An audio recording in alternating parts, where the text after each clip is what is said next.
Though merely a bottom-tier guide in the apocalypse, he repeatedly walked the thin line between life and death, stirring up storms while coldly witnessing the full spectrum of human nature.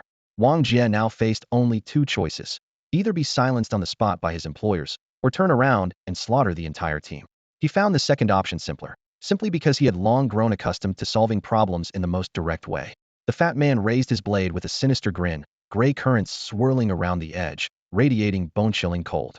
Under the sunlight, Wang Jia's lean figure seemed outlined in golden threads, his eyes dark as an abyss. He raised his hand to catch the blade, and with a sharp clang, the currents scattered like paper as the blade snapped in two. With a backhand sweep, the broken edge sliced across the fat man's throat, blood spraying forth. In the next instant, he stepped forward, grabbed another man by the hair, and hurled him at a third, their skulls colliding with a thunderous crash, flesh and blood splattering. The broken blade flew from his hand, piercing the last man's heart. The victim staggered backward with shock in his eyes before finally collapsing into darkness. Wang Jia exhaled calmly. What a hassle. We agreed on payment for guide services, but they wanted to steal the map without paying. No class at all. He surveyed the area and casually tossed the corpses into the distance. The bodies traced arcs through the air before being completely devoured by giant plant beasts that emerged from underground, leaving nothing behind. The rules of the apocalypse were simple and direct: kill without leaving a trace. Wang Jia didn't forget to loot the bodies first, unexpectedly finding a mutant beast fang on the fat man, exactly the kind of catastrophe material he needed. Old Five's injuries still required materials. Four Eyes was charging more and more, though Old Nine's leg was nearly healed. Thinking of these brothers, Wang Jia's lips curved into a smile. He dusted himself off and continued forward. Wild winds howled across the desolate wasteland, while the abandoned city in the distance twisted like a mirage in the intense heat. After half a day's journey, Wang Jia entered the ruined city, his attention caught by a wall. The surface had crumbled away, but miraculously preserved behind glass was an old newspaper. Rainbow birds suddenly appear in Geneling suburbs. Citizens flocked to witness. Wang Jia stared quietly. Who could have imagined that this news, worthy of trending headlines, would become the prelude to doomsday? That year was 2200, when the great catastrophe split Blue Star's history in two. The age of peace ended, and the apocalypse began. On that day, all hot weapons and manufacturing equipment worldwide mysteriously failed for reasons that remain a mystery. Simultaneously, all flora and fauna underwent violent mutations, becoming highly aggressive. Humanity also entered a new era of cultivation. Now it was 2210, 10 years into the apocalypse, and Wang Jia was only 18. Having witnessed the catastrophe at age 8, he retained fragmented memories of peaceful times. He enjoyed his work as a guide. It allowed him to earn money while collecting catastrophe materials in the wasteland, killing two birds with one stone. As he walked along the city's edge, occasional chewing sounds reached his ears, though he had long grown accustomed to them. Suddenly, movement beneath a distant billboard caught his attention. He picked up a stone and threw it at the sign. The sound of the stone hitting the ground startled two women into view. Come out, I can see you both. From behind the billboard, two women emerged. One had rough skin but an excellent figure that even tattered clothes couldn't hide. The other wore ragged garments, her face smeared with grime, clutching a dagger with fear in her eyes. Excuse me, are you a cultivator? The rough-skinned woman asked quietly, clearly nervous. I'm a guide, Wang Jia replied flatly. The woman's face lit up. Wonderful. Could you take us back to Geneling base? I can pay. I have catastrophe materials, a vial of beast blood. The timid woman said hoarsely. Wang Jia nodded. Fine, I accept your employment. Both women sighed in relief. Wang Jia warned them, don't deceive me. The price of lying to a guide is more than you can bear. Don't worry, we would never lie to you. The rough-skinned woman said urgently. That direction. Follow me, Wang Jia gestured. Traveling through the wilderness with two fragile women, Wang Jia deeply understood the meaning of trouble. The timid woman jumped at every sound, making the atmosphere particularly tense. Thank you for your trouble. I'm Lu Shuai. What's your name? Lu Shuai asked. Are you two together? Wang Jia asked without turning around. Yes, Lu Shuai nodded. Wang Jia looked back at her intently. I'm Xiao, the best guide in Geneling base. Lu Shuai was slightly stunned. Xiao. A sudden thunderous roar made Wang Jia's expression change drastically as he pulled both women down. Overhead between the tall buildings, herds of mutant beasts stampeded and roared, shaking the earth. They held their breath and waited. Only after a long while did silence return. Wang Jia peered into the distance and spotted people slowly approaching, spreading out to search, completely unafraid of mutant beast attacks. Suddenly, a broken blade flew through the air, embedding itself in the wall behind them, cracks spreading as cold light flashed. The attacker was a young man who could pierce walls with a single throw from 100 meters away. His strength was formidable. Lu Shuai instinctively grabbed Wang Jia's arm, while the timid woman cowered even more. "Who's there? Come out," the young man called, his gaze cold as his companion's presence created an oppressive atmosphere. Wang Jia took a deep breath and stood up calmly, bringing the two women into view. "What do you want?" "Looking for catastrophe materials, preparing to return to Geneling base." "I'm a guide." The young man looked them up and down, then waved them through. Wang Jia thanked him and led the women away. "Are they a hunting squad?" Shuai whispered. "Only hunting squads have that kind of confidence," Wang Jia replied. Hunting squads were a special profession in the apocalypse. Only those recognized by the base could call themselves hunting squads, and every member was elite. They hadn't gone far when the young man suddenly called Wang Jia back, gesturing for him to approach. The two women grew nervous, but Wang Jia's expression remained unchanged. The young man handed him a signal device and a photograph. "If you encounter this person, activate the signal device. Confirm his whereabouts for a substantial reward."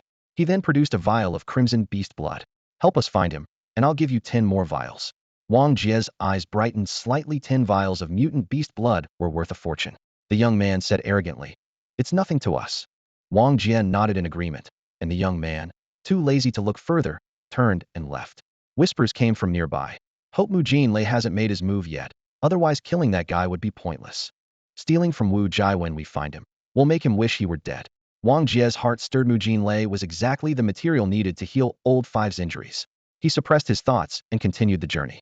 Along the way, the timid woman suddenly cried out as her foot was pierced by a skull fragment, looking apologetically at Wang Jia. "There's no real danger around here, just watch your step," Wang Jia reminded her. "How about we find somewhere to stay the night? We won't make it back to base during daylight," Shuai suggested. Wang Jia nodded and led the two women toward another cluster of low buildings. The exterior walls were covered in black bloodstains, with piles of white bones reeking in the corners. As soon as the three entered, they saw a man sitting calmly on a broken sofa, his peaceful gaze meeting theirs. Wang Jia's eyes immediately sharpened. This man was exactly the target the hunting squad desperately sought. "Sorry, we need to find another place." As soon as Wang Jia finished speaking, he grabbed Shuai and the timid woman, preparing to leave.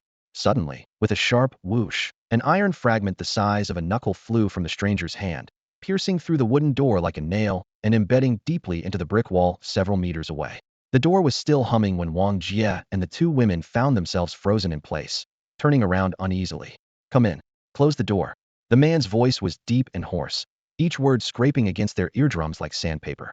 Shuai instinctively gripped Wang Jia's arm, her fingertips ice-cold, while the other woman turned deathly pale, her breathing trembling. Wang Jia took a deep breath and reluctantly led the two women into the small house, casually shutting the door behind them as the room immediately darkened. The setting sun slanted through the broken window frame, casting a beam of light directly across the man's face. Beneath coarse stubble, his cracked lips slowly curved upward, his eyes cold and vicious. He first glanced at the two women before fixing his gaze on Wang Jia. "You know who I am." Wang Jia played dumb with forced composure. "Have we met? Someone showed you my photo." The man sneered. "My name is Huguan." Wang Jia's fist slowly clenched within his sleeves, cold sweat beading on his forehead. "I forgot. Huguan had been watching that hunting team all along. The hunters thought they were cats stalking prey, not knowing that Huguan was no mouse either. No need to forget." He extended his hand. "The device." Wang Jia pulled out the signal device. "Turn it on." Huguan's gaze was piercing. Wang Jia froze, not understanding what he wanted. Huguan's grin widened, blood seeping from the cracked corners in a nauseating display of menace. "But not here, the rooftop of the abandoned supermarket, 10 kilometers southwest. You're a guide. You understand my coordinates." Before he finished speaking, he suddenly lunged forward, striking at Wang Jia with his palm. Wang Jia's eyes flashed as he quickly retreated 2 steps, but was still a fraction too slow. Bang! The palm strike hit his right shoulder squarely, sending him flying sideways to crash heavily into the wall. The entire house shook from the impact. The two women in the corner screamed, scrambling and crawling into the shadows. Huguan raised an eyebrow. "Not bad. 2 seals strength, no wonder you can work as a guide." His right arm completely numb, Wang Jia struggled to his feet against the wall, glaring at Huguan. "What do you want?" "1 palm to seal your seal power," Huguan said coldly. "The method to break it is on the supermarket rooftop. You can choose not to go, or find someone stronger than me to break the seal for you. If you can't find anyone, forget about using seal power for the rest of your life." He held up 5 fingers, his tone mocking. "By the way, I'm 5 seal level." 5 seals. Wang Jia's heart raced. The post-apocalyptic cultivation system ranked power by seals, with 7 being the known maximum. 5 seal practitioners were as rare as phoenix feathers. Even the entire Geneling base had few who could overpower Huguan. Where could a mere guide find help at that level? Huguan settled onto the sofa, waving his hand dismissively like shooing away flies. Get lost. Wong Jia's lips moved, but he ultimately said nothing. He pushed open the door and left, never once looking back at the two women. As his footsteps faded outside, only silence and terror remained in the room. The two women exchanged glances before looking at Huguan, their fear almost tangible. Huguan tilted his head back, stretching his neck with audible cracked sounds, then licked his cracked lips. The bright red blood against his pale skin was particularly unsettling. It's been a long time since I've had some fun. That little guide brought me quite a gift. His finger slowly pointed toward Lu Shuai. You, come here. Lu Shuai's face instantly drained of color, her legs trembling uncontrollably. Huguan's gaze turned predatory as he crooked his finger and pointed to the ground, his smile growing wider. Outside the flat-roofed house, Wong Jia, who had already left, turned back with profound eyes. 5 seals. He raised his hand, and gray currents swirled in his palm, as if flattening the void itself, creating ripples in the air. He reached into the ripples and pulled out what appeared to be an ordinary white paper, thin as it was. It gave off an eerie sensation of connecting to another dimension. Wong Jia stared at the IOU, pulled out his pen, wiped it clean on his clothes, and took a deep breath. It's been a while since I last borrowed power. I wonder how much I can get this time. He calculated in his mind before solemnly signing Qingfeng Bugui Ku. As the final stroke fell, the IOU seemed to come alive, rolling itself up and spinning several times in the gray current before disappearing without a trace. Inside the house, Liu Shui's voice trembled. Aren't you worried he'll go to that hunting squad we just saw? Huguan sneered coldly, leaning against the wall. To be a guide, you first need to understand human nature. Even if he betrays me, those hunting squad members can't break his seal power, and he knows it. Besides me, he has no other option. He paused, then added, once we reach our destination, whether he can activate the signal device won't be up to him. There are terrifying mutated creatures there at night. Only by lighting the signal and drawing the hunting squad can he survive. Otherwise, he's dead. At this, Huguan's eyes flashed with burning greed as he stared at Liu Shui's figure. Serve me well, and I'll take you with me. I guarantee you'll survive. Liu Shui bit her lip, forcing a smile, just about to speak. Bang! The window exploded as a black shadow burst in with fierce wind, instantly blocking the evening sunlight and plunging the room into brief darkness. In a blink, the shadow reached Huguan and grabbed for him.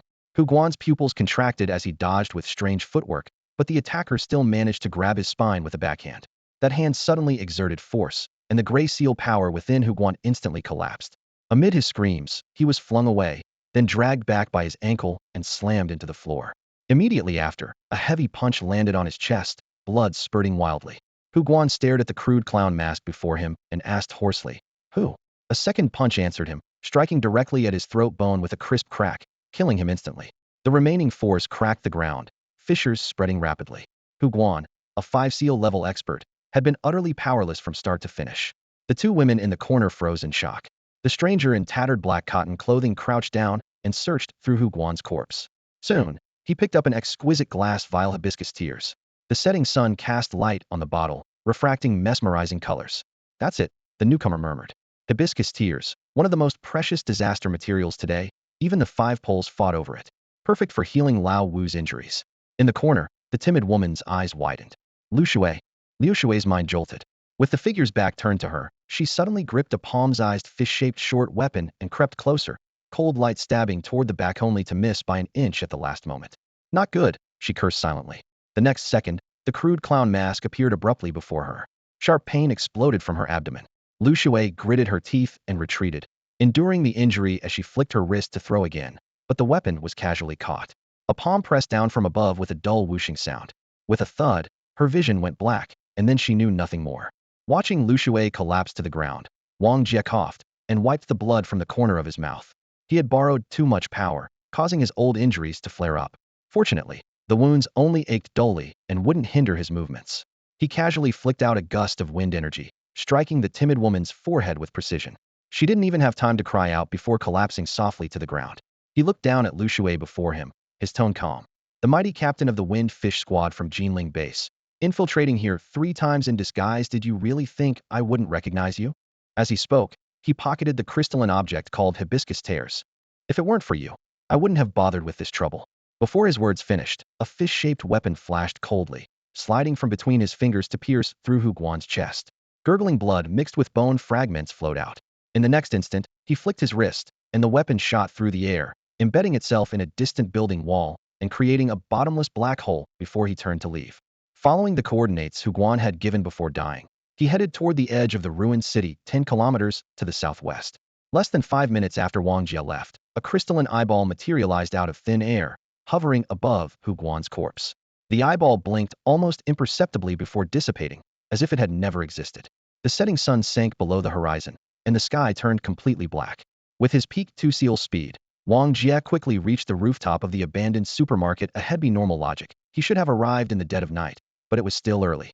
He simply sat down on the ground and decided to wait. The moonlit wasteland was fraught with danger. Days belonged to mutant beasts, while nights were the hunting grounds of mutant plants. In the distance, a massive shadow slowly expanded under the moonlight, covering the entire supermarket roof like spilled ink.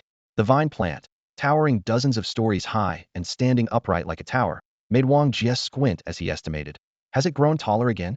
Howling wind swept overhead as a flying mutant beast flapped its massive bone wings.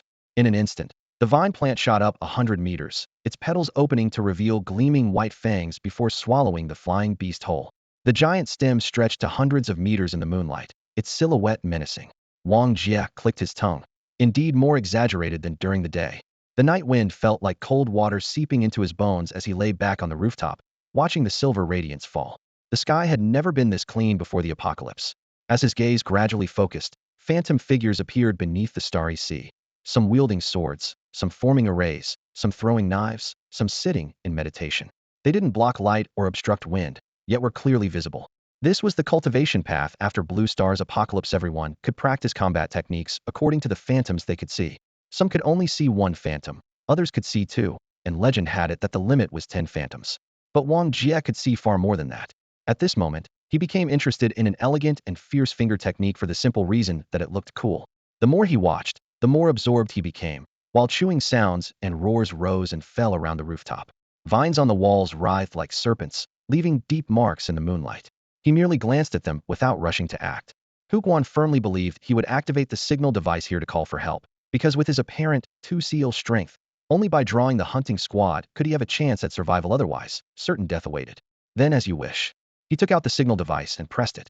In the distant wasteland, the young member of the hunting squad suddenly looked down, pulled out his paired signal device, and exclaimed excitedly, "Found it!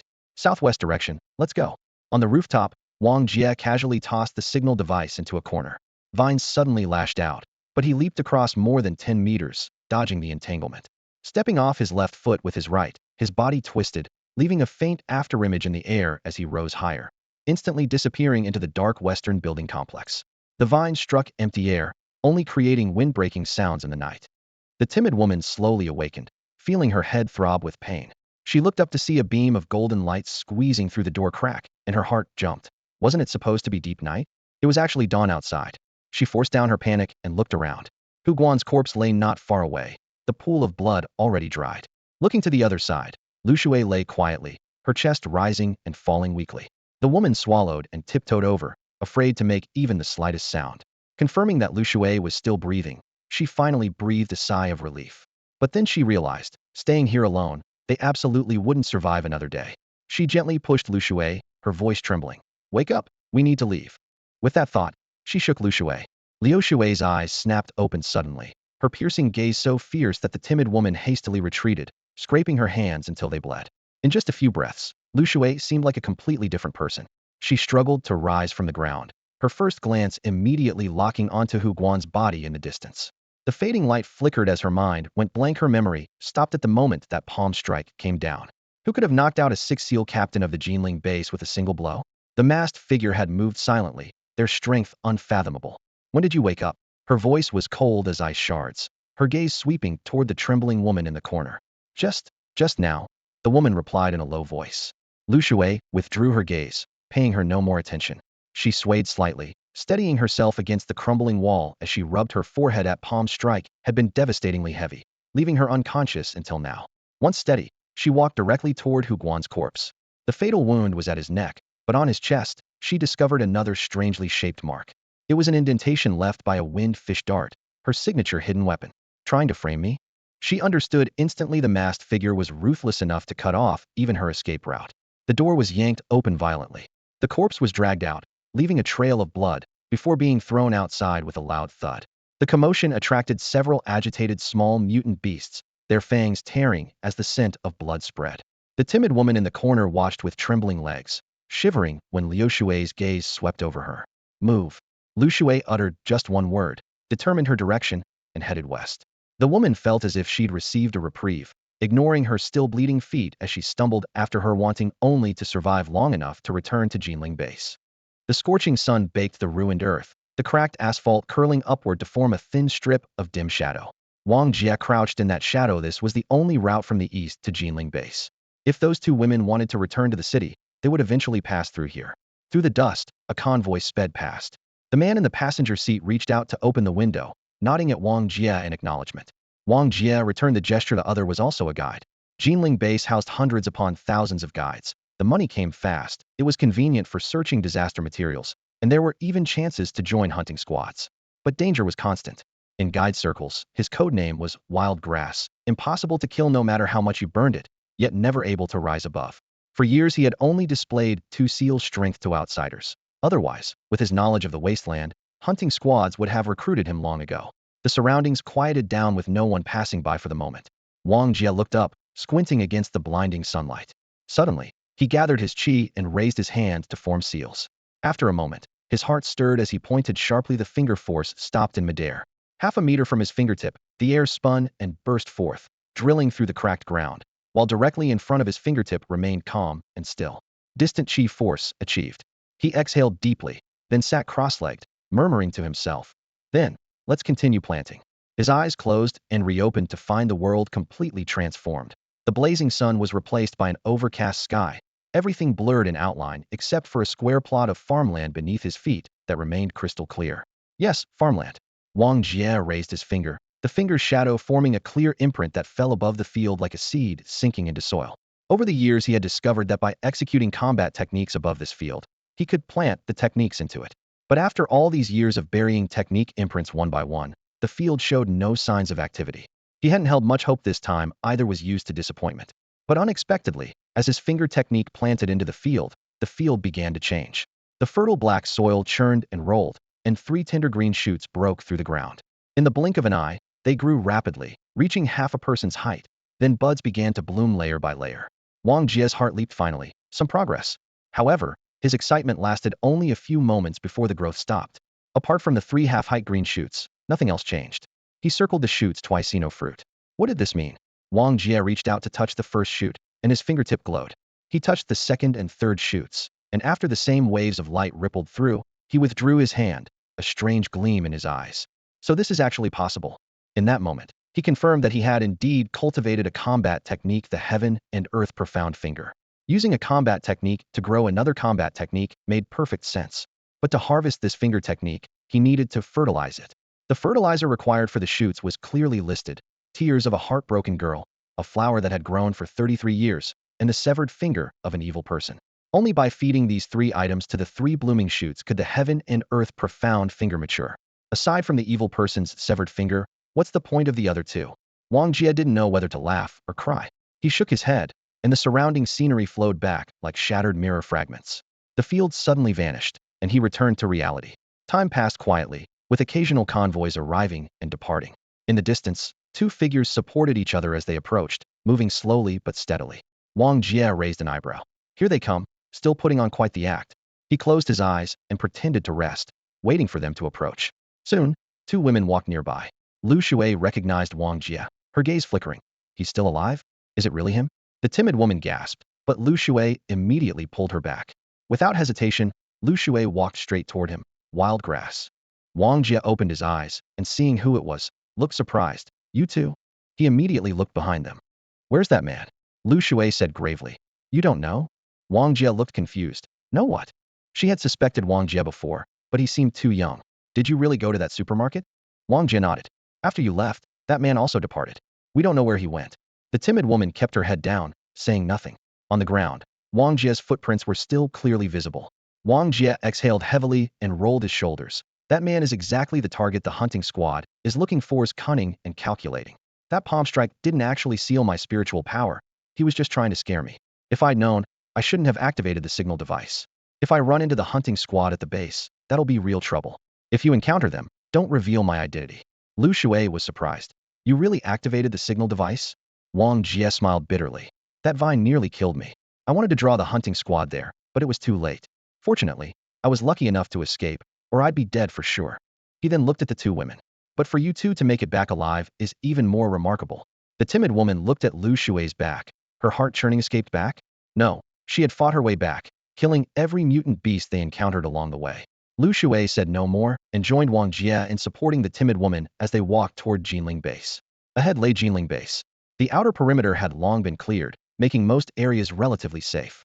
Below the high walls, rows of makeshift tents swayed in the wind. Not everyone could live inside the base. 10 years into the apocalypse, the base had built massive walls to keep the mutant beasts out, but this also fixed the base's boundaries, making it impossible to accommodate more people.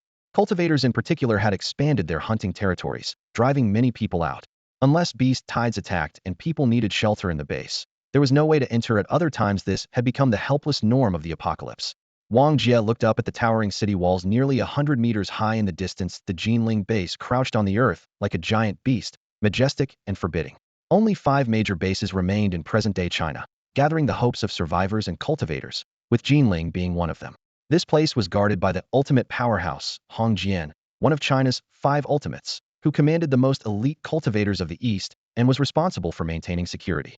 Atop the city walls, guards gripped various weapons, their simple, neat uniforms covered with makeshift protective materials. Their eyes blazed like torches as they watched below. Outside the base of the walls, rows of shabby tents crowded together, where ragged refugees struggled to survive in mud and stench. 10 years had passed, yet humanity was still suffocated by the vast numbers of rapidly evolving mutant beasts outside, making even clean clothes a luxury. With his guide credentials, Wang Jia entered the city smoothly along with Lu Shuai and the timid woman. Lu Shuai wanted to pay Wang Jia for his services, but he waved it off. After all, he had abandoned the two of them midway and felt quite guilty about it. However, the timid woman pulled out a test tube-sized glass vial. Take this beast blood, I have no use for it anyway. The dark red liquid inside glowed with a warm luster in the sunlight. You've been carrying this with you all along? Wang Jia raised an eyebrow, and even Lu Shuai looked surprised. Just in case. The woman's voice was extremely soft. Wang Jia looked at her deeply, tucked the vial into his chest, and said, "Thank you."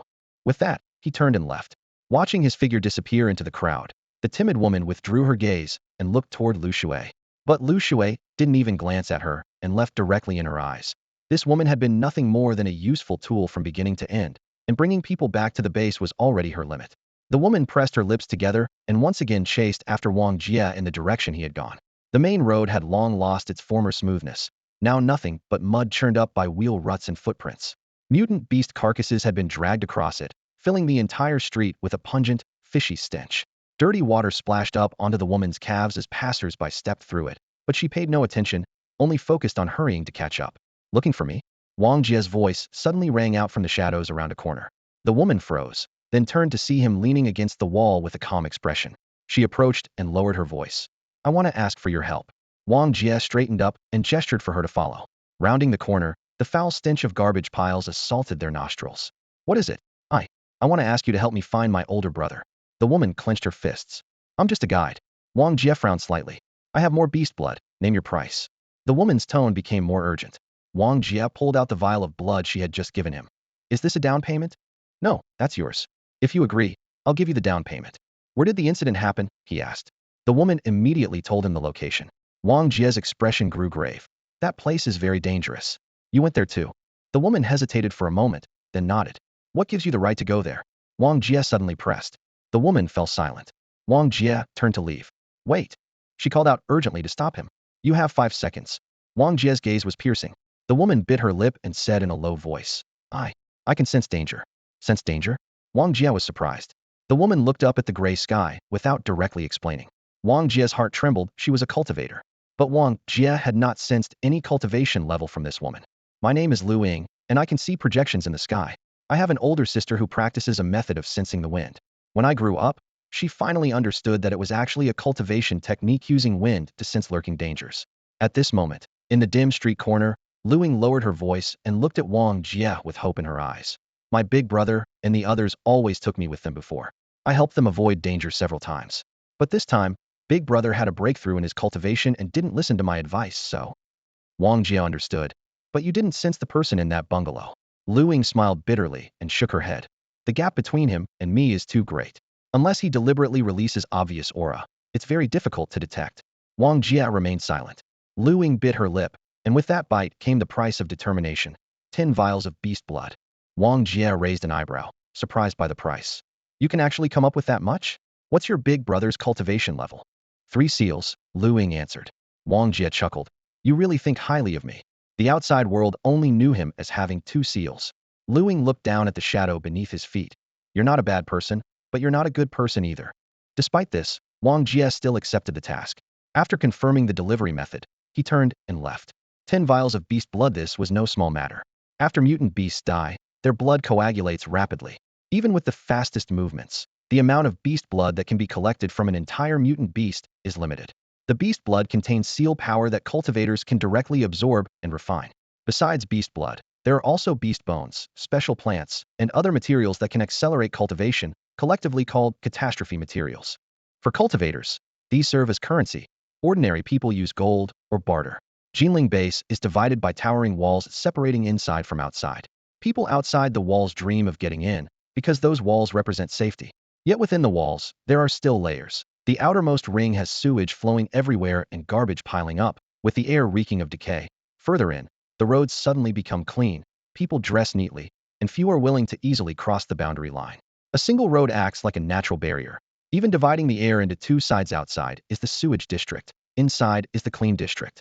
With the collapse of order in the apocalypse and the treachery of human hearts, only this kind of clear-cut management can suppress the troublemakers. Wang Jia changed his clothes, stepped 1 foot through the sewage and the other onto clean stone slabs, leaving a trail of footprints from dark to light on the road surface. As he walked deeper, his home was in the clean district. Every street had a name, which was his first impression of the clean district. He lived at number 17 Mingi Road. It was a 2-story building with a small front courtyard that wasn't large but was kept in perfect order.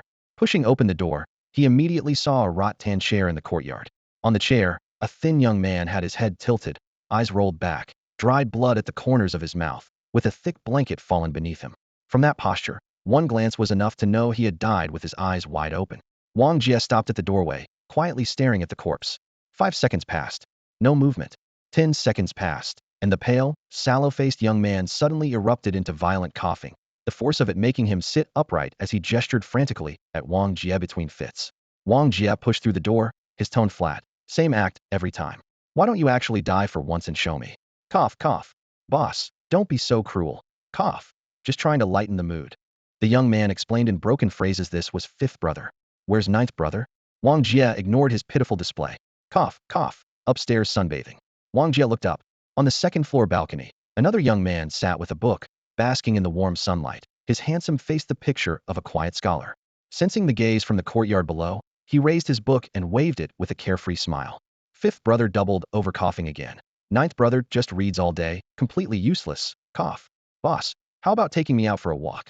Wang Jia picked up the blanket and draped it over 5th brother's chest to block the wind, leaving only these words. I found something that can heal your internal injuries. Wait for me to return. With that, he turned and left the courtyard. Bossy, think I'm starting to love this coughing feeling. Maybe we shouldn't cure it after all. 5th brother called out to the retreating figure. Wang Jia was already long gone. Only 5th brother's size remained in the courtyard. He looked up and met 9th brother's eyes. 9th brother shrugged and smiled silently.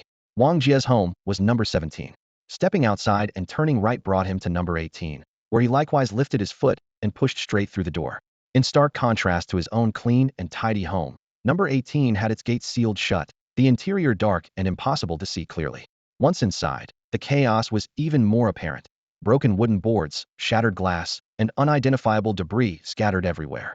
Wang Jia had long grown accustomed to this sight, stepping over the clutter and heading straight down to the basement. Dense electrical wires hung like tangled vines, while strange-shaped bones and bottles filled with blood lined the walls. The air reeked with a stench even more pungent than the sewage district. Rows of massive cultivation tanks filled with bubbling green slime gurgled continuously. Hurry up and cure that 5th brother of yours. If he keeps coughing like that, this doctor is going to get depressed. The voice came from behind some broken equipment, and a wild-haired head popped out behind thick glasses. Was a weary, grimy middle-aged face. He wore a white lab coat stained with red and black splotches, looking every bit the down-and-out uncle. Wang Jia raised his hand and tossed him a small glass vial. What's this thing? Hibiscus tears. What? Hibiscus tears. The man instantly became excited, sweeping the tools off his workbench and pressing his face against the vial to examine it. Can it cure fifth brother? Wong Jia asked. Yes. The man answered decisively, grinning wickedly at him through the glass. Not bad, kid. This stuff is extremely rare. Mutated hibiscus are nasty to deal with, even fifth-tier fighters can't be bothered with them. How did you manage to get your hands on this? It might even be able to heal your own injuries. I don't need it. You sure? Opportunities like this are rare. Wang Jia couldn't be bothered to explain and pulled out a bag of beast blood and several mutated beast fangs, tossing them over. See if these are useful. The man caught them, first sniffing the teeth and immediately wrinkling his nose in disgust. Stinks to high heaven. Useless. You might as well absorb them for cultivation yourself. He then uncorked the beast blood, took a whiff, and shook his head again. Also useless. Humans need to cultivate, and mutated beasts are the same. The potency of their materials changes with their cultivation level. Materials taken from the same beast, even a day apart, could have completely different effects. To cure Ninth Brother's leg injury, we'll have to experiment one by one. Unless you can get the Wolf King's third eye, just like the hibiscus tears, healing these injuries would be effortless. Otherwise, you'll have to keep experimenting slowly. Wang Jia frowned. Didn't you say Lao Jiao's injuries were almost healed? Yes, the other person shrugged. Just need to experiment a bit longer. If you're not in a hurry, wait patiently. After a brief silence, a raggedly dressed man on the other side of the basement suddenly shouted excitedly. Good stuff. Truly, good stuff. Wang Jia turned his head. Hey, why haven't you left yet? The man turned around and said in a rough voice. I want a flower that's grown for 33 years. Here you go. The man casually tossed over a mutated flower emitting a strange fragrance, which landed in Wang Jia's hands. He left the dark, damp basement and looked up. The sky and earth were gray and hazy, his vision blurred like flowing water. He stepped into the field and stuffed the flower into a pile of tender green sprouts, but the flower slipped right through. Wang Jia bent down to pick it up and returned to the basement. This isn't 33 years old. The man raised an eyebrow. What do you mean? Why are you so strict about the age? What do you need it for? Do you have one or not? No, go buy one yourself. Wang Jia casually placed the flower aside and turned to leave. At the end of the corridor, he glanced at the fork leading to Laboratory 17, but ultimately didn't go there, heading instead toward the sewage area. For Wang Jia, that was his real home. As a guide called Wild Grass, he had another refuge in the Geneling Basin, old house that existed only in the sewage area. Lao Jiao stood by the second-floor window, watching Wang Jia's retreating figure until it completely disappeared. At the fifth corner to the right of sewage area garbage site number 3 stood a mottled little building, Wild Grass's home. When he approached the door, he first sensed unfamiliar presences inside, so he raised his hand and knocked gently. You knock on your own door? A woman's voice came from inside. The door opened to reveal a woman wearing intricately carved iron armor, followed by 2 men. Wang Jia recognized one of them, Xiao, another guide. His gaze fell on the woman. Fair skin, delicate features, sensual, and alluring, the kind of woman who should be living in the clean districts. At that moment, she was also sizing up Wang Jia. Who are you? He asked calmly. Xiao stepped forward and lowered his voice. Big clients. They want to go to the wilderness to catch a snow colt. You know what a snow colt is, right? Wang Jia raised an eyebrow. That beautiful big dog. Xiao nodded. You just need to lead them to find the snow colt. You don't have to capture it yourself. They'll do that. The pay is very good, and more importantly, you'll become the exclusive guide for the Xiao hunting team. They're from the Xiao hunting team? Wang Jia asked. The Xiao hunting team was one of the strongest local teams in Geneling. The woman interjected coolly. No, we're from the main Xiao family. The Xiao hunting team is just one of our enterprises. Making you an exclusive guide is just a matter of one word, provided you lead us to the snow colt within 3 days. Why such urgency? Wang Jia wondered. That's not your concern. The woman looked up, leaving no room for refusal. Xiao says you're the best guide in Geneling. I hope you won't disappoint us. Of course, if you can't deliver, her gaze turned cold. Don't bother returning to Geneling base. Wang Jia's eyes flickered slightly, but he didn't respond immediately. The woman brushed past him and whispered, if you hadn't knocked just now and had barged right in, this opportunity wouldn't be yours. With that, she left with her people. Xiao patted his shoulder. Meet at the east gate tomorrow morning. We leave on time. Then he hurried after them. The doorway fell quiet again. Wang Jia watched them disappear into the distance, his lips barely moving. The Xiao family? Since they were leaving tomorrow morning, everything that needed to be arranged had to be taken care of. Closing the door, he went to buy the flower first. While the clean district held higher status, all commerce had to take place in the sewage zone. Most catastrophe materials here weren't just foul-smelling, they carried risks of corrosion and explosive combustion. The Geneling base had once lost nearly half its city to runaway materials, a lesson that still haunted everyone. An armored vehicle roared past the broken intersection, its iron wheels crushing through dark brown floodwater and sending filthy waves splashing waist-high. Wang Jia hunched his shoulders, stepped through the scattered sewage, and crossed the street toward the bustling materials district in the sewage zone. The materials district was a sprawling marketplace propped up by dozens of decommissioned steel beams and canvas tarps. Buildings from peacetime would collapse at the slightest contact with catastrophe materials, making these temporary shelters the safest option. Beneath the tarps, voices buzzed as cultivators spread crystals, beast blood, and plant roots across the ground, all desperate for even the slightest boost to their seal power. Wong Jia was a regular here, and the moment his familiar face appeared, the hawking grew intense. If it isn't wild grass, what good stuff did you bring today? Come sell to my fair prices for everyone. Wild grass. Fresh mutant beast blood just came in. Want to take a look? He ignored them all, striding quickly down the main aisle. At the far end, a massive shop bearing the Geneling logistics plaque occupied an entire wall, backed by the Geneling base's storage system. Suddenly, roar. A deafening bellow shook the canvas as a column of blood shot several meters high before crashing down into silence. Wang Jia's expression didn't change as he pushed through the curtain. Behind the shop, a five-metertal mutant beast lay bound by alloy chains, barely breathing, while several technicians extracted glowing materials from between its bones. In all of Geneling, only this shop could drag living mutant beasts inside. The shop bustled with employees. Wang Jia scanned the crowd and fixed his gaze on an ordinary woman in her 30s, walking straight toward her. She looked up, first startled, then pleased. Wild grass? You're back. How was the haul this time? Bad luck. Only managed to get one mutant beast Fong. Wang Jia answered honestly. No worries, next time will be better. Shopping today. I need a flower that's grown for exactly 33 years, he said with precision. 33 years? Does it have to be that exact? The woman looked puzzled. Seeing him nod, she asked him to wait and disappeared into the warehouse. Moments later, she emerged carrying two mutant plants still caked with mottled soil.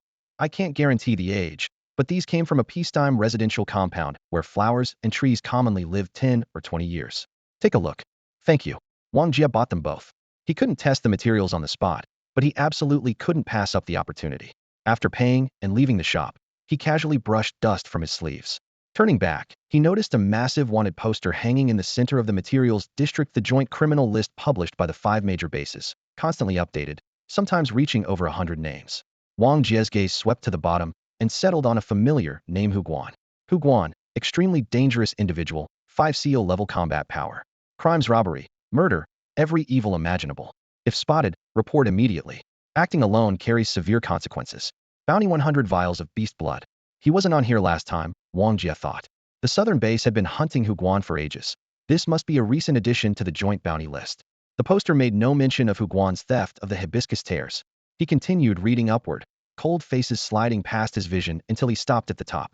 There, a figure completely shrouded in black shadow, nameless, extremely dangerous, combat power unknown, estimated 7 seal level.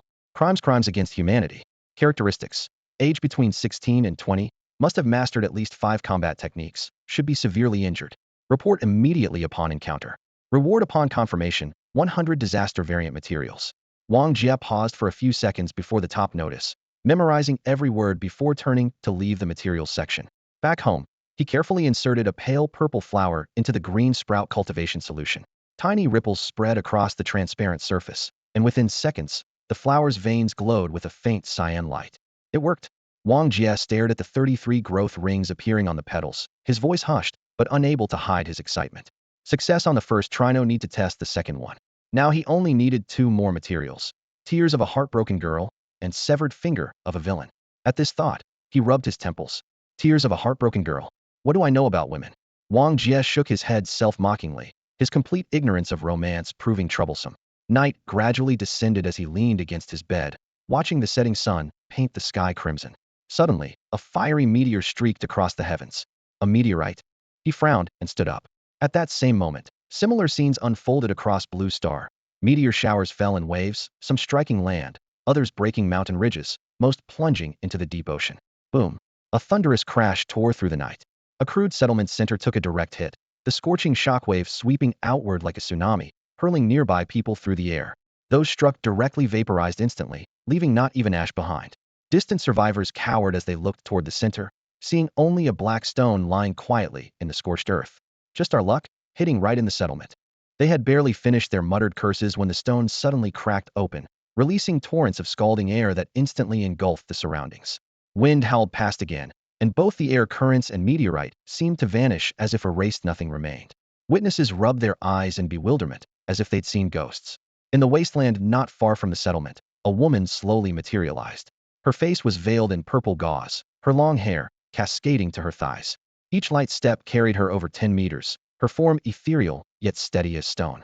The sword sheath in her hand was encrusted with gems that reflected cold light in the fading glow. She raised her gaze toward the shattered skyscrapers under the sunset, the ruined landscape reflecting in her pupils with flowing light as her lips curved slightly. This trial ground is rather interesting. Then she looked toward the settlement, her voice soft in judgment. All quite weak. Clearly, completing her objective wouldn't be difficult.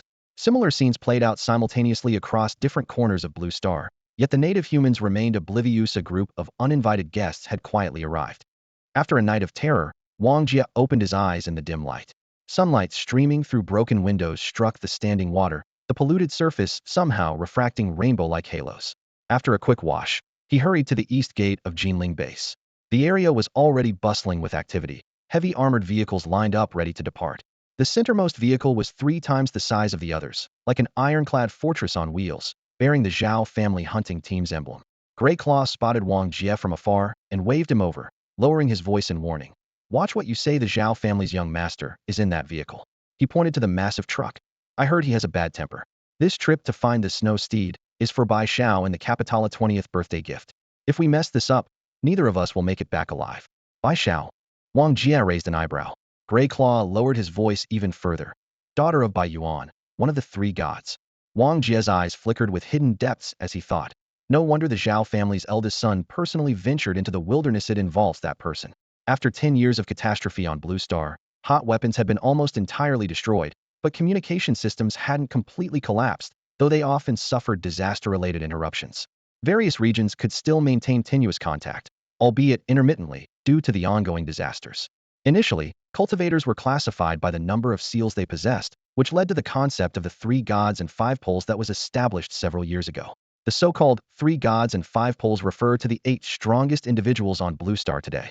Although nominally called Blue Star, apart from the eastern continent, the remaining territories have long been occupied by ferocious mutated flora and fauna, leaving only Huaxia as the true human civilization.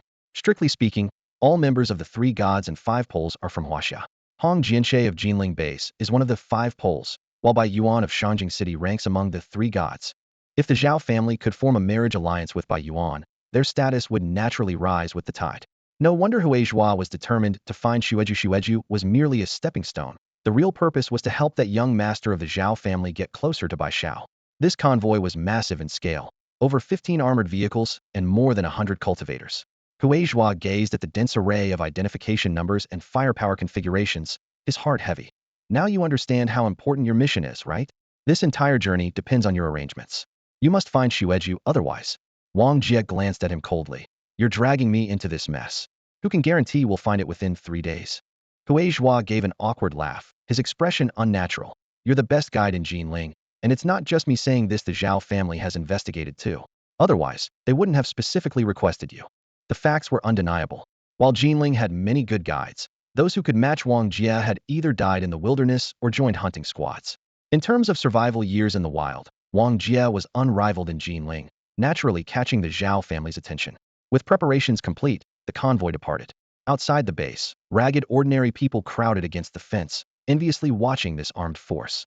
They longed to become cultivators, but lacked the fortune to witness the sky projection, the first step into cultivation, an opportunity not granted to everyone. Wang Jia handed the planned route map to the Xiao family's female steward. After the steward reported inside the vehicle, approval came quickly. This route would pass through an old resort, the very place where Lu Ying's elder brother had disappeared, allowing them to complete another task along the way. The armored vehicles traveled along roads remaining from peaceful times. Mutated beasts frequently appeared among the weeds and ruins on both sides, but faced with this heavily armed convoy, most wisely retreated. The occasional intruders were instantly eliminated by the hunting squad, never requiring Wang Jia to draw his blade. This area counts as a safe zone. The aberrant beasts in dangerous zones won't be deterred by convoys, Huizhua said, lying by the firing port with envy in his voice. Worthy of being a hunting squad. Long-range attacks, close combat, ambush specialists, and drone reconnaissance work in perfect coordination.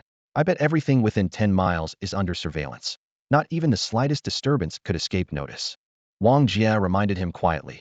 Even Hong Jianshe, one of the 5 poles leading the team, could meet with trouble. If we encounter monsters with 6 or 7 seal-level combat power, it's still a dead end. Huizhua rolled his eyes.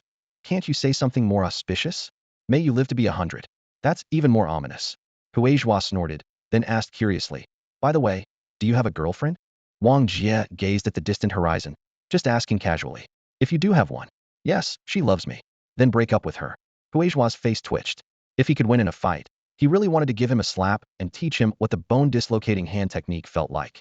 Wang Jia sighed softly. Indeed, heartbreak is troublesome to deal with. But there are always solutions. We'll discuss it when we return. Following the main force, all logistics were handled by others, vehicle repairs were taken care of, and even the meals were more refined than those at the base, making the journey exceptionally comfortable. According to Wang Jia's estimated pace, including the scattered battles along the way, they arrived at the resort's outskirts by evening. The female steward got out of the vehicle and questioned coldly, "Why are we stopping?" Wang Jia's gaze swept over the surrounding pavilions swallowed by vegetation. The wilderness is more dangerous at night, and certain plants might emerge at any moment. You do know we only have 3 days, right? The steward said threateningly. Wang Jia's expression remained calm. Don't worry, 3 days will be sufficient. The steward went back to report. Soon, everyone set up camp on the spot for rest. Over a dozen armored vehicles formed a circular perimeter following the mountain's contours, with the massive command vehicle at the center protected by layers of defense, its steel plating gleaming coldly in the night. The team spread out according to standard formation, efficiently setting up tents, fire pits, and guard posts in quick succession. Complete darkness fell. In peacetime, this would be the most relaxing moment. But in the apocalypse, it felt like something was awakening. Masses of nocturnal mutant plants began stirring from all directions. Huizhua crept toward Wang Jia, whispering, "Guess what I discovered?" He tilted his chin toward the command vehicle. The heavy metal window panels had somehow quietly slid open, revealing blindingly white curtains on both sides. Light flickered behind the curtains, and several silhouettes could be vaguely seen moving back and forth. Wang Jia withdrew his gaze and replied flatly, "Go to sleep." Huizhua clicked his tongue in admiration. That vehicle's really well built no matter how much they're moving around in there. It doesn't even shake. After muttering this, he yawned contentedly and returned to his sleeping area. The team had long grown accustomed to such envious remarks. Wang Jia chose a flat spot for himself, first laying down a layer of gravel, then placing wooden planks to level it, and finally setting up a small tent barely large enough for one person. Sentries on the perimeter took turns patrolling. Drones hovered 10 meters above the camp scanning with infrared cameras, and distant beast roars echoed intermittently, yet none could penetrate the defensive line formed by the armored vehicles. Moonlight filtered through the tent seams onto Wang Jia's face. He lifted the tent flap to gaze at the sky, and when clouds obscured the moon, he suddenly transformed into a swift shadow shooting out, using the darkness to move without alerting any companions. There was indeed a Six Seal master lurking in the camp, and Wang Jia could sense their presence, but Six Seal only represented combat potential. It didn't necessarily mean omnipotence in movement detection. Wang Jia's sky projection technique specialized in speed and stealth. Once deployed, ordinary surveillance could hardly track it, especially when no one was paying attention to him. He raced along the mountain path, heading straight for the abandoned resort halfway up the slope. Along the way, several nocturnal mutant plants alertly shot out vines, their dark leaves wrapped around sharp thorns. But before they could touch his clothing, Wang Jia had already swept past like a gale. Moments later, he reached his destination.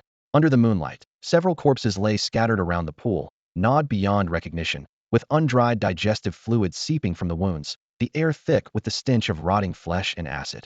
Wang Jia examined them briefly, confirmed that one was indeed Lu Ying's older brother, and quickly took photos as evidence. Just as he prepared to leave, a thunderous crash erupted as a pitch-black branch thick as an arm swept toward him. Wang Jia twisted his waist and nimbly dodged, while the entire wooden villa behind him was snapped in half, sending splinters flying. In the darkness, more plant vines burst from the ground, swaying in the night wind like rearing black serpents. He frowned slightly and looked up to see dense branches covering the area from above. The main trunk was hidden behind the buildings, but its roots had already burrowed deep underground, causing cracks to bulge across the ground. Quite large, Wang Jia murmured. He stepped on his right foot with his left, launching himself higher to finally see the main body's location. Simultaneously, underground vines burst forth to strike. He pointed his finger toward the rear, the finger's shadow piercing the air, forcibly spinning the atmosphere into a spiral jet that tore through the approaching branches with a hiss and instantly penetrated the core of the massive plant. A piercing shriek exploded. Wang Jia surveyed the area. 1, 2, 3, 8. He took a deep breath, his arms becoming blurs as he pointed 8 times in succession, 8 spiral energy streams dancing like butterflies to precisely destroy the 8 subsidiary plants emerging around him. The moment he landed, he crouched to gather power and slammed his right fist into the ground. sending force rippling through the earth like a net. Within 10 meters, the ground instantly collapsed, and several nearby buildings tumbled into the crater, buried by soil. Everything fell silent. Wong Jia exhaled turbid air and scanned the surroundings, his gaze settling on a half-meter-long emerald-green branch rare disaster material. He casually pocketed it and turned to retreat down the mountain path. Halfway down the slope, the sky suddenly turned red with firelight. He saw flames shooting skyward from the camp's direction, his heart tightening. Not good. The camp is under attack. Wang Jia pressed down with his feet and transformed into a gale rushing toward the battlefield. A massive cry became a sound wave that swept across, nearly overturning the armored vehicles. It was a massive peacock, standing 5 meters tall, its narrow eyes gleaming with cruelty and bloodlust. With a single roar, it unleashed waves of sound that sent drones spiraling out of control like fireflies, crashing into the mountainside. Behind the armored vehicles, a group of cultivators quickly sprang into action. Arrows, throwing knives, and stones flew through the air in a deadly weave. More than 10 disciples performed the same battle technique in unison, their combined light gathering in midair as they attempted a fusion strike. Wang Jia stared at the peacock from a distance. This was one of the few 6 seal-level mutant beasts on the outskirts of the Geneling base. It should have been hiding deep in the mountains, yet here it was, not only exposed but even larger than before. He recalled the giant plants that had appeared during the night and realized that all mutant flora and fauna were undergoing some unknown transformation. Watching the fierce battle ahead, he had no intention of joining the fight. He hadn't been present earlier, and now he needed to stay even further away to avoid being discovered for leaving the group. Grey Claw was even more cautious than him, having already hidden behind the rubble. The door of the largest armored vehicle suddenly burst open. Wang Jia looked over and saw the eldest son of the Xiao family, a handsome young man who gazed at the battlefield without a trace of fear, as if merely watching an entertaining spectacle. The mutant peacock suddenly let out a long cry, its tail feathers rising and spinning in the air, clearly preparing to unleash some unknown killing move. At that moment, a figure leaped onto the roof of the armored vehicle and shot toward the peacock like lightning. The man raised his arm, his knuckle guards instantly glowing red-hot, as if about to melt, and threw a punch. The peacock fired more than 10 tail feathers simultaneously. Amid the explosive crashes, he shattered all the feather blades with a barrage of violent punches. When a drone wobbled into view, he tapped it with his toe, using the momentum to leap gracefully through the air, roaring, "Beast, die!" 6 streams of gray energy surged from his body, instantly transforming into a crimson cloak. He brought his fists together and slammed them down with tremendous force. This single blow sent the peacock's massive body flying, crashing heavily into the already cracked highway surface. The ground caved in several meters, scattering debris everywhere. Wang Jia thought to himself, indeed, a 6 seal level expert. Since the eldest son of the Xiao family had come personally, how could he lack elite guards? He silently praised the display. The Xiao family's eldest son raised his hands and applauded, while the others looked in amazement at the middle-aged man who had landed without him. They would have been slaughtered by the peacock long ago. 6 streams of energy, undoubtedly a 6 seal level cultivator. The middle-aged man approached the deep crater step by step. The peacock lay at the bottom, its massive body nearly filling the entire pit, still staring coldly at the approaching figure without moving. The man watched where a lino mutant beast could be underestimated, as they only became more cunning with cultivation. "Uncle Ling, can we capture it alive? We could use it to replace Snow Steed," the Zhao family's eldest son called out. "No." The man called Uncle Ling frowned and shook his head. Snow Steed was originally a canine pet, trainable by nature. This peacock is wild by instinct, and at the 6 seal level it cannot be tamed, and would cause disaster at any moment. The young master sighed with regret. "All right then, kill it and see if there are any disaster materials." Even the family head would take notice of 6 seal level materials. At this moment, Wang Jia was also staring intently at the peacock, but his focus was on its talons. Claws were digging deep into the ground. His heart sank as he suddenly shouted, "Run! It's summoning disaster." Everyone looked toward Wang Jia, not understanding what he meant. At that moment, the mutated peacock suddenly soared into the air, flying toward the mountains near the resort. Uncle Ling had just raised his hand to strike when the ground beneath his feet began to shake violently. The armored vehicle swayed left and right as spiderweb cracks split the earth, as if some massive creature was pushing its way up from below. "Yuezhi, run!" Wang Jia's face instantly changed as he roared. Hearing this, everyone's expressions shifted from confusion to terror as they scattered in all directions. Uncle Ling grabbed the young master of the Zhao family and bolted, leaving behind several women in the vehicle who cried out as they were abandoned. No one looked back. Wang Jia also joined the fleeing crowd.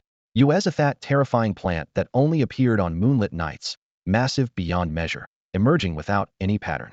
Humans knew nothing about it, but the mutated beasts clearly understood much more. under the clear night sky. Though Yuezhi had not yet broken through the earth, the mutated peacock had already firmly grasped the ground, as if releasing something into the depths below to summon it forth. These creatures were terrifyingly intelligent. Standing 100 meters tall, Yuezhi could devour birds and beasts alike. Even Hong Jian, one of the 5 extremes from Geneling base, was powerless against it. News of failed sieges and humanity's crushing defeats had long spread among the survivors. Suddenly, the ground collapsed, creating a massive crater spanning 1,000 meters. Countless fleeing people had no time to react and fell directly into the pit. Some desperately tried to climb out, only to be instantly dissolved by scalding white mist erupting from below. They couldn't even scream. Wang Jia looked back to see a row of armored vehicles melting like wax into twisted streams of metal. From the bottom of the crater rose a giant leaf marked with dark red patterns, followed by searing waves of heat that rolled upward. Then, from all directions came a terrifying suction force, like a massive maw trying to drag everyone back into the abyss. He couldn't save anyone. Yuezhi represented the peak of combat power in this apocalyptic world. Even the 3 gods and 5 extremes were helpless against it. Uncle Ling moved with astonishing speed, quickly catching up to Wang Jia's vicinity. Wang Jia deliberately veered away from their route, hoping to escape using his movement techniques, but Uncle Ling had clearly set his sights on him. The old man was convinced he could make it out alive. More green leaves with dark red veins burst forth from underground, each edge lined with razor-sharp teeth. They shot skyward with a whoosh, snapping shut viciously at the moon as if to devour the entire lunar glow. Shadows swept across the land, instantly plunging Wang Jia, Uncle Ling, and the others into pitch darkness. Amid the howling winds, a giant leaf slammed down toward them, clearly intent on sparing no living creature. Uncle Ling's eyes flashed coldly as he lunged toward Wang Jia, dragging the terrified young master of the Xiao family with one hand while reaching for Wang Jia with the other. Wang Jia's gaze turned ice-cold. The man wanted to use him as bait. He grabbed Uncle Ling instead. "Hold on to me. I'll get you out," Uncle Ling shouted, but despite exerting all his strength, he couldn't shake off Wang Jia. Instead, he found himself being swung upside down. What the hell? This kid is that strong? Uncle Ling was shocked.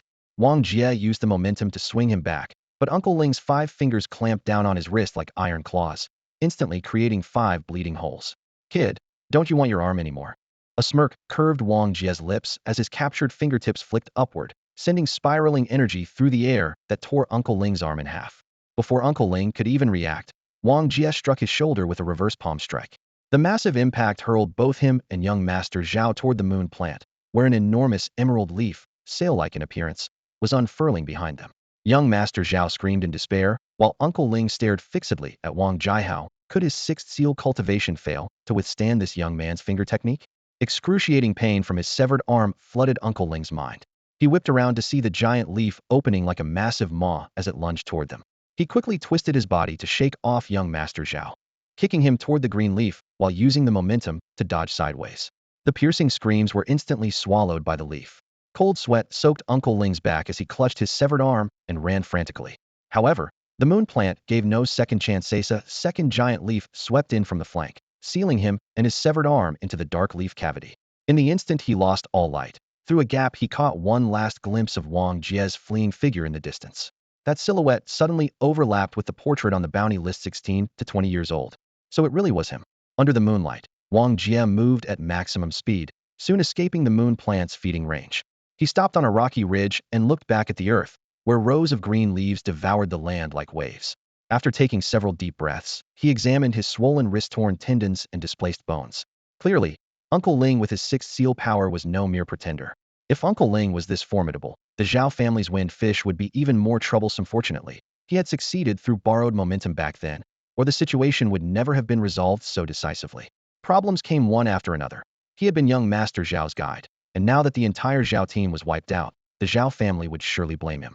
His old chest wound, aggravated by the moon plant's impact, had torn open again. He coughed once, and blood trickled down the corner of his mouth. Wang Jia decided to find a place to rest first, so he slipped into an abandoned high-rise in the suburbs. Sitting by a window, he could still see the distant silhouette of the writhing moon plant. Uncle Ling's severed finger lay in his palm. This villain's severed finger was exactly what the mission required. He fed the finger into the second green bud in the gray space. The tender bud closed tightly, successfully devouring it. The item's reaction matched his expectations perfectly. Now he only needed the heartbroken girl's tears. As for whether Grey Claw was dead or alive, he couldn't be certain. Meanwhile, the Geneling base where the Xiao family resided shook simultaneously. On the life monitoring device, Young Master Xiao's signal went dark at that very moment. The Xiao family's intelligence assessment concluded. Encountered 5th level or higher energy before death, suspected to be a sudden moon plant emergence. A middle-aged man stood with his hands behind his back in the center of the hall, his face dark. Moon plant appearances are never without warning signs. With Ah Ling's abilities, he should have been able to escape with him. Investigate, find out who's still alive. Yes, family head. Night gradually deepened, leaving only cold wind rushing through broken windows in the high-rise. Wong Jia leaned against the wall corner, and after closing his eyes for an unknown duration, the ground suddenly trembled.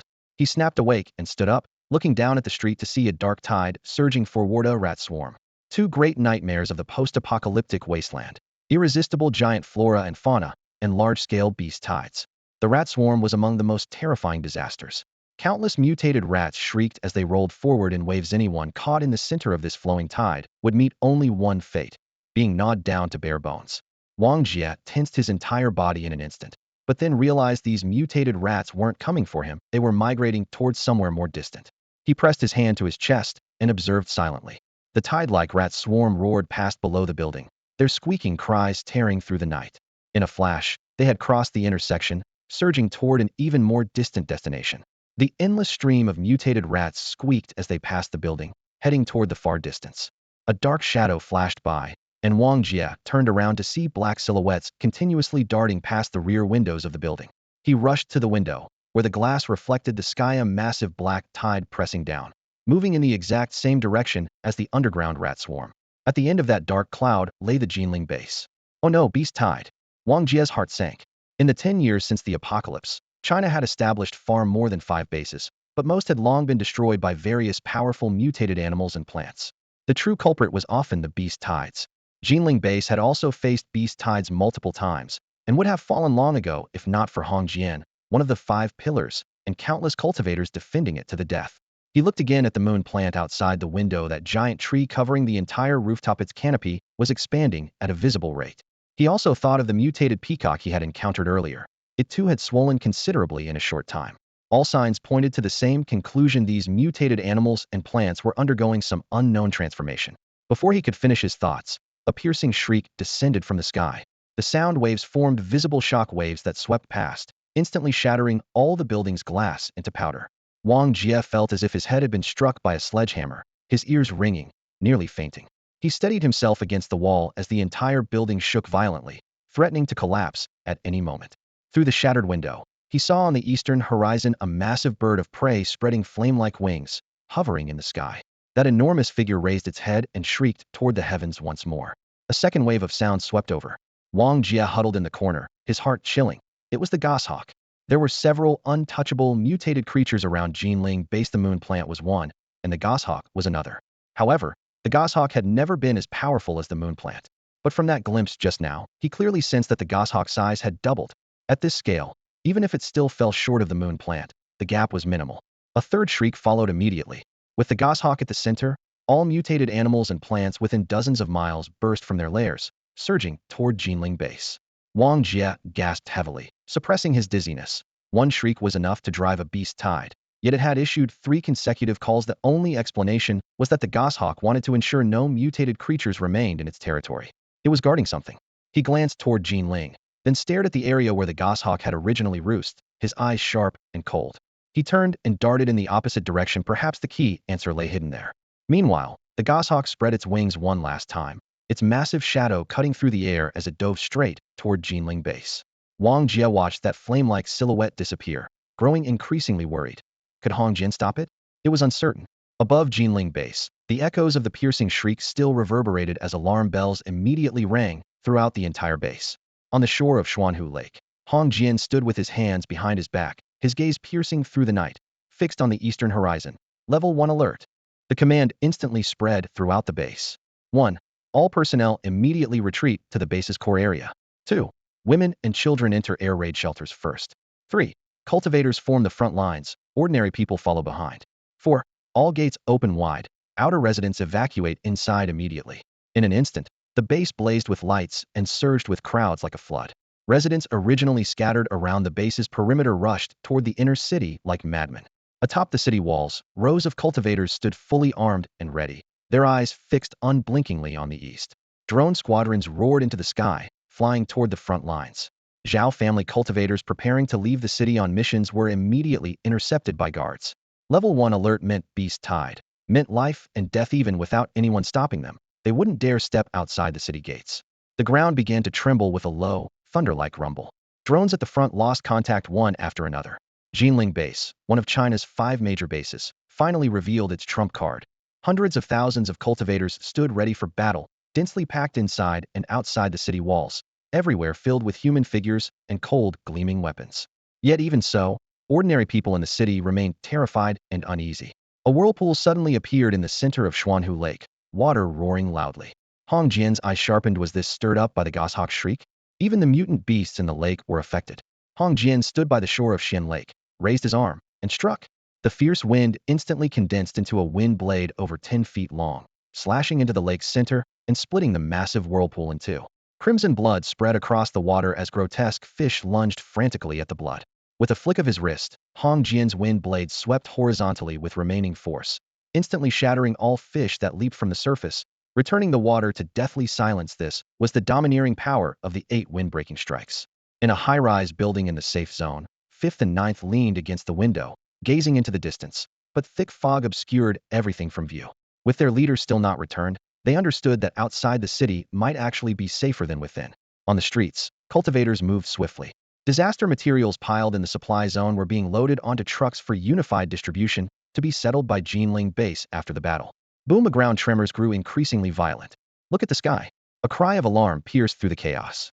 Dark shadows loomed in the distance, and in the next instant, countless black feather arrows rained down upon the city like a torrential downpour.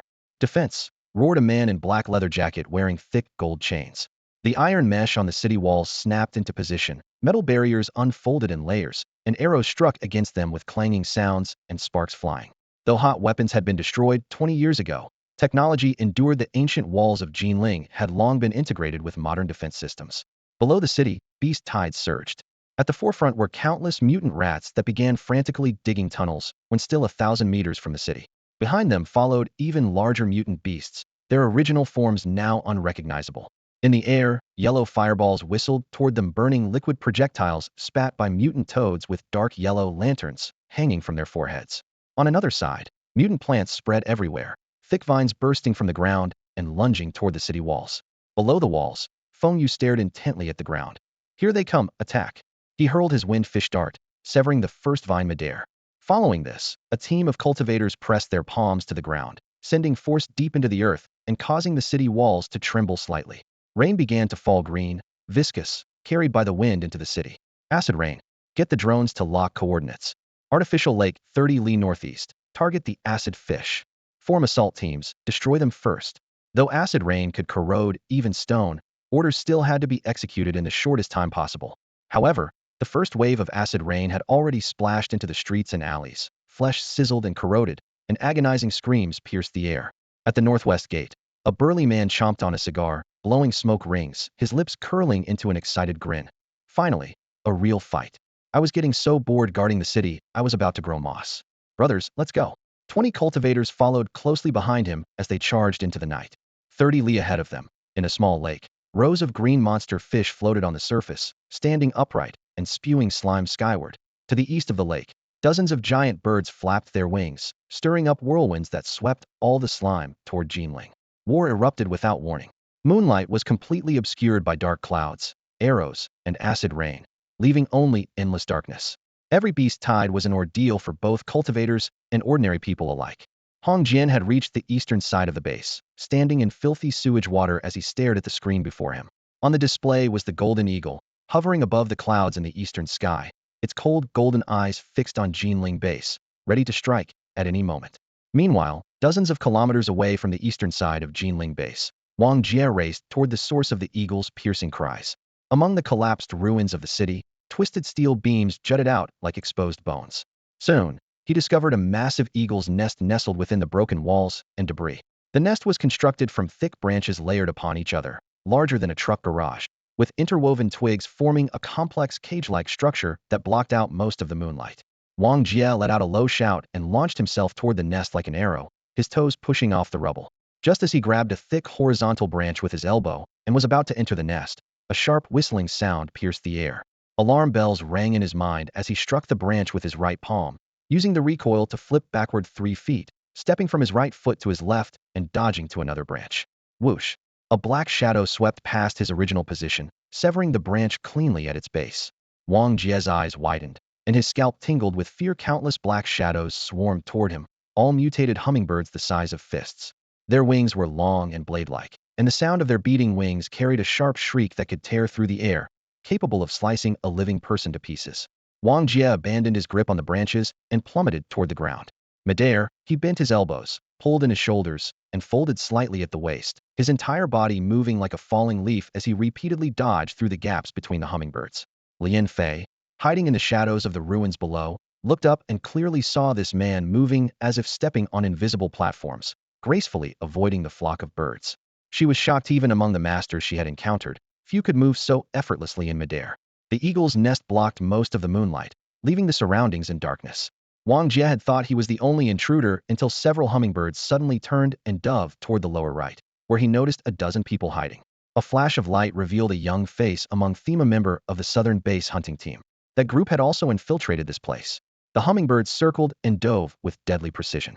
Wang Jia landed lightly on a pile of rubble and, without hesitation, turned and ran toward the other end of the ruins.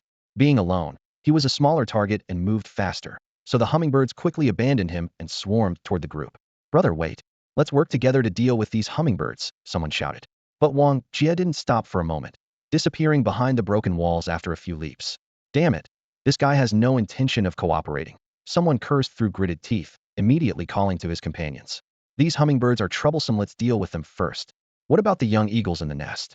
That man might steal them," another worried voice said. Lian Fei's expression turned cold as she stared in the direction where Wang Jia had vanished. "You hold off the hummingbirds. I'll go after him." "No, miss. That man is very strong." A guard tried to stop her. Lian Fei had already leaped out. "Senior sister will arrive soon.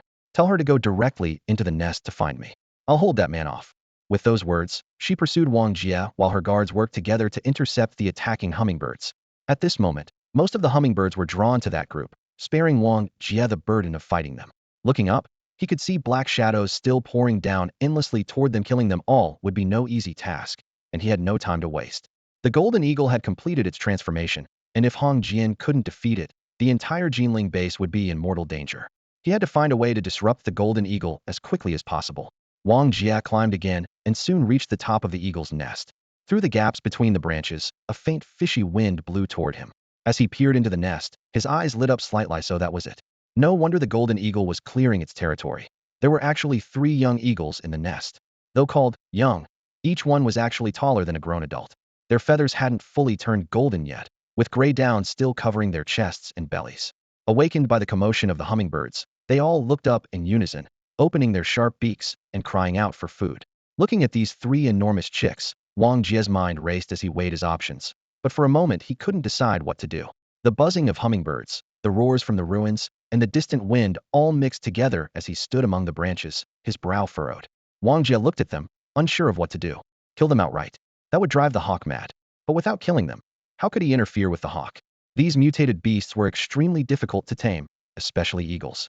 In peacetime, people would spend years breaking hawks, but in the apocalypse, no one had such leisure. Not even the 5 poles could manage it. Wang Jia crouched low, his gaze sweeping past the ruined skyscrapers toward the west. The Geneling base was ablaze with towering flames and billowing smoke, yet the massive hawk that blotted out the sky had not yet made its move. Hong Jian remained still as well, so he had to keep waiting. If he struck at the young hawks now, he would surely draw the mother back, leaving him no choice but to face that monster Hedon. The sound of sliding rubble came from nearby. Under the moonlight, a woman leaped onto the broken wall. Her skin appeared pale in the lunar glow, her features cold and striking, her sharp eyes locking onto Wang Jia. Instinctively, he raised his hand to cover his face with black cloth. "Who are you? Hiding your face like that? I don't recall Geneling base having such a skilled fighter," the woman questioned in a low, cold voice. Her name was Lian Fei. Wang Jia recognized her but pretended otherwise, lowering his voice further. "With no one protecting you, aren't you afraid I might kill you?" Lian Fei sneered. "Being fast enough to dodge hummingbirds in midair doesn't mean your combat power can intimidate the pole below hunting squad." The pole below hunting squad. Wang Jia's heart stirred, and he understood her arrogance. Throughout all of China, regardless of background, anyone who joined pole below had to possess exceptional strength.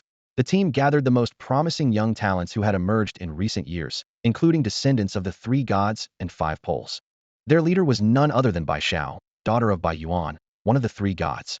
With Bai Yuan's reputation and Bai Xiao's own abilities and beauty, the pole below hunting squad had coined a resounding slogan, the future of China. While the three gods and five poles currently led humanity, these young people believed they would one day take their place. Wong Jia remained expressionless as he faced off with Lian Fei, but his attention was focused on the distant battlefield. As soon as that hawk engaged Hong Jian in combat, he could make his move. Noticing his distraction, Lian Fei frowned. Who exactly are you? You seem young. If you're willing to show yourself, I could recommend you for the pole below hunting squad. She deliberately drew out her words, using both carrot and stick, but Wong Jia remained silent. Suddenly, she fell quiet. Wong Jia's eyes sharpened. This woman was stalling for time. The forces from the southern base pursuing Huguan couldn't possibly lack experts. There had to be at least a 6-seal-level powerhouse among them. If he delayed any longer, he might find himself surrounded. With this thought, he suddenly lunged forward. Lian Fei's pupils contracted sharply as a cold gleam flashed from her sleeve. A hidden arrow shot forth, but Wang Jia dodged it with a sideways movement. His second step seemed to displace reality itself, and in a flash, he appeared behind Lian Fei. The woman stared blankly at where he had been standing, amazed by the uncanny speed of that footwork. Bang! After a dull thud, she collapsed to the ground. Wang Jia withdrew his palm, having knocked her unconscious, then immediately turned to survey the battlefield. From Geneling's direction, a blinding white blade light shot skyward from below, like an inverted meteor. Hong Jian had finally made his move. A piercing eagle's cry shattered the air as the giant hawk dove down, its talons tearing through the blade light as it swooped toward Geneling base with killing intent. Now's the time. Wang Jia exhaled a breath of stale air and turned toward the three immature young hawks. Blood pooled on the ground around the mangled remains of a man's corpse, bitten beyond recognition and reeking of gore. The young hawks pecked at the human flesh and blood, their feathers matted with crimson. Wang Jia stepped through the blood pool, grasped the feathers of the nearest young hawk, and tensed his arm muscles. He yanked hard. A piercing shriek echoed through the air, carrying far into the distance. Below the eagle's nest, countless hummingbirds instantly erupted into chaos, abandoning the crowd and surging back to their nest like a tide. On the cliff face, cultivators who had come to protect Lian Fei were forced to engage, desperately trying to delay the hummingbirds. Inside the nest, Wang Jia grabbed a young eagle and brutally plucked its feathers one by one, its sharp cries becoming even more ear-piercing as they reverberated through the canyon. From the direction of Geneling base, Hong Jian leaped into the air, his long blade pointing straight at the eagle. As soon as he unleashed the 8 wind-breaking strikes, fierce winds swirled around him, carrying him high into the sky. His first strike clashed directly with the eagle's talons, the explosive shockwave creating white ripples as dust billowed from the ground below. Blood seeped from his palm, but he gritted his teeth and pressed on. 7 streams of seal power within his body transformed into 7 hurricanes, propelling his form forward as he struck again. Just as the eagle was about to counterattack, it seemed to hear something unusual from the east, its golden pupils suddenly turning in that direction. Hong Jian seized the opportunity to strike down with his blade, the sharp edge slicing through the eagle's leg as bone cracked and blood spattered. The eagle frantically beat its wings, trying to escape eastward, but he spun and delivered his second strike. 100-meter blade aura tore through the sky, directly severing the eagle's wing. Once the 8 wind-breaking strikes began, unless the wielder chose to stop, they continued like a chain reaction, each strike flowing into the next. The third strike, the fourth, fierce winds carried the blade light like wildfire, continuously hurling Hong Jian toward his target. Atop the walls of Geneling base, tens of thousands of cultivators looked up to see Hong Jian delivering strike after strike against the eagle's body. The eagle's cries were mournful and piercing, yet it still stared fixedly toward the east. As the 8th strike fell, the blade swept across its neck, sending the eagle's head soaring skyward as blood rained down. Having lost his support, the exhausted Hong Jian plummeted from the sky toward the rat swarm below. Iron hooks and chains had already been positioned on the city wall. One hook caught his shoulder armor precisely, forcibly dragging him back to safety. With the dominant beast's death, the beast tide briefly stalled as numerous mutated creatures scattered in terror. At the eastern eagle's nest, Wang Jia remained unaware that the eagle had perished. While dodging hummingbirds, he efficiently killed 3 young eagles, collecting their blood, feathers, and other catastrophe materials. These chicks would all become formidable enemies in the future. Just as he was about to leave, he caught sight of a white gleam at the bottom of the nest, an egg. His eyes lit up as he grabbed the eagle egg and quickly departed. Soon after, the hunting party from the southern base climbed to the top of the nest. Seeing the corpses of the young eagles, everyone's faces changed color. Lian Fei was found unconscious but unharmed, bringing them great relief. Quick, carry the young miss away. When that eagle returns, we're all dead. The group hastily retreated, carrying Lien Fei on their backs. By this time, Wang Jia had already run several miles with the egg, and the hummingbirds no longer had the strength to pursue him. Feeling the warmth of the eggshell, he calculated silently. If Hong Jian couldn't stop the eagle, he'd have to use this egg as a weapon and throw it back. He hoped Geneling base would remain safe. In western Geneling, Hong Jian was dragged into the city, his body powerless. Yet he knew the crisis wasn't over. A beast tide hadn't completely retreated and seemed to still be driven by some force behind the scenes. An officer came running to report, and he immediately had them carry him up to the city wall.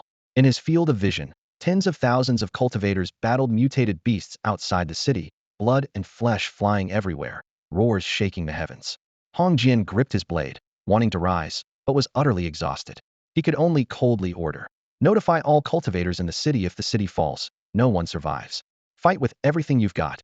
Before his words had finished, several fiery streaks shot across the sky, crashing heavily into the beast tide. Amid the thunderous explosions, waves of flame devoured dozens of meters of surrounding beasts, the stench of burning flesh mixing with the smell of blood as it rose into the air. Hong Jian's expression changed dramatically as he stared into the distance. Such incredible power. The other cultivators looked in the same direction. Crimson streaks continuously tore through the night sky, illuminating the area outside the east gate, and forming a red archway in midair that slowly moved while slaughtering the mutant beasts. 7 seal level combat power. Someone cried out in shock, as the cultivators outside the east gate instinctively retreated. Found him. A technician behind Hong Jian stared intently at the light screen in his palm, quickly projecting the image onto the wall. Everyone turned to look and saw a man in crimson armor not far from Geneling base, wielding a longbow with arrows flying like rapid rain, barely pausing between shots. Hong Jian gazed at the screen, murmuring to himself, "Who is this person?" In today's world, aside from the 3 gods and 5 extremes, even if another 7 seal level powerhouse were to emerge, they shouldn't be this effortlessly tireless. Moreover, that armor's craftsmanship completely exceeds conventional standards. In the footage, the man lowered his bow with one hand, returned the quiver to his back, and leaped up, transforming into a streak of red light that plunged into the beast tide. With sweeping movements, every punch and palm strike was accompanied by blazing flames, burning the ground red hot until it melted. The massive beast tide was forcibly halted by this single man, with debris scattered everywhere and the air filled with the stench of burning flesh and blood. The mutant beasts finally collapsed in terror, retreating like a tide while fearfully glancing back at that crimson figure. The man stood still, and after confirming the beast horde's withdrawal, turned to gaze toward Geneling base with a slight smile. "I want to meet the highest authority here." Dozens of miles east of the base, Wang Jia was still unaware that the crisis had been resolved, racing back at lightning speed. No matter what, even if the base had fallen, he had to take away 5th brother, 9th brother, and that 4 eyes. Halfway through his journey, he suddenly stopped. Ahead, on a tall tree, a young man casually swung his legs while studying him with interest. Amidst the ruins and scorched earth, this youth stood out like an ancient statue, strikingly out of place. "Native, leave the egg and get lost," the youth said in a tone so flat it was almost emotionless. Wang Jia surveyed his surroundings. The nearest grove looked like it had been hit by artillery shells, with no signs of ambush. He looked back at the youth and asked coldly, "Are you talking to me? Who else? Where are your elders?" The youth's eyes suddenly turned cold as he plucked a leaf between 2 fingers and flicked it out. The green shadow cut through the air, aimed straight at Wang Jia's forehead. So fast, Wang Jia dodged sideways, the leaf grazing his face and leaving a bloody scratch. The youth raised his eyebrows in surprise and chuckled. "Interesting, let's see what you've learned." Before his words finished, he gathered a handful of leaves and instantly flung them out. Green light sealed off all directions. A killing move from the start, showing no mercy. Murderous intent flashed in Wang Jia's eyes. How could such a ruthless youth appear outside Geneling base? He tossed the egg in his arms into nearby grass, lowered his stance, and charged forward using footwork techniques. Movement techniques? No wonder you could dodge, but you won't last much longer. The youth sneered, leaping down from the tree. His gaze quickly tracked Wang Jia's trajectory. "Found you." A strange energy different from seal power surged from within him, covering his 5 fingers. He swung his arm to grab. "Get out here." Wang Jia clearly felt that 6 seal level pressure, his heart pounding wildly. Not only did his opponent possess 6 seal level combat power, but he had also seen through his movement technique. His expression remained unchanged as he stepped left with 1 foot, his body suddenly appearing on the right side. The young man was startled and redirected his palm strike, but Wang Jia stepped right with another foot, his body materializing behind him. The young man was horrified and blurted out, "The 8 armor steps? How is that possible?" He spun around abruptly, his palms strike thundering through the air, but Wong Jia had already taken his third step, appearing directly in front of the young man. The young man's arms were still frozen in their attacking stance, leaving his back completely undefended. Wong Jia's twin palms struck down swiftly, and with a dull, thunderous impact, the young man's spine felt as if it had been struck by a sledgehammer, blood surging from his throat. "You're asking for death," the young man roared in fury, his internal energy erupting outward, forcing Wong Jia to stagger back 2 steps. Wang Jia's feet sank slightly as he sensed something was wrong. This power was completely different from any system he knew. The young man's palms transformed into countless palm shadows filling the sky, cracking the ground in all directions while the air seemed to twist like a distorted curtain. Wang Jia dodged continuously, yet still heard the palm winds exploding beside his ears, scorching hot as fire. Finally, he created several yards of distance and flicked his index finger. A spiraling energy force penetrated through layers of palm shadows, precisely piercing the young man's chest. This finger strike aligned perfectly with the earlier blow to his spine, the forces meeting front and back. The young man's chest was instantly pierced through, his protective energy unable to form in time. The young man's eyes contracted sharply. This finger technique, before he could finish speaking, Wang Jia had already closed in. Severely wounded and unable to move, the young man could only plead hoarsely, "You can't kill me. I am." Bang! The 8 armor steps activated again. Wang Jia's toes touched the ground left and right, instantly flashing behind the young man and striking his skull with a palm. The crisp sound of cracking bone rang out, blood splattered everywhere, and the young man collapsed on the spot, dead. Only the night wind remained in the silence.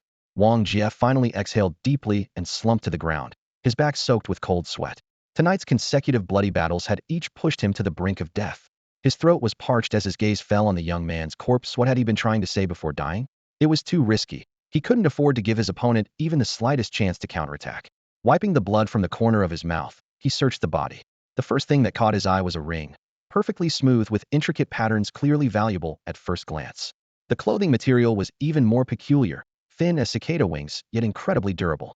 If not for the bone-deep force of his finger strike, it would have been difficult to pierce through. Wang Jia remained secretly vigilant even in peacetime. Such fabric would be nearly impossible to create. This person's identity was definitely not simple. Perhaps he came from another base. He looked toward the direction of the Geneling base, his thoughts racing, and finally decided to burn the body on the spot to prevent anyone from tracking him down. After disposing of everything, he coughed twice, picked up the egg with his weary body, and set off on his return journey. Dawn was approaching, golden sunlight spreading across the earth, stretching his shadow long before him. Upon reaching the base's outskirts, he hid the egg in an elevator shaft of an abandoned building, carefully concealing the entrance before heading toward the base. Along the way, the ground was littered with the broken corpses of mutant beasts, and many people were searching through disaster materials that had been melted by high temperatures. Everything's melted to ash. Who was that person? He seemed even fiercer than the main squad. Don't talk nonsense. If the main squad hadn't slain the giant eagle, the beast tide would have broken through long ago. But that person was truly terrifying, could even melt stone. These scattered conversations drifted into Wang Jia's ears, and his heart said another expert had emerged. He entered the city through the east gate, where guards were dispersing unrelated crowds, and the base remained in disarray. But since the defensive line had held, Old Five and the others would be safe. At this moment, Wang Jia had no other thoughts. Drowsiness washed over him like a tide. Wang Jia didn't want to do anything now. He just wanted to sleep. He was about to head to the house in the contaminated zone, but after a moment's thought, he avoided the crowd, changed his clothes, and went to the clean zone instead. The death of the Xiao family's eldest son was like a stone dropped into water. Sooner or later, it would alert the Xiao clan. Once the Xiao family uncovered the truth, they would likely trace it back to him. Wang Jia didn't want to expose himself to such scrutiny, so he decided to spend the night at Lao Wu's place first. The iron gate at 17, Mingyi Road, creaked open. He greeted Lao Wu in the courtyard and Lao Jiu on the balcony, then collapsed into bed. After sleeping soundly for nearly a full day, he opened his eyes to find the setting sun sinking into the corner of the wall, and the base once again shrouded in darkness. Stepping outside, he saw Lao Jiu leaning against the balcony railing reading a book, while Lao Wu was coughing softly against the courtyard wall. Four Eyes still hasn't treated Lao Wu. Lao Jiu put down his book and shook his head. "No. I'll go check on him." "Boss, are you alright?" Lao Jiu asked quietly. "What could be wrong with me?" "Don't worry." Wang Jia smiled, had a brief conversation with Lao Wu downstairs, then headed straight to 18, Mingyi Road. Number 18 was cluttered with equipment, looking even more like a makeshift repair shop than during his last visit. "Why haven't you treated Lao Wu yet? What's the rush?" "I won't act without complete certainty." The down-and-out man looked up from the pile of instruments. Wang Jia covered his mouth to muffle a cough. "You'd better hurry. Things are getting more chaotic outside." The man glanced at him. You look worse than Lao Wu. Let me treat you first, otherwise no one will bring me materials. What are the odds? 20%. 20% is no different from failure. Save Lao Wu first. Wong Jia shook his head, then remembered something. I got hold of an egg. Would that be useful? What kind of egg? A hawk's. The down-and-out man suddenly straightened up, his eyes bloodshot with excitement. A hawk egg? Bring it here quickly. It's really useful? Of course. The egg itself is more precious than any catastrophe material, and it's from a hawk, one of the strongest species after the catastrophe. With it, I can increase my confidence in treating you by another 20%. Wang Jia felt reassured and turned to leave. I'll bring it to you soon. Hurry up, I am afraid you'll die first. As night fell completely, he didn't return to number 17. Lao Wu could now be saved. Next, he needed to pave the way for Lao Jiao. He looked up to see Lao Jiu standing by the window across the street, watching him. The two exchanged knowing nods. Wang Jia left the residential area and headed straight for Feng Yu's place. The Geneling base had been in complete chaos since last night's beast tide. Feng Yu had been running around all night and had only just collapsed into bed. Her bones felt like they were falling apart. She had barely closed her eyes when she suddenly sat up. There was a figure silhouetted on the windowsill. Who's there? You must have already reported the matter concerning Huguan to your superiors. The voice was low and hoarse. Feng Yu's pupils contracted. You're the one who killed Huguan? Who are you? Who I am doesn't matter. What matters is how much you told Hong Jian. She had indeed reported to Hong Jian. Someone from the southern base was searching for Huguan, and Huguan had stolen the hibiscus tears. These facts couldn't be concealed. However, she had kept silent about her multiple trips to find Huguan and their brief confrontation, and she absolutely couldn't reveal those details. Hand over the Wolf King's third eye, and Huguan's death will have nothing to do with you. Otherwise, I'll let Hong Jian know you encountered Huguan. Feng Yu felt a chill in her heart as a fish-shaped dart slipped between her fingers. She wanted to attack, but remembered the outcome of their last encounter. She was no match for him at all. Worse still, he had used her wind fish dart to create the false impression that Huguan died by her hand. With Huguan's body missing, she could still maintain her lie unless there was concrete evidence. But that lost dart was likely in his possession, and it was too late to return to the scene to search for it now. Sending someone else would be equally risky. You're too late. Someone else took the Wolf King's third eye. The figure flicked his finger, and a cold light flashed. I don't care who took it. You must get it for me, or else. I can't do it. It was taken by the trialist who repelled the beast tide. Trialist? This was the first time Wang Jia had heard this term. Feng Yu took a deep breath and spoke in a low voice. 10 years ago, when the apocalypse descended, it wasn't an accident, it was a trial from the Xiao sect. Over the next while, she revealed everything she currently knew. As a squad leader, she had clearance to access top-secret intelligence. Within the entire Geneling base, apart from Chief Commander Hong Jian, only 5 captains were privy to this information. Now Wang Jia had become the 7th person to know. The Xiao sect, a renowned cultivation sect in the galaxy. At regular intervals, they would select trial grounds from across the myriad realms. Blue Star had been unlucky enough to be chosen. In just 10 short years, what was once a technological planet had been forcibly thrust into the cultivation era. The strongest practitioners barely reached the 7 seal level, which perfectly corresponded to the power gradient of the Xiao sect's trial disciples. Yanxi was a trial disciple sent by the Xiao sect. During his first appearance, he single-handedly repelled the beast tide and saved the crumbling Geneling base. But in the process, he took away the base's most precious catastrophe materials. Feng Yu's tone grew somber. The Wolf King's 3 eyes you're after is one of the highest-grade catastrophe materials currently in the base's possession, and it's now in his hands. I can't get it back. Wang Jia hadn't expected to be caught up in such a situation. The youth he had killed was indeed another trial participant. No wonder the boy had worn strange clothing, used completely different combat techniques, and had immediately recognized the footwork Wang Jia practiced. Wang Jia looked up at the sky. Those omnipresent aerial projections were actually monitoring equipment the Xiao sect had deployed on Blue Star. Over 10 years, billions of lives had perished, all because others wanted to conduct a selection tournament. He remembered the smiles on peaceful streets from years past, now long since consumed by blood and fire. This hellscape before his eyes was merely a trial, and in the eyes of the Xiao sect, the people of Blue Star were no different from weeds. Feng Yu continued, revealing an even more brutal future. Once the trial ends, Blue Star's cultivators will be used as war slaves and thrown into interstellar battlefields. All trial grounds meet the same fate. Yanxi said that the seal power we cultivate was originally designed for war slaves. However, if we help him complete his trial, the forces behind him might be able to remove the shackles of slavery from us. Hong Jian believed him? Wang Jia asked. Feng Yu showed a trace of bitterness. Does it matter whether he believes it or not? We simply have no choice. You haven't truly experienced the gap between Yanxi's stellar power and our seal power. Even at peak condition, the chief commander is no match for him. Yanxi can instantly see through our combat techniques and weaknesses, as if we're completely transparent to him. Wong Jia had once fought and killed a 6 SEAL trial participant, so he knew that trial disciples weren't invincible. But how many people like him could Blue Star possibly have? And Yin Si was on an even higher level. Feng Yu spread her hands. If you want to inform the chief commander, go ahead, but I don't have the ability to get you the Wolf King's 3 eyes. Where is Yin Si? By Xian Lake. He's keeping watch there for the chief commander. Xian Lake was located at the core of Geneling base, with a terrifying mutant beast hidden at the bottom. The reason Hong Jian had stood guard there year-round was to prevent that monster from breaking through the lake's surface. But after his battle with Song Ying, his vitality had been severely damaged, leaving only Yin Si capable of guarding Xian Lake. The development of events far exceeded Wang Jia's expectations. He hadn't anticipated such a turn of events, leading to an uncontrollable situation. Yin Si wanted catastrophe materials, and the other trial participants would certainly want them too. After he left, Feng Yu watched his figure disappear and let out a long breath. The invisible pressure that man had brought made her spine run cold, and the news Yin Si mentioned was like a dark cloud that instantly shrouded the entire city of Geneling. Once the trial officially began, local cultivators would have virtually no time left. How long could a trial last? What awaited the people of Blue Star would be the fate of war slaves. Feng Yu refused to accept such an ending. Thinking of Yin Si's ambiguous smile as he left, she hesitated for a moment before turning back into the house. At the same time, the appearance of the trial participants also made Wang Jia's sense of crisis surge. He decided to immediately cultivate the heaven and earth Luoxian finger technique. The original finger method was already formidable, and after upgrading it would undoubtedly be even stronger. Tears of a Heartbroken Girl was precisely the core catalyst he needed. As night fell, he entered the clean district. The streets were illuminated by high-powered streetlights without a speck of dust. Wang Jia navigated the familiar turns with practiced ease, neither fast nor slow, and after half an hour stopped outside an elegantly appointed restaurant.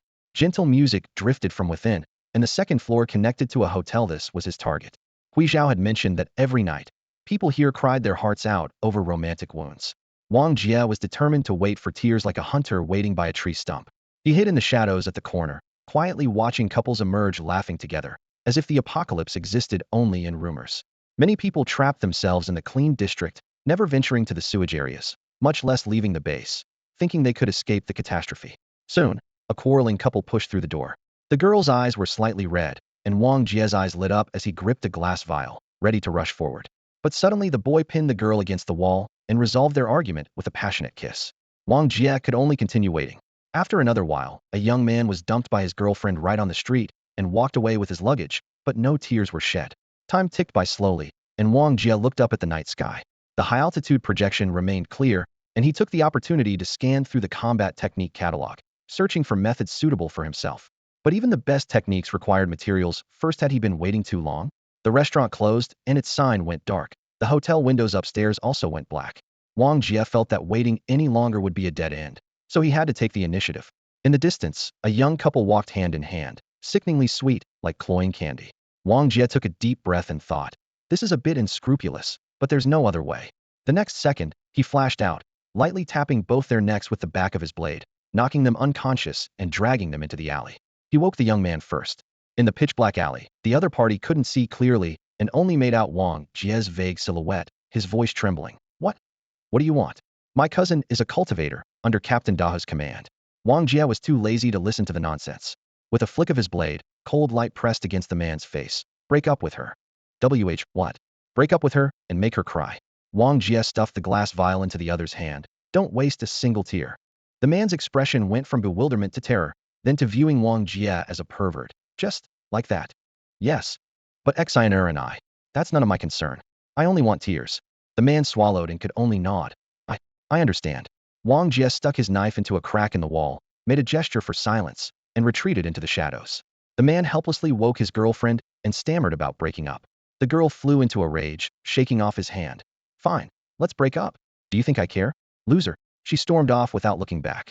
A cold wind blew through, and fallen leaves tumbled at the alley entrance. The young man stood there in a daze. They had broken up, but not a single tear had fallen. Wang Jia stood in the shadows, stunned. Was it really this difficult? He sheathed his knife, sighed, and patted the shoulder of the unfortunate dumped man as a gesture of comfort, then turned to leave with stubborn determination. He glanced sympathetically at the man and went to find the next couple. He refused to believe this wouldn't work. After nearly half the night, Wang Jia returned to number 17 with the glass bottle in hand, finally having obtained what he needed. This whole ordeal had been more exhausting than fighting a battle himself. He clicked his tongue in amazement.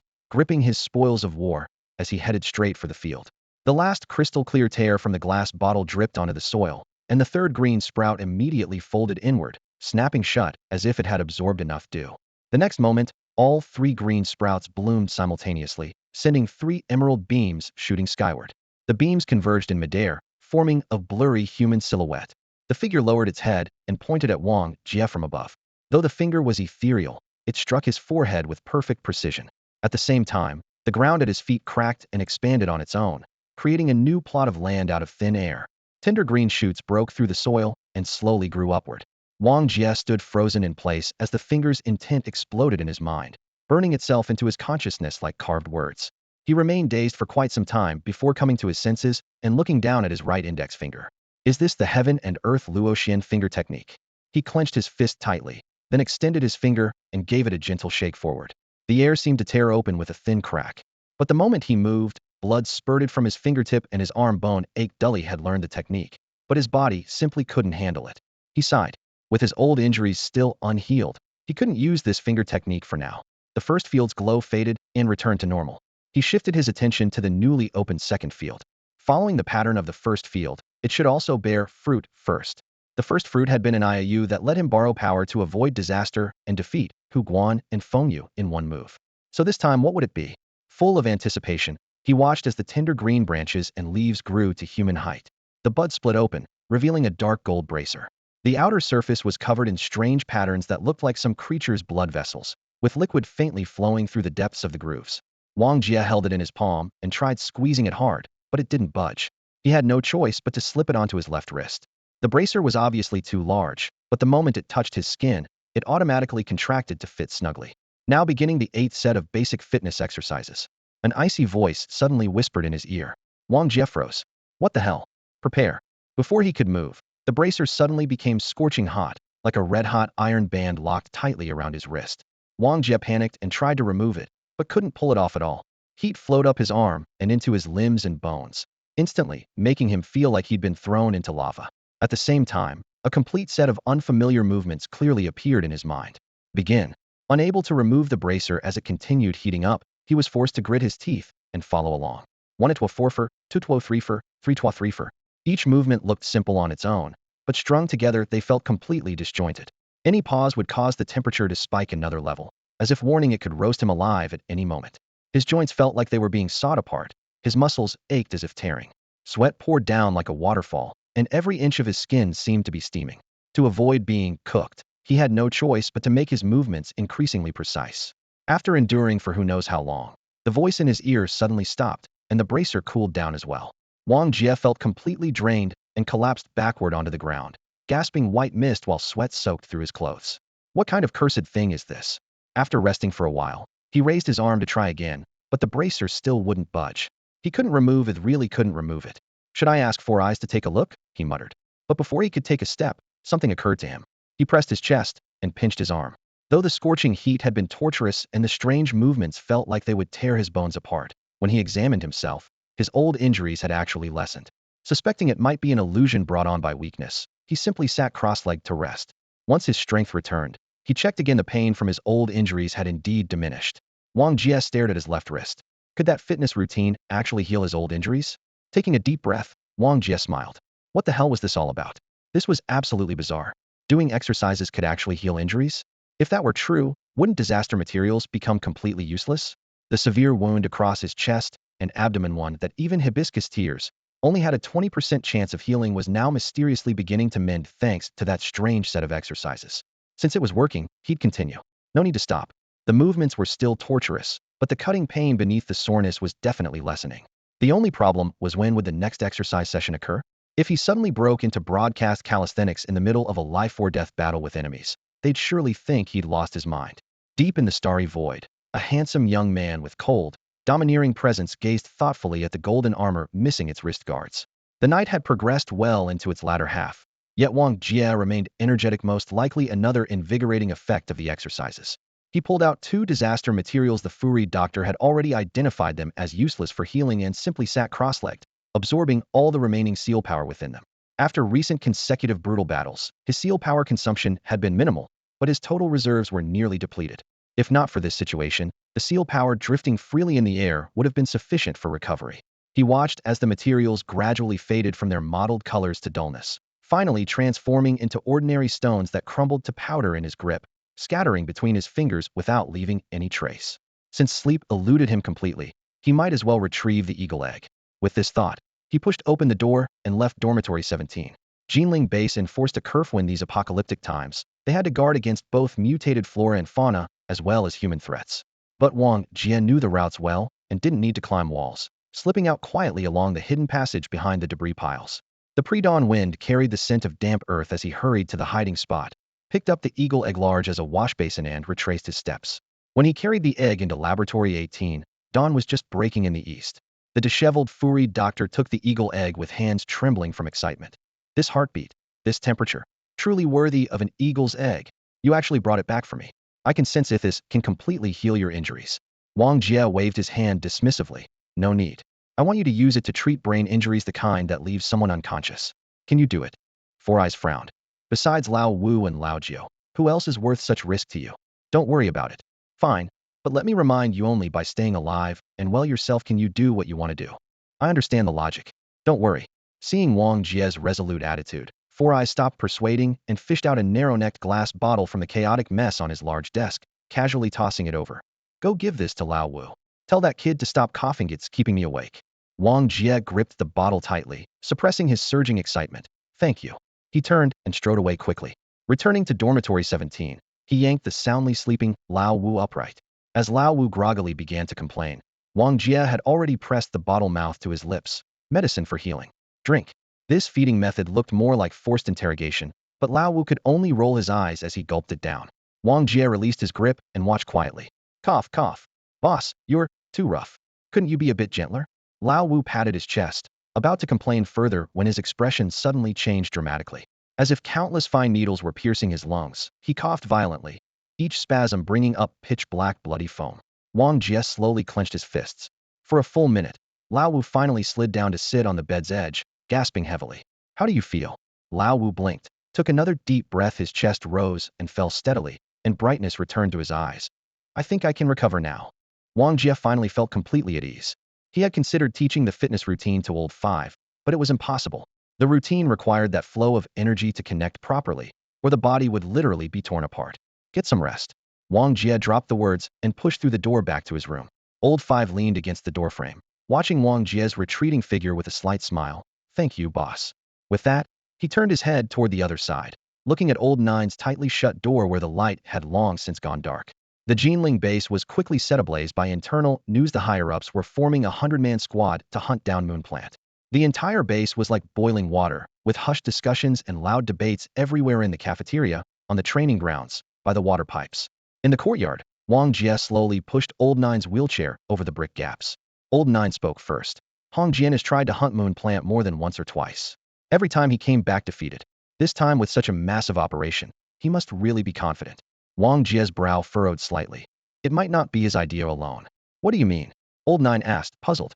Wong Jia repeated word for word the inside information he'd heard from Wind Fish. Old Nine's eyes widened. There's such a thing? If that's the case, they're probably after the disaster materials. Moonplant is the strongest mutant plant around the base. Wong Jia was equally convinced of this. Yanxi's appearance meant the power structure at Geneling base was destined for upheaval, and Hong Jian could no longer make unilateral decisions. However, regardless of everything else, if they could actually kill Moonplant, it would be a good thing. Hey, kid, we've got a situation. Four Eyes' voice came through the inner wall, muffled. Dormitories 17 and 18 were connected, and he'd been kept awake by Old Five's coughing all night, yet didn't dare seal the ventilation hole completely. Four Eyes, what's the situation? Northwest corner of the base, the sand field. Upon hearing this, Wong Jia avoided the crowds and made his way to the northwest through a side door.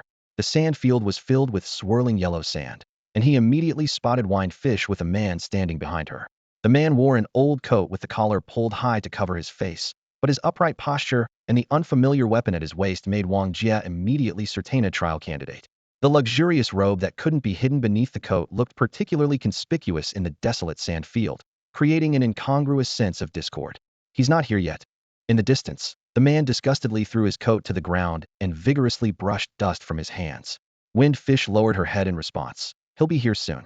Avoiding the eyes and ears in the base takes some maneuvering. Humph. If you ask me, we should just kill anyone we encounter. Why all these concerns? The man was impatient. A flash of contempt crossed Wind Fish's eyes, but she continued waiting quietly. Before long, Yanxi appeared as promised. Sand particles were kicked up by footsteps. The man's eyes suddenly brightened, and his lips slowly curved upward. It really is you. We're quite fated, selected together by the sect into the outer court, doing menial work together, then entering the martial hall together. The first batch of 80 people scattered across the entire blue star, and yet we meet again. Yanxi smiled as he approached. I never expected to run into you in Geneling either. How about it? You and I join forces to surpass the others.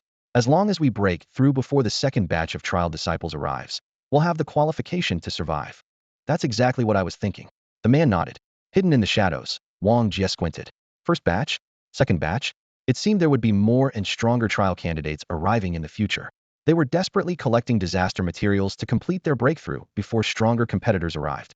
As soon as this thought arose, the situation in the field suddenly changed. Wind Fish struck without warning, a thin wind fish dart silently piercing the man's side. Poison instantly seeped in, and the man's body trembled. Yanxi followed immediately, delivering a palm strike to the man's chest. Wind Fish, you! The man roared in anger, turning to flee, but his legs gave out. The deadly poison in the wind fish dart had already sealed his meridians, and he couldn't move even half a step. In an instant, Yanxi and Wind Fish working together had completely pinned him to the ground. Ah! The furious roar cut off abruptly. The man's pupils dilated, and he collapsed in the sand, motionless. Yanxi calmly withdrew his palm, lifted his foot and heavily stomped on the corpse's chest, sneering. What a waste, daring to talk about joining forces with me. He turned to look at Wind Fish, his tone softening. Well done. What do you want? Wind Fish lowered herself, respectfully dropping her gaze. Being able to help you is already an honor. I dare not hope for anything else.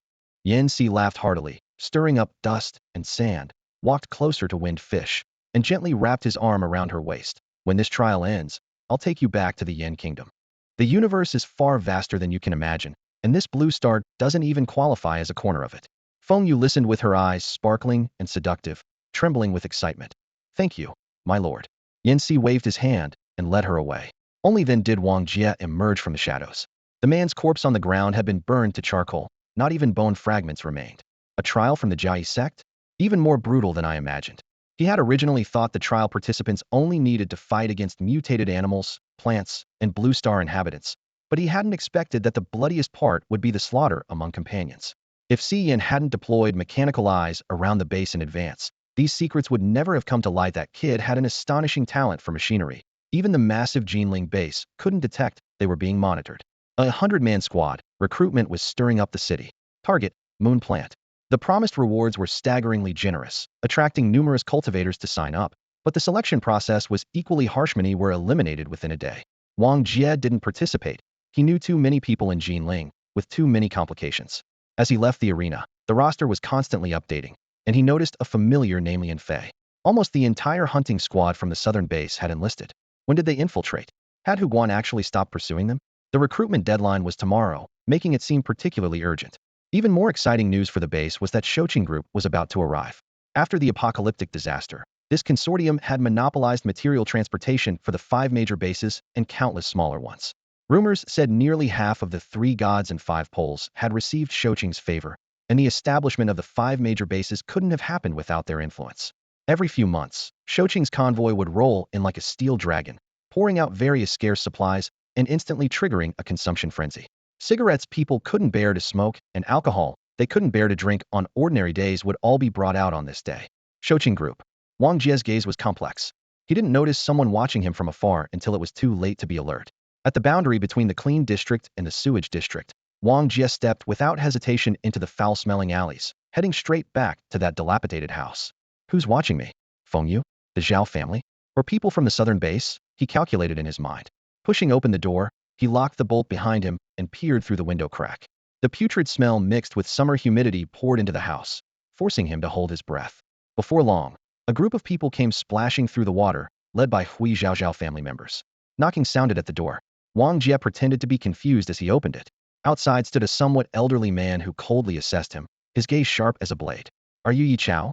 That's right. How did all those Xiao family people end up dead? The camp location happened to coincide with where the moon plant appeared. Wang Jia frowned as he answered. The man pushed past him, several followers filed in, with Hui Zhao bringing up the rear, looking helpless. The interior was dim and cramped, the sewage stench making the man's face turn green. You were the guide. How did you happen to choose the exact path the moon plant would take? Moon plant locations are random. Even the base can't predict them. You think I can? Wang Jia's tone was low. The man narrowed his eyes. Hard to say. Wang Jia scoffed and pointed at Hui Zhao. If I really had that ability, would he still be alive to return? Hui Zhao shuddered, his face instantly turning pale as he recalled that night's desperate escape. One more step, and he would have become the moon plant's meal. The man pressed closer with various interrogations, but Wang Jia always had the same answer. Didn't notice. How did young Master Xiao die? Didn't notice. And how did Uncle Ling die? Didn't notice. Getting no results, the man's face turned iron gray. Another wave of stench rushed into the house. He waved his hand irritably and stormed out. Take him to the 100-man squad to hunt the moon plant. Wang Jia's expression darkened. I'm not going. You don't have a choice. The man didn't look back.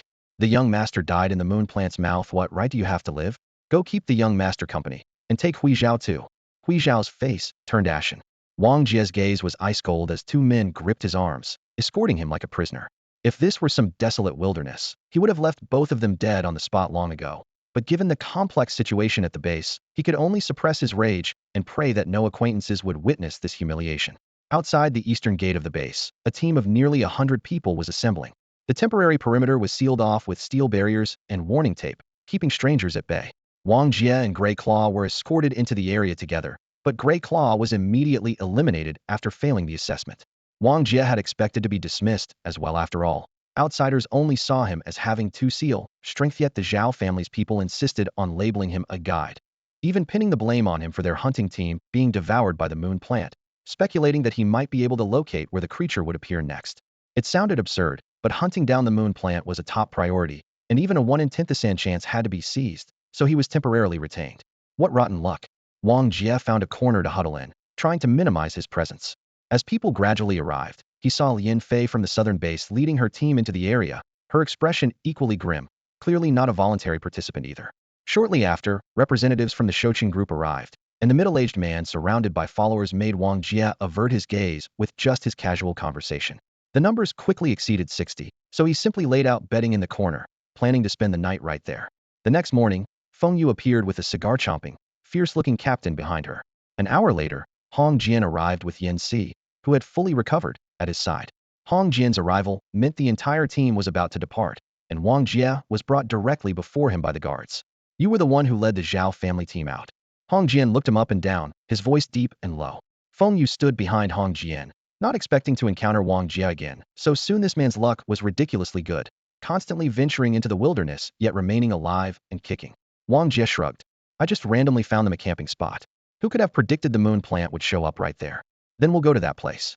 Hong Jian wasted no words. Wang Jia had no choice but to lead the way. Feng Yu reminded him from the side. Captain, according to patterns, it's unlikely the moon plant would emerge again in a place where it's already appeared once. I want to understand why that 6 seal expert from the Xiao hunting team couldn't bring their young master back. Hong Jian's tone remained calm. When the moon plant moves, there are signs. Even if he couldn't save the young master, he shouldn't have gotten himself killed too. Are you suspecting? Feng Yu looked at Wang Jia's retreating figure, remembering the shadow that had defeated her in the cottage that night. We'll see when we get there. Hong Jian shook his head. Yan Si remained silent, still letting Hong Jian take the lead on the surface. Between the two 7 seal powerhouses, it was hard to say who was stronger, but the Geneling base personnel were clearly more willing to follow Hong Jian's commands. Wang Jia was pushed to the front to lead the way. Members of the southern base recognized him. Quite a few had witnessed him that day. Miss, it's him. The young man who had handed Wang Jia the signal device whispered in Lian Fei's ear.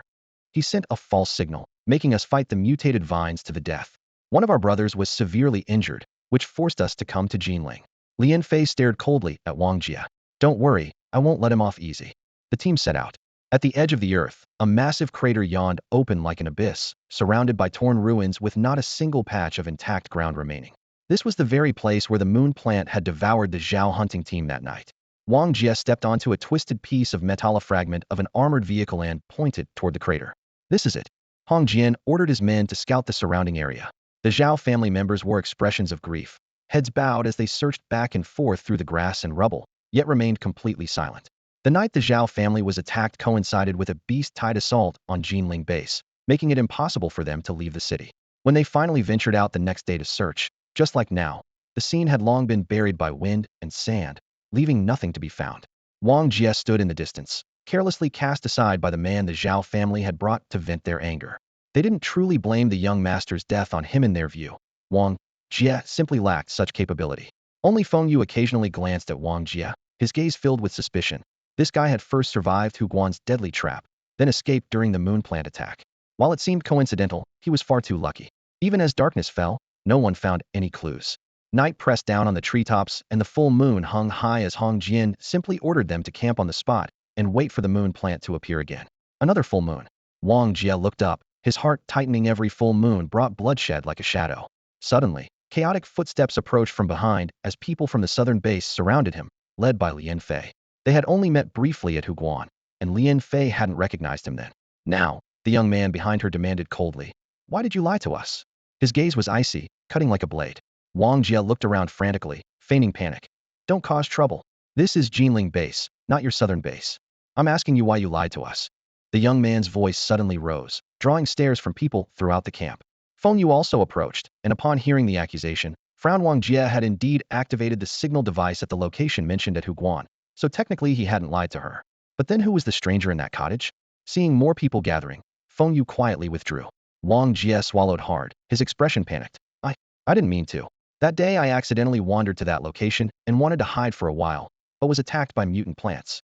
Thinking I was doomed, I used the signal device to draw you there. I didn't expect there were cultivators fighting nearby who led the mutant plants away, but the signal device was already activated, so. Because of you, we were forced into Geneling base and dragged into this damned hunt. The young man flew into a rage, grabbing Wang Jia by the collar and throwing him hard to the ground. This kind of loss selling your entire family wouldn't cover it. Wang Jia hit the ground, his face turning deathly pale. Lian Fei flicked her wrist, and a white ruler fell into her palm, radiating bone-chilling killing intent. No one around dared intervene in this era. Death was too common, and Lian Fei's group was quite powerful. Suddenly, a vigorous voice interrupted the standoff. "He's just a small guide, hardly worth Miss Lian taking action personally." The speaker was a middle-aged man from Shoqing group. "Uncle Wu." Lian Fei turned back in surprise. The middle-aged man smiled and nodded. "Didn't expect to run into you in Geneling. I suppose you're here pursuing Huguan." Lian Fei said coldly. "That bastard dared steal the hibiscus tears. I want him dead without a complete corpse. This person is connected to him." Lian Fei briefly explained the whole story. The middle-aged man looked at Wang Jia on the ground, then back at Lian Fei. "You're not from Geneling base, yet you're participating in the 100-person hunt for the moon plant. Killing him now wouldn't look good for your reputation." Lian Fei's breathing grew heavy, but she understood the implications. "But if I don't kill him, I can't swallow this anger." The middle-aged man said flatly, "Do you think he'll survive the moon plant hunt and make it back alive?" Lian Fei glanced at Wang Jia again with icy eyes, finally withdrawing her white ruler and nodding. "I understand. Thank you for the guidance, Uncle Wu."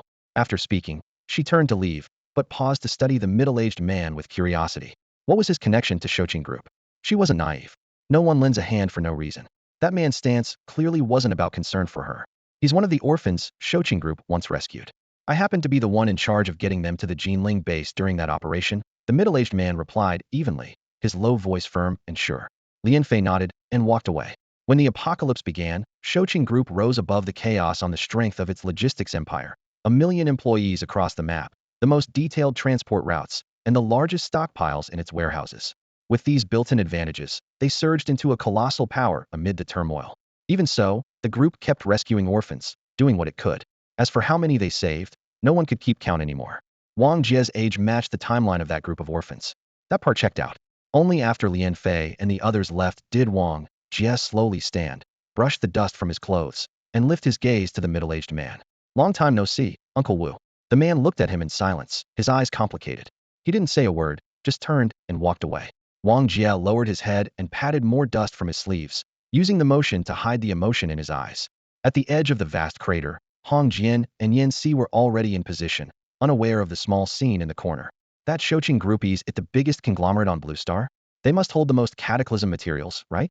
Yen Si arched a brow. Hong Jian shook his head. They had the most a few years back. Now it's hard to say. The 5 great bases are scouring everything.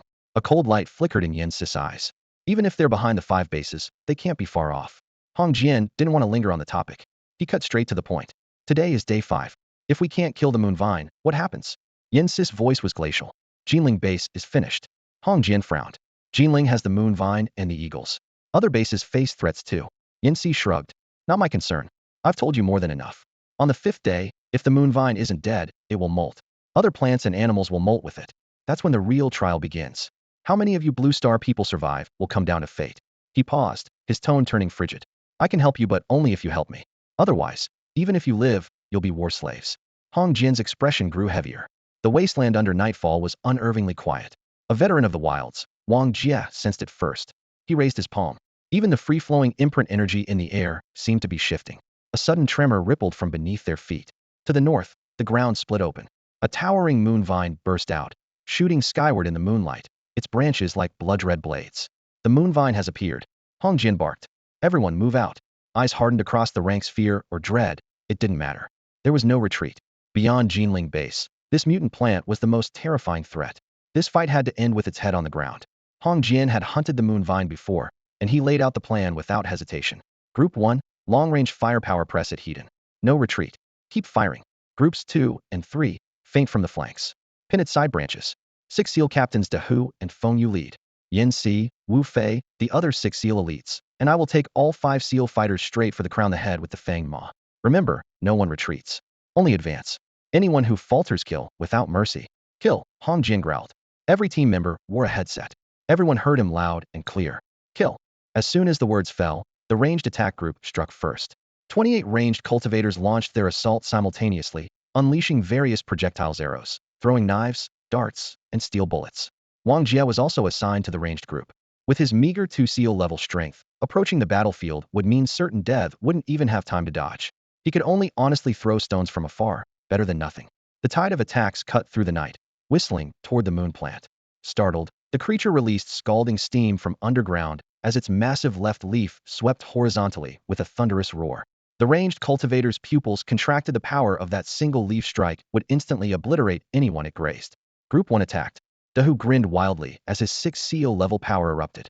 Leading over 20 cultivators, he charged Hedon against the leaf, roaring, kill, bang. In the deafening crash, De Hu was the first to be sent flying, hitting the ground hard and spitting blood violently. The cultivators beside him also fell one after another. Just one leaf. Yet tough as steel. Group 1 lost more than half their members instantly. Group 2 took over the charge. Feng Yu flicked his wrist, sending throwing stars whistling through the air as the cultivators behind him gritted their teeth, suppressed their fear, and rushed to the front lines. Meanwhile, the ranged group maintained their barrage arrows, hidden weapons, and steel bullets continued their relentless coverage. Yen Si's eyes burned intensely as he stared at the moon planties. This was it. The 10-year transformation period was approaching, and several creatures with the highest lock force absorption would surely emerge. The materials from their bodies would be equally precious. If he could claim them, he was confident he could break through to the 8th seal. Hong Jian stepped forward with his blade, his footsteps steady as the sword edge slashed downward. Sharp blade energy cut through the night wind, leaving a deep gash on the moon plant's thick stem. The moon plant shook violently, abandoning other targets as its left leaf turned toward Hong Jian to strike. Yen Si raised his arm and drew his bow. Flame-wrapped arrows shot forth, igniting the moonlit night. His 7 SEAL level continuous assault was even more ferocious than Hong Jian's blade cuts, making Lian Fei and others feel secretly alarmed. Lian Fei, herself at the 6 SEAL level, stood nearby, having long heard of this trial participant's reputation. Now she finally witnessed it firsthand. The leaf was pierced by flames as Yen Si immediately charged through the gap. Beside him, Hong Jian rolled forward with his blade, his sword shadows repeatedly slashing at the moon plant's surface. Lian Fei and a female cultivator beside her released their techniques in unison, while Wu Fei also led several experts from the Shouqing group in their charge. In an instant, the moon plant was suppressed on all sides. However, it was still only at the 7th seal and hadn't broken through yet. Despite being besieged by so many masters, it remained standing, a testament to its terrifying nature. This siege was several times larger than previous ones. Hong Jian had never commanded such a formation. Though Geneling base had hundreds of thousands of cultivators, 5 SEAL practitioners were rare, let alone the clusters of 6 SEAL cultivators before them. With elite forces from the base, Shouqing group, trial participants, and southern base all gathered together, such a formation was exceptionally rare, even in the apocalypse. The moon plant swayed frantically, its body carved with bloody grooves as flames danced in the wounds. White steam boiled from underground as its massive head opened wide. 2 damaged yet hard leaves spread like plates, propping the head into a giant maw that suddenly bit downward. Now, Hong Jian had been building up power. Yen Si's pupils blazed with crimson flame light as fire engulfed his entire body. Blazing fire body. Clusters of fire lotuses instantly bloomed beneath their feet. Even Hong Jian's souls were lifted by the flame light, as both men used the momentum to charge toward the moon plant. In midair, Hong Jian pressed down his blade edge and swept it out, wind-breaking 8 blades. Yanxi transformed his entire being into flames, bursting forth behind the blade light. One blade, one flaming in an instant, they broke through the moon plant's crown and pierced through. Before everyone's eyes, fire bloomed like fireworks. Wong Jia looked up, feeling the blazing flames rolling with fierce winds, their power beyond imagination. Riding the wind's momentum, tongues of fire spread along the blade's path, burning a massive hole directly through the moon plant. In midair, charred leaves and sparks fell like burning rain. Hong Jian plummeted from above, touching down on his toes before spinning around. The tremendous impact pulled at his body as he struck at the moon plant again. While it's weakened, kill it. This roar boosted everyone's morale, and all attacks suddenly intensified. Even the stones Wong Jia hurled carried more weight. Suddenly, the earth cracked open. The moon plant, already half consumed by flames, violently tore up the ground. Its thick roots dragged up various mutated plants around it, hurling them toward the battlefield. In an instant, twisted branches and vines rained down from above like a plant beast tide. Wang Jia's expression darkened. This creature had been connected to a vast network of underground plant monsters all along, and now, wounded, it was dragging them all out for a final stand. The newly emerged mutated plants immediately caused casualties, with screams echoing everywhere. Hong Jian found himself overwhelmed by masses of vines, his face grim. Yanxi grabbed him and hurled him toward the moon plant, then clapped his palms together. Blazing flames erupted from within his body once more, enveloping him in firelight, as if his energy reserves were limitless. The ranged attack group also suffered heavy losses. Among the vines and giant flowers attacking from all directions were 6 seal-level monsters, leaving no one free to continue attacking the moon plant. Wang Jia was also targeted by a pea-shaped mutated plant, its rapid-fire peas shooting like bullets through stone. He could only dodge while keeping one eye on the moon plant. If that thing didn't die, Geneling base would eventually be destroyed. Die, you bastard. A cold voice suddenly came from behind. The young man from the southern base appeared, pressing his palm against Wang Jia's back and shoving him forward with tremendous force directly toward where burning leaves were falling, wrapped in flames that could crush a person into pulp. In that instant, Wang Jia grabbed the man's wrist with his free hand and twisted. Disbelief flashed in the young man's eyes as he was flung backward, landing squarely in the pea shooter's range. Dozens of peas instantly pierced his body, turning the 4-seal-level fighter into a bloody sieve, his face still frozen in shock as he died.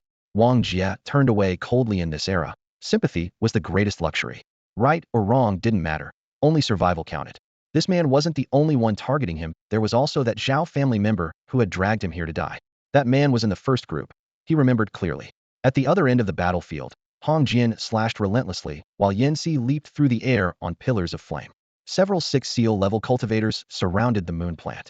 Despite the chaos of these newly emerged mutated plants, the moon plant's destruction was only a matter of time. Wang Jia quickly searched for his target, soon spotting the Xiao family man. The coward was hiding at the very back of the first group, without even a scratch on him. Wang Jia bent down, picked up a stone, and flicked it with his finger. The stone whistled through the air, instantly piercing the man's forehead. The Xiao family member collapsed on the spot. Anyone who had wronged him, not one would survive. Dark clouds obscured the moonlight, plunging the earth into darkness. Only the flames burning on the moon plant illuminated the surroundings.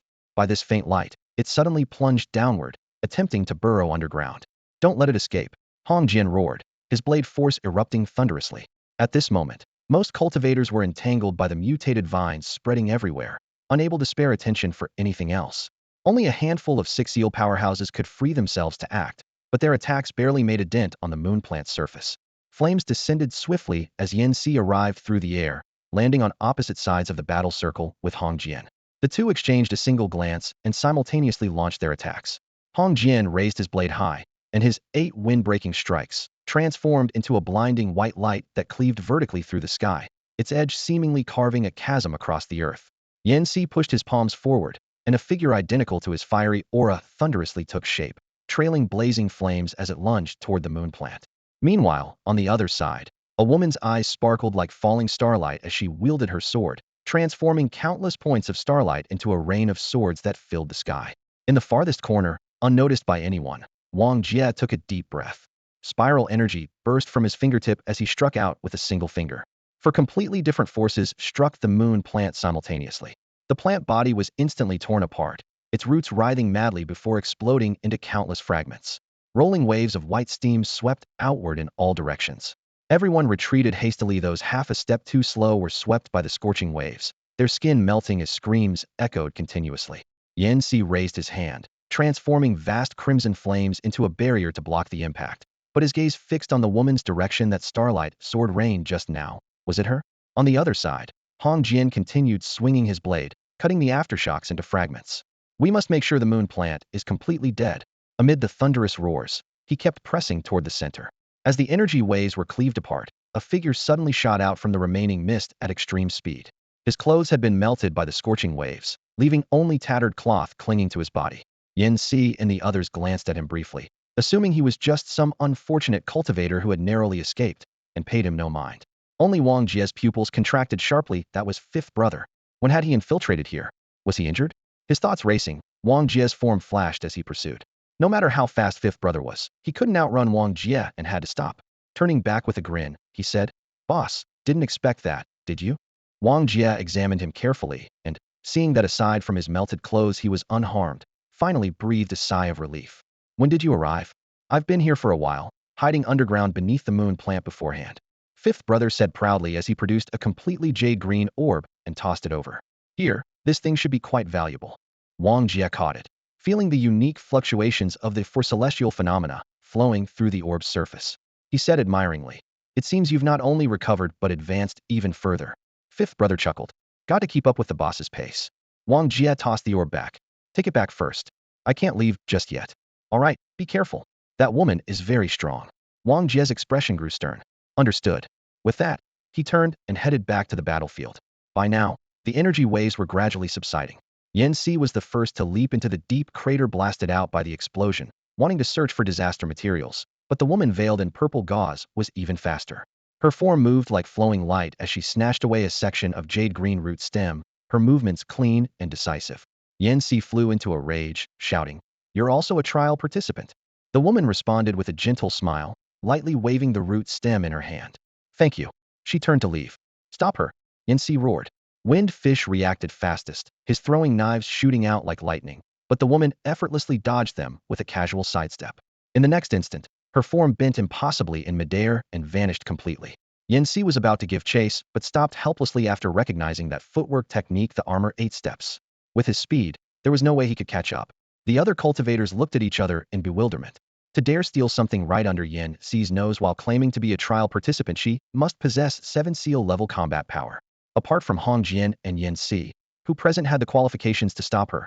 When Wang Jia returned, the woman had already vanished. Yen Si dug out several pieces of catastrophe materials from the shattered ground, but a quick comparison revealed they were far inferior to what the woman had obtained. His face turned so dark with anger it looked like water could be wrung from it. Hong Jian paid no attention to these materials. Instead, he stepped across the scorched earth and broken branches, counting their remaining forces one by one. The aftermath was even more devastating than anyone had imagined. The moon plant had dragged along swarms of mutated vegetation, and their 100-man squad, primarily composed of 4 SEAL-level fighters, had been literally devoured by half, with over 30 killed outright in battle. Geneling had lost a significant portion of its elite combat strength in one fell swoop, though killing the moon plant made it worthwhile. When Lian Fei learned that Wang Jia was alive, she frowned for a long time. She had clearly sent someone to keep a close watch on him and strike at the crucial moment. Yet that assassin had died unexpectedly on the battlefield. She didn't suspect Wang Jia of counter-killing. She could only attribute it to luck. Anything could happen during the siege against the moon plant. The brutal atmosphere weighed heavily on everyone's hearts, leaving them all speechless. Hong Jian consolidated the remaining forces and prepared to return. Feng Yu gazed at the debris scattered everywhere and suggested, "Captain, shouldn't we let everyone rest for a bit?" Yen Si is still searching through that pile of catastrophe materials. "There's no time," Hong Jian interrupted her. "After the moon night passes, the mutated creatures in the wild will undergo another transformation. Staying here would be suicide. We leave immediately." Feng Yu could only shake her head and go notify Yen Si. Yen Si looked up in the direction the woman had departed, his eyes dark with brooding thoughts. The 8 steps of armor and the Lingguang sword, 2 supreme martial arts from the martial arts Haland. Now, she had obtained premium catastrophe materials as well. If she broke through to the 8 seal level, he might not even have a place to stand in Geneling.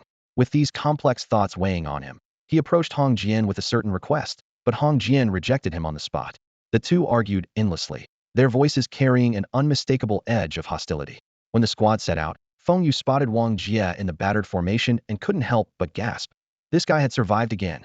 3 desperate situations, and he still wasn't dead. Even 4 SEAL-level fighters would be hard-pressed to have such luck. He definitely had something suspicious about him. The moment the squad stepped through the base gates, explosive news quickly overshadowed the joy of killing the moon plant. One of the 3 gods and 5 extremes, the calculator, was dead. Wong Jia froze in place upon hearing this.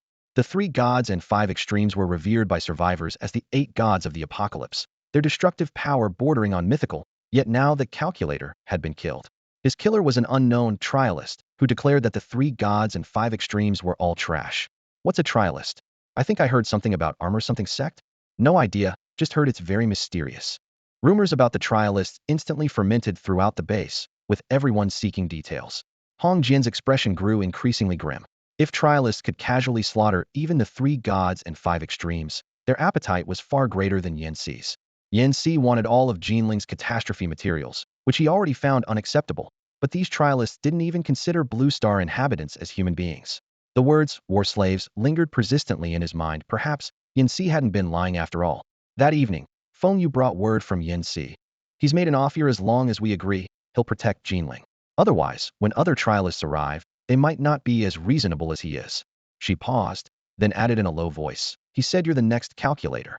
Hong Jian's frown deepened as he gazed toward the ominous sky beyond the city walls, lost in contemplation. After returning from the wilderness, Wong Jia went to find Four Eyes. Four Eyes was amazed. You really killed the moon plant. How did it go? Did you get anything good? Wong Jia steered the conversation back. Let's talk about that later. Is the medicine ready? Four Eyes rolled his eyes and shoved a sealed bag into Wong Jia's hands. You're one lucky bastard, running into me. Who else could whip up this medicine in just a few days? When the bag opened, a faint herbal scent wafted out. Inside was a white medicinal paste ground to a fine powder. Wong Jia raised an eyebrow. Does this stuff actually work? Four Eyes' voice carried a hint of impatience. Of course it works. Eagles have the sharpest vision in the sky. Medicine made from eagle eggs is perfect for treating brain injuries. You used it all up? Wong Jia asked again. I saved a little to prepare some for you. I keep thinking you need to heal your injuries first. Wong Jia was about to wave him off when Four Eyes interrupted. Nobody else can use it anyway. Lao Jiao's injuries are too severe for this to help, and Lao Wu has already recovered. What else do you want to do? Fair point. Wang Jia pocketed the medicine and turned to leave. The Shouqing group could withdraw at any moment. They had to hurry. Outside the south gate, dust swirled with each footstep. Wang Jia finally found the Shouqing group's camp and spotted Wu Fei. He handed over the bag. Medicine made from eagle eggs. It might help him. Wu Fei took it, testing its weight, then looked up at Wang Jia. The boss won't agree to use anything from you. Over the years, we found plenty of precious disaster materials, but he hasn't touched a single one. That's his son. Wang Jia lowered his voice. Instead of being stubborn, why not give it a try? Eagles rank just below moon plants. Even the Shouqing group might not be able to get their hands on this stuff. All trial participants need materials like this. Wu Fei didn't ask about the medicine's origins, simply nodding. All right. Wang Jia turned and walked away. Behind him came Wu Fei's quiet remark. Too bad it wasn't Tian who died. Wang Jia's steps faltered slightly, his gaze turning cold. Good thing it wasn't Tian. With that, he left without another pause. Wu Fei watched his retreating figure and sighed softly. Tian, one of the 3 gods. Within days, news of the Grade A sect trial participants had spread throughout Geneling base, with other bases buzzing about it too. Equally discussed were 2 harsh words: war slaves. So-called war slaves were exactly that, slaves of war. After the trials ended, all Blue Star cultivators would be sent to interstellar battlefields. Those 4 words loomed like an abyss. No one knew how many lives it would claim, and no one wanted to become a slave. In the sewage district, Wang Jia's cramped little room. The Xiao family hadn't come looking for him again. There was no deep hatred between them, no need to fixate on a single guide. On the 4th day, he received another batch of eagle egg medicine from Four Eyes. Still white, but now with faint silver specks glimmering within. Wang Jia removed his shirt and spread the medicine evenly over his wounds. His skin immediately grew hot as the medicinal power seemed to drill into his blood vessels, quickly being absorbed. He couldn't help but scratch. It itched. Suddenly, a mechanical voice rang in his ears, now beginning the 8th set of basic fitness exercises. Wang Jia sprang up from the bed's edge. Here we go. He glanced at the timer. Exactly 7 days. 7 full days. Prepare. He spread his legs apart and took a deep breath. Begin. 1 to 4 for, 2 to 3 for. Hot currents surged through his meridians, more pronounced than during his first practice session. Inside his body, another strange energy was circulating. Wang Jia was secretly amazed. Was this Four Eyes medicine? Could the effects really be this powerful? That seemed unlikely. Could it be related to these fitness exercises? As he exercised, he paid attention to the sensations. An unprecedented, Wonderful feeling washed over him like severed limbs being reattached, wounds healing at a visible rate. Four Eyes medicine shouldn't be this miraculous, so these exercises must be amplifying the medicine's effects. His thoughts settled into calm as he closed his eyes and focused on the movements. His body felt immersed in rushing torrents, both itchy and refreshing. The breathing difficulties that had plagued him for 2 years were instantly cleared. His spiritual power boiled as mist-like energy swirled around his entire body. As he completed the set of fitness exercises, he collapsed again from exhaustion, his sweat soaking through the ground beneath him. The increasingly pungent stench made him frown not from outside, but from his own body. He raised his arm to see thick layers of grime forming mottled patches under the lamplight. Not a single part of him was clean. He rolled over and sat up, stretching his limbs, yet felt remarkably refreshed. Though tired, it was a satisfying kind of soreness. What delighted him even more was that all his injuries had completely vanished. Wong Jia touched his shoulders and back, the old wounds were gone, as if he had a brand new body, even lighter than when he was at his peak 2 years ago. He examined his seal power internally. After 2 years of fruitless cultivation, his recovery had triggered an explosive breakthrough. Not only had he regained his 7th seal combat strength, but he was on the verge of advancing further. The 8th seal was within reach.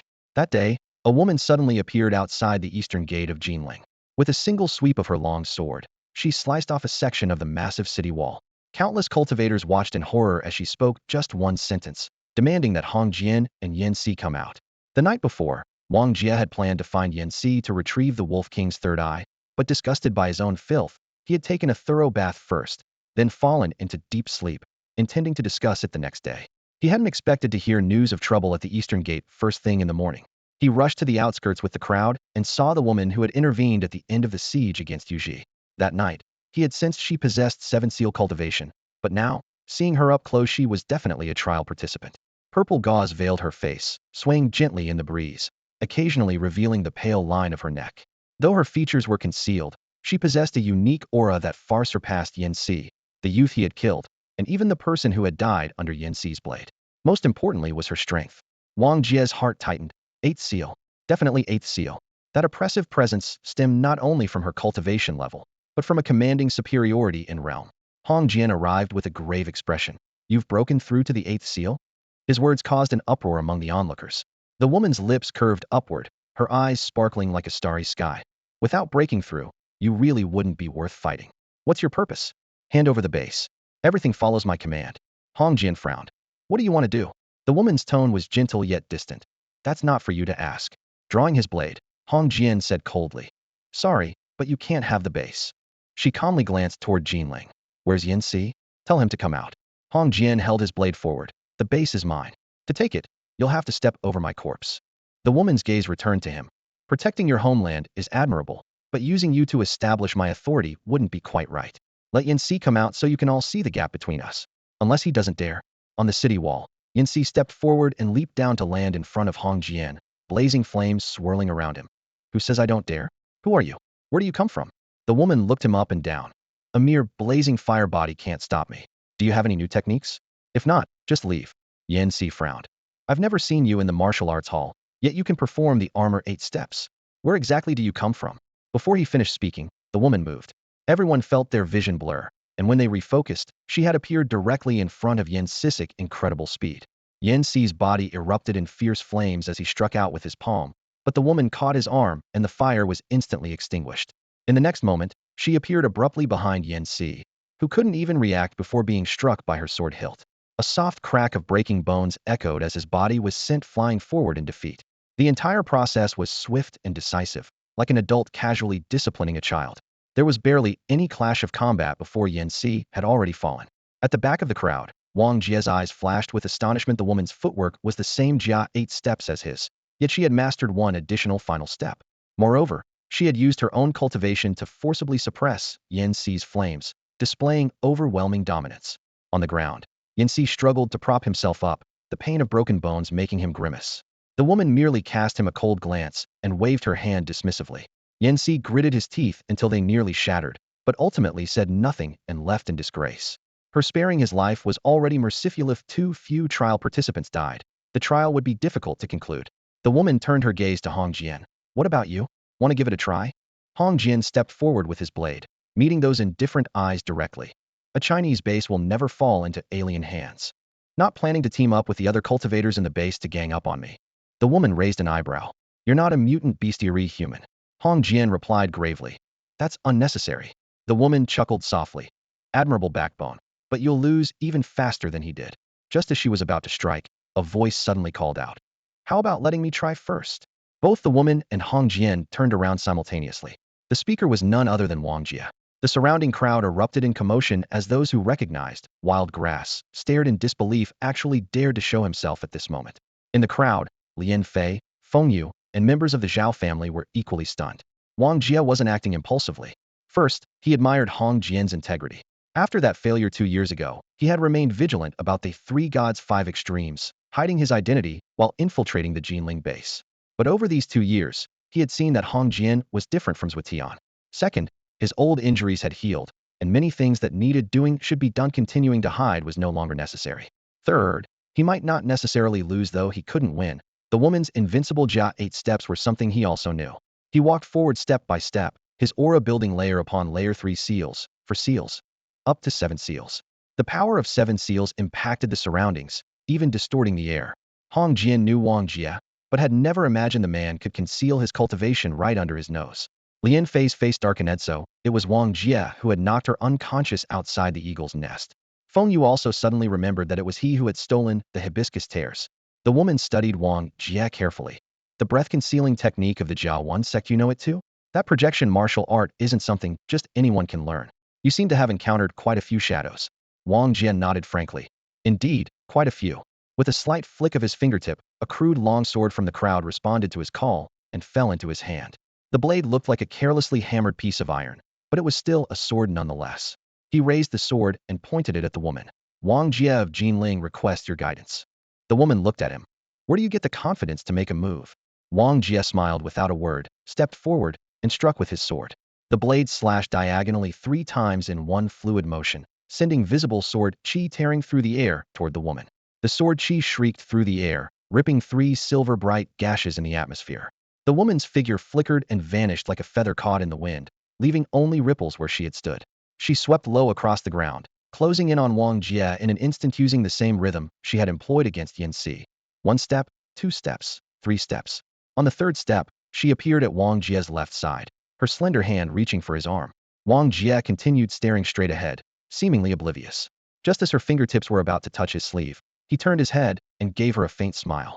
His sword thrust out at an impossible angle, its cold gleam aimed directly at her shoulder. Caught off guard, the woman reflexively took a 4th step, barely managing to dodge behind Wang Jia.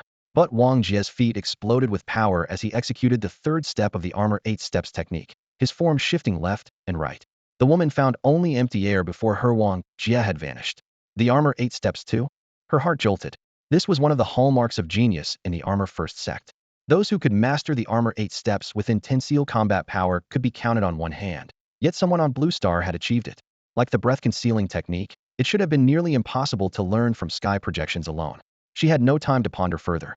In the next instant, Wang Jia silently appeared behind her, bringing his sword hilt down without sound. This strike was almost an ambush. The woman had completed her 4th step and couldn't dodge in time.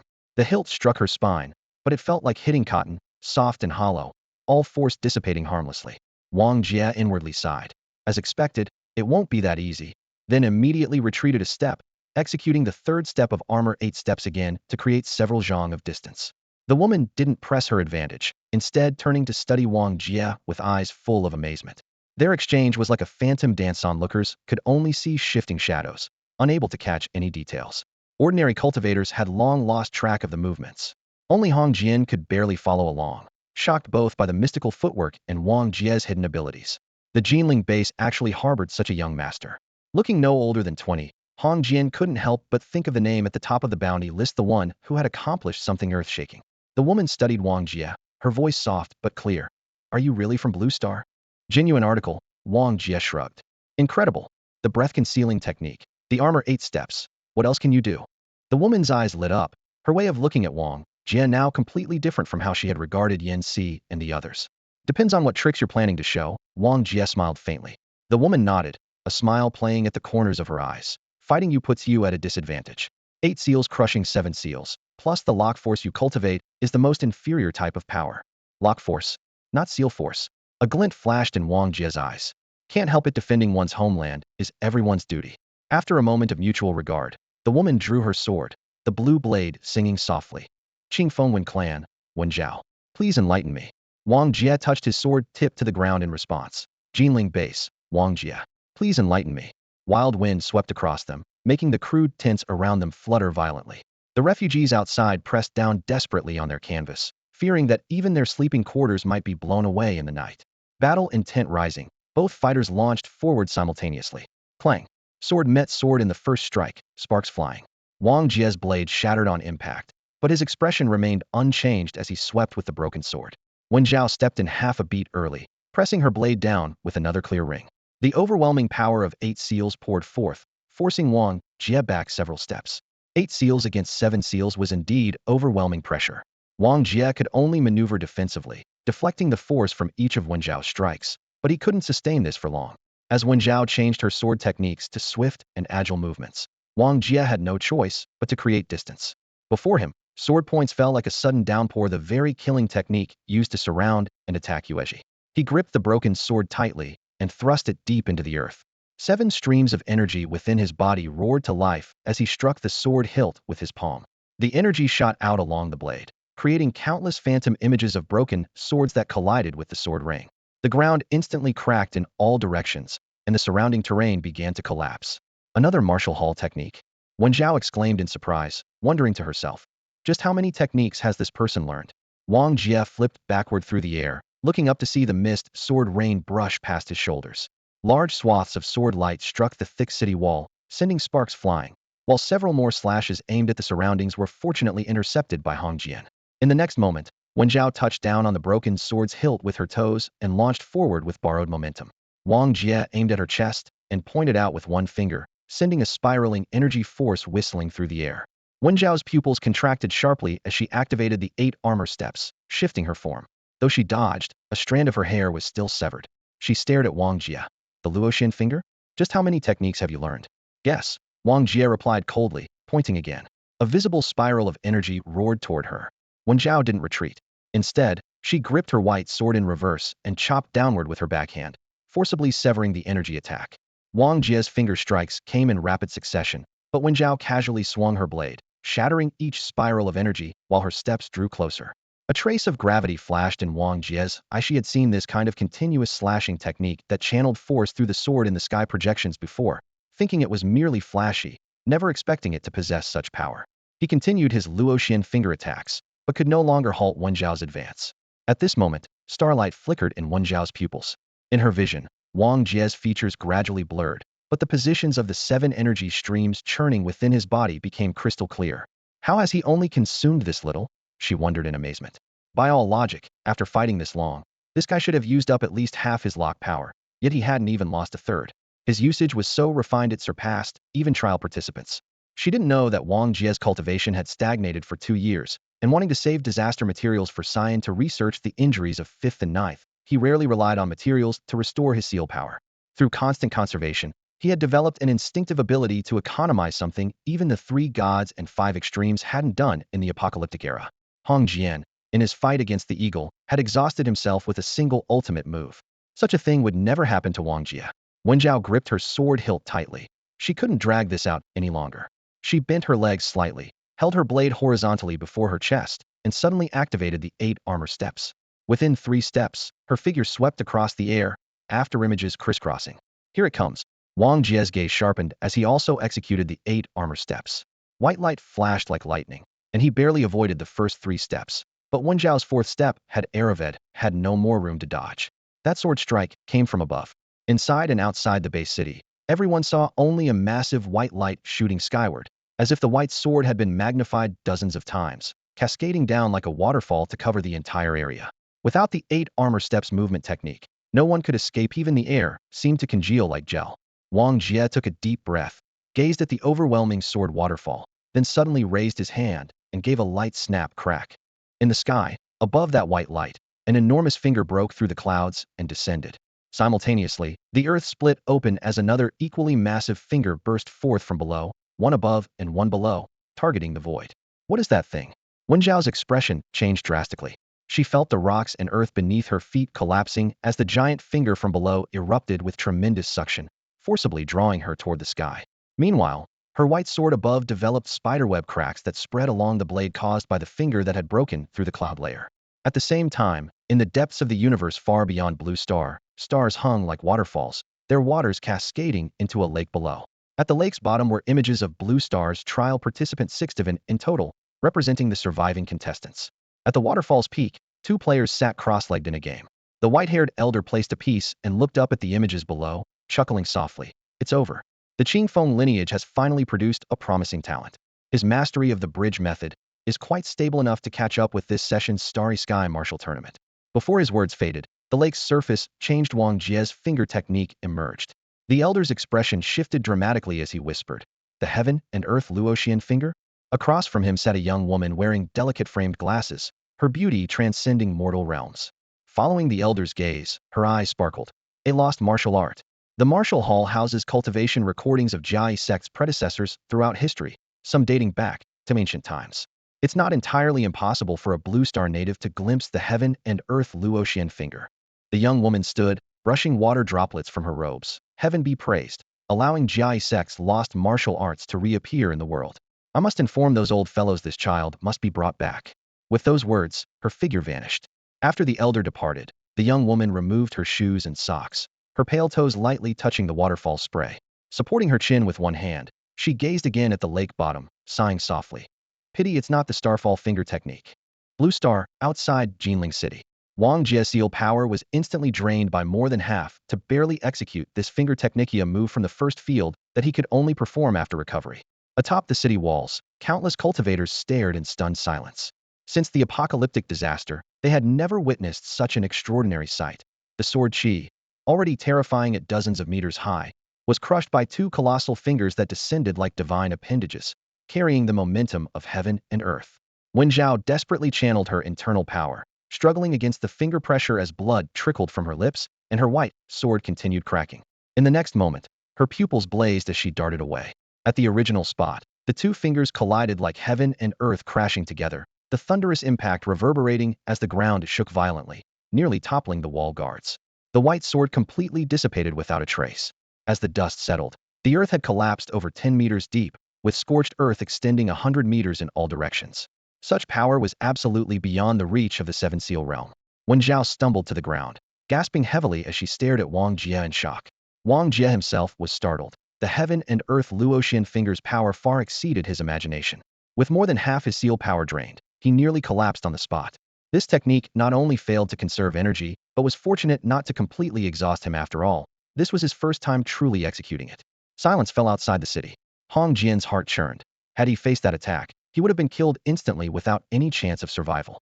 Lin Fei and the others turned pale, their hands and feet ice-cold. Could this destruction truly be caused by a human? When Xiao wiped the blood from her lips, asking incredulously, "This technique of yours, did it also come from the sky projection?" The purple veil slipped away, revealing an exquisitely perfect face. With her back to the base's eastern gate, most couldn't see her clearly, but Wang Jia had a clear view and couldn't help feeling amazed. In this age of disaster, such ethereal beauty was rare indeed. Correct. He nodded frankly.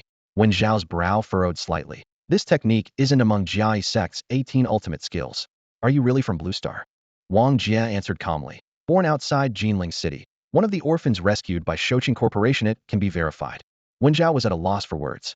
If Wang Jia truly was a native of Blue Star, then the techniques he had just displayed far exceeded those of formal disciples from the Jia sect. That strike through the air was simply terrifying. She took a deep breath, suppressing the urge to continue fighting. Though Wang Jia appeared spirited, he was actually nearing his limit, and she didn't want to exhaust herself to the point of collapse. She locked eyes with Wang Jia, and after a moment of silence, pulled a wooden whistle from her robes and brought it to her lips with a gentle blow. Immediately, a snow-white blur streaked toward them from the distance, moving so fast that the crowd could only catch a trace of light. Wang Jia thought reinforcements were launching a surprise attack and tensed up abruptly, while Hong Jian instinctively tightened his grip on his blade. The shadow landed, revealing itself to be a large, snow-white hunting hound. Its fur was smooth as silk, each strand emanating a faint white glow, like fallen snow untouched by dust, drawing gasps of amazement from the crowd. Snow Steed? Snow Steed stopped at Wen Zhao's feet. She mounted the dog's back and gave Wang Jia one final look. Congratulations, you've defended your homeland. But I will return. With those words, she patted the hound's back. Snow Steed suddenly pushed off the ground and shot away like white lightning. No one dared to intercept. Nobody was certain whether Wen Zhao still had any trump cards up her sleeve. After Wen Zhao's escape, everyone turned their attention back to Wong Jia. The image of his finger connecting heaven and earth still churned in their minds, the shock lingering. Hong Jian stepped forward, bowing with clasped hands and saying quietly, "Thank you." Wang Jia replied with just one sentence.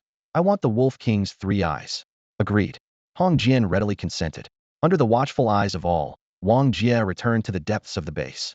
There was no need to specify the exact location. Hong Jian could find it with a single word. He returned to his crude dwelling in the sewage district, closed the door, and retrieved the disaster materials he had collected from his pack, beginning to absorb them to restore his seal power. Now that he had stepped into the spotlight, he needed to maintain peak condition at all times.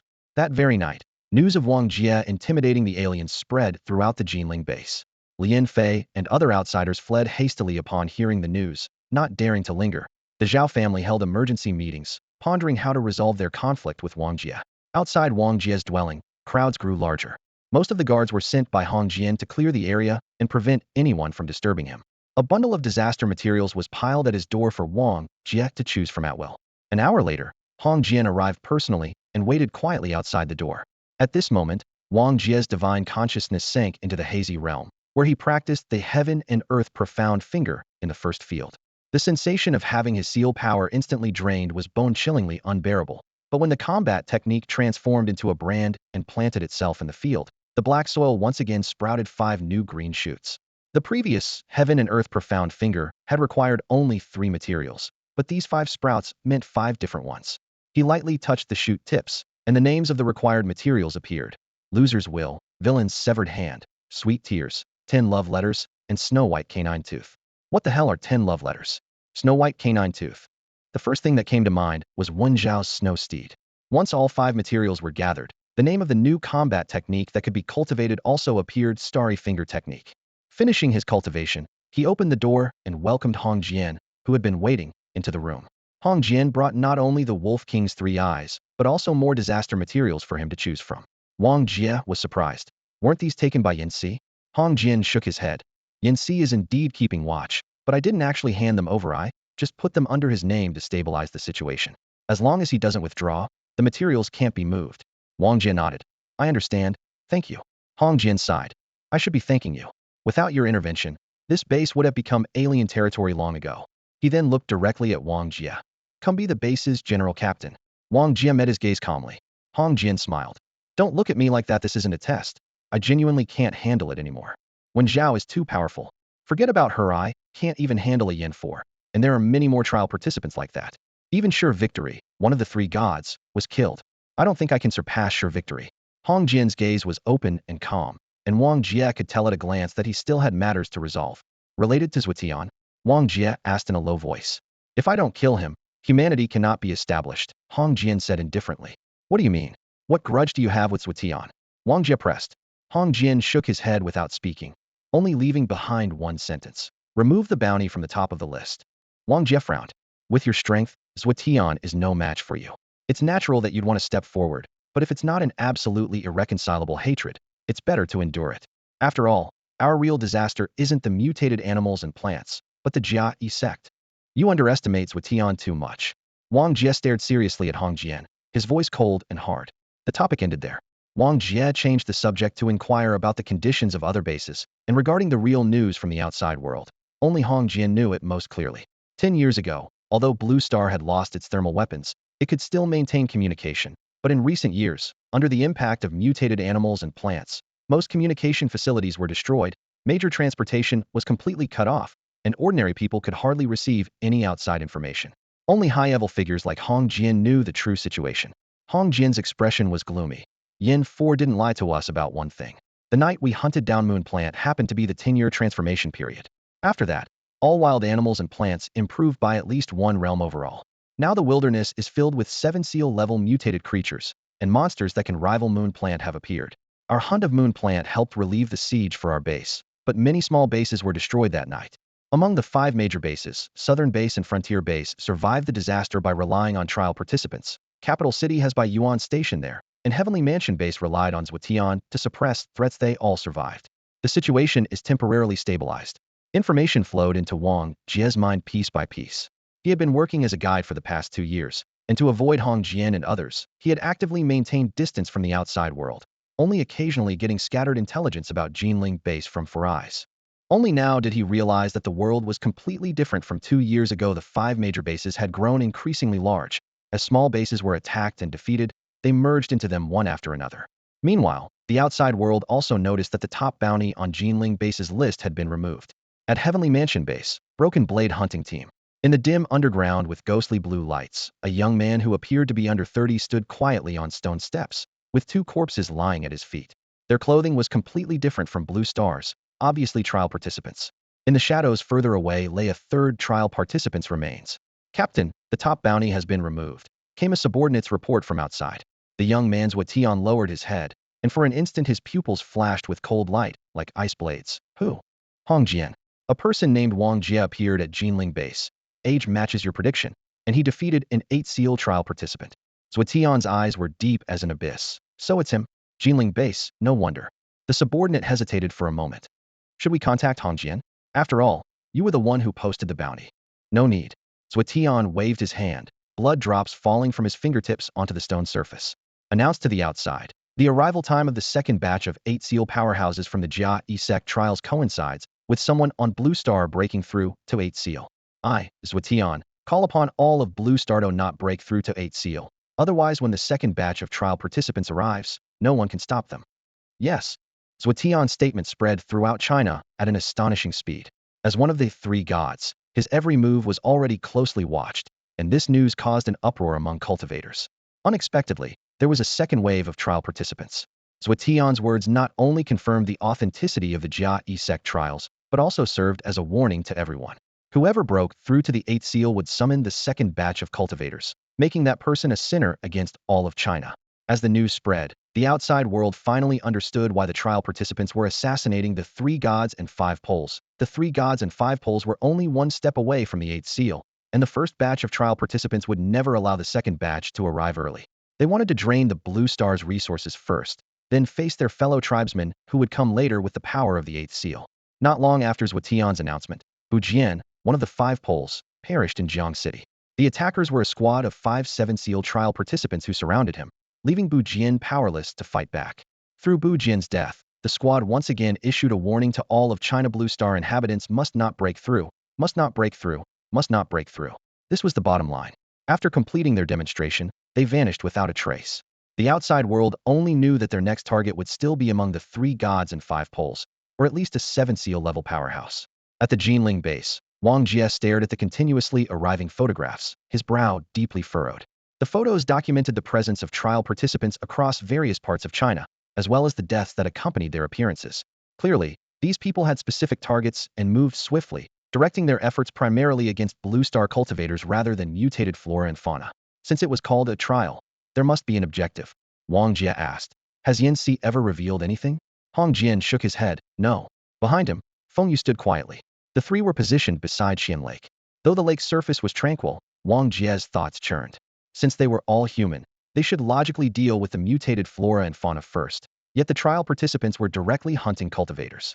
Even when Yanxi hunted the moon plant, it was for disaster materials. However, it was obvious that the importance of disaster materials still ranked below preventing Blue Star inhabitants from breaking through to the 8th seal. Wang Jia slowly walked to the lake's edge, crouched down, and stared at the water surface. Hong Jian remained silent. The reason he had invited Wang Jia here was to deal with the mutated beast hidden at the bottom of the lake.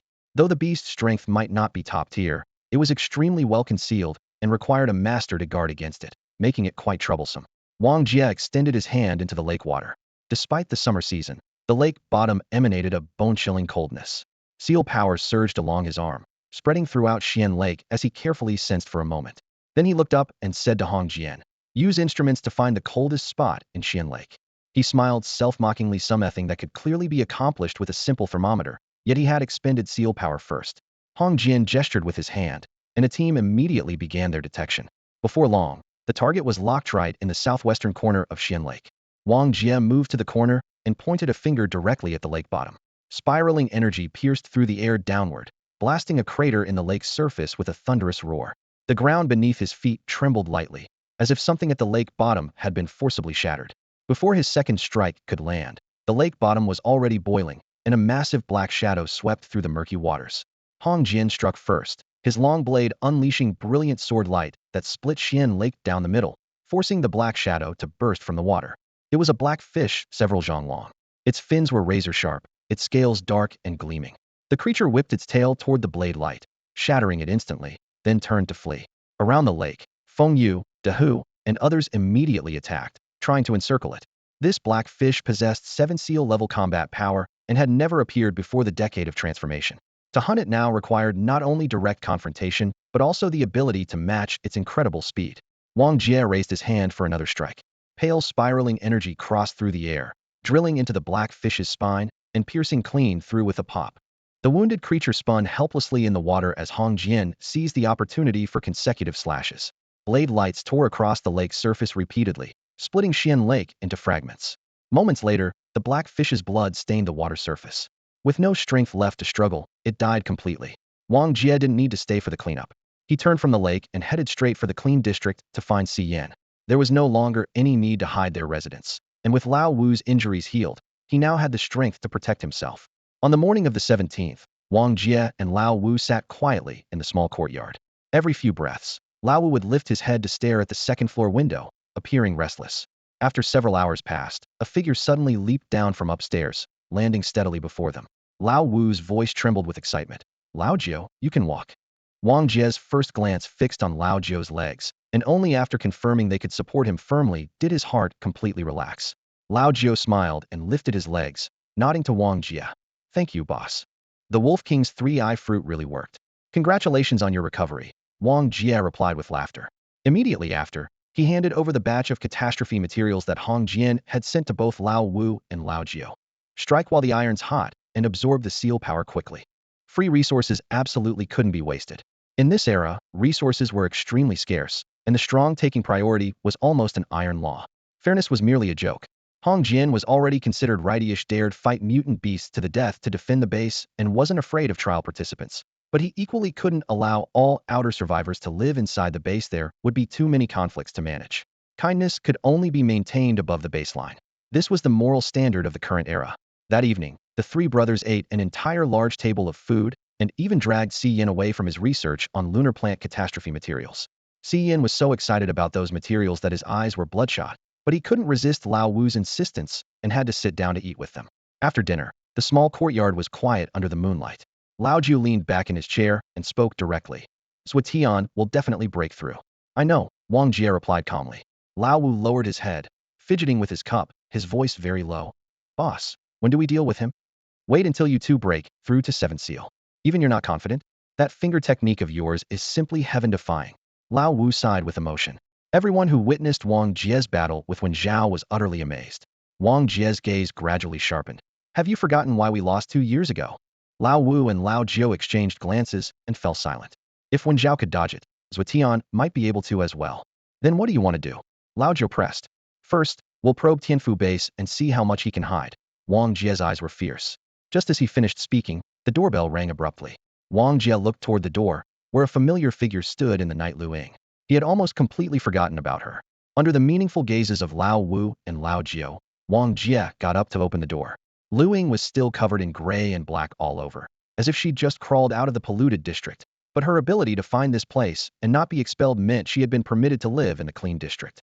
"Sorry, I've been busy lately and forgot to look for you." Wang Jia stepped aside to let her in. Lu Ying entered with some apprehension, her gaze falling on Wang Jia as she asked quietly. "So, did you ever go look for my big brother?" Wang Jia handed the photograph to Lu Ying. The moment the woman's fingers touched the photo paper, her body trembled slightly, her eyes quickly reddened, and tears began to fall. Wang Jia remained silent throughout, simply standing beside her under the dim corridor lights. Behind the second-floor railing, Old Five grinned, showing his teeth. "Did the boss break up with someone?" Old Nine rolled his eyes. "Don't talk nonsense." He glanced at the photo and clicked his tongue. "Though the boss really has unique taste. That woman. Tsk. Indeed, Old Five agreed wholeheartedly. Before Lu Ying wiped away her tears and left, she left behind 10 vials of pale golden beast blood. Wang Jia didn't refuse it. Was originally the mission reward anyway, even though he no longer needed it now. In this era, no one deserved sympathy. For many people, living was often more painful than dying. Outside the city, Hong Jian continuously delivered catastrophe materials. Old 5 and Old 9 locked themselves away to absorb seal power to their heart's content. In just a few days, Old 5 broke through the 7th seal barrier was naturally gifted, otherwise he couldn't have done that thing with Wong Jia 2 years ago. Old 9's injuries recovered to the 6th seal, just one step away from the 7th seal. It feels like the breakthrough speed is faster, Old 5 marveled. Wong Jia noticed the same thing. Right after the night when Yu Ji was killed, the flow of seal power between heaven and earth seemed like someone had turned up a valve. A 10-year transformation period? Mutated animals and plants could instantly advance one level, and while humans couldn't reach the sky in one step, they were obviously absorbing much faster. At this rate, 7 seal powerhouses would appear in batches. If there were no trial participants, this would be good news. But in reality, intelligence about trial participants attacking major bases kept coming in, and their spearhead was indeed pointed at blue star cultivators. The outside world grew increasingly turbulent, yet only Geneling base remained calm. Perhaps there were fewer trial participants landing in this area to begin with. Or maybe they were scared off by that giant crater outside the city. Meanwhile, Blue Star people's anger toward the trial participants grew day by day, but unfortunately the power gap was too great. Trial participants were almost uniformly 7th seal, with very few below that level. On this day, Feng Yu brought back explosive news. Zhuotian had fought a great battle with a trial participant squad, forcing them to acknowledge Blue Star people's right to equal dialogue, and agreed to hold a conference in Shangjing City in 1 month. Wong Jia frowned deeply, and Old 5 and Old 9 were also shocked speechless. That was a trial participant squad, with all 7 seal members. Yet Zhuotian had forcibly pushed them to negotiations? How did he manage that? After all, even the weakest trial participants weren't that weak. In an instant, Tianfu base became the focus of all China. In peacetime, Shangjing City was the strongest, but now, Zhuotian alone overshadowed everyone, becoming the leader in dialogue between Blue Star and the trial participants. Within 2 days, massive amounts of news poured in, all praising Zhuotian. Trial participants' attacks on Blue Star cultivators had noticeably decreased. Zhuotian was young, had an outstanding image, and was one of the 3 gods, instantly becoming an object of worship for countless people. The core topic of the Shangjing City Conference, before the second batch of trial participants arrived, how to integrate all of Blue Star's resources to maximize both sides' ability to respond to the second batch of trial participants. 1 month not long, but not short either.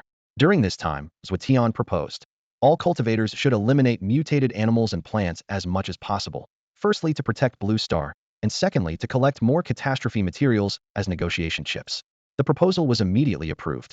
Bai Yuan, one of Shangjing City's 3 gods, immediately declared, humans shouldn't fight among themselves. Let's deal with the mutated animals and plants first. All 5 major bases responded. Suddenly, the number of cultivators going out to hunt mutated creatures increased. For words echoed in everyone's ears. Beyond the high bridge outside the Geneling base collapsed. Thousands of tons of concrete crashing thunderously into the roiling river waters, sending massive waves surging backward.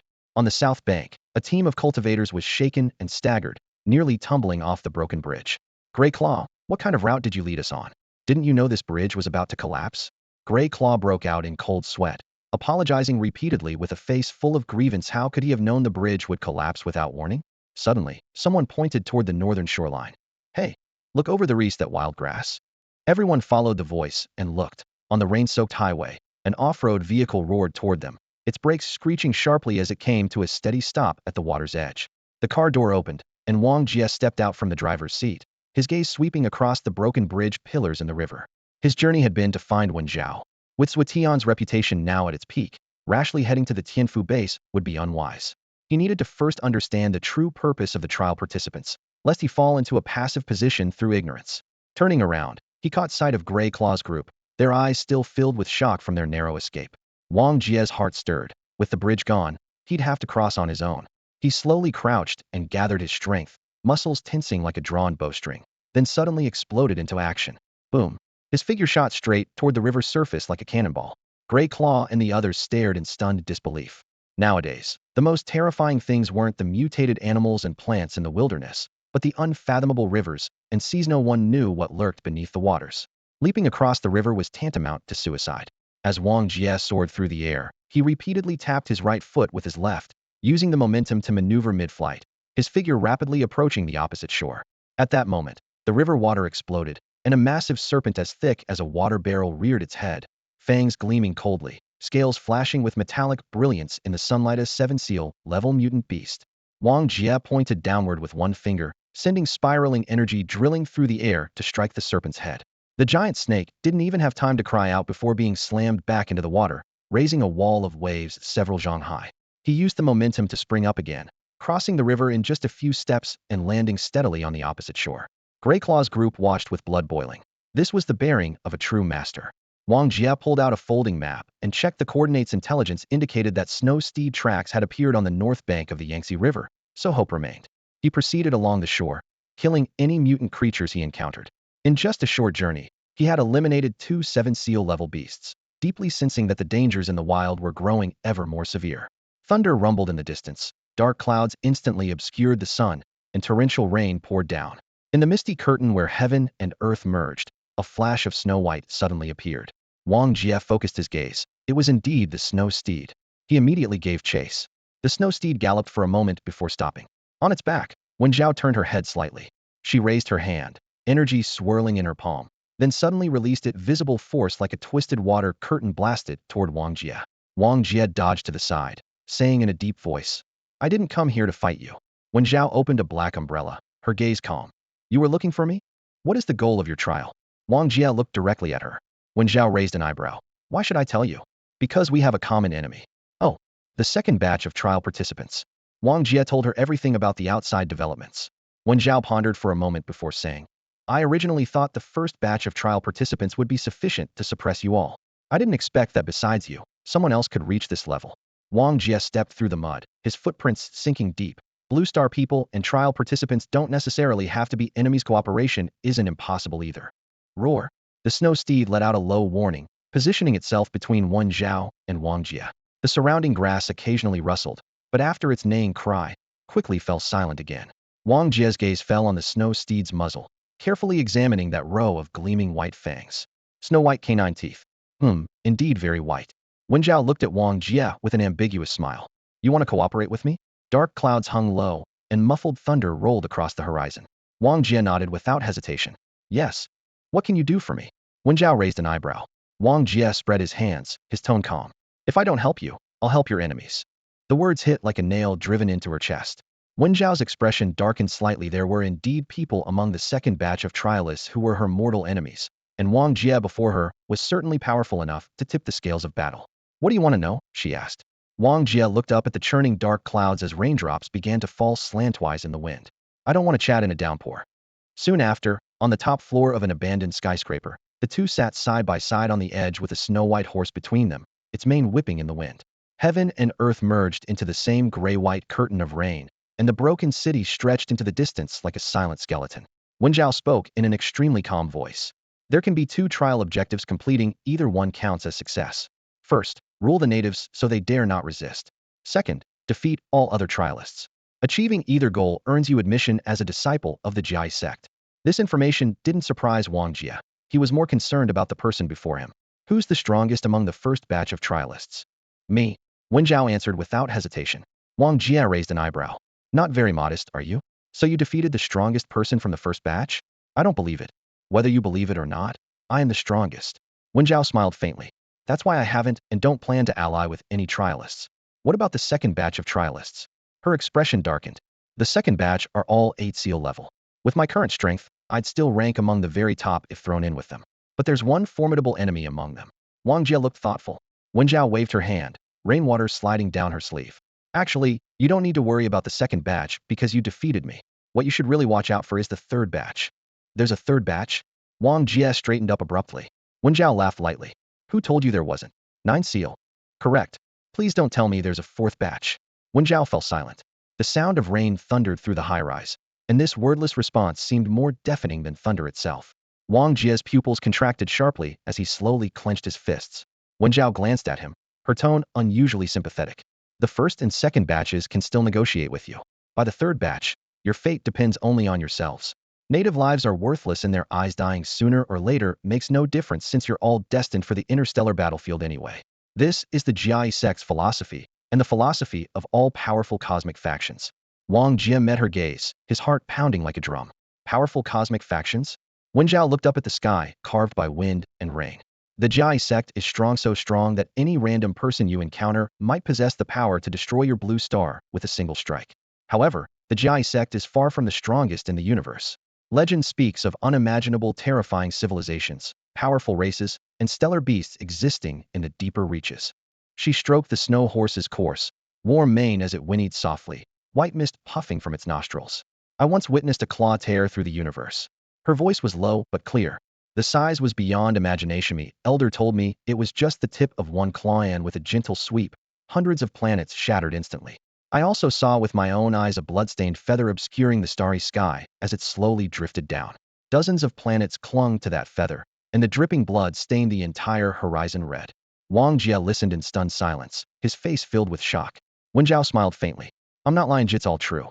But you don't need to know too much. Natives from trial grounds rarely enter the Jai sect because you cultivate the wrong kind of power. You call it seal force, but it's actually lock force. It locks your upper limits. Your potential has been fixed from the start. You can never break through. The interstellar battlefield is your ultimate destination. She stood up, rainwater streaming down her cloak as puddles at the building's edge scattered under her heel. So those trialists won't treat you as human beings. The Jai sect doesn't consider you human either, because humans are too numerous. Wang Jia asked many questions, and Wen Zhao answered quite a few. However, there were some questions she didn't know the answers to either. The more Wen Zhao answered, the more silent Wang Jia became. Just listening was already cruel enough, yet this was the reality. Why have you been staying here all this time? Wang Jia asked, puzzled. Cultivation, Wen Zhao replied. Looking for catastrophe materials? Yes. The wilderness is more suitable for cultivation than the base. I originally planned to raid your base and make you all search for catastrophe materials for me, but you ruined that plan. Zhuotian will definitely break through to the 8th seal. Wen Zhao looked at Wang Jia. I know. You know Zhuotian? I only know that smart people can always find loopholes in the rules, and this Zhuotian is obviously a smart person. Wang Jia nodded. As long as no second person on Blue Star knows about his breakthrough to the 8th seal, it doesn't count as a breakthrough. Because no situation can be hidden from the Jia sect. Wen Zhao stroked the snow horse. Exactly. The Jia sect has never been something you need to worry about. As long as your breakthrough to the 8th seal isn't known by a second Blue Star person, that's the loophole in the rules. Are we cooperating now? We can. Let's go. Where to? Shangjing City, to kill Zhuotian. Wen Zhao looked at Wang Jia silently. This is cooperation, not obedience. I'm not going. I'll help you break through to the 9th seal. You help me kill Zhuotian, Wang Jia said. I can break through on my own. I'll teach you finger techniques. Wen Zhao looked at him in surprise. Deal. Oh, help me with something first. Wang Jia looked at the snow horse and smiled. Heavy rain fell, and a mournful cry echoed across the wilderness. The nourishment of rainwater made the plants more active. With Geneling base as the center, the 50-kilometer radius that was originally a safe zone had been continuously shrinking as the 10-year metamorphosis period arrived. The same was true for other bases. Now, due to Zhuotian's call, all major bases once again focused on clearing out mutated animals and plants. Although the metamorphosis made battles more difficult with higher casualties, they also yielded more catastrophe materials. 100 kilometers north of Geneling City, a white figure darted through at extreme speed, sweeping across a lotus pond. From below the pond, a wooden-colored lotus root lashed out, while countless palm-sized floating grass shot toward the white figure like a barrage of throwing knives. The white figure was the snow horse. Facing the lotus root's attack, it bared its teeth. Pitifully, where there had once been a beautiful tooth on each side, now only one remained. The thought of this filled it with sorrow. Wen Zhao channeled her finger force into sword energy, sending countless sword chi falling like raindrops, striking down all the floating grass. The remaining sword rain hit the lotus root, severing that section. A tremendous roar came from the other side. Soon after, Wang Jia arrived at the pond's edge, carrying a bundle filled with a large pile of catastrophe materials. You don't want any materials? Seeing Wen Zhao's empty hands, Wang Jia was startled. Wen Zhao glanced at him. Of course I do. Then how come you? Wen Zhao raised her hand, showing off the ring on her slender finger. Wang Jia looked confused. This is a storage ring. All my things are inside it. Wang Jia stared at the ring. Things stored inside a ring? What's the principle? Wen Zhao shook her head. I don't know. As long as it works. Wang Jia remembered something and pulled out a ring from his chest. This one. Wen Zhao nodded. Looks like you've killed a trial participant before. But it's useless. Once a storage ring recognizes its master, it can only be opened by the owner themselves or with their blood. Otherwise, it can't be opened. Yours is worthless. Wang Jia felt regretful. There was no need for Wen Zhao to lie to him. Do you have any more? No. Even if I did, I wouldn't give you one. They're very precious. Wang Jia raised an eyebrow. All trial participants have them. How can they be precious? Wen Zhao smiled. You seem to have some misconceptions about the trialists. You don't think just anyone can become a trialist of the Jai sect, do you? She lifted her chin. Let me put it this way, if the 3 gods and 5 poles of your blue star were to take disciples, who do you think would have a better chance? Ordinary people living outside the bases, or the children of wealthy families and conglomerates? Wang Jia suddenly understood. thinking to himself that no wonder these trialists dressed so well and acted so arrogantly. It wasn't just because of their status, but also their extraordinary backgrounds. Yan Si, being a prince of the Yan kingdom, was clear proof of this. If you find your backpack too heavy, you can leave it with me for now. Wen Zhao pointed to the horse beside her. Wang Jia instinctively tightened his grip on his pack. I'm fine. Wen Zhao chuckled, patted her snow-white steed, and spurred it forward. A few days ago, the two had reached an agreement. Wen Zhao would help Wang Jia kills with Tian, and in return, Wang Jia would teach her his finger techniques. Their destination was Shanjing City, but before departing, they needed to stockpile enough catastrophe materials, so they first swept through the area within 100 kilometers of Geneling base. Beyond 100 kilometers, the journey was too far.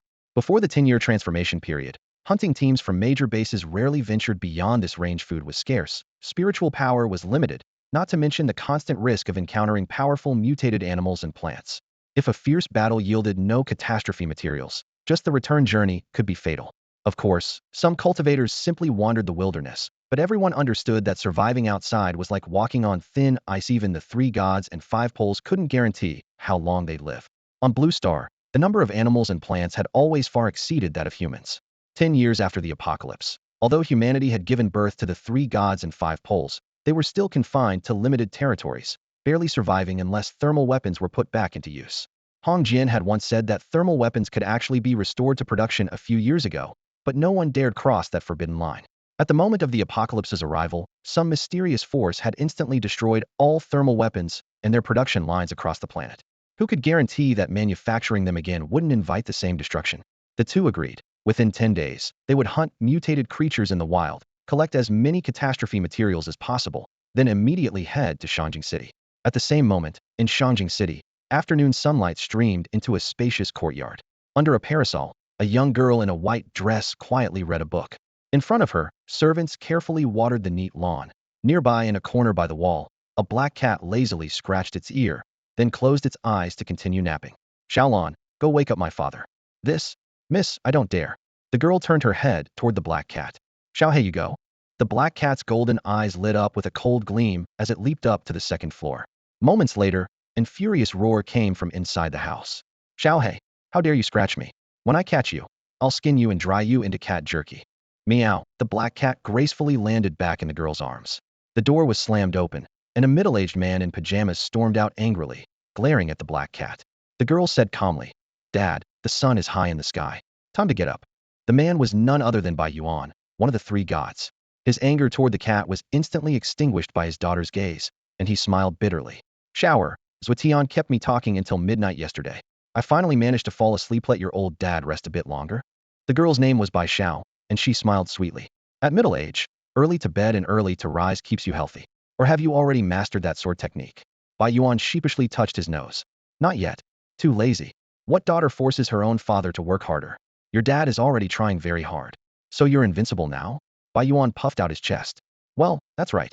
Bai Zhao's eyes turned dangerous, and Bai Yuan immediately changed his tune.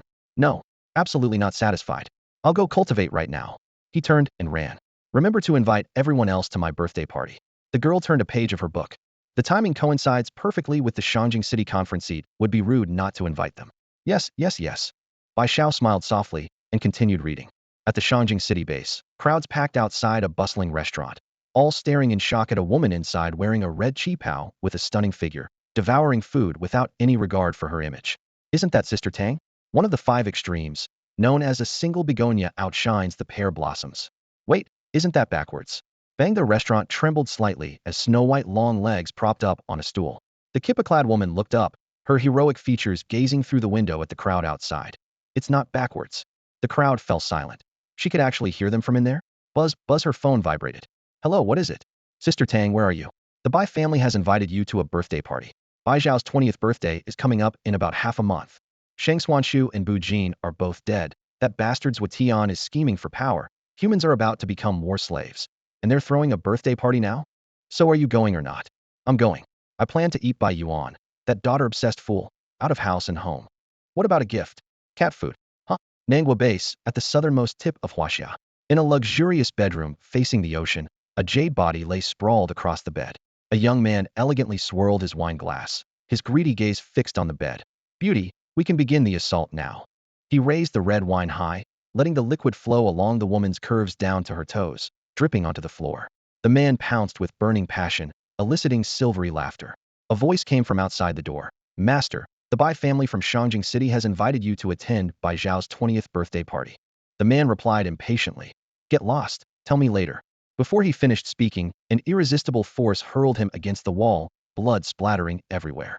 Through his blurred vision, he saw two jade feet walking across the floor, stopping in the center of the pool of blood. The woman's voice was seductive. When did it become your place to make decisions for me? The white foot lifted and came down bang. Brain matter exploded. Male and female attendants entered the room, skillfully cleaning up the corpse and draping the woman in a thin veil. She walked to the window to face the wind. Where is the young miss? She's already returned from Geneling base. They offended a guide named Wong Jia, who was originally at the top of the bounty list before Hong Jian removed him. The woman's lips curved upward. Wong Jia? Have the young miss go to Shangjing City in a few days first, to catch up with those old friends of hers. I'll go later. Yes. Several days later. The bundle on Wong Jia's back had grown even more enormous. Wen Zhao offered again to help him store it, only to be refused by Wong Jia for the second time. Wong Jia wanted to borrow Shuai to carry the bundle, but was also refused. Shuai shrank to one side. This human is a pervert. We can head back now. How many 7-seal level disaster materials did you collect? Wong Jia asked. Not many, but not few either, Wen Zhao replied. Nonsense. Wong Jia didn't press further and set off on the return journey with Wen Zhao. Before reaching Geneling base, Wen Zhao deliberately changed her outfit.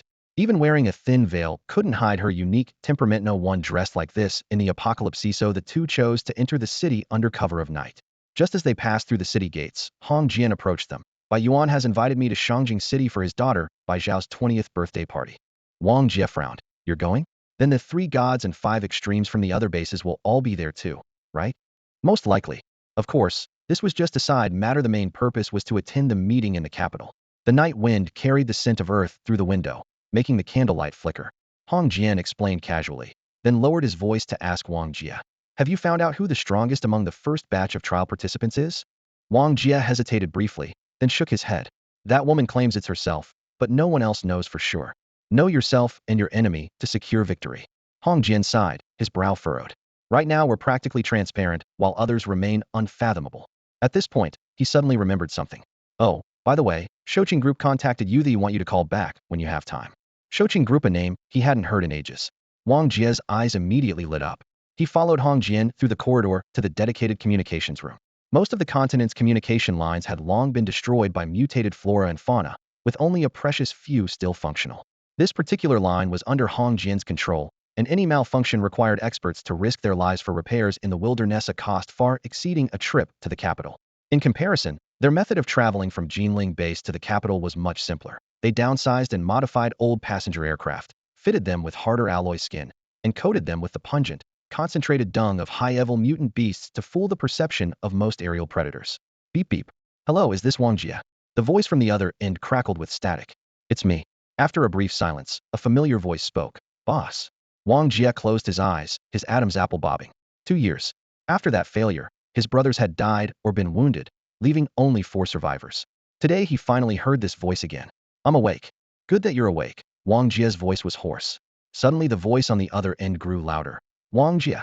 Official announcement: your best, most handsome, and richest brother is officially back. From this moment, 9:17 p.m., you are rich. Extremely, extremely, extremely rich. Wong Jia couldn't help but laugh. All right, then I'm officially announcing to you. Qing number 2, your boss, is invincible. Extremely, extremely, extremely strong. No one can stop me. Ha ha ha. Boss, I remember you saying the same thing 2 years ago.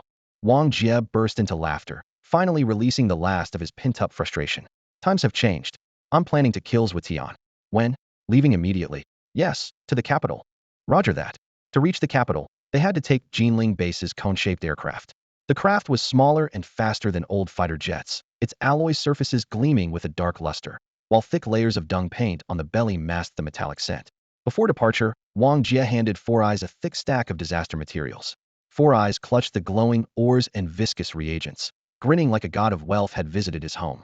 Afterward, Wang Jia brought Lao Wu, Lao Jiao, and Wen Zhao to Xuanhu Lake for boarding. Shuai was too large and had to remain at the base temporarily. Rumble.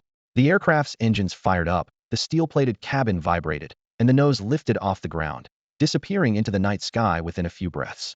At the end of the runway, Hong Jian watched the tail flames fade, then turned toward the shadows. There lay Wong Jia's gift, Yanxi. 10 days ago, while Wong Jia and Wen Zhao were hunting mutated creatures, they happened upon Yanxi fleeing from Geneling in defeat and immediately captured him. If left unhandled, this man could seize control of Geneling after Hong Jian's departure, especially given Feng Yu's close relationship with Yanxi.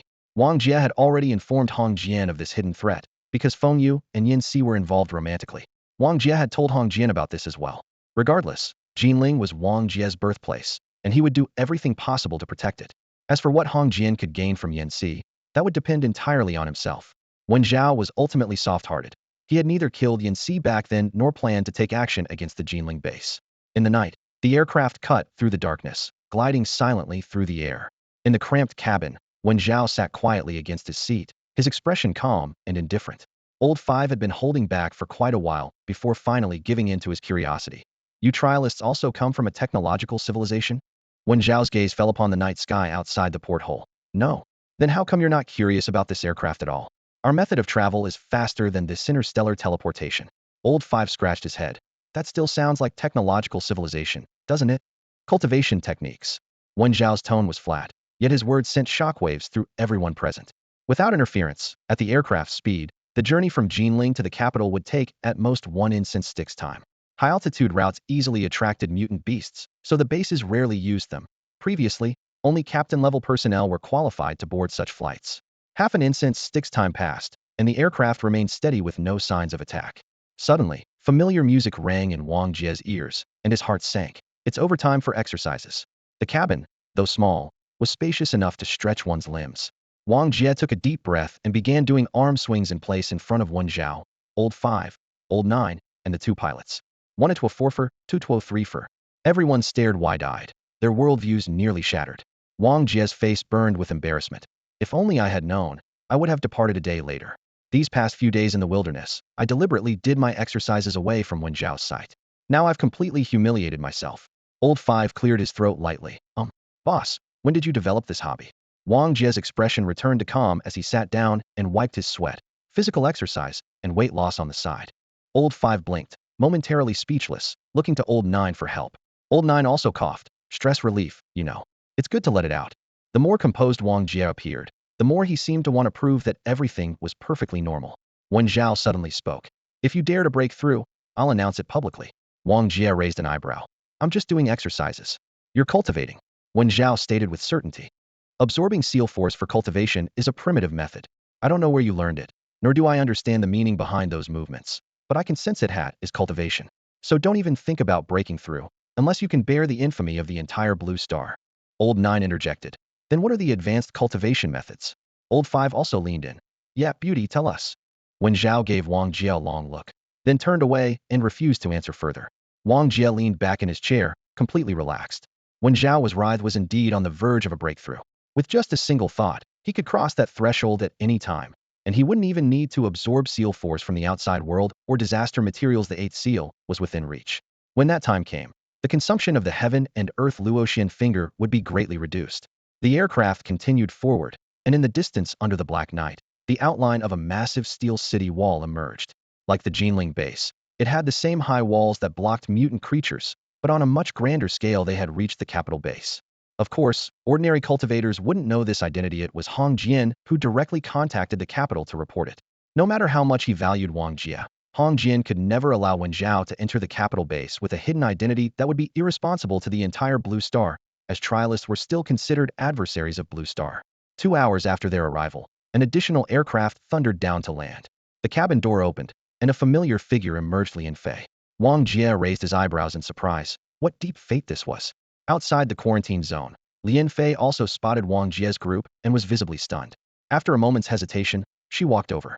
Why did you release a false signal? She cut straight to the point. Wang Jia raised an eyebrow. You're still concerned about that now? With your strength, you didn't need to release any signal to escape, yet you deliberately did so. You could only have wanted to lead us in the wrong direction. Lian Fei's gaze was sharp. You were hiding your identity then. I suspect you encountered Huguan and were forced into this desperate measure. Also, the battle at Eagle's Nest, that was you too, wasn't it? Smart people don't need answers. Wang Jia neither denied nor nodded. Lian Fei got the confirmation she wanted from his expression, then turned her attention to Wen Zhao, her brow slightly furrowed. A trialist? Wen Zhao glanced at her coolly and remained silent. Lien Fei nodded knowingly. No wonder you're separated. There are indeed cultivators and trialists working together in the outside world, but bringing her so brazenly to the capital like you did is rare. Wang Jia shrugged. If he wanted to bring Wen Zhao into the city, concealment wouldn't work better to be open about it. If he had Wen Zhao jump off the aircraft midway, the capital would immediately become suspicious. Not to mention Hong Jian's side couldn't be kept in the dark either. Since that was the case, better to be straightforward. For him, Wen Zhao's combat power was key. How to proceed would depend entirely on the upcoming meeting in the capital. You're the daughter of Lian Qin, one of the 5 poles, aren't you? Since you're here, is the capital also welcoming Lian Qin? Wang Jia suddenly asked. Why bring up my mother? Lien Fei's eyebrow twitched slightly. Then she steered the conversation back. Where's the eagle egg? I'm just separated, not imprisoned. Your tone sounds like you're interrogating me. Wang Jia chuckled. I want to buy it. Name your price. Lien Fei looked up, her expression serious. You can't afford it. I have plenty of money. As she spoke, Old 5 and Old 9 instinctively puffed out their chests, looking like their wallets were bulging. Lien Fei looked Wang Jia up and down, as if confirming whether he really lacked money. Even when Zhao casually glanced at Wang Jia. Wang Jia, if you're willing, you can join my southern base. Lien Fei's tone was sincere. Consider this a formal invitation. Think it over carefully. With that, she turned to leave. Wait. Wang Jia had a flash of inspiration, his voice clear despite being compressed by the wind. Seeing Lien Fei stop and look back, he glanced at Old 5 and the others behind him, then decided to go all out. He'd already lost face during the exercises anyway, and when Zhao had forcibly salvaged the situation, what needed to be fought for still had to be fought for. Combat techniques were crucial. Buying the eagle egg isn't impossible, but you need to show sincerity first. What sincerity? Lien Fei was puzzled. Write me a marriage proposal letter. Wang Jia's tone was flat. The air instantly froze. Everyone stood stunned in place, and even the guarding cultivators couldn't help but look over, wondering if they'd heard wrong. Lien Fei rubbed her ears. What did you say? Everything for combat techniques. Wang Jia looked completely serious. The heaven and earth Luoxian finger was already terrifying enough. The starry finger would surely be even stronger. Didn't want to miss this opportunity. Write me a marriage proposal letter. Make it sincere. Lien Fei looked at Wang Jia with an expression full of bewilderment. Wen Zhao silently withdrew his gaze, confirming his suspicion that this guy had serious mental issues. Lien Fei was left speechless. Wang Jia rubbed his temples, thinking, writing a proposal letter like that was bad enough. But what the hell was this loser's will nonsense?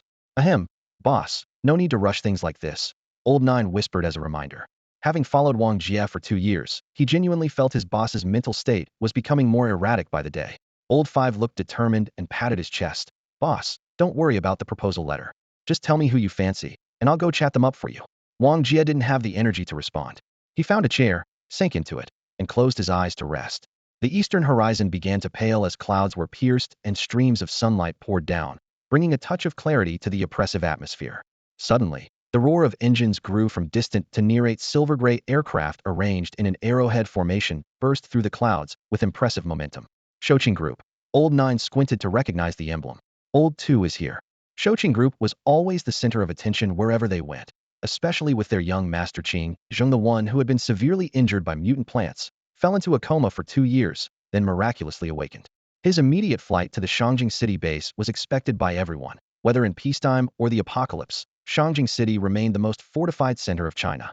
What outsiders didn't know was that if not for Wang Jia's journey, Qing Zheng wouldn't have bothered to make the trip.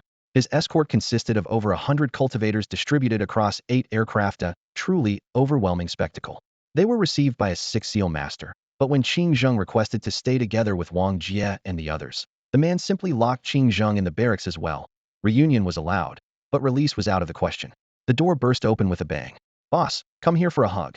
Qing Zheng shot toward Wang Jia like a cannonball. Wang Jia dodged with lightning speed, causing Qing Zheng to crash straight into the wall. Leaning against it with a pitiful expression, he complained. Boss, you're still so heartless.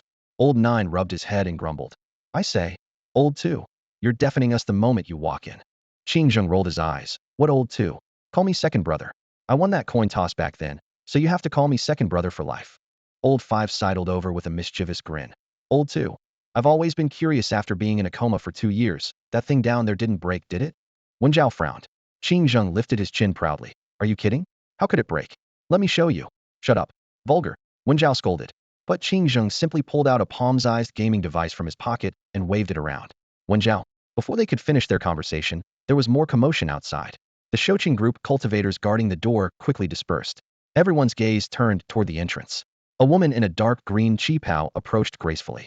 She was tall and elegant with skin like porcelain, her heroic features carrying a touch of refinement. Her flowing gaze held both alluring charm and an inviolable authority. The man protecting Qing Zheng hurriedly introduced, "Young boss, this is one of the 5 poles, Sister Tang." He was clearly worried that Qing Zheng might say something inappropriate and offend her. Qing Zheng raised an eyebrow and closed his gaming device. 5 poles? A big shot indeed. Sister Tang stood in the doorway with her hands on her hips, her bold posture contrasting with the graceful elegance of her qipao. Big shot? In front of your Shoqing group. I'm just a penniless shrew. Qing Zheng didn't respond, turning instead to look at Wong Jia. Sister Tang followed his gaze. She had already read Hong Jian's intelligence report. Wong Jia, capable of holding his ground against an 8-seal challenger in direct combat, his true depth unknown, but definitely stronger than Hong Jian. She lifted her chin. So you're Wong Jia? Wong Jia nodded slightly. Your reputation precedes you, Sister Tang. Sister Tang let out a scornful laugh. I've been admiring you for quite some time as well. Top of the bounty list, I am very curious what you did to make that bastard's Watian hate you so deeply, and what brings you to Shangjing City so suddenly. Is this an interrogation? Just curious, that's all. No big deal if you don't want to answer. The warehouse was dimly lit, the air thick with the scent of metal and motor oil. Sister Tang raised her hand and flicked a coin-sized disc from her sleeve. Silver light flashed as it landed in Wang Jia's palm. As for that trial participant, she said coolly, stick it on her. We need to track her location at all times. Wen Zhao's gaze turned ice cold, locking onto Sister Tang like a blade. Sister Tang didn't back down, lifting her chin to meet the stare. Both women's expressions were sharp as knives, their intensity almost blinding in the cramped space. Wang Jia couldn't be bothered to waste time and tossed the disc to Wen Zhao. Do me a favor. Wen Zhao withdrew her gaze and placed the tracker on her own shoulder. After one final exchange of looks with Sister Tang, she sheathed her intensity like a sword returning to its scabbard. Only then did Sister Tang smile sweetly at Wang Jia. Not bad, little brother. What's your relationship with her? None. She's that 8-seal trial participant trying to seize the Geneling base, isn't she? Sister Tang looked thoughtful. Pretty much matches what Hong Jian described. Wang Jia didn't know exactly what Hong Jian had revealed, but it certainly wasn't anything bad, otherwise they wouldn't be facing simple isolation right now, but would have been surrounded and killed long ago. After Sister Tang left, Wang Jia's group successfully entered the Beijing base. Compared to Geneling base, Beijing's interior was far more organized and clearly defined in terms of road width and functional zones. However, even the strongest walls had their limits. Outside the city, tents still stretched endlessly beyond sight. The walls had been deliberately built smaller in the early days to resist beast tides, and expanding now would be nearly impossible unless new safe zones were established in the wilderness. But 10 years had passed. Apart from the 5 major bases barely holding on, smaller outposts had fallen one after another. Human numbers couldn't keep pace with the reproduction rate of mutated creatures. This was the coldest truth of the apocalypse. In an underground facility within Beijing base, cold lights flickered. Rows of instruments operated silently, screens displaying a red dot that marked Wen Zhao's position. Sister Tang stood at the front, with Bai Yuan and several researchers standing side by side. Analyzing her power characteristics through signals will take a very long time. An elderly man adjusted his glasses, his voice steady. Unless we keep her locked up here indefinitely, it won't mean much. Sister Tang frowned. She's 8-seal level. We might be able to suppress her if we work together, but that Wang Jia is also trouble very strong. I can sense it. The elder responded. Wang Jia is from Blue Star. Logically, he wouldn't turn against us for her sake. Hard to say. He has his own agenda. Bai Yuan sat down and sipped his tea, fingers tapping the table. Probably related to Zhuotian. As long as the Beijing conference hasn't convened, they won't leave. The elder pressed. At the current rate, even after the conference ends, our analysis won't reach even 1% completion. Bai Yuan waved dismissively without turning around. We'll deal with that when the time comes. He then left the control room, his footsteps echoing through the corridor. Beijing territory of Bai Yuan, one of China's 3 gods and the strongest among them. In the early days of the apocalypse, he wielded only an unsharpened ornamental sword, using killing intent as his blade to carve out Beijing base from nothing. Legend had it that no one could withstand 3 of his strikes. This information came from the man assigned to protect Qingzhong, while Wang Jia and the others listened quietly. In Bai Yuan's domain, understanding this strongest in China was essential for survival. Lao Wu looked at Wang Jia. Boss, who do you think is stronger, this Bai Yuan or Zhuotian? The man interjected. Definitely Bai Yuan. Everyone knows that. Lao Wu and the others ignored him, and even Qingzhong turned his gaze to Wang Jia. No one knew Wang Jia's terrifying strength better than they did. 2 years ago, they had attempted to assassinate Zhuotian, but failed at the crucial moment. That encounter taught them that what Zhuotian had truly revealed wasn't even half his combat power. Wang Jia gazed out the window as the vehicle moved smoothly through the base. There was no clear distinction between clean and contaminated zones, leaving him uncertain about their location.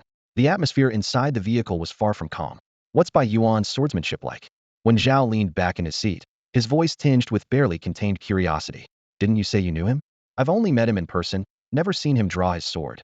Qing Zheng replied with a question of his own, then added helplessly. Did you really think I could describe it? You should be able to, right? When Xiao persisted, turning to look at Uncle Lu sitting in the corner. Uncle Lu, tell him. Uncle Lu was a six-seal powerhouse who had spent many years in the capital city. But he simply shook his head. Everyone who's seen his swordsmanship is dead. Normally, forget about his technique, you can't even catch sight of him drawing his sword. Qing Zheng raised an eyebrow. You don't have even the slightest impression? Uncle Lu smiled faintly, which served as his answer. The topic came to an abrupt end, and Wen Zhao stopped pressing for more. With some time still remaining before Zhuotian's arrival in the capital, Wang Jia's most urgent priority was establishing his own hunting squad. Over the past 2 years, he had repeatedly reflected and finally understood the reasons for his previous failures. Overestimating himself, underestimating his enemies, taking risks alone without knowing how to leverage external help. Now, hunting squads wielded increasingly significant influence across major bases: priority intelligence, aircraft deployment, route applications, communication lines, preferential exchanges. Almost everything was crucial for survival. The influence of top-tier hunting squads even exceeded that of many large bases. The top-ranked Broken Blade hunting squad was founded by none other than Zhuotian. Many people no longer believed bases could protect them, but they trusted hunting squads because the most elite personnel were concentrated in these teams. Bases existed for collective survival, while hunting squads served individual interests. That was the fundamental difference. To establish a hunting squad, one needed to accumulate 100 registration points. Each point represented an unregistered disaster material of 3-seal grade or higher. In other words, finding 100 new 3-seal materials was required for official establishment. It sounded difficult, but for Qing Zheng it was effortless. The Shouqing Group's capital branch had abundant inventory that could be directly accessed. The materials didn't need to be surrendered and remained the hunting squad's private property. Wong Jia named the new squad Blue Star. Members: Wong Jia, Qing Zheng, Guan Dao 5th, Feng Jiu 9th. After completing registration, Qing Zheng began aggressively collecting disaster materials, taking what was available from the group's warehouses and purchasing what was needed from outside sources. Currently, no one questioned the origin of materials. Being able to obtain them was skill enough. Shouqing Group's own Shouqing Hunting Squad already ranked respectably and often relied on purchases to replenish inventory. But this path had its limits: scarce supply, outrageous prices, and whenever materials entered circulation, the capital base would sweep them up first. The higher the ranking, the more exponentially the required points increased. The top 10 were almost entirely veteran squads that had accumulated terrifying amounts of registered materials. Only by breaking into the top 10 would establishing a hunting squad truly show its significance. After careful consideration, Wang Jia decided to hunt mutated creatures tomorrow. Qing Zheng found this odd. Why not today? It's still early, perfect time to apply for aircraft. Tomorrow then. I have some personal business today, Wang Jia said with certainty. Personal business had already made inquiries. The capital had a romantic sanctuary, and he planned to go there to collect sweet tears. As night fell, Wang Jia quietly left. Guan Dao, Feng Jiu, and Qing Zheng stood at the base entrance, watching him disappear into the lights. What do you think the boss is up to? You know what? Get this, the boss actually asked that woman Lian Fei to write him a marriage proposal letter. What? That's a thing? You should have said so earlier. Several team members huddled together, whispering among themselves. None of your damn business. Lian Xin wants to form a marriage alliance with our family, you know? Someone replied with a sneer. I need to tell the old man right away, let Lian Fei marry the boss. It's rare for him to actually like someone. Wait, something doesn't feel right about this. Come on, the boss is probably out on a date with Lian Fei right now. Could be. By the way, having Lian Fei write the proposal letter, the boss needs that sense of ceremony. Got it. Meanwhile, Wang Jia crouched in a secluded street corner. Learning from his last wasted trip, he stayed perfectly still, waiting like a hunter for his prey. When he spotted a couple passing by, he directly blocked the man's path. Propose. Dude, we've only known each other for 3 days. Give it a try, might work out. But there have to be tears. I can't cry. Make her cry. Bro, I was actually planning to break up with her. Propose. That's not right, man. What are you to that girl anyway? I said propose. Before he finished speaking, crack the ground beneath his feet split open. Yes, sir, I understand. The man fell silent as a grave, dropped to his knees, and pulled out a ring. Only when his girlfriend was sobbing uncontrollably did Wang Jia satisfactorily collect those sweet tears. After struggling until the early hours, he finally gathered 5 sets of materials. All things considered, Villain's severed hand was the easiest to obtain, but the proposal letter still gave him a massive headache. Returning to his quarters, he collapsed and fell asleep immediately. After an unknown amount of time, the door was suddenly flung open as Lao Wu and the others rushed in. Boss, that woman Wen Zhao has left. Wong Jia bolted upright. Where to? Outside the base. Seems like a trial participant showed up. Someone from the Beijing base told her about it. Without time for more questions, Wang Jia spun around and charged out of the camp. Outside the Beijing base, voices buzzed with excitement. On a stone bench sat a chubby young man with his eyes closed in meditation. His black battle armor clung to his skin, yet showed no reflection under the sunlight, drawing the burning gazes of surrounding trial participants. The dark green lens over his left eye flickered with numbers from time to time, giving off a strong technological vibe. Below the city walls, Bai Yuan stood with his hands behind his back, his gaze locked on the chubby man. When Wen Zhao arrived, Bai Yuan turned his head. Do you know him? In the distance, the numbers on the lens suddenly jumped rapidly, and sharp, beep-beep sounds pierced the air. The chubby man's eyes snapped open instantly. Upon seeing Wen Zhao, his eyes lit up. If it isn't Miss Wen, what a coincidence you're here too. He waved repeatedly. Congratulations on breaking through to the 8th seal. Wen Zhao's eyes flickered. It's you? You know him? Bai Yuan pressed. Before Wen Zhao could answer, the chubby man had already bounced over, grinning from ear to ear. I'm a good guy. Really kind-hearted. Quick, explain it to them. What are you here for? Wen Zhao asked in a low voice. The chubby man pointed toward the city wall. This is the biggest power in the trial grounds. They must have tons of materials. I'm here to buy stuff. Bai Yuan looked back and forth between the chubby man and Wen Zhao, thinking to himself. It's normal for trial participants to know each other, but judging by Wen Zhao's expression, she's clearly quite wary of this fatty. By the time Wong Jia arrived, the two were already discussing prices. The goods the chubby man had laid out were truly tempting, with one lens in particular drawing everyone's attention. Combat power detector? Wang Jia took the dark lens Bai Yuan handed him with confusion and held it up to his eye. Numbers flashed wildly as he looked up at Bai Yuan. Bai Yuan was quite casual with him too. Beep, beep, beep. The numbers finally stopped at 500. The chubby man explained that 500 was the minimum standard for 7th seal level. A cultivator who had just reached single seal would show as 1, with numbers increasing as they advanced further. Of course, these numbers don't represent true combat power, as they fluctuate during battle and change with the increase or decrease of seal force. Wang Jia immediately understood why Bai Yuan was interested in this device. With it, the time spent searching for powerful mutant beasts could be drastically reduced, and they would receive immediate alerts when danger approached. The chubby guy chuckled. Pretty useful stuff, isn't it, Miss Wen? Wang Jia naturally shifted his gaze to Wen Zhao. Wen Zhao nodded slightly. In the universe, many cultivators were similar detectors. They're indeed convenient. She changed her tone and glanced at the fat man.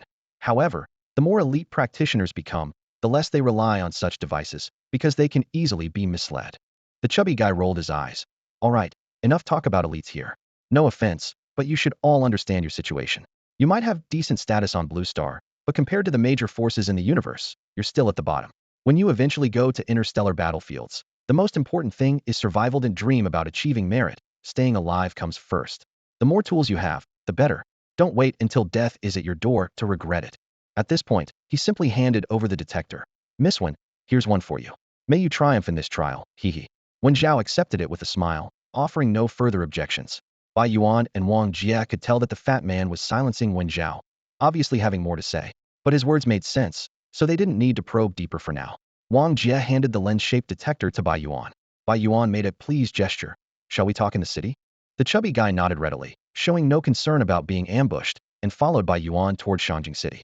After just a few steps, he suddenly turned back to glance at Wen Zhao's injured leg, reminding her with a grin. Friendly tip, that thing is already analyzing your power. Wen Zhao remained calm, as if she had expected this. Bai Yuan showed even less reaction, as though he wasn't the one being exposed. Wang Jia couldn't help but ask in a low voice. What's his background? Wen Zhao replied. Galaxy Defense Company, Chi Wu. Galaxy? Company. In terms you'd understand, it's a large commercial consortium specializing in combat equipment manufacturing. They regularly operate within various factions' trials, selling equipment. Wang Jia suddenly understood. To infiltrate the Jia sect's trial, his strength must be considerable. Wen Zhao said no more. Inside the city, Lao Wu and the others had already arrived, and everyone quickly discussed hunting plans. Shouqing Group had aircraft stationed at all 5 bases, and more than one at each location. Their target was a danger zone 200 kilometers away, teeming with various mutant creatures. The combat detector Wen Zhao had just acquired would save them search time. The aircraft took off, its propellers roaring briefly before landing at the edge of the danger zone. Towering trees surrounded them, with normal and mutated trunks intertwined. Most tree trunks were twisted and thick, though not every one was aggressive. Beep, beep, beep. The detector continued beeping, now worn on Wong Jia's face. Electronic markers jumped across the lens as he pointed to the right. 800 meters away, one seven-seal mutant beast. 2 kilometers away, a group of 5 seal creatures. Let's split up and handle them. Everyone exchanged glances and quickly dispersed. For the next 2 full days, the team traversed the danger zone, hunting and killing. With Wen Xiao and Wang Jia's abilities, as long as they didn't encounter absolute apex creatures like Yuji, they could finish fights within a few moves. In a short time, they accumulated substantial achievements, and Lao Air Qingzheng quickly reached 7 seals. No one could withstand the constant use of 7 seal level catastrophe materials for cultivation. Even the 3 gods and 5 poles weren't this extravagant back in their day. The current Blue Star hunting team was essentially all 7 seal level, and if this news got out, it would shock the entire continent. Of course, their small numbers were part of the reason this was possible. In the outside world at this moment, aside from those 3 gods and 5 poles, after 10 years of transformation period accumulation, 7 seal cultivators were no longer rare. Humanity's cultivation speed was improving overall. The riverbank was silent as Wang Jia stepped across the gravel, his gaze fixed on the water surface. Dark shadows writhed beneath the river, all giant serpents, thick as water barrels, their scales gleaming darkly, emanating mixed auras of 6 seal and 7 seal power. The combat detector nearby was going haywire, its needle jumping frantically while emitting an almost broken buzzing sound. Boss, if we lure them out one by one to kill, who knows how many are in there? Old Nine whispered. Can't the detector tell them apart? Wang Jia shook his head slightly, tapping the detector's shell with his fingertip. It can only show combat power. The numbers keep jumping, can't distinguish the quantity. In the end, he adopted Old Nine's suggestion. Lure and kill them one by one. No matter how many there were just a bunch of snakes, and their 4 7-seal warriors could handle them. However, before his sword was even drawn, a streak of fiery red suddenly cut across the sky. It was an extremely bright meteor, as if tearing daylight apart. Wang Jia looked up, his pupils contracting sharply. That was several kilometers away. When Xiao also gazed up at the sky, his expression grave. The second batch of trial participants has arrived. Someone has broken through to 8 seal. At that same moment, people looking up at the sky throughout China all saw that streak of fiery red. In the capital city, atop the governor's mansion, Bai Yuan's face darkened to the extreme. As expected, someone couldn't resist breaking through. Who? At Tianfu base, Suetian frowned, clenching his fist as he looked up. I just broke through not long ago. Who dares expose 8 seal cultivation now? One meteor after another streaked across the sky. Compared to the first celestial shower, this time there were far fewer, but they all fell in the east. Many of the first batch of trial participants had been thrown into the ocean and died without ever encountering Blue Star inhabitants. The second batch was different. The 5 major bases immediately erupted in chaos, with countless cultivators angrily investigating who had broken through to 8 seal and attracted new trial participants. Soon, precise data emerged. 32 people, all 8 seal level. The air in the conference room instantly froze. Trial participants were already stronger than native cultivators at the same level, and now they were a whole realm higher. Who could stop them? Suetian quickly issued announcements to all major bases. 1. All 7 seal cultivators should break through to 8 seal as soon as possible to deal with the second batch. 2. Catastrophe materials would be prioritized for 7 seal level supply. Simultaneously, magnificent tides of seal power erupted throughout China, spreading outward from cities and strongholds as centers. Wen Xiao arrived by ship and found Wang Jia's group. The third transformation is about to begin. There's a third transformation? Old Five exclaimed. Wen Xiao explained. The purpose of the trial is to select the best of the best. After the second batch of trial participants arrives, Blue Star cultivators essentially serve the trial participants, while the trial participants' real opponents are the mutated creatures.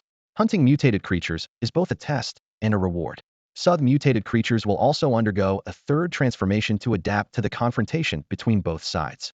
Wang Jia's eyes darkened. This trial was full of deadly traps at every turn, requiring careful strategy at each step.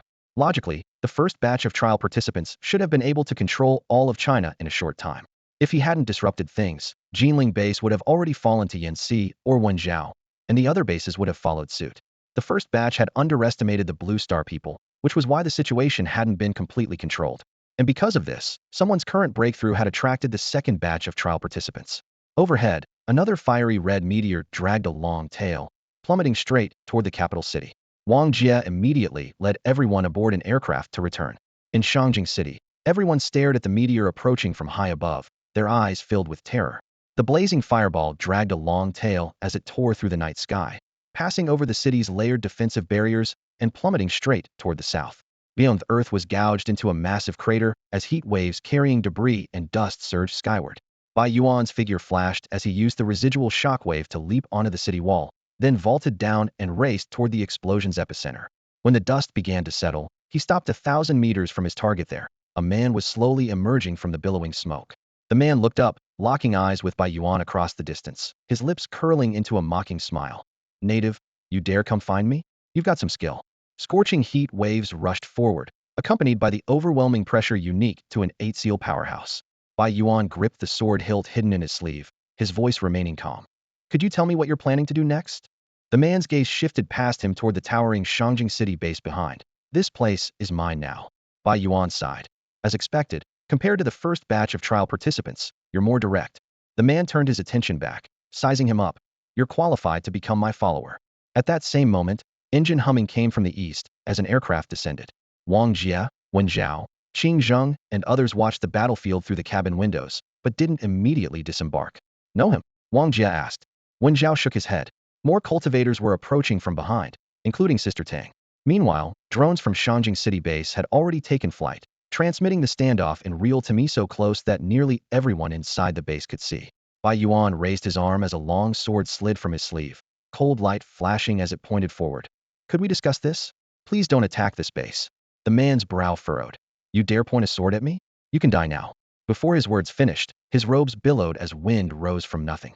His first step cracked the earth, his second unleashed violent energy like a tiger breaking free, tearing the air with a buzzing roar.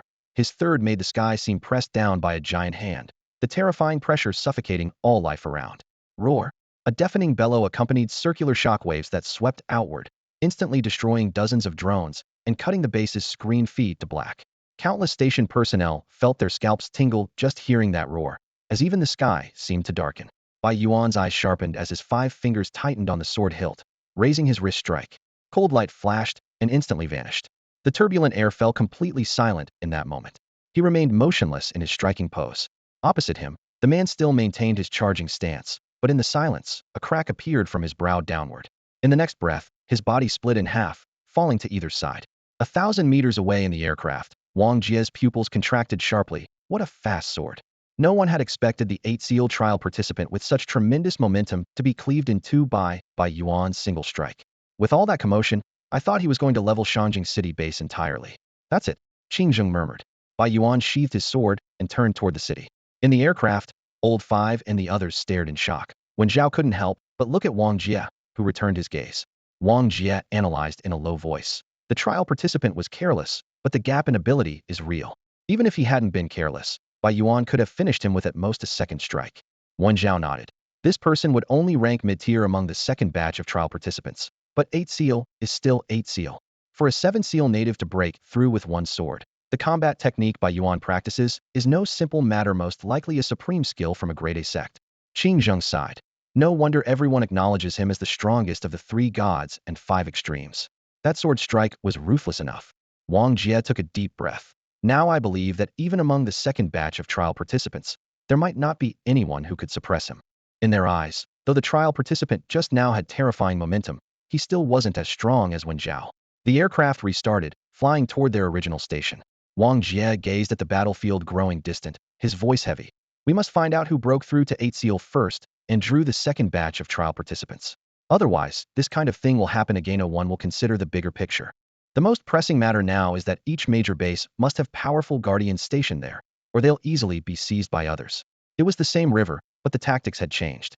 Wong Jia stood on the riverbank, the seal power within his body roaring and surging. In the next instant, his abdominal skin rippled, and a brand new mark emerged, the 8th seal. He had broken through. Not far away, Wen Zhao stood with her arms crossed, her gaze locked intently on Wong Jia. Just how powerful had Wong Jia become after reaching the 8th seal? She, Qing Zheng, and the others were all curious, as was Wong Jia himself. Let's test it. Wong Jia raised his hand and gave a light flick, a crisp snap of his fingers. Boom. The sky split open as a colossal finger descended from above. Simultaneously, mud and sand churned at the riverbed as another giant finger emerged from the water's surface. One above, one below, the 2 fingers trapped the river between them, as if an invisible giant had stepped forth from the void. Qing Zheng and the others gaped with mouths agape, their expressions frozen on their faces. Whose fingers could possibly grow to such proportions? Wen Zhao's eyes narrowed slightly. This was the second time she had witnessed this technique. The first time, she had personally experienced that absolute suppression and nearly lost her life. She came from the Wen family, one of the three great clans of the Jia sect, had free access to the martial hall, had learned various combat techniques, and even mastered the bridge method. Yet despite all this, she had still been crushed breathless by that finger technique. This method was ridiculously powerful. Go collect the materials. Wong Jia withdrew his hand and reminded them. Oh, Lao Wu and the others finally snapped back to reality, quickly leaping into the churned-up mud to dig out the scattered snake corpses and collect their crystal cores and scale bones. Wang Jia exhaled a breath of stale air. That single move had consumed nearly half his seal power, though it was much more efficient than last time. Clearly, his breakthrough and daily training exercises had brought considerable benefits. You promised you'd teach me. Wen Zhao's voice drifted over from the opposite bank. Of course, but you'll need to learn the Luoxian finger first. Wang Jia nodded. I already know the Luoxian finger. Wen Zhao frowned. But what was that technique just now called? Heaven and Earth Luoxian finger. Heaven and Earth Luoxian finger? Wen Zhao's heart trembled, and the more she thought about it, the more familiar it seemed, the supreme finger technique lost for 1,000 years. She stared wide-eyed. Impossible.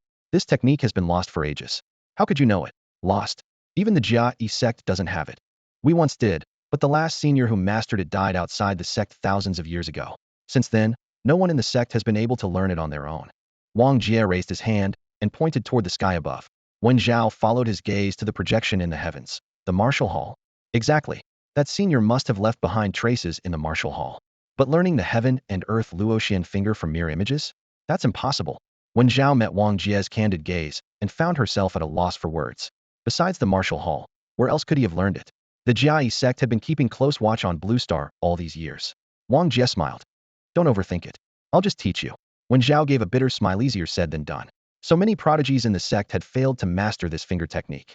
Meanwhile, Qing Zheng came running back with a bulging pack. Boss, if we hunt for a few more days, our hunting team's ranking will definitely skyrocket. Wang Jia responded. These materials are enough to push you all to the 8th seal. He gazed into the distance. The third batch of trial participants won't arrive so quickly. Even with sufficient materials, cultivators still need time to break through to the 9th seal. How long do you estimate? Wen Zhao asked. Cultivation below the star-breaking level isn't actually that difficult. Wen Zhao pondered before answering. Some people are born with star-breaking level combat power. Prodigies with high comprehension can advance 10 seals in a single step. It's not a myth. I never thought anyone on Blue Star could achieve this, but you and Bai Yuan have changed my perspective. Wang Jia nodded. Then let's pick up the pace. In the northeastern reaches of Huaxia, rolling mountains stretched beneath dense, dark clouds. Between heaven and earth, massive mutant beasts occasionally swept through the skies while endless vines writhed underground. Even towering ancient trees uprooted themselves to run wild, making the entire mountain range eerie and sinister. This area lay far from the 5 major bases and was classified as an absolute danger zone. Suddenly, a meteor crashed thunderously to the ground with earth-shaking impact, drawing countless nearby mutant creatures to investigate. From the smoke and dust, a young girl stumbled out, coughing incessantly. Cough, cough, cough, cough, cough. A fierce wind swept past, dispersing the debris, and she finally caught her breath. A combat power detector was embedded in her left eye, its numbers flickering wildly. The girl surveyed her surroundings with a grave expression. Just my luck? 7 seals, 8 seals, and even 9 seals? Good thing it's me who landed here. Anyone else wouldn't even make it out of these mountains. Humming smugly to herself, she noticed the mutant creatures quietly surrounding her. Drawing a dagger, she sliced her fingertip. Blood droplets fell and transformed into a crimson mist that spread outward, causing the earth to churn wherever it passed, with tremors growing increasingly violent. In an instant, a giant centipede dozens of meters long burst from the ground, coiling around the girl's side, its fearsome body radiating violent seal power. Simultaneously, insects of all kinds converged from every direction, while the mutant beasts that had been approaching earlier scattered in retreat. Under the dark clouds, palm-sized mosquitoes formed a dense black swarm, their gleaming mouthparts pointing downward. The girl looked up and leaped gracefully, landing on the centipede's back. Let's go find little Xiao. She dares compete with me for brother Xiao this time, I'll definitely crush her. As her words fell, the centipede's massive tail swept across the ground, splitting the earth, and countless insect swarms followed as they charged magnificently out of the mountains. Over the next 10 days, Wang Jia and his group hunted in the danger zone. Since the night the second batch of trial participants arrived, the mutant creatures had undergone their third transformation. Sevencial monsters surged in number. 8 seal ones became common sights, yet all fell before Wang Jia's heaven and earth Luoxian finger. In their most dangerous encounter, They faced a group of mutant crocodiles, 3 of which had reached 8 seals, nearly causing Qingjing serious trouble, but it also yielded abundant catastrophe materials. If you can't carry it, you can put it with me, Wen Zhao reminded. Lao Jiao tightened his backpack straps. I can manage. Wen Zhao smiled slightly. The group took turns carrying the pack, clearly none trusting her with their spoils of war, though watching them pass it around was rather amusing. In the forest, Wong Jia performed the armor 8 steps, his feet touching treetops as afterimages formed a continuous line. He reached out to catch a bird circling overhead and struck it down. 5 steps now. Previously, he could only manage 3 steps, but now he had matched Wen Zhao's 5 steps, making her silently marvel at his remarkable comprehension. That's enough, we can head back now. She glanced at the fallen bird, disappointed they couldn't harvest any materials from it. Everyone boarded the aircraft. The cabin doors sealed, the craft lifted off, and they flew directly back to the base. After the aircraft stabilized, Wang Jia suddenly asked, "How much longer until you reach 9 seals?" It's quite rude to casually ask about someone's progress, Wen Zhao replied coolly, though she tacitly acknowledged very soon. She smiled again. You could easily be faster than me after all, you don't need to consider subsequent realms. Lock power really has no future? Wang Jia frowned. Wen Zhao laughed. Battle slave cultivation methods prioritize speed. Battle slaves are cannon fodder sent to battlefields in batches below 10 seals, seeking only rapid advancement. What future do you think that has? Wang Jia fell silent. Qing Zheng asked. Then can we cultivate your type of power? Wen Zhao glanced at him. It's extremely difficult. Once you've cultivated lock force, it's nearly impossible to practice star force. And if you leak cultivation methods without the sex approval, it's death. Qing Zheng shrank his neck. Wang Jia suddenly remembered something. You mentioned earlier that there's a powerful enemy among the second batch of trialists? At this topic, Wen Zhao's expression darkened. A bug human. A rather unique human subspecies whose blood can naturally command insects. There are people like that? Old Five gaped in shock. Wen Zhao added flatly. The universe contains too many strange civilizations, and humanity itself has countless divisions. Over 100 human branches have appeared on interstellar battlefields, and bug humans only rank toward the bottom. Those at the top are so powerful you wouldn't dare imagine. Old Nine interjected. Are those the type born already surpassing 10 seal combat power? Wen Zhao didn't answer. On their return journey, they submitted the disaster materials for registration. The 7 seal and 8 seal materials that Wang Jia's group produced filled the entire inspection table, leaving the short-haired female officer stunned. 768. This was the Blue Star Hunting Squad's latest score, ranking just behind the current 10th place, Remnant, Hunting Squad. Unfortunately, they couldn't break into the top 10, as other teams were also rapidly improving. Upon reaching the base, a flood of news hit them. 1. The Shangjing City Conference continued, but with second-batch trialists as representatives. 2. Hongjian broke through to 8 seal, with Zhuotian and Baiyuan close behind. 3. All major bases had been attacked by second-batch trialists, and, while maintaining stability, were barely holding on. 4. Bai Zhao's birthday party was directly cancelled, indicating the situation had reached a critical point. The trialists attending the conference were about to arrive, and Shangjing City was under full alert, awaiting that day. Wang Jia handed all the registered disaster materials to Old Five and the others with one goal. Push all squad members to 8 seal first.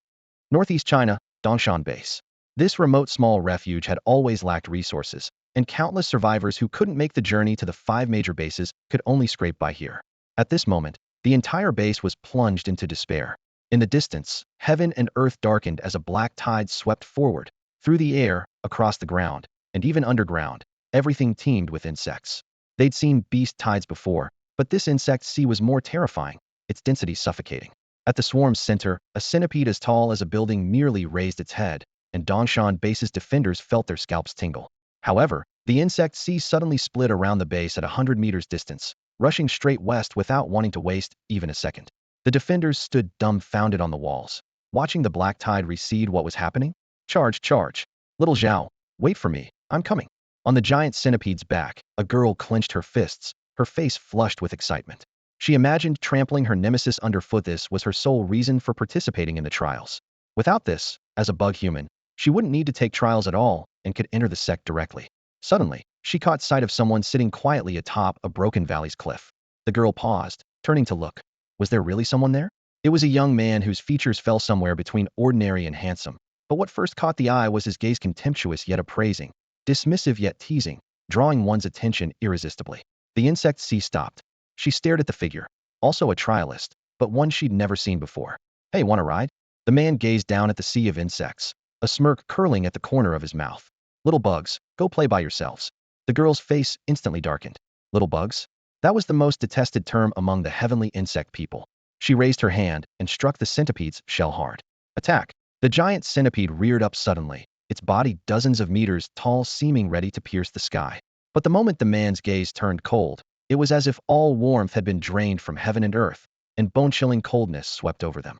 The girl felt everything around her plunge into darkness as color and vitality rapidly ebbed away, leaving only the man and his indifferent eyes in her vision.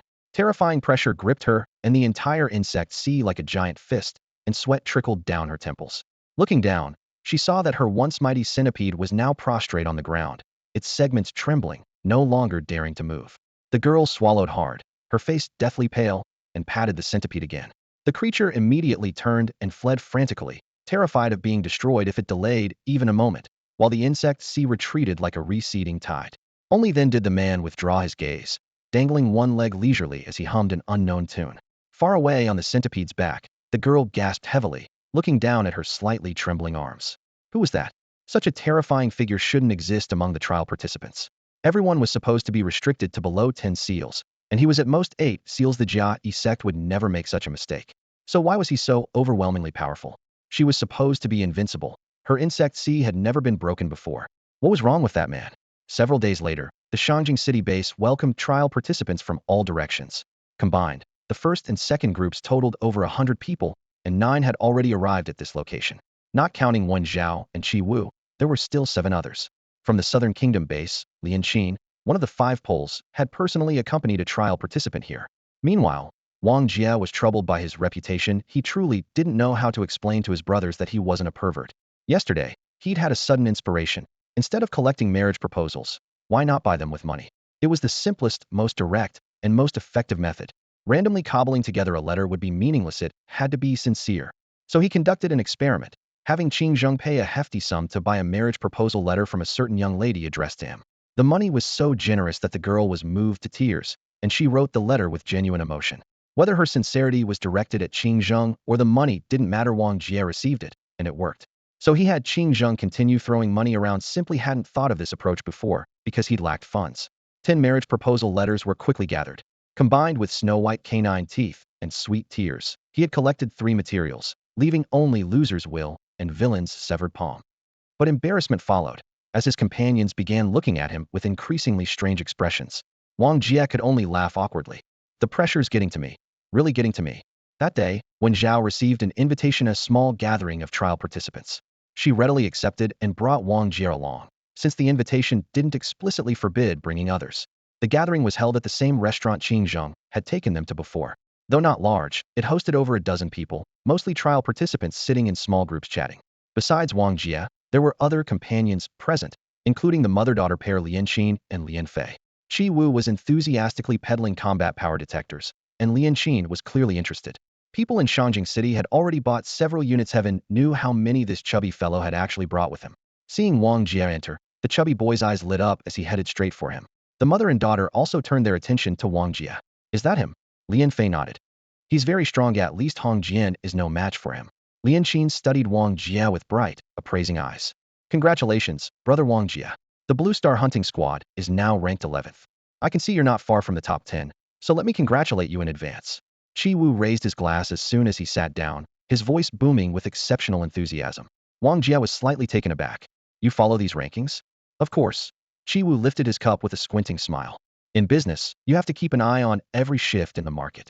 He gestured with his glass, then lowered his voice to add, though this time it's mainly thanks to Shouqing Group's support. How can we give them all the credit? Wong Jia waved dismissively, but Qi Wu shook his head, leaning in closer. Brother, that's not being honest.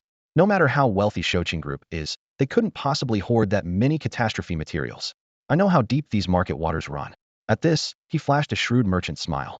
Speaking of which, they really do have money. Could you introduce me to that young boss of theirs?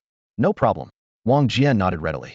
The 2 men clinked glasses repeatedly, and the atmosphere quickly warmed.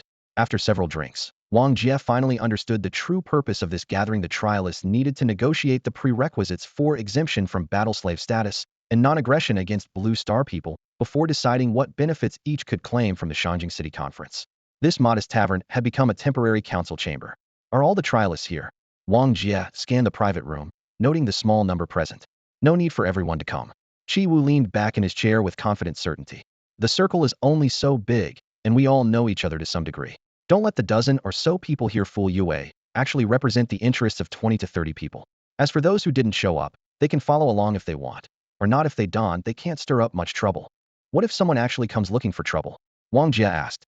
When strength levels are similar, no one dares to rob by force. Chi Wu lifted his chin dismissively.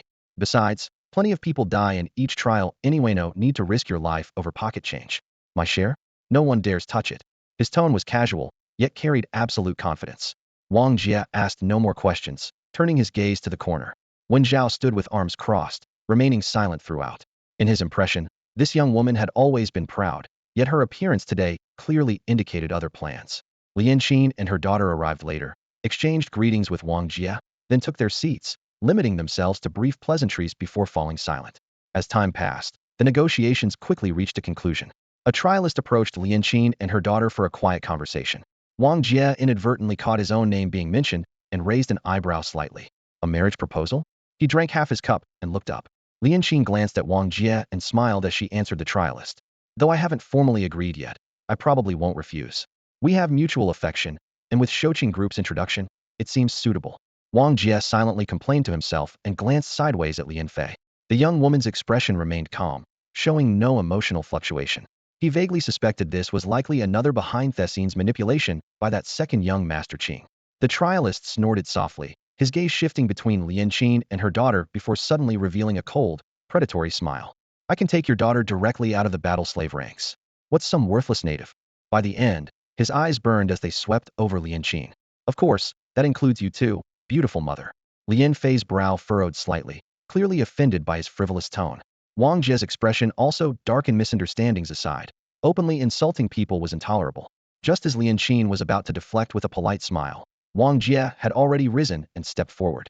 Seeing him approach, the trialist's lips curved upward as he lowered his voice to utter 5 words. I'll share her when I'm done. Slap. The crisp sound rang out as Wang Jia raised his hand and delivered a resounding slap. The trialist flew sideways, crashing heavily into the far wall with stone fragments scattering, his body creating a human-shaped indentation in the wall. The tavern fell instantly silent. All eyes turned to Wang Jia as he withdrew his hand, his expression indifferent, uttering only 2 words, worthless. The other trialists' faces all darkened. Someone had actually dared to strike in this place? Wen Zhao looked at the wall in disbelief, silently lamenting that she had watched this drama for nothing. Lian Qin's eyes widened, not expecting Wang Jia to act so decisively, completely disregarding the trialists. Lian Fei lowered her lashes, her emotions betraying no trace. In the distance, within the indented wall, that trialist had already lost consciousness. The slap was undeniably forceful. The air seemed to still echo with the sharp crack. The lead trialist's face darkened as he stepped forward. Friend, let's talk this through. Isn't resorting to violence a bit excessive? As his words fell, over a dozen other trialists closed in, forming a semicircle around Wang Jia. Wang Jia lifted his eyelids and recognized the man as the organizer of this gathering among the second batch of trialists. He grinned. I'm a rough man. He pointed to his side. Is he one of yours? The leader turned his gaze to Wen Zhao. Wen Zhao simply nodded. Then give us an explanation. The leader's voice was heavy as iron. Wen Zhao looked back at Wang Jia calmly. I originally planned to use them against a formidable enemy. Your slap made this trip pointless. The surrounding trialists exchanged glances, thinking this woman was far too direct. Wang Jia shrugged. I didn't know it would escalate to this. Let's go. Wen Zhao turned to leave. But the human wall didn't part, and the leader's expression grew increasingly grim. We could have all worked together, but you had ulterior motives. Who are you? Where are you from? Chi Wu, the mediator, squeezed into the circle with a grin, raising his hand. Everyone, we're about to negotiate with the Blue Star people. Wouldn't internal strife, right now, just give them something to laugh about? Besides, you don't really think those positioning devices you're wearing are just for positioning, do you? Only then did Wang Jia notice that all the trialists present had the same type of positioning device attached to their waists as Wen Zhao. The leader narrowed his eyes, stared at Wen Zhao for a moment, then glanced at Wang Jia, and finally waved his hand. Let them go. We'll settle this after the meeting. Wang Jia nodded his thanks to Chi Wu and left with Wen Zhao. Behind them, someone muttered in a low voice. Brother Chuan, we're just letting this slide? That woman showed no respect, and that native dared to strike first. The leader called Brother Chuan said gravely. That woman is likely from the Wen family. After a brief silence, exclamations erupted. The Wen family? One of the 3 great clans? Why would she participate in the trials? Brother Chuan looked at Chi Wu. Thank you. Chi Wu chuckled. Just take care of my business in the future.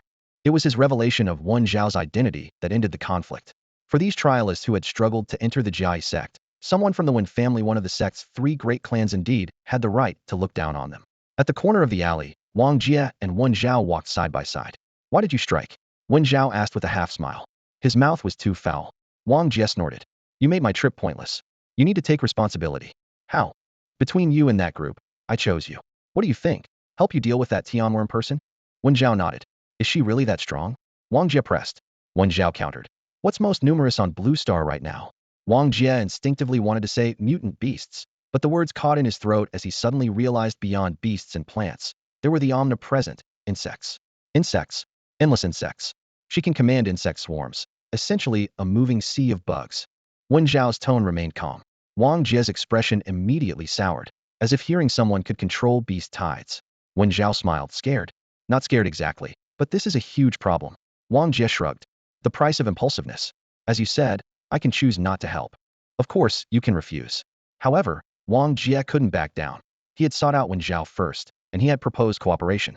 Retreating now would only make him appear cowardly. If his life was truly at stake, he could retreat. Thena native didn't need to fight trialists over face.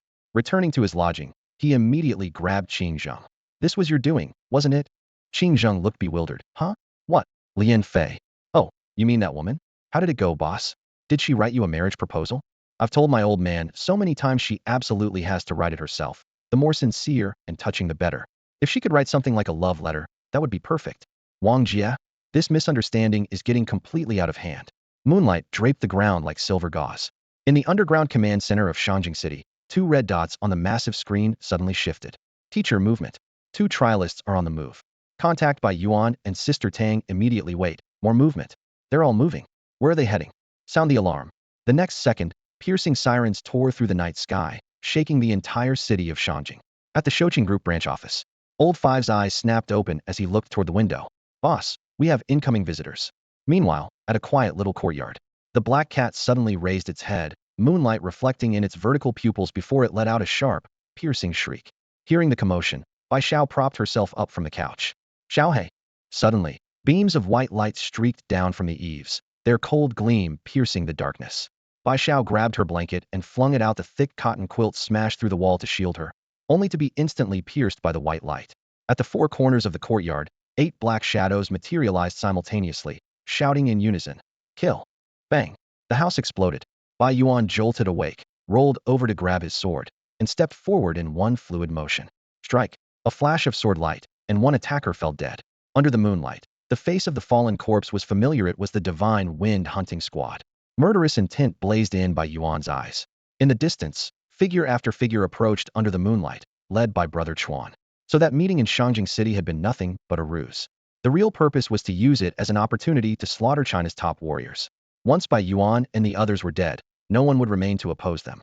At the same time, at Sister Tang's residence, 2 8-seal trialists burst through the wall, confident they could finish this in one strike. They had no idea Sister Tang had already laid an ambush. The elite members of Sister Tang's hunting squad were positioned on all sides, their killing intent closing in like a net. Back at Bai Yuan's location, Brother Chuan followed close behind the Divine Wind squad. Suddenly, 2 of his companions behind him were forcibly dragged back by an invisible force. Brother Chuan spun around. Who's there? A figure emerged from behind a tree, the moonlight revealing a young face as he smiled slightly. We meet again. Brother Chuan's expression changed drastically. Zhuotian, what are you doing here? Zhuotian replied calmly. Trialists are rather foolish after all. As his words fell, he made grasping motions with both hands, and the 2 8-seal cultivators who had been dragged back screamed as they were suspended in midair. One of the 18 ultimate techniques, the void grasping hand. Brother Chuan's pupils contracted. Zhuotian tilted his head slightly. Don't look so surprised. Bai Yuan has already killed most of your people. Throughout the city, winds of change surged. The battles at the 8-seal level shook the heavens. Meanwhile, in the district where Wong Jia was located, 2 8-seal trialists who had come along the way lurked here, one of whom was the very person Wong Jia had slapped unconscious earlier, the red handprint still visible on his face. They had planned to eliminate Wong Jia first before moving on to assassinate Sister Tang, but the moment they revealed themselves, they were stunned. A flash of cold light, and their specially made war blades had already been seized by Wong Jia. The trialist with the handprint on his face froze. This fast? Could he be at the 8th step? His answer came in the form of bone-chilling pain from the pommel of his own blade. His spine felt as if it had been shattered as he collapsed to the ground, unable to move. The other trialist was instantly filled with regret, frantically channeling his 8-seal power as he turned and retreated, the resulting shockwave blowing out nearby windows. Wong Jia casually threw the warblade. With a whistling sound through the air, the bright blade tip pierced through the man's chest, hot blood splattering across the stone pavement. Wong Jia walked forward, raised his hand, and the warblade flew back from the corpse into his palm. Cold light flashed again. Don't. The scream cut off abruptly, fresh blood staining the night red. There are no second chances in this world, and Wong Jia had no intention of leaving witnesses alive. The blade still warm with blood, his earpiece suddenly crackled with old Five's urgent warning. Boss, on your left. Wong Jia instinctively executed the Jia 8 steps as a gleaming throwing knife whizzed past his scalp and embedded itself in the wall behind him, tearing a thumb-sized hole. Before the sound faded, he whipped his head around to see a figure retreating swiftly from the alley entrance on his left. Trying to escape? He stepped forward and struck out with his hand the Luoxian finger. Spiraling energy shot forth like an arrow across dozens of meters. His target dodged hastily as the ground exploded, sending debris flying and leaving a bottomless crater. Wong Jia pressed his attack with continuous finger strikes. The assassin ducked into a narrow alley, thinking the walls would provide cover, but was still pierced through the thigh by a long-distance strike and crashed heavily to the ground. The man turned back to find the alley wall completely intact, his heart filled with terror. What kind of combat technique could penetrate through walls? Before he could finish the thought, Wong Jia's figure had already flashed forward, striking out with another finger attack. His opponent gritted his teeth and hurled a second, throwing knife the blade wrapped in dense seal power. 8 seals boiling as it collided thunderously with the finger energy. The force went wide, and the knife broke through the energy vortex, shooting straight for Wong Jia's forehead. Wong Jia simply raised his hand and caught it with casual ease. The sharp blade tip struck his palm and couldn't advance another inch. Simultaneously, his spiraling energy crashed down heavily on his opponent, piercing through the man's other leg. Blood sprayed as the assassin screamed and collapsed, staining the blue bricks of the alley entrance red. Wong Jia examined the throwing knife in his hand. The dark patterns on the handle revealed the owner's identity: Li Xiang from Tianfu Base, one of the 3 gods and 5 extremes. Li Xiang sat slumped in a pool of blood, gasping heavily, both legs completely numb. He looked up at Wong Jia in disbelief. How could you catch my throwing knife with your bare hands? Wong Jia was surprised himself. He thought it must be due to his recent body cultivation training. Li Xiang's strike had contained his full 8-seal cultivation and shouldn't have been so weak, yet he had instinctively reached out to catch it, not even sensing any killing intent when he had originally planned to dodge. Why did you try to assassinate me? Wong Jia gripped the throwing knife, his gaze cold. Li Xiang smiled bitterly. There's no point in explaining. Kill me if you want. Because of Zhuotian? Wong Jia pressed. The Broken Blade hunting team was stationed at Tianfu Base, and Zhuotian had deep personal ties with Li Xiang. Li Xiang looked directly at him. Only Zhuotian can lead everyone to survive the apocalypse. You tried to assassinate him 2 years ago, and still won't give up. I can't rest easy without killing you. Did Zhuotian send you? My original mission was to protect Sister Tang. Who knew the 2 trial participants who were supposed to assassinate her would go after you first, and I happened to be looking for you too. Life is unpredictable. Li Xiang shook his head with a sigh. Rumbling sounds came from outside the alley, in the direction of the Bai Yuan estate. Wong Jia looked over and sneered inwardly. This night was indeed far from peaceful. The trial participants had never intended to cooperate with the Blue Star people. Their real goal was to control the base and monopolize the disaster materials. With Li Xiang making his move in secret, Zhuotian must have already infiltrated as well. This battle would mark a complete defeat for the trial participants. Wong Jia grabbed Li Xiang and dragged him back to his residence for temporary imprisonment. Along the way, he collected the rings from the 2 trial participants and found nothing important. After examining them, it seemed those 2 were of ordinary status. Dawn light filtered through the clouds over Shangjing City as the second day arrived. Outside the Shouqing Group branch office, crowds gathered like a forest. Bai Yuan stood with his hands behind his back, leading over 1,000 cultivators who surrounded the entire building. Moments later, Wong Jia emerged from the main entrance. Bai Yuan looked up. For the safety of the base, have Wen Zhao find somewhere else to stay. Wong Jia's tone was flat. She never left last night. Bai Yuan's expression was lazy but confident. I know. Otherwise she'd already be dead. No one present questioned his arrogance. Wen Zhao remained silent though. She considered her strength superior to all trial participants. She understood that forcing her way through Shangjing was nearly impossible at this moment. Don't worry, we won't make things difficult for her, Bai Yuan added. Wong Jia scanned the crowd. Where's Qi Wu? He ran off before last night, quite quickly too. Bai Yuan shrugged.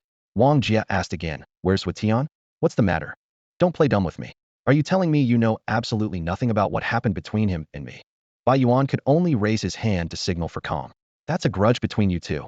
Now, please move to another location. Miss Wen Zhao.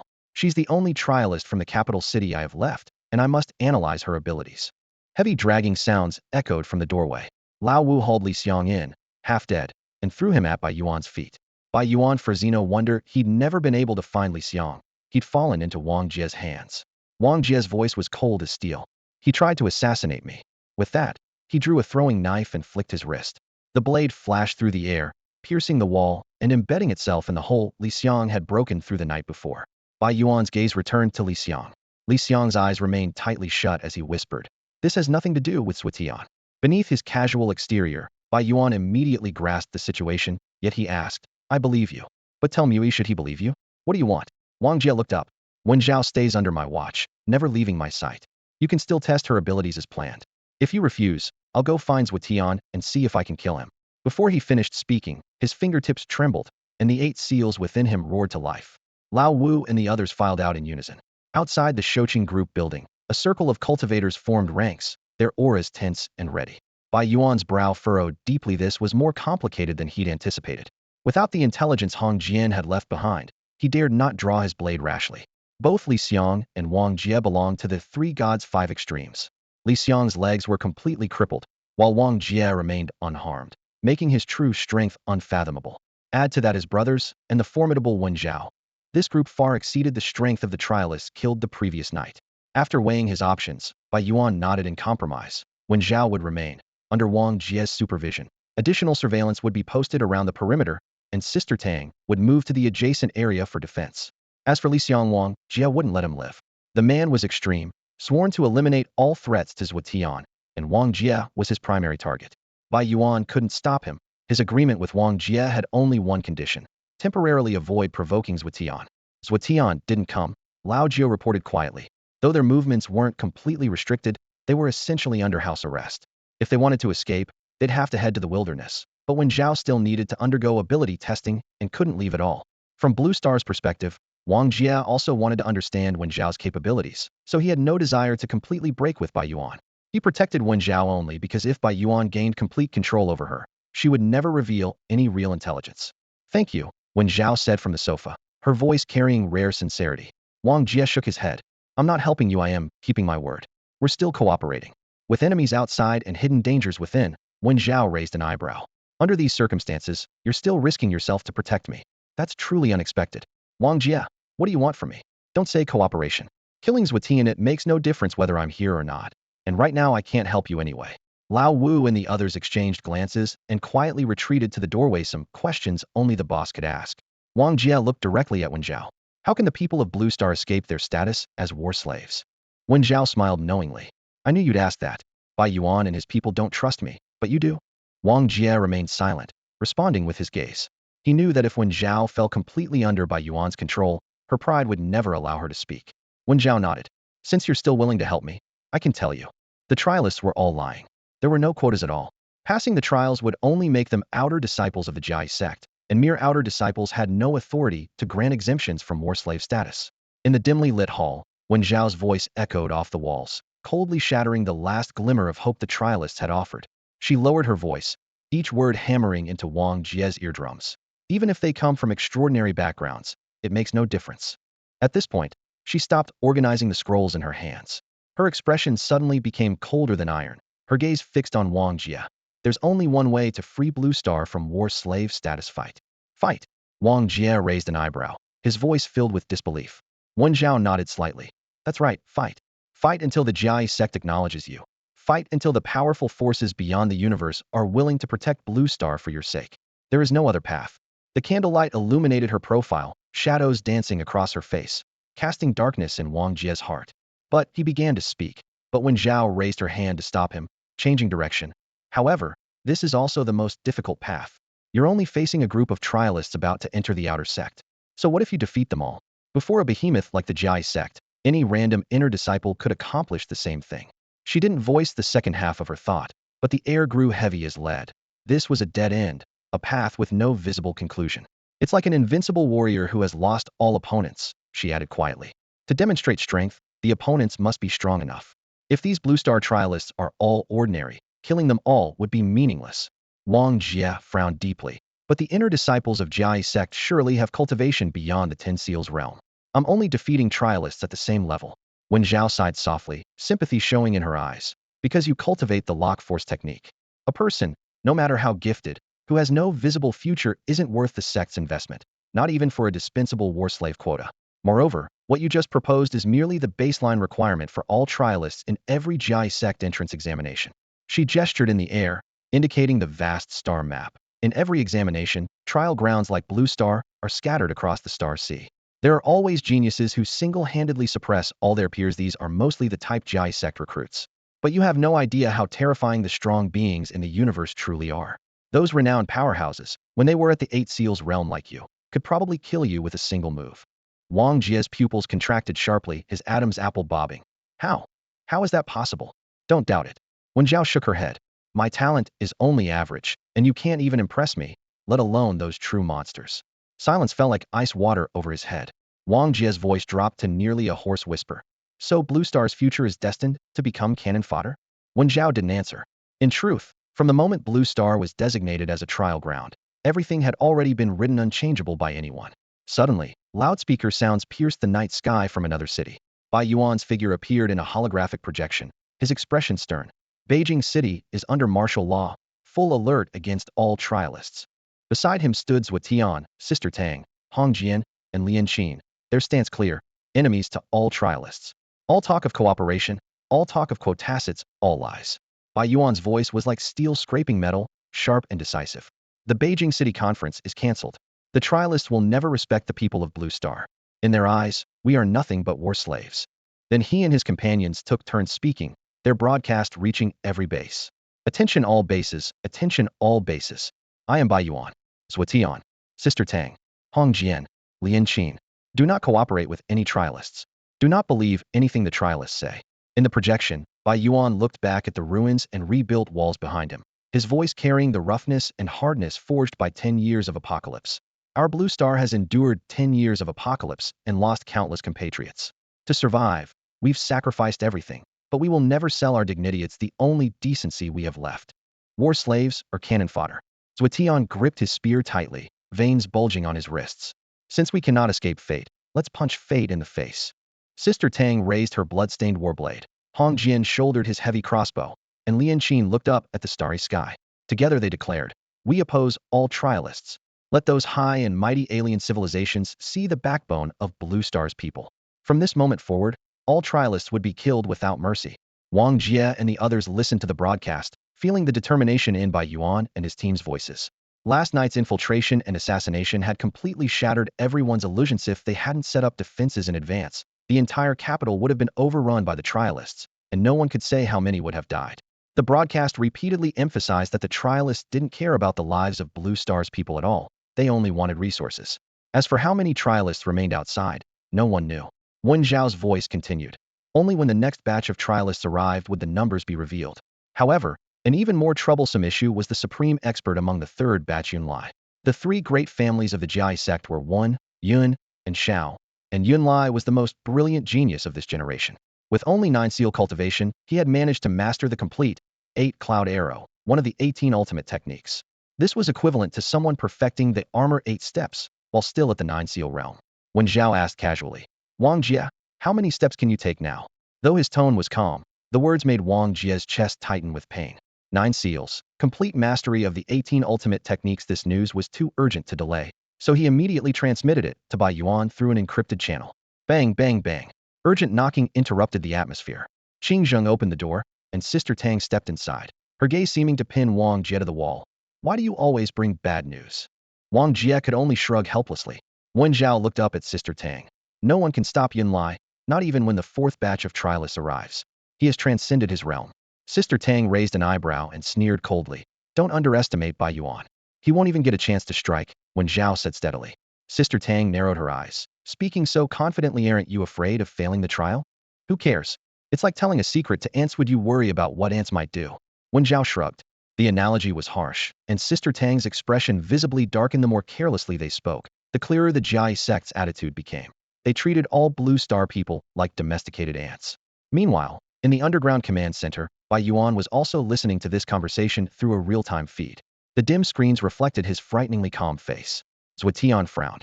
Want to fight until the Jiai sect submits? That's difficult. Are you confident? Not at all, Bai Yuan answered bluntly. Zuetian sighed. Seems we can't escape fate. Bai Yuan's gaze grew heavy. He could become a battle slave, but Bai Xiao couldn't. Zuetian patted his shoulder. In the limited time we have, spend more time with your daughter. He turned to leave. Bai Yuan suddenly spoke up. Don't you have any other options? Zuetian smiled bitterly. You're overestimating me. After a pause, his eyes suddenly gleamed with cold, killing intent. Though there might be a chance, it's hardly better than when Zhao's method killed them all, every single trialist. Previously, when the bases issued kill all trialists on sight, it was just a show of determination. Now Zuetian was turning that determination into an actual objective. Bai Yuan quietly met the gaze of this young man who was barely older than his own daughter. Zuetian smiled. As long as all the trialists die in this trial, the trial cannot end, and we can buy time. Treating the symptoms, not the cause, Bai Yuan closed his eyes. But I understand. Less than 60 kilometers from the capital, an armored vehicle slowly made its way through the edge of a ruined city. The vehicle's body was scarred with bullet holes, and its tracks scraped harshly against the rubble. Captain, this should be a safe zone, right? Can we take a breather? The soldier in the passenger seat wiped his sweat. No, we need to get back immediately. The captain stared at the instruments, his voice low. Safe zones don't mean absolute safety. 3 or 4 seal mutant creatures can appear at any time, and sometimes completely unknown monsters show up. Too many people have died just like that, caught off guard. Understood. The soldier turned his head, but suddenly froze. Captain, what's that black line behind us? Black line. No, run. Quick, quick. The armored vehicle's engine roared to life, instantly revving to maximum power. The driver no longer cared whether the noise would alert mutant creatures and charged straight westward. The ruined city was filled with broken walls and debris everywhere. The vehicle bounced and scraped along the way, with mutant beasts rampaging through. A mad bull, covered in bone armor, suddenly slammed into them from the side, nearly cracking the alloy plating. Everyone braced for its second charge, but unexpectedly, the crazed bull suddenly turned around and bolted westward like a maniac. Immediately after, the entire abandoned city erupted like an ignited powder keg. Grotesque winged birds circled and dove from the sky. Various mutant beasts fled frantically on the ground, and even the vine-like mutant plants by the roadside rapidly climbed up ruined buildings, as if escaping some more terrifying threat. Through the rearview mirror, a thick black line was approaching like an overwhelming tide, rapidly closing the distance to the armored vehicle. But in these debris-filled ruins, the armored vehicle had to constantly detour, ultimately limiting its speed. That's not a black line, the passenger gasped. It's a swarm. Countless fist-sized mutant insects layered upon each other, rolling forward in waves, jumping, clinging, charging like a moving wall of flesh. Several team members instantly turned pale as death, as if an abyss had opened beneath their feet. Accelerate, accelerate, morale useless. The next second, the insect swarm completely engulfed the armored vehicle. The vehicle body was continuously battered by the dense swarm, the metal shell producing dull sounds. Yet strangely, not a single insect lingered or bit at them. They simply flowed around the vehicle like a tide and continued surging forward. Before everyone could breathe a sigh of relief, several crisp tap tap tap sounds rang out as something knocked on the windows. Outside the window, a giant centipede longer than the vehicle raised its menacing head, its segmented limbs gleaming coldly along its spine. Even more bizarre was that standing on its back was a stunningly beautiful young woman smiling sweetly as she tapped the window with her knuckles. The men swore they had never imagined encountering such a scene in an insect swarm. In the center of the swarm, a beautiful human appeared. Had the insects become spirits? They tremblingly rolled down the window. At this moment, the armored vehicle was practically invisible within the insect tide. You guys, do you know where Wen Zhao is? The girl spoke with a clear voice. Wen Zhao? Everyone looked at each other, then shook their heads in unison. The girl raised an eyebrow and lifted her snow-white little fist. Sure you don't know? Before she finished speaking, the centipede's body twisted, its massive head pressed close to the window, fangs interlocked, reeking breath hitting their faces. Really? Really don't know? Everyone nearly despaired. TCH. The girl rolled her eyes. That dead woman has no presence at all, definitely not as beautiful as me. With that, she patted the centipede's shell and turned to leave with the swarm. Only after the insect sea had completely receded into distant black waves did the people in the armored vehicle belatedly catch their breath as if they had just escaped from hell. Captain, the swarm's direction. It's heading for Shangjing City. Contact the base immediately. The communicator only produced static. They had lost contact. Everyone's hearts sank. We're finished. At the other end in the safe house, Wong Jia began doing exercises for the first time, not at night, but in broad daylight. As time passed, he discovered that the frequency of his exercises was changing, seemingly related to his physical condition. Today's feeling was especially strange. He was thirsty, but not for water rather. Somewhere in his body was frantically craving power. He immediately took out disaster materials and circulated his technique to absorb seal power. Torrents of seal power flowed in, yet his own reserves showed no growth whatsoever, as if swallowed by a bottomless pit.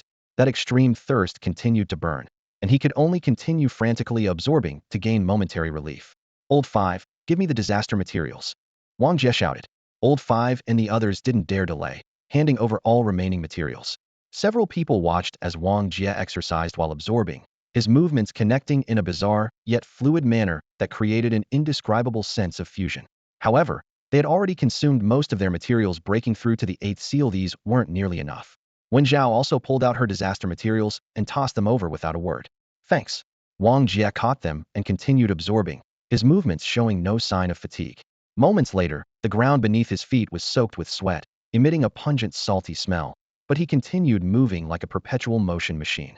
Wen Zhao stared at him, puzzled. This guy had absorbed so much seal power, yet his aura showed no change. Where did all that seal power go? Old Five and the others exchanged glances, worry written on their faces. Is the boss sick? The fitness routine ended.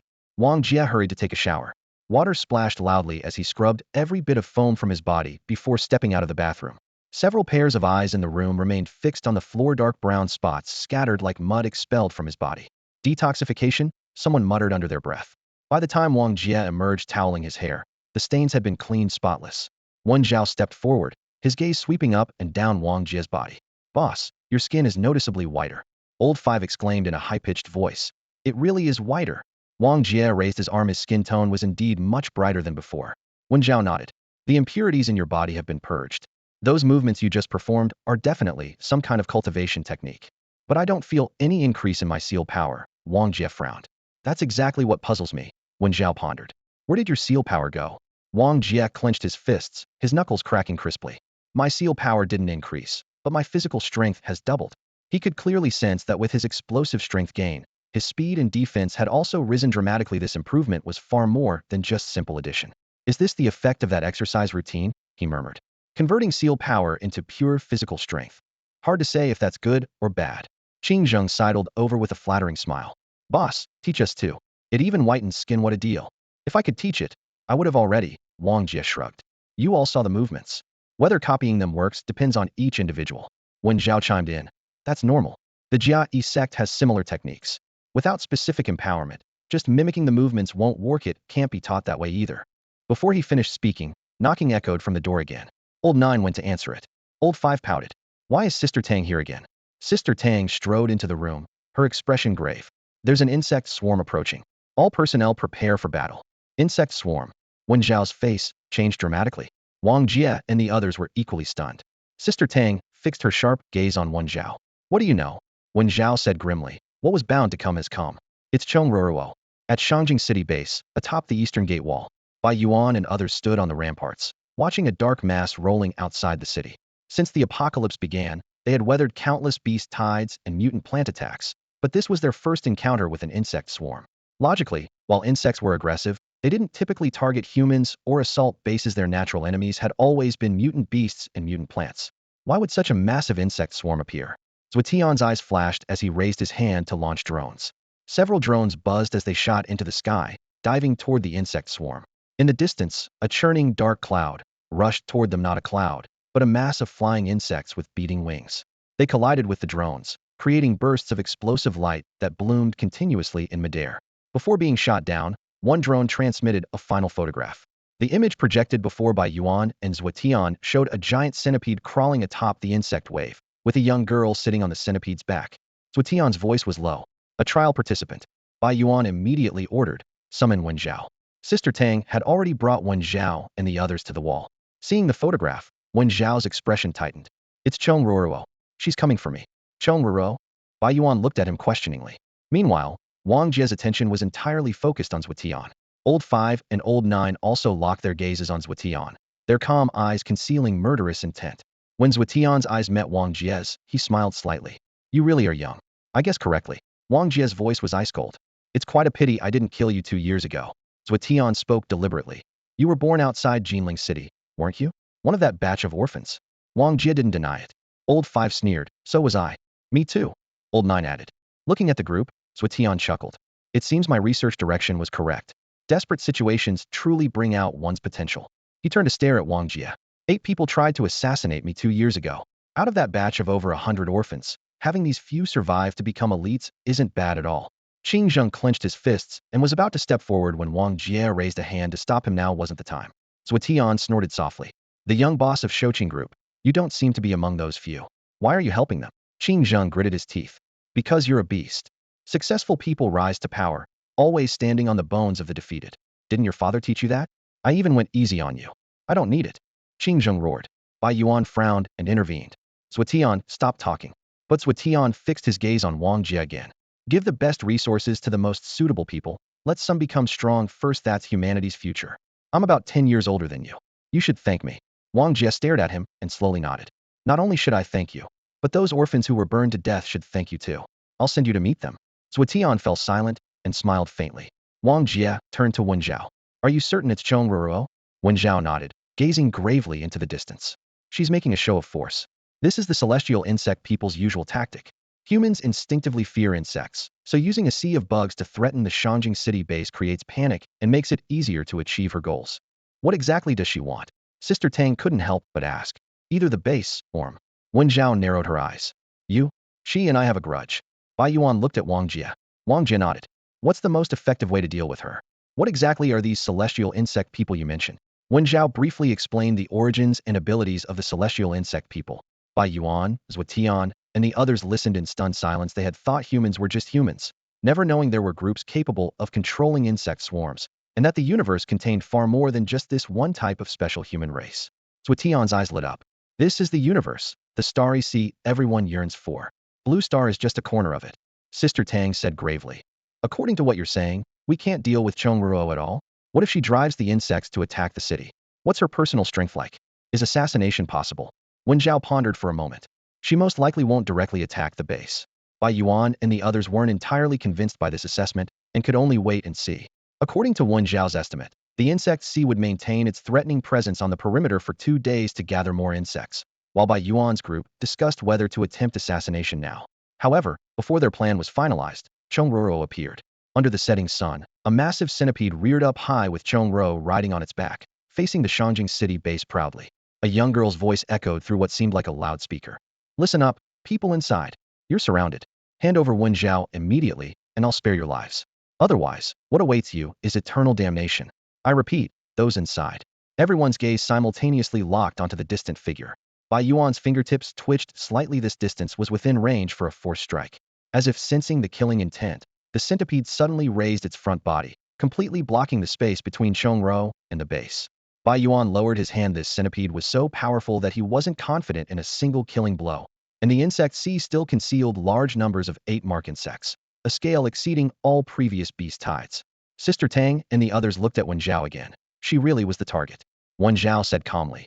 You now have 2 choices. Continue holding me prisoner and wait for the insect sea to find me, or let me leave. It's up to you. No one spoke. No one knew what to do. If we let you go, you and that insect Ruo could team up against us, and we'd be in real trouble. Zhuotian spoke in a flat tone, his gaze fixed on Wen Zhao. How can you make us believe that you and she are truly enemies? Believe it or not, that's up to you. Wen Zhao shrugged, completely indifferent. I'd rather stay in the city. At least it's safe here. Zhuotian couldn't argue with that. The logic was sound. Bai Yuan's gaze shifted to Wang Jia as the atmosphere grew increasingly tense. They couldn't release her for fear it was all an act, yet they couldn't keep her either. If the enmity was real, the base would face the insect swarm directly. Zhuotian transmitted his voice to Chong Ruo through the drone. We can give you Wen Zhao, but only her corpse. Chong Ruo flew into a rage. What use is a dead body to me? I need to prove she's far inferior to me. Natives, if you dare kill Wen Zhao, I'll level your entire base. Wang Jia frowned. This sounded more like she was trying to rescue Wen Zhao. Zhuotian turned back to ask Wen Zhao. Based on your understanding of her, would she actually drive the insects to slaughter everyone in the Shanjing city base? Everyone held their breath. Facing that overwhelming insect swarm, no one felt completely confident. No. Wen Zhao gazed into the distance, her expression calm. Chong Ruo isn't a good person, but she's not truly evil either. The celestial insect people can enter the inner courtyard of the first sect directly. She came here just to outdo me, not for the trial. Even if you don't release me, she won't massacre the city. So we should actually keep you here then, Sister Tang interjected.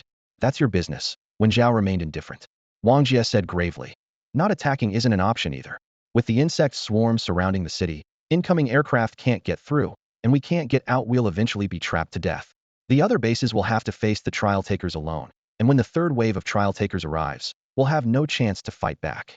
Zhuotian nodded. Since we've already torn our masks off with the trial takers, we can only strengthen ourselves by hunting mutated creatures, not wearing ourselves down against the insect swarm. He looked at Wang Jia. From what you just said, you already have a plan? Yes. Wang Jia met his gaze directly. I'll take her out. Wen Zhao was slightly stunned. Boss. Qing Zheng and the others also cried out in alarm. Wang Jia raised his hand to stop them, his eyes on Zhuotian. I'll keep watch over her. Even if Cheng Ruo really comes to rescue her, I'm confident I can severely wound or even kill one of them before I die. In my view, the chances of this being an act are slim. She told me long ago that she had an enemy among the celestial insect people, and she never could have anticipated being trapped in the Shanjing city base. Bai Yuan and the others looked at him, knowing that once outside the base, life and death would be uncertain. Are you willing? There's no choice. Wang Jia's voice was low.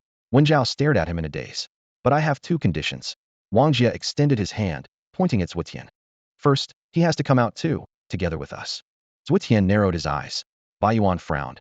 The bigger picture is what matters now. Don't talk to me about the bigger picture. Wang Jia cut him off directly. I don't want to wait any longer for my revenge. Let him come out with me 3 days.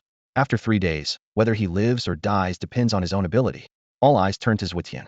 Qing Zheng and the others wanted to persuade him further, but Wang Jia stopped them. You all stay safely in the base. Fine. Zhuotian agreed. Wang Jia looked up and met his gaze. What will you say if you can't last 3 days? Zhuotian tilted his head, his tone calm, yet unyielding. Let Bai Yuan kill me. It must be done. Bai Yuan's eyes narrowed as he locked onto the murderous gazes of Lao Wu and the others. After a moment, he nodded slightly. Fine. Wang Jia nodded in agreement. What's the second condition? Bai Yuan pressed. Wang Jia glanced back at his 3 brothers. As long as they haven't done anything to betray the people of Blue Star, no one is allowed to use excuses to harm them. Lao Wu clenched his fist. Boss, we'll go out with you. Lao Jiu confidently added. I'm fast. If anything happens, I can escape. Qing Zheng gritted his teeth, his voice low but filled with agitation. He'll mobilize all the resources of the Shouqing group to crush the insect sea. I refuse to believe we can't catch that woman. Wang Jia chuckled lightly. Did you forget what I just said? Even if we break through the insect sea, we can't escape the fate of being battle slaves. I have my own choices. The 3 of them looked dim, the light in their eyes gradually fading. Wang Jia was willing to take the risk simply because Wen Zhao had given him one word: fight. Fight to carve out his own territory. He wouldn't become a battle slave, nor would he allow the people of Blue Star to become slaves, and he certainly wouldn't let Blue Star turn into a hell. If that's the case, then let's fight. The insect sea is terrifying, but it produces disaster materials in abundance.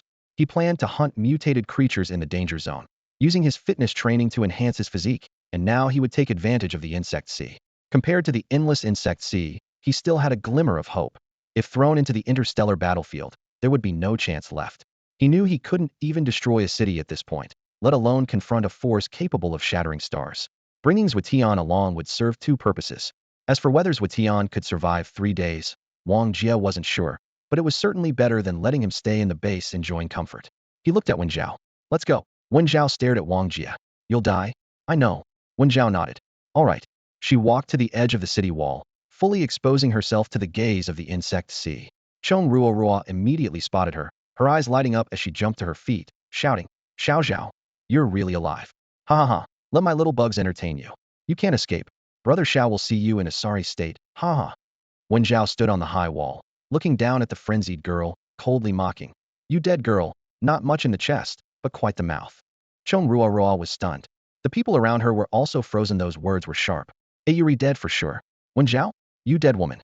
I'm going to kill you. Cheng Ruo screamed at the top of her lungs. With her roar, the swarm of insects stirred, all screeching in unison as they surged toward the capital base. Bai Yuan and the others' expressions changed drastically. Wen Zhao shot a glance at Wang Jia and then turned to leave. Wang Jia looked at Zhuotian. Zhuotian took a deep breath.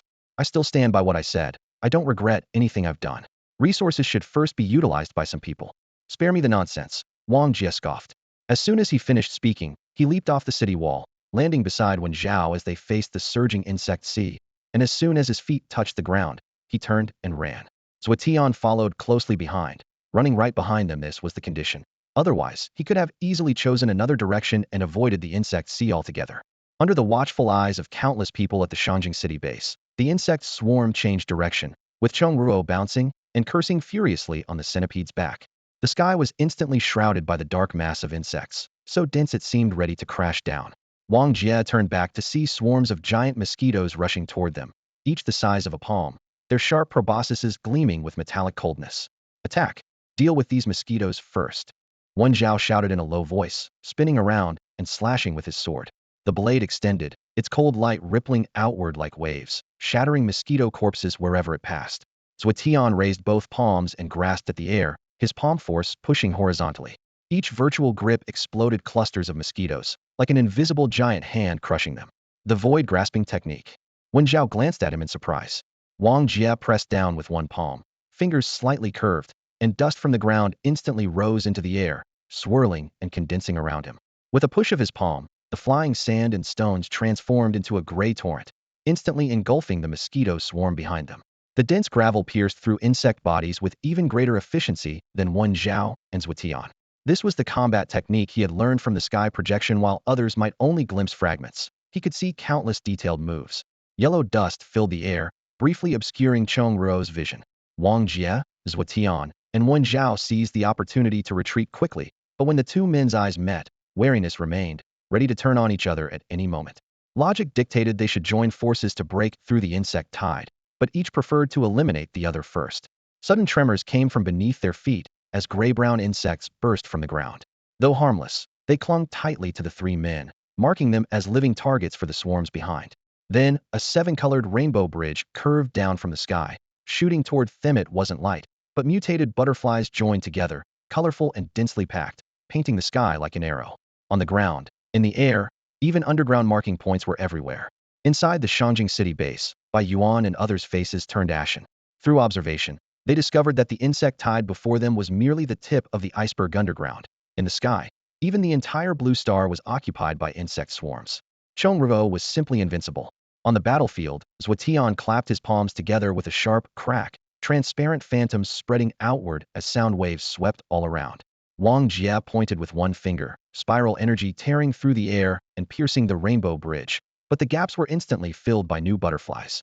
On another side, countless jumping spiders approached with eerie rhythm. Overhead, countless ladybugs swooped down, and underground ants burst forth to attack the three men were completely surrounded. What's her control limit? Zhuotian asked grimly. At least 100 miles radius, Wen Zhao replied without hesitation. Only 100 miles? Zhuotian was surprised. Wen Zhao responded calmly. Cosmic battles are measured in stellar units. 100 miles is nothing. Wang Jia's eyes sharpened. Find a lake. Zhuotian immediately turned his head. There's water to the right front. Charge. All three burst forward simultaneously. Behind them, Cheng Ruo shrieked with bared fangs. Little Xiao, you can't escape, die. She didn't pursue personally but deployed large swarms to intercept. No matter how fast the three moved, insect walls always blocked their path. Without escaping the 100-mile control circle, they couldn't truly break free. Catastrophe had descended, and everyone struggled on the line between life and death. Wang Jia was no exception, but compared to that great fire years ago, this desperate situation was far less cruel than the past. That time, over 100 orphans were thrown into the basement to burn, and he nearly was consumed alive by flames. He would never forget that scene, nor Zhuotian leisurely drinking outside the basement, nor the tragic sounds of death in his ears. Before them, the massive wasp was cleaved in two. Golden fluid splattered everywhere as Wang Jia flicked his sword clean, his gaze meeting Zhuotian's in midair. Both men remained wary of each other. The insect swarm blotted out the sky around them, with shells and fangs covering heaven and earth alike, making even the path beneath their feet indiscernible. Time had passed immeasurably as they fought on pure instinct, their feet now standing atop a thick layer of insect corpses. Wen Zhao's chest heaved violently, her sword-wielding hand trembling slightly with no strength left to spare, yet the insects remained endless. Leave me behind, and you can live, she said with difficulty. Wang Jia grabbed her without question, carrying her on his back. That's not what I meant, I still have strength. Wen Zhao struggled. Save it, Wang Jia growled low.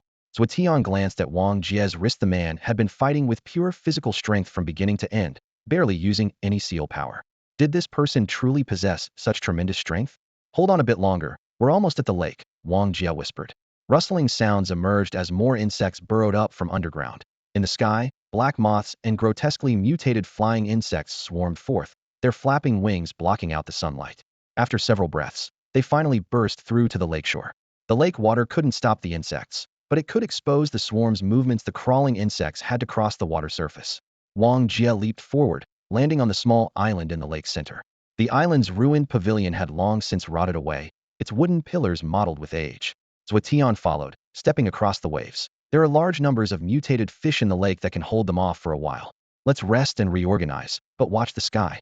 Wang Jia set Wen Zhao down. She steadied herself and looked up at the sky.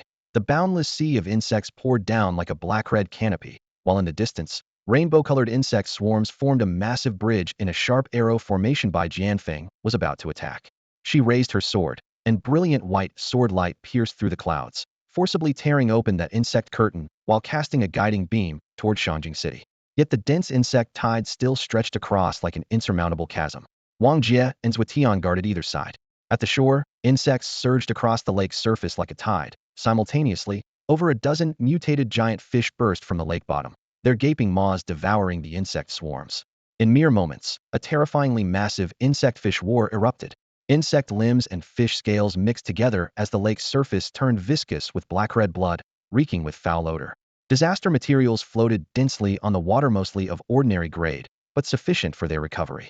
Wang Jia's group seized the chaos to absorb seal power. When Xiao sat cross-legged, her palms flickering with light, Wang Jia asked curiously, "Didn't you say what we cultivate is lock power? You absorb it too. After returning to our sect, we can use the sect's grand formation to forcibly dispel the lock power." "You cannot, because you cultivated lock power from the very beginning," Wen Zhao replied calmly. Zhuotian narrowed his eyes. "Chat more with that woman, it'll buy us some time." Wen Zhao looked up toward the shore. A massive centipede broke through the waves, its segments gleaming as Cheng Ruo stood upon its back. Wen Zhao pondered, then suddenly called out, "Little bug, are you afraid?" On the centipede's back, Cheng Ruo heard this and immediately jumped up in fury. "Dead woman, how dare you call me little bug? I'm not finished with you. You really are afraid." Wen Zhao shouted again, "What would I be afraid of? You're the one who's scared. As long as you beg for mercy and admit that Brother Xiao will always belong to Cheng Ruo, I'll spare you. Brother Xiao will always belong to Cheng Ruo." Wen Zhao shouted without hesitation. The air instantly froze. Wang Jia and Zhuotian exchanged bewildered glances, having assumed this was a rivalry between love interests, but now they were completely confused. How did she just give in? Cheng Ruo was also stunned. "Say that again?" Wen Zhao repeated once more that Brother Xiao would always belong to Cheng Ruo. Mist drifted lightly across the lake's surface as the insect swarm beneath their feet suddenly came to a halt. Countless carapaces rustled against the water, while fish from the lake's depths continuously broke the surface, swallowing the fallen insects with soft splashing sounds. "Do you surrender?" Cheng Ruo stood atop the giant centipede's head, her voice ringing out. "Yes, I surrender." Wen Zhao crossed her arms and looked up. "I promise that from now on, I'll never speak to your brother Xiao when I see him. No, I won't even meet him face to face." Her expression was so sincere it bordered on solemn. Even Wang Jia beside her could hear the truth in her words. Cheng Ruo was left speechless after creating such a massive spectacle. Her opponent had simply surrendered, leaving her with no sense of accomplishment whatsoever.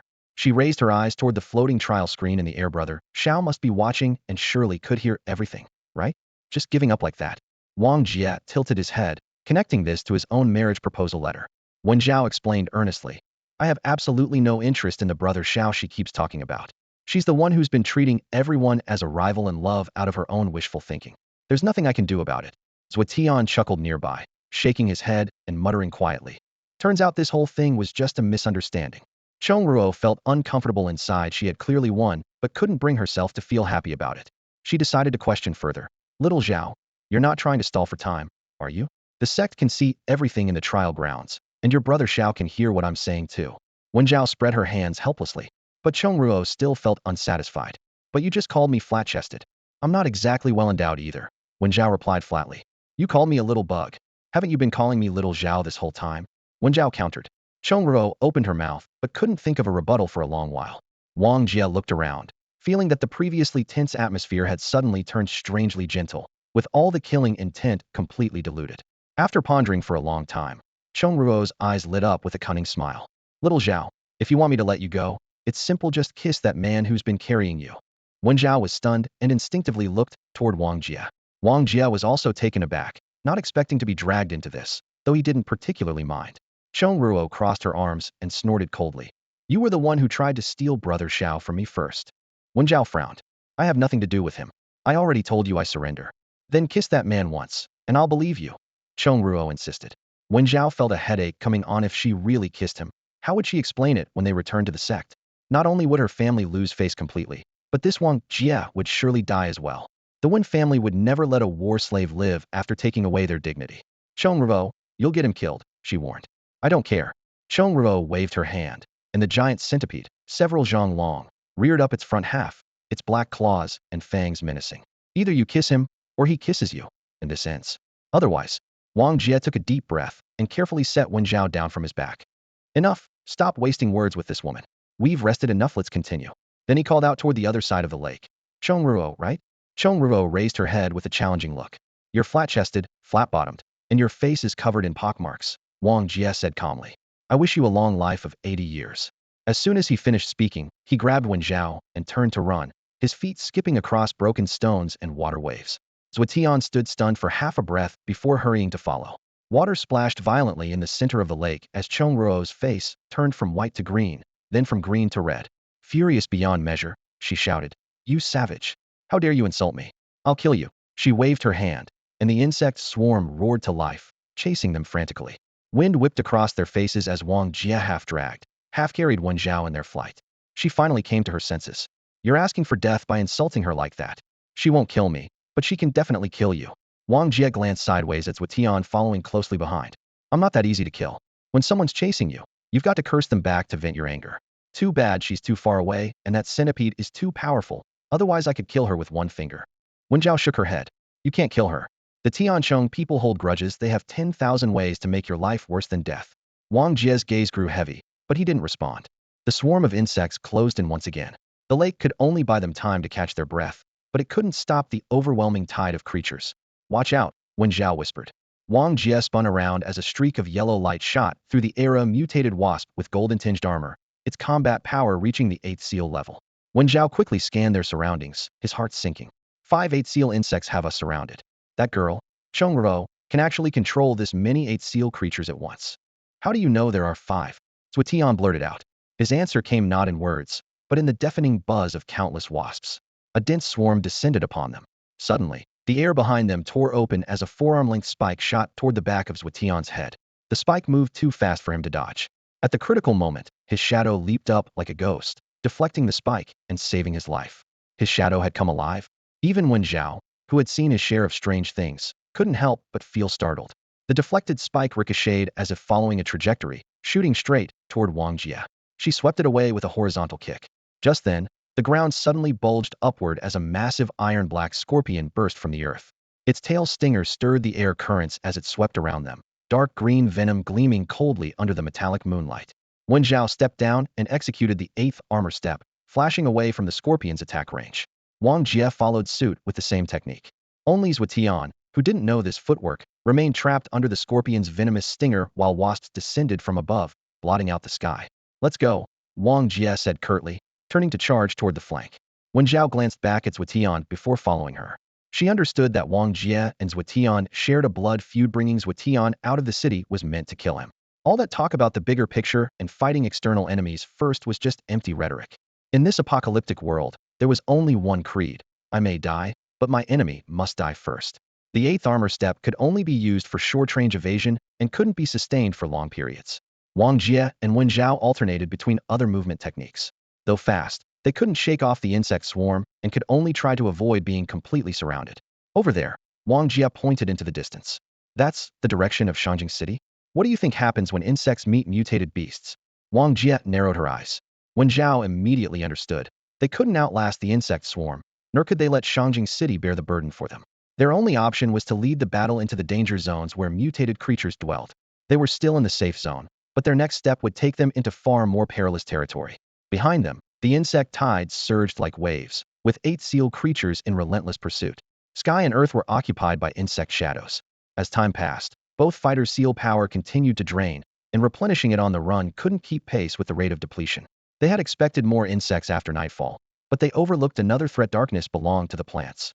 Powerful mutated plants often awakened at night, and the stronger they were, the more they favored darkness. As the sun set, they finally stepped out of the safe zone. The moment night fell, towering mutated plants erupted from the ground, engaging in direct combat with the swarming insects. The sounds of battle were deafening.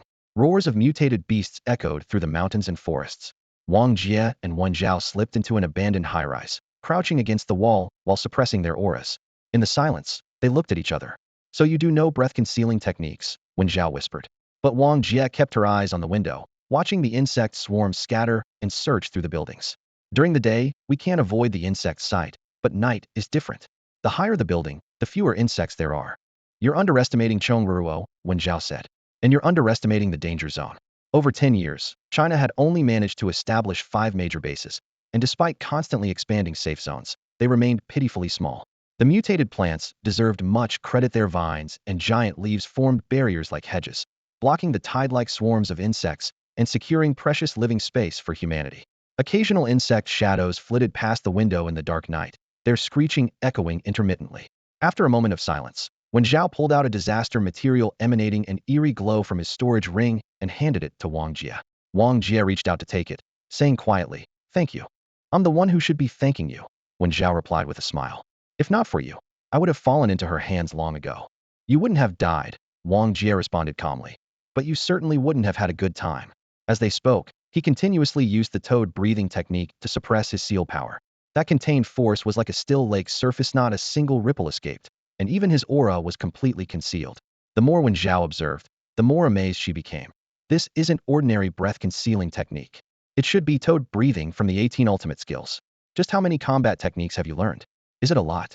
Wong Jia looked innocent. He had no intention of explaining as a child. He had seen a master in a sky projection crouching on the ground, making strange movements, like a puzzle game. Being naturally curious, he had followed along and learned it, mastering it through sheer talent. Only now did he realize this method could completely block cultivation fluctuations, preventing any leakage even when absorbing seal power. It was terrifyingly practical. Wen Zhao stared at him with complex emotions. "Sometimes I suspect you're not a local survivor, but a special disciple from within the sect." "Special disciple?" Wang Jia raised an eyebrow. Wen Zhao suddenly stood up. "Stop chatting. We need to move. The insects are coming." The two left this floor, carefully making their way down to the next level of ruins. Wang Jia lowered his voice. "Your detection method is really useful. I only sensed 3 8 seal insects, but you spotted 5 at a glance. Is this your bridge method?" "Correct. What exactly is the bridge method?" Wen Zhao looked up at the sparse starlight in the night sky. "You'll understand when you can leave this planet. Even if I told you now, you wouldn't comprehend it." Wang Jia wisely fell silent. Suddenly, the building shook. Hundreds of chitinous limbs were tearing at the concrete walls. "Chongruo isn't stupid," Wen Zhao frowned. "She knows demolishing buildings will force us out." Wang Jia's head throbbed. "So celestial insect people really exist. She's clearly only at the 8 seal level herself. Yet she can command insect seas and has several 8 seal war insects at her disposal. Where's the logic in that?" "The universe never follows logic," Wen Zhao said, drawing her sword as she stood. "Time to move again." The two continuously shuttled between ruined buildings, using broken walls and debris to conceal their tracks.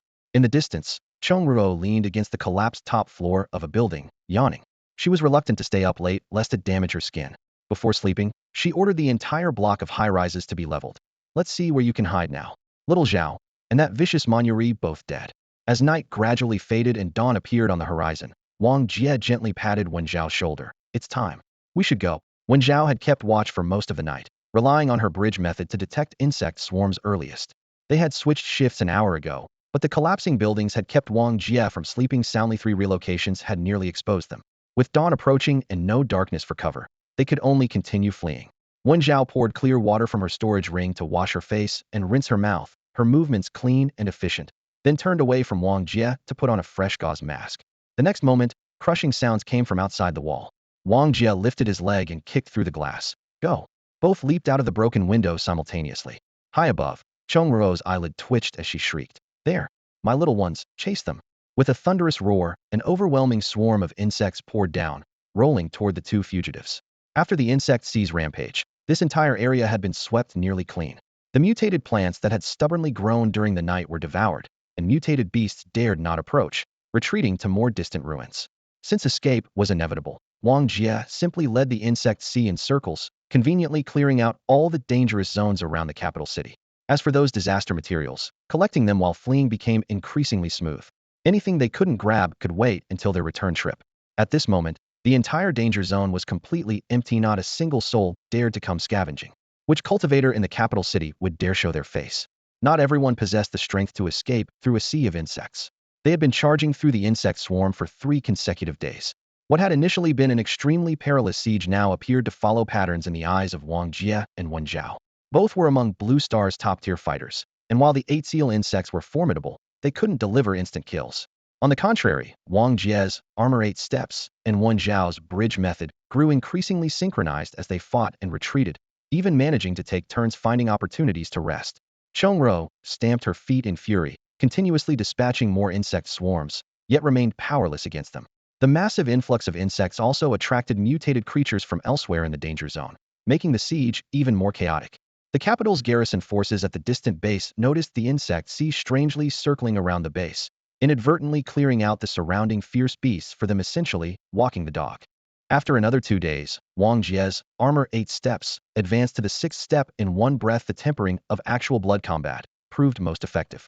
Wen Zhao similarly reached the 6th step, now only half a step away from the 9 seal level. Only then did Wang Jia fully understand why the Armor First sect sent trial participants in batches. This was the only way to maintain relatively fair power gaps among the first 3 groups. When the 3rd batch arrived, Wen Zhao would certainly not lag behind. Just as the two were fighting with great satisfaction, Wang Jia's wrist guard suddenly announced in a mechanical voice, beginning the 8th set of basic fitness exercises now. He froze on the spot. Why was it starting early again? Insect shadows blotted out the sky around them. Wen Zhao cleaved through the insect tide with a sword strike more fierce than before. Hey, cover me for a bit while I do some exercises. What? Wen Zhao instantly turned to stone. The next second, a massive black scorpion raised its venomous tail for a vicious strike. Wang Jia actually stood in place and raised his hands. 1, 2, 3, 4. Following the rhythm as he exercised. Wang Jia, have you lost your mind? Even if you're breaking through, you shouldn't pick now. Wen Zhao gritted her teeth, flashing forward to block the scorpion's tail, while simultaneously cutting down attacking butterfly-shaped venomous insects. She shifted her footwork, activating Armor 8 steps, and simply began circling around Wang Jia protectively. Sweat rolled down Wang Jia's forehead. Didn't want this either, but if he didn't do the exercises, the wrist guard would burn right through his arm. He simply closed his eyes, focusing on completing the movements while simultaneously channeling his energy to absorb the disaster materials falling from the sky. Wang Jia. Wen Zhao's shout was hoarse, but he turned a deaf ear.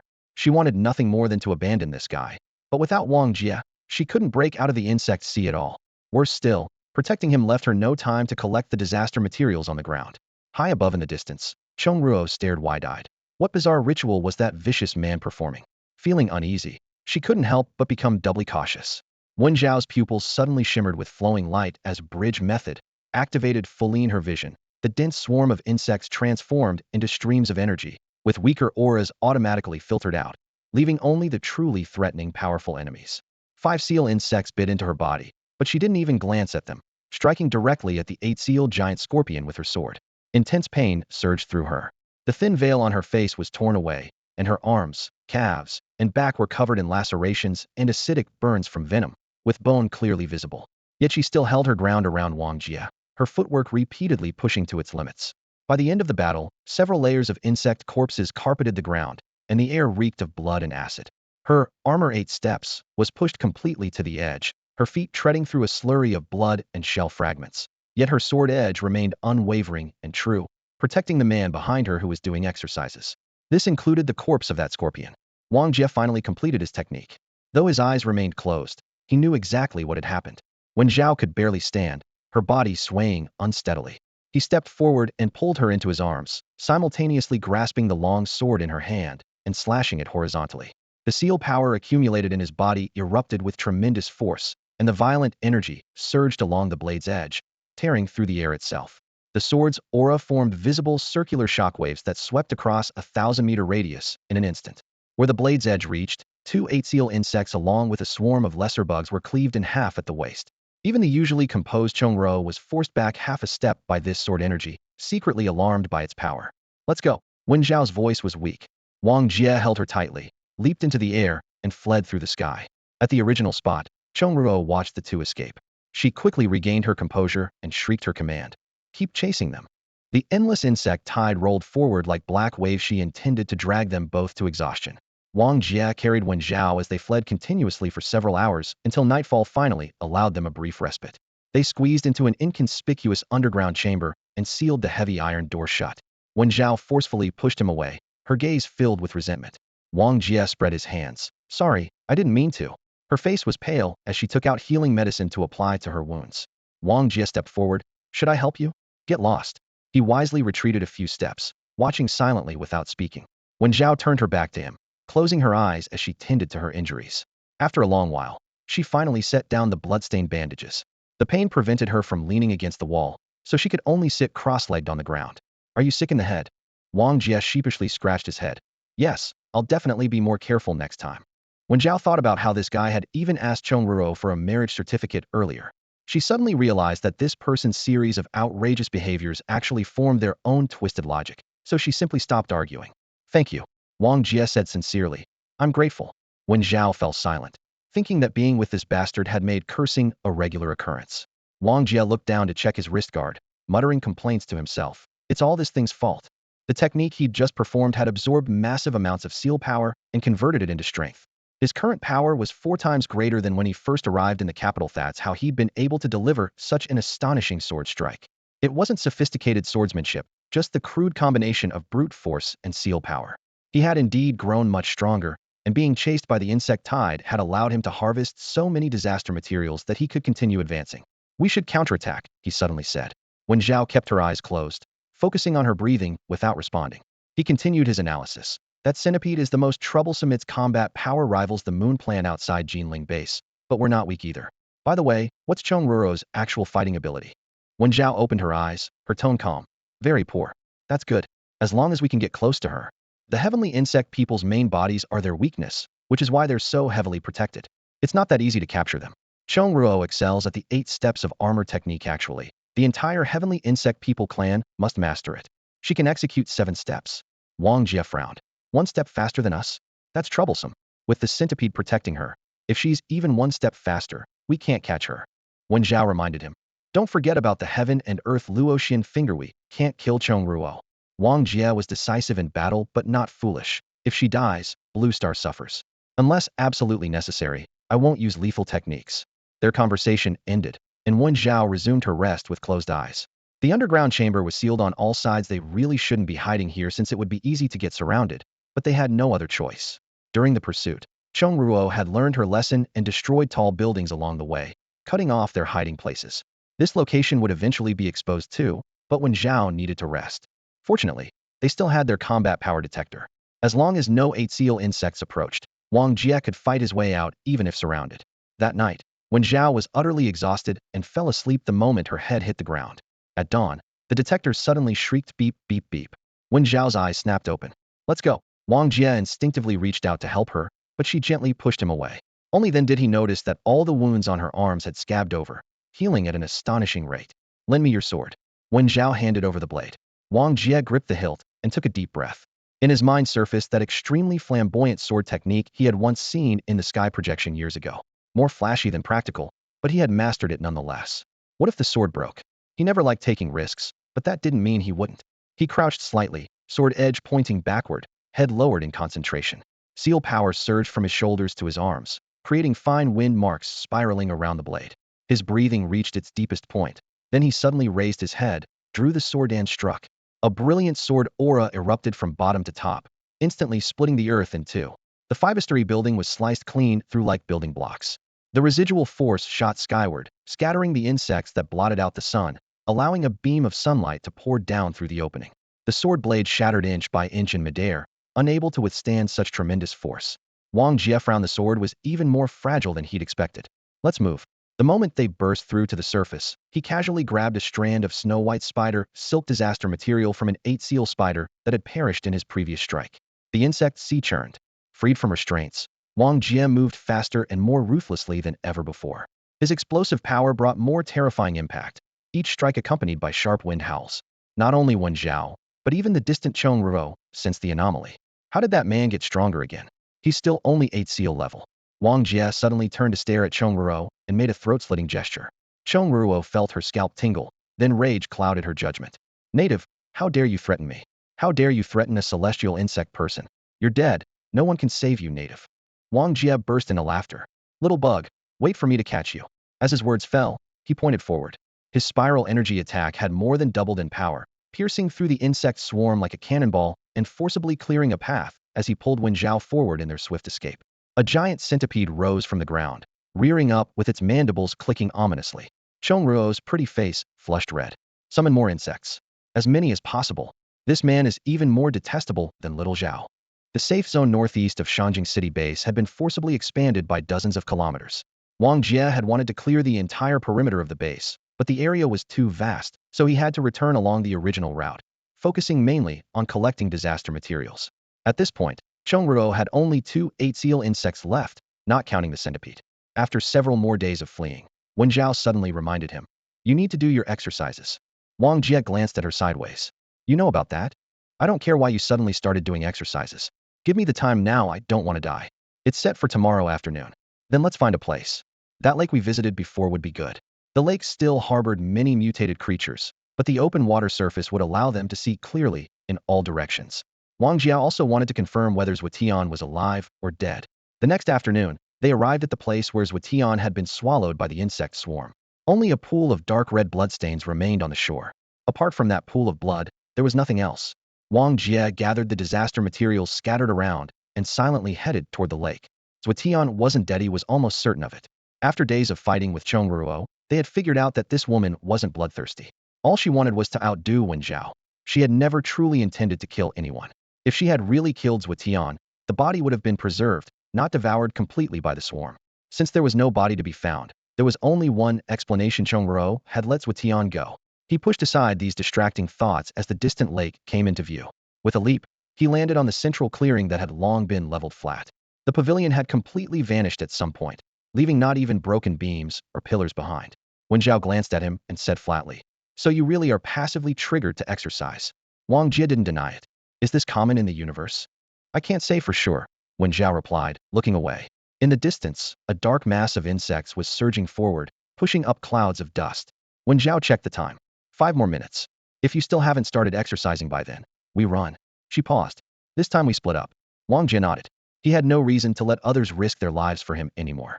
Though several 8-seal insects had been killed in the swarm, that giant centipede was still alive, and the threat remained. In less than 2 minutes, the familiar prompt sounded in Wang Jia's ear. He quietly sighed in relief and immediately began his exercises. Wen Zhao also breathed a subtle sigh of relief, though she was reluctant to admit it. She didn't want to abandon Wang Jia. This guy wasn't bad. Meanwhile, Chongruo stood behind the insect swarm, her gaze fixed on Wang Jia, who was building momentum for his exercises at the center of the lake. Her cute face was filled with confusion. "What is he doing?" Wen Zhao replied calmly, "Working out." Chongruo looked bewildered. "I don't believe it. What are you two really up to? What is he actually doing?" Wen Zhao responded again, "Casting spells." Chongruo fell silent. The insect tide pressed in from all sides, their rustling sounds like waves. Chongruo raised her eyebrows and proudly showed off the 2 new 8-seal insects under her control. Wen Zhao's expression darkened slightly. "Don't think you're the only ones making progress," Chongruo said, chin raised. "I've been absorbing seal power too. I'm not far from the 9th seal, and I've gained control of several more insects." She suddenly waved her hand. "Attack!" Instantly, 4 8-seal insects from above and below lunged at Wen Zhao. Chongruo herself stepped onto the ground, and that menacing centipede dragged its shell as it charged straight toward the lake. Wang Jia continued his exercises, absorbing seal power while observing the battle. The Sky Stone's continuous release of seal power was causing the mutated creatures to evolve rapidly. If they hadn't been dragging the insect swarm around the danger zone in circles, fighting with other mutated creatures, the 8-seal insects under Chongruo's control would have at least doubled by now, probably reaching 10 or more. The current situation was actually relatively good.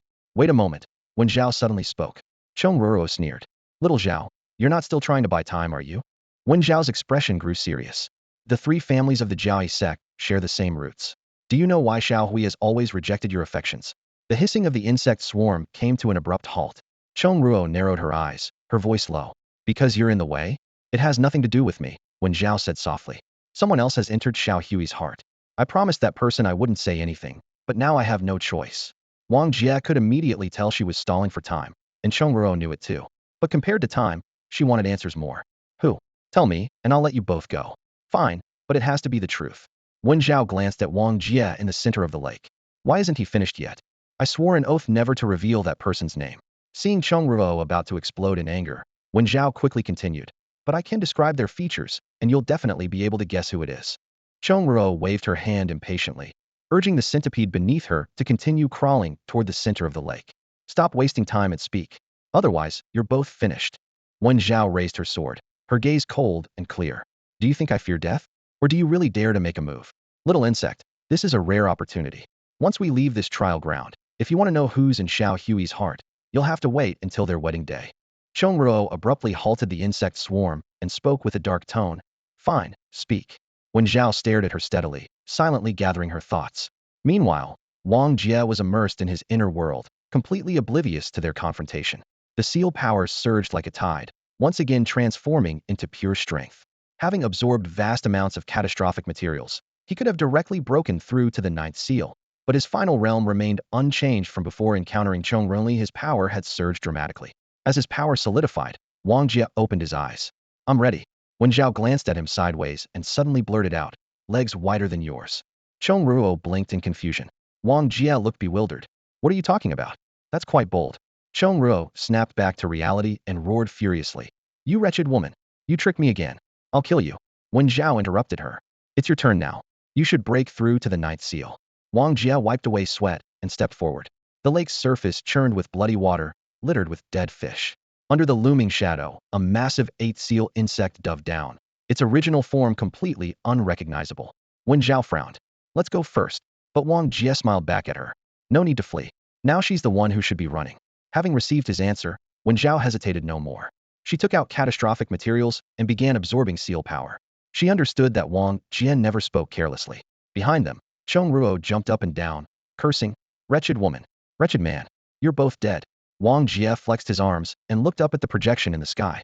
The lake's surface boiled from the battle between fish and insects, with waves splashing everywhere. The eight-seal giant insect dove down, the air thundering. Bang! Wang Jia threw a punch power 8 times stronger than when he broke through to the eight-seal, instantly shattered the giant insect into pieces. Wen Zhao was stunned, calculating in her mind. 8 times. Even without the doubling effect, Wang Jia could now obliterate ordinary eight-seal creatures, and now, even he himself didn't know where his limits lay. This earth-shattering punch frightened the centipede into rearing up its front half, emitting a sharp hiss. Wang Jia continued gazing at the sky projection, murmuring to himself, when I was young, the director only took us to see a movie once. For 10 years, I've been watching this projection like a movie. I remember many of the moves clearly, some too flashy to be practical, others too simple. Compared to who I am now, they all fall short. But now, I walk the path of power reigns supreme. Chong Ruo commanded the centipede to charge fiercely. Forest green flames suddenly enveloped the insect's body, and the cold instantly froze the entire lake surface. Wang Jia stepped back with his right foot, leaning forward, raising both arms with fingers slightly curved. His palms faced each other but stopped just before touching, trapping a visible air vortex between them that spun and slowly began rotating in reverse. Though his movements were slow, the airflow between his palms grew increasingly solid, as if compressing the very air itself into a tangible force. As the seal energy surged through his arms, Wang Jia suddenly raised his head to face the charging giant centipede and thrust both palms forward with explosive force.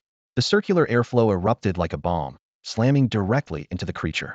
Boom! The ground immediately collapsed, lake water rushing in to fill the crater as violent shockwaves tore surrounding vegetation from its roots, sending swarms of insects and fish flying through the air. Even the forest green cold flames covering the lake's surface were extinguished by the impact.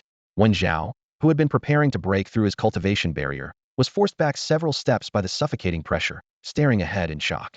From above, with Wang Jia at the epicenter, hurricane-force winds swept across thousands of meters while towering waves rose from the lake. The giant centipede's upper body was lifted high into the air before crashing uncontrollably back into the water. Chong Ruo's eyes widened in disbelief. What the hell? There's no lock force, so how is the impact this massive? The Jiai sect had passed down countless combat techniques through generations, many of which were ignored due to their limited applications. Without Wang Jia's overwhelming strength enhanced by seal energy, this technique could never have produced such devastating results. While not the most lethal in essence, it perfectly suited his physique and area-clearing needs. As the centipede crashed into the lake, sending up another massive wave, Wang Jia lowered his arms, feeling immense satisfaction. All the frustration from recent days had finally been released in one explosive moment. Lake water shot skyward before cascading down like torrential rain, soaking both Wang Jia and Chong Ruo completely. In the distance, Wang Jia locked onto Chong Ruo and stepped forward, his figure shooting toward her with outstretched fingers ready to capture. She screamed and turned to flee desperately. Surrounding insects threw themselves suicidally in his path, only to be pulverized by Wang Jia's casual heavy punches. His brute force needed only the slightest guidance from seal energy to crush everything. Multiple 8 seal insects were instantly obliterated. From the lake bottom, the giant centipede emerged again, its countless segments churning as it charged toward Wang Jia. Chong Ruo used the creature's massive form as cover, leaving afterimages in her wake. Though her speed couldn't match true grade 8 steps, it far exceeded Wang Jia's recently learned footwork. Escaping was indeed the natural talent of the heavenly insect people. Wang Jia met the centipede head-on with a cold grin, no more holding back. His previous strike had only forced the creature to retreat without leaving a single mark on its tough shell. Since its defense was so impressive, time to change tactics. Snape flicked his fingers with a crisp sound. At the lake's center, when Zhao's gaze sharpened, so it was that technique after all. Clouds parted as an enormous finger descended from the heavens. Simultaneously, the earth cracked open as another equally massive finger emerged from below. Chong Ruo stared upward in bewilderment. What fresh hell is this? Far away at the Shangjing city base, cultivators on the walls watched in speechless awe as the finger tore through the sky. It's the boss. Qing Zheng and others felt their hearts skip. They knew Wang Jia using this technique meant the situation was dire. Sister Tang held her breath. Is this a combat technique? Heaven and earth profound, fingers one above, one below, the two towering digits trapped the giant centipede between their tips. With a soft sound, the creature's shell began cracking inch by inch, fissures rapidly spreading across its entire body. In the next instant, the whole form exploded into fragments, green blood raining down from the sky like droplets. Chong Ruo was instantly drenched in green. She stared up in stunned silence. As a well-traveled member of the heavenly insect people, she had heard of techniques capable of crushing planets, but those belonged to realms beyond the 8 seal level. The Wang Jia before her was clearly only at the 8 seal grade. How had he accomplished this? Was 8 seal level combat power really this terrifying? Watching the green blood splatter across Wang Jia, she thought of the person they had encountered along the way. Could that person have withstood such an attack? The residual force of the heaven and earth Luoxian finger still reverberated through the air, thick blood cascading from above like rain onto the scorched earth. Across from them, the house's eyes centipede had been pierced through in a single strike, its shell shattered and limbs twitching before falling silent without even a dying scream. Wang Jia himself was somewhat surprised. The last time he used this technique, he could only force Wen Zhao to retreat, yet now it could instantly kill a disaster-class centipede. The enhancement from 8-fold strength was undeniable. The heaven and earth Luoxian finger had truly transformed at this moment. Previously, he would never have dared hope for a one-finger solution. The surrounding insect swarms seemed intimidated by the aura of death and retreated one after another. Wang Jia stepped across the green blood-soaked ground, leaving footprints with each step as he walked toward Chong Ruo. When Xiao in the lake's center breathed a sigh of relief since her intervention wasn't needed, she could focus on breaking through to the 9th seal. Wang Jia approached Chong Ruo. The girl's clothes were stained and mottled, clinging wetly to her body, with green blood dripping from her hair tips. Wang Jia raised his hand as if to slap her, and Chong Ruo instinctively turned her head to dodge, but the palm stopped before her face, then flicked her forehead with a finger. Ow! Chong Ruo covered her forehead and stepped back several paces, glaring at him. If you dare trouble me again, it won't be this simple, you brat. Wang Jia said in a flat tone that carried a chill. If this girl had harbored killing intent, he would never have let her leave. As for the heavenly insect people's revenge, that was a matter for later. The girl snorted defiantly, wiped the foul-smelling blood from her body, and wrinkled her nose in disgust. So dirty and smelly. With that, she leaped and splashed into the lake. The water rippled outward. Wang Jia paid her no more attention, bending down to search for disaster materials among the blood and remains. Hey, you're not peeking, are you? Came Chong Ruo's warning from the lake. Without looking up, Wang Jia replied. Small chest, small butt, what's there to see? This single sentence made the girl's face alternate between pale and flushed with anger, but she could only glare at him fiercely while commanding her insect swarms to guard the shore as she focused on bathing. Soon after, she retrieved clean clothes from her storage ring, changed efficiently, and walked back to shore across the water's surface. On the other side, Wen Zhao also finished her meditation. Having successfully broken through to the 9th seal, her aura was sharp as a blade, causing spatial tremors with the slightest movement. Wang Jia gathered all the scattered disaster materials, the most precious being a dark green orb, the centipede's crystallized core. Within the pearl, green flames seemed to dance, containing abundant seal power. You broke through to the 9th seal? Chong Ruo glanced at Wen Zhao. What? Want to try? Wen Zhao raised an eyebrow. Chong Ruo snorted coldly. Without that vicious man, I would have captured you long ago. Wen Zhao couldn't argue with that, only saying lightly. That's because I have personal charm. What about you? Why can't you find a man to help you? Damn woman. Chong Ruo gritted her teeth. Flirting everywhere, brother Xiao would never like you. Wen Zhao shrugged. I told you it has nothing to do with him. Seeing Chong Ruo's expression relax, She confirmed the statement was sincere. Then Wang Jia spoke up. You girl. Chong Ruo reluctantly looked over. Give me all the disaster materials you have. Why should I? Because I spared you. Vicious man. You should have just not spared me. The girl spoke defiantly, but when Wang Jia's brow furrowed slightly, and that cold pressure descended, she still felt a chill in her heart. What wouldn't a native about to be sent to interstellar battlefields as a war slave dare to do? Wang Jia's leisurely words cut like a knife into Chong Ruo's heart. She blinked, struggled for a few moments, then finally pursed her lips, bent down, and began pulling disaster materials from her storage ring one by one, throwing them on the ground. Many, so many that both Wang Jia and Wen Zhao were stunned. All right, you can go now. Wang Jia waved his hand dismissively. Chong Ruo finally breathed a sigh of relief, though her delicate nose still carried traces of anger as she pouted and turned to stride away.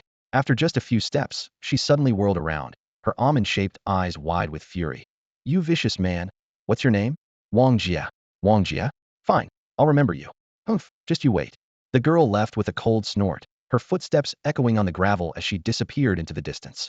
After Chong Ruo's figure completely vanished, Wang Jia crouched among the scattered debris and began methodically packing the fallen catastrophe materials.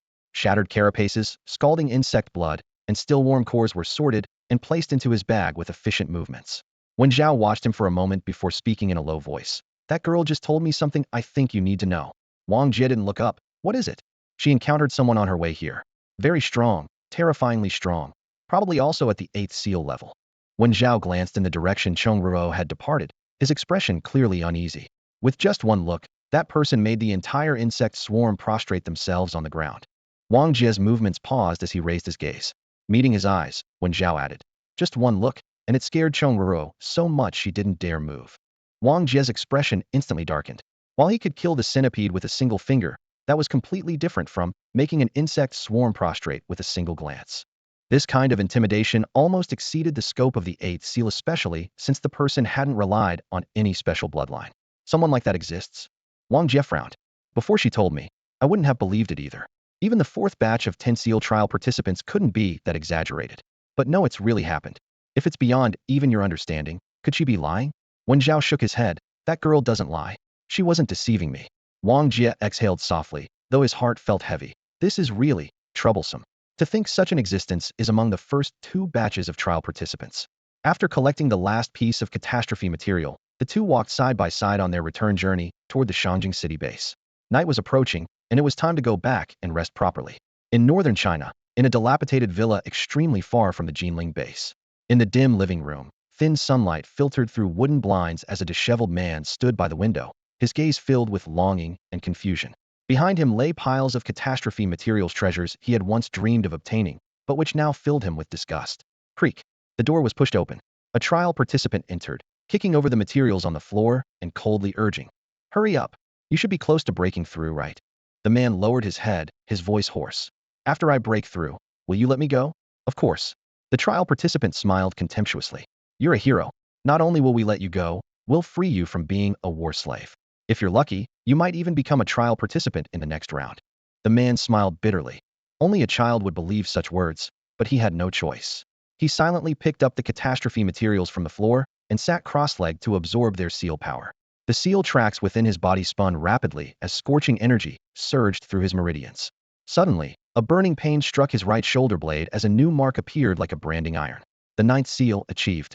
He had become the first cultivator on Blue Star to break through to the 9th seal.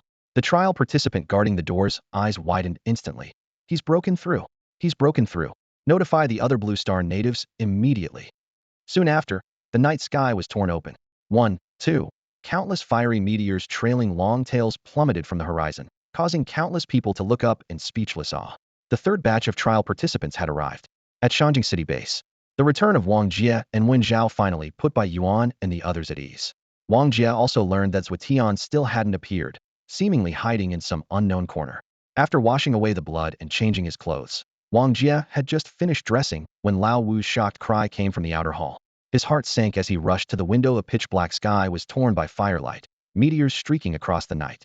How could it be so fast? Qingzhen couldn't help but growl. How long had it been since someone broke through to the 8th seal? Even monsters like the 3 gods and 5 extremes would need time to break through to the 9th seal. Not everyone was like Wang Jia, fighting deadly battles with insect swarms while having no shortage of catastrophe materials. Besides, the people of Blue Star weren't fools. How could they possibly summon the third batch of trial participants so quickly? When Xiao walked to the balcony and gazed up at the sky, his expression grave. Someone's orchestrating this to draw the third batch of trialists here faster, he said in a low voice, his tone heavy yet calm. Wong Jia stood beside him, brow furrowed. That's nothing new, but it looks like we need to break through quickly too. 18 people in the third batch, all at the 9 seal level, Lao Jiao said, gripping the railing with a bitter smile. The pressure's really on. Not only were the Blue Star natives uneasy, but the first 2 batches of trialists felt equally anxious. They had hoped to buy more time for cultivation before facing the third batch and even later arrivals, but their enemies had come far sooner than expected. The strongest among the third batch was named Yunlai, from the Yun family, one of the 3 great clans of the Jiai sect. 1,000 miles northeast of the capital city, on an isolated cliff face, a young man sat cross-legged at the edge of a precipice. Wild winds billowed his loose robes, but he seemed oblivious, only looking up at the sky with a trace of bored amusement curling his lips. Still boring, he muttered to himself, his voice torn apart by the wind. Let me give you all a hand. With that, he rose and stepped forward into the abyss. In the next instant, he seemed to be walking on invisible steps, strolling leisurely through the air as his figure quickly vanished into the clouds. At the same moment, alarms suddenly blared at the Southern Nation base. Lian Xin, dressed in semi-transparent gauze, leaned against the window sill, her gaze following a fiery red light streaking across the sky. The blazing meteor fell at a visible speed, its trajectory pointing straight toward the base's core. Looks like it might land right on our heads, she exhaled softly, a trace of worry crossing her charming features. The capital city base had completely severed ties with the trialists, and she had chosen to stand with Blue Star. However, facing the more powerful third batch of trialists, she still felt uncertain. She hadn't broken through the 9 seals yet, and even if she did, could she really contend with true trialists? After all, they were just natives. The fiery meteor tore through the sky without deviation and crashed into the center of the base with a thunderous boom. The deafening impact raised a mushroom cloud of dust, gouging a massive crater in the ground. Lian Xin closed her eyes and sighed, then turned to change into an elegant gown. Since her strength wasn't enough to resist, she would respond in the familiar way. This wasn't her first time doing so. Orders cascaded down through the ranks as hundreds of thousands of Southern Nation-based cultivators prepared for battle, with all those above the 5 seal level gathering around the landing site. Through the rolling smoke and dust, Lian Xin approached with a diplomatic smile, while instructing communications officers to contact other major bases and report the situation. As the gray mist gradually cleared, a young man walked casually out of the crater. He had handsome features and an expression of natural arrogance. His exquisitely tailored clothing was completely different from any trialist they had seen before, subtly revealing his extraordinary background. Lian Xin lifted her skirt slightly, her voice gentle and properly courteous. Welcome, trialist. Lian Xin and the Southern Nation base are here to receive you. May I ask your honored name? The young man surveyed his surroundings with an indifferent gaze, as if nothing in the world could catch his eye. I know you, Lian Xin. I've been watching the entire trial process. Lian Xin's heart sank, her smiling lips stiffening slightly. Is that so?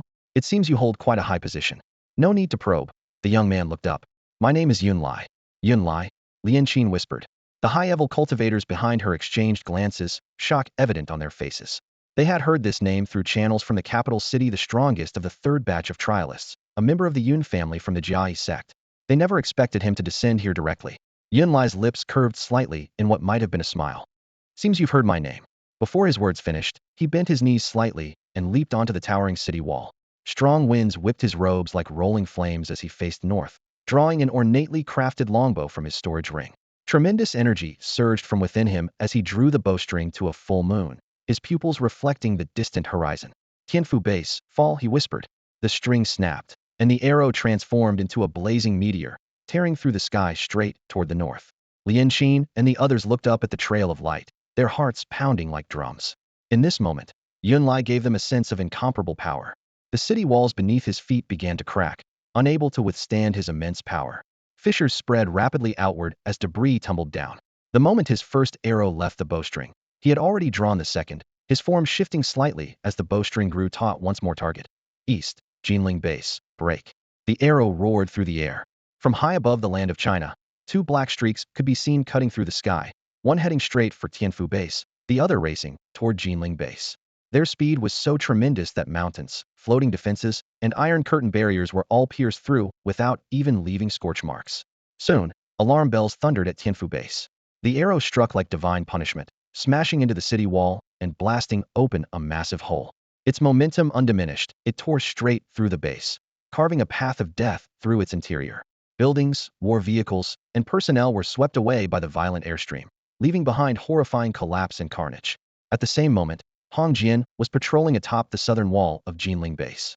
As the cold gleam pierced the air, his pupils contracted sharply. Without hesitation, he unleashed the 8 wind-breaking blades, bringing the 8th strike down from above to meet the incoming arrow. The blade light blazed brilliantly, yet was instantly shattered by the arrow's edge. Wong Jia was sent flying by the recoil, crashing into the inner wall and falling unconscious as blood spilled from his mouth. Fortunately, his strike had deflected the arrow's trajectory by half a foot, causing it to graze past the base's southeastern corner, grinding a large section of wall to powder without harming anyone else. 2 arrows spanning across China, penetrating 2 major bases. This moment shocked everyone. In the capital city, Yuan immediately delivered the news to Wong Jia and the others. Sister Tang's gaze was sharp as she stared at Wen Zhao. Why would this Yun Lai do such a thing?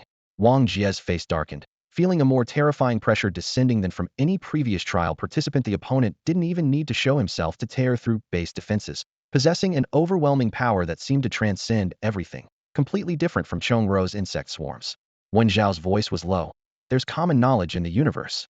Within the initial realm, that is, within 10 seals, there exists a vast chasm between the 10th seal and the previous 9. Beyond the 10th seal lies the star-breaking realm. What does star-breaking mean? The power to shatter planets. Even at 9 seals, we're nowhere near capable of tearing apart China's landmass, let alone an entire planet. So the 10th seal is a threshold once crossed. Combat power rises from city level to regional level, gaining the potential to fracture the Earth itself. He paused. But there are extremely rare individuals who, at 9 seals, or even 8 seals, can achieve invincibility within their tier and shatter regions. They are called prodigies. Yun Lai is one of them. The Jiai sect possesses the ultimate technique of 8 cloud arrows, which no one in history has mastered completely before reaching the star-breaking realm. He is the first, and currently the only one. Everyone's expressions grew heavy. Wong Jia knew one of the Jiai sect's 18 ultimate techniques, the 8 armor steps, but could currently only execute 7 steps. And the 8 armor steps were considered among the simplest of the ultimate techniques. Yun Lai, born into the Yun family, one of the 3 great clans, possessed vast resources from birth combined with extraordinary talent, ultimately mastering the 8 cloud arrows and being designated a prodigy by the sect. Why would such a person participate in the trials? Wong Jia asked. Wen Zhao replied. Trial scores are ranked in 4 tiers: A, B, C, and D. Those achieving a tier can enter the sect's scripture pavilion and choose any martial art. Yun Lai's goal is precisely a tier. He wants to suppress all trial participants with his 9-seal cultivation and claim the highest evaluation. Bai Yuan raised his hand to rub his forehead, saying quietly, "It seems we're in trouble." Wen Zhao glanced at Wong Jia. In her understanding, no one on the entire Blue Star could contend with Yunlin. Neither the other trial participants, nor even the 10-seal powerhouses who would eventually descend, could necessarily stop that bow and arrow. The only variable was Wong Jia. Wong Jia's mastery of the heaven and earth Luoxian finger was formidable enough, and if he could advance one step further into the 9-seal realm, combined with that increasingly terrifying surge of power, he might truly have a chance at facing Yun Lai Heiden. However, the outside world remained unaware of Wong Jia's true trump card, so few would place their hopes on him. While the sects could monitor the trial process, they certainly couldn't see everything, especially when it involved the heaven and earth Luoxian finger. The sects would inevitably choose to conceal it. Perhaps even Yun Lai had yet to perceive Wong Jia's real threat. However, there were more pressing troubles at hand. Wong Jia surveyed the people from Baiyuan and spoke. The 3rd batch of trial participants has descended. Starting tonight, the mutated creatures will undergo another transformation, and 9-seal individuals will appear on a massive scale. Baiyuan's brow furrowed deeply. The Shangjing city base had expanded its safe zone after the insect swarm battle and was in relatively good condition, but the other bases, especially Geneling and Tianfu, both were in precarious situations. At Geneling, Wong Jia was severely injured and unconscious. At Tianfu, Li Xiang was dead, Zhuotian's fate remained unknown, and there was still a breach in the city wall. When Sister Tang reported, she deliberately fixed her gaze on Wong Jia. Li Xiang had died by his hand, and Zhuotian's mysterious disappearance was also connected to him. We're going to Geneling, Wong Jia stated decisively. We'll clear out as many mutated creatures as possible. Baiyuan looked at Wen Zhao, then finally nodded. At this moment, analyzing Wen Zhao's power was meaningless. The safety of the base was the immediate priority. Moreover, Wen Zhao's willingness to return after defeating the insect Ruo showed she didn't mind having her abilities studied. Plus, she had provided valuable intelligence, so there was no need to impose any restrictions on her. As for Tianfu base, that would be left for Baiyuan's other personnel to handle. That evening, The group departed aboard Shouqing Corporation's aircraft, landing above Geneling after just a few hours. Upon touchdown, they were greeted by Feng Yu, whose expression was extremely complex when he saw Wang Jia. How is Hong Jian's condition? Still unconscious. The impact from that arrow was too severe. Yancy. Feng Yu hesitated for half a second before replying in a low voice. Under detention. Wang Jia nodded without saying more. He first went to the damaged city wall in the southeastern corner. Under the moonlight, cracks from the arrow's penetration covered the bricks and stones, their sharpness still evident. After confirming the defense line was temporarily stable, he had Lao Wu and the others head outside the city to hunt mutants in the danger zones, while he turned toward number 18 Mingyi Road sign stronghold. The door opened to reveal Lu Ying. Wang Jia hadn't expected to find her here. Lu Ying gripped the doorframe, somewhat awkwardly. I was brought here to help when I was looking for you, and then I just stayed. Wang Jia acknowledged with a soft sound and stepped inside. The house was surprisingly clean, practically spotless. He had never seen Cyan's place so tidy. Hey, you're back, kid? So, did you bring me any good stuff? Cyan poked his head out from behind a pile of equipment. Wang Jia's main purpose for this visit was to check on recent developments at the base. Cyan's surveillance was the most comprehensive. The results were reassuring. Everything at the base was normal. Wang Jia pulled out several disaster materials and handed them over, then turned to leave. Wait, Cyan's eyes lit up. Give me one of those things the trial participants ride in. Don't those things just melt completely? 40% melted directly, but the rest didn't. Take a look. Cyan stepped aside, revealing an oval-shaped, half-melted eggshell. Wang Jia moved closer to examine it. Half of the shell was smooth as a mirror, while the other half was damaged and charred black. What do you want it for? Research, of course. Maybe I'll figure out how to build a spaceship. Wang Jia nodded. All right, I'll bring you a complete one if I come across it. Excellent. All right. Wang Jia pulled out a battle power detector, a gift from Wen Xiao, originally obtained from Qi Wu. Here, take this. What is it? Four Eyes pushed up his glasses. It detects battle power. Four Eyes' eyes instantly lit up like light bulbs as he eagerly grabbed the detector. There's actually something like this? Alien technology, what a steal. To Wang Jia, the device wasn't particularly useful. When they were being hunted by the insect swarm, it had basically screamed non-stop, proving far less reliable than Wen Xiao, their human radar. Rather than taking up storage space, he might as well give it to Four Eyes. Wang Jia turned to leave. Four Eyes stared at his retreating figure, suddenly dropping his smile. Kid. Wang Jia looked back. Four Eyes' expression was more serious than ever. Our Chinese civilization has endured for thousands of years. How could we let outsiders treat us as battle slaves? Our ancestors would never rest in peace. If we still can't change our fate, in the end just kill me. Consider it a mercy. Lu Ying beside them bit her lip tightly, her voice quiet but firm. Me too. Wang Jia raised an eyebrow. If that's how you feel, why not just commit suicide? We're afraid to die, they said in unison. Fine. Wang Jia said nothing more and strode toward the exit of Geneling base. Over the next 2 days, they simply camped outside the base perimeter, frantically hunting mutated creatures. Moonplant and Grey Eagle both fell to Wang Jia's blade. Though that night saw large numbers of variants undergo transformation under cover of darkness, not a single one could last more than 3 moves against him. Wang Jia casually tossed all the collected disaster materials into Wen Zhao's storage ring, traveling light. That insect swarm pursuit had transformed him and Wen Zhao from calm collaborators into true comrades in arms. On the 3rd day, intelligence arrived from Beijing. Yunlai was about to arrive. Wang Jia, Wen Zhao, Four Eyes, Lu Ying, and the others immediately boarded aircraft and left Geneling, heading straight for Beijing base. Meanwhile, in another stretch of high sky, a black-robed man flew through the air, beneath him an endless expanse of land and forest. On the ground, in the sky, underground mutated creatures throughout the world fled in terror, none daring to approach since his ascent. This strange silence immediately alarmed the Jia sect. Investigate. However, when the files were pulled, the Jia sect executives frowned deeper and deeper. The records showed. Trial participant, 8 seal cultivation. But the aura this person displayed seemed far beyond what 8 seal cultivation could achieve. Beijing base. When Yunlai's aircraft descended with a humming roar onto the landing pad, the area was already surrounded by vigilant cultivators. Everyone stared intently at the cabin door, but none dared make the first move. The cabin door opened. Yunlai stepped out, his black robes billowing dramatically in the wind. Lianqin followed closely behind with graceful steps. Waiting to greet them was Bai Yuan, who had been there for some time. Today's Bai Yuan showed none of his usual laziness. His aura was as steady as a mountain, his eyes so deep they seemed ready to encompass all of Beijing. Yunlai curved his lips, speaking as if to himself, yet seemingly sharing his thoughts with Lianqin. I love their spirit. The more determined they are, the more interesting it is when they break. Lianqin raised her hand and rolled her eyes charmingly.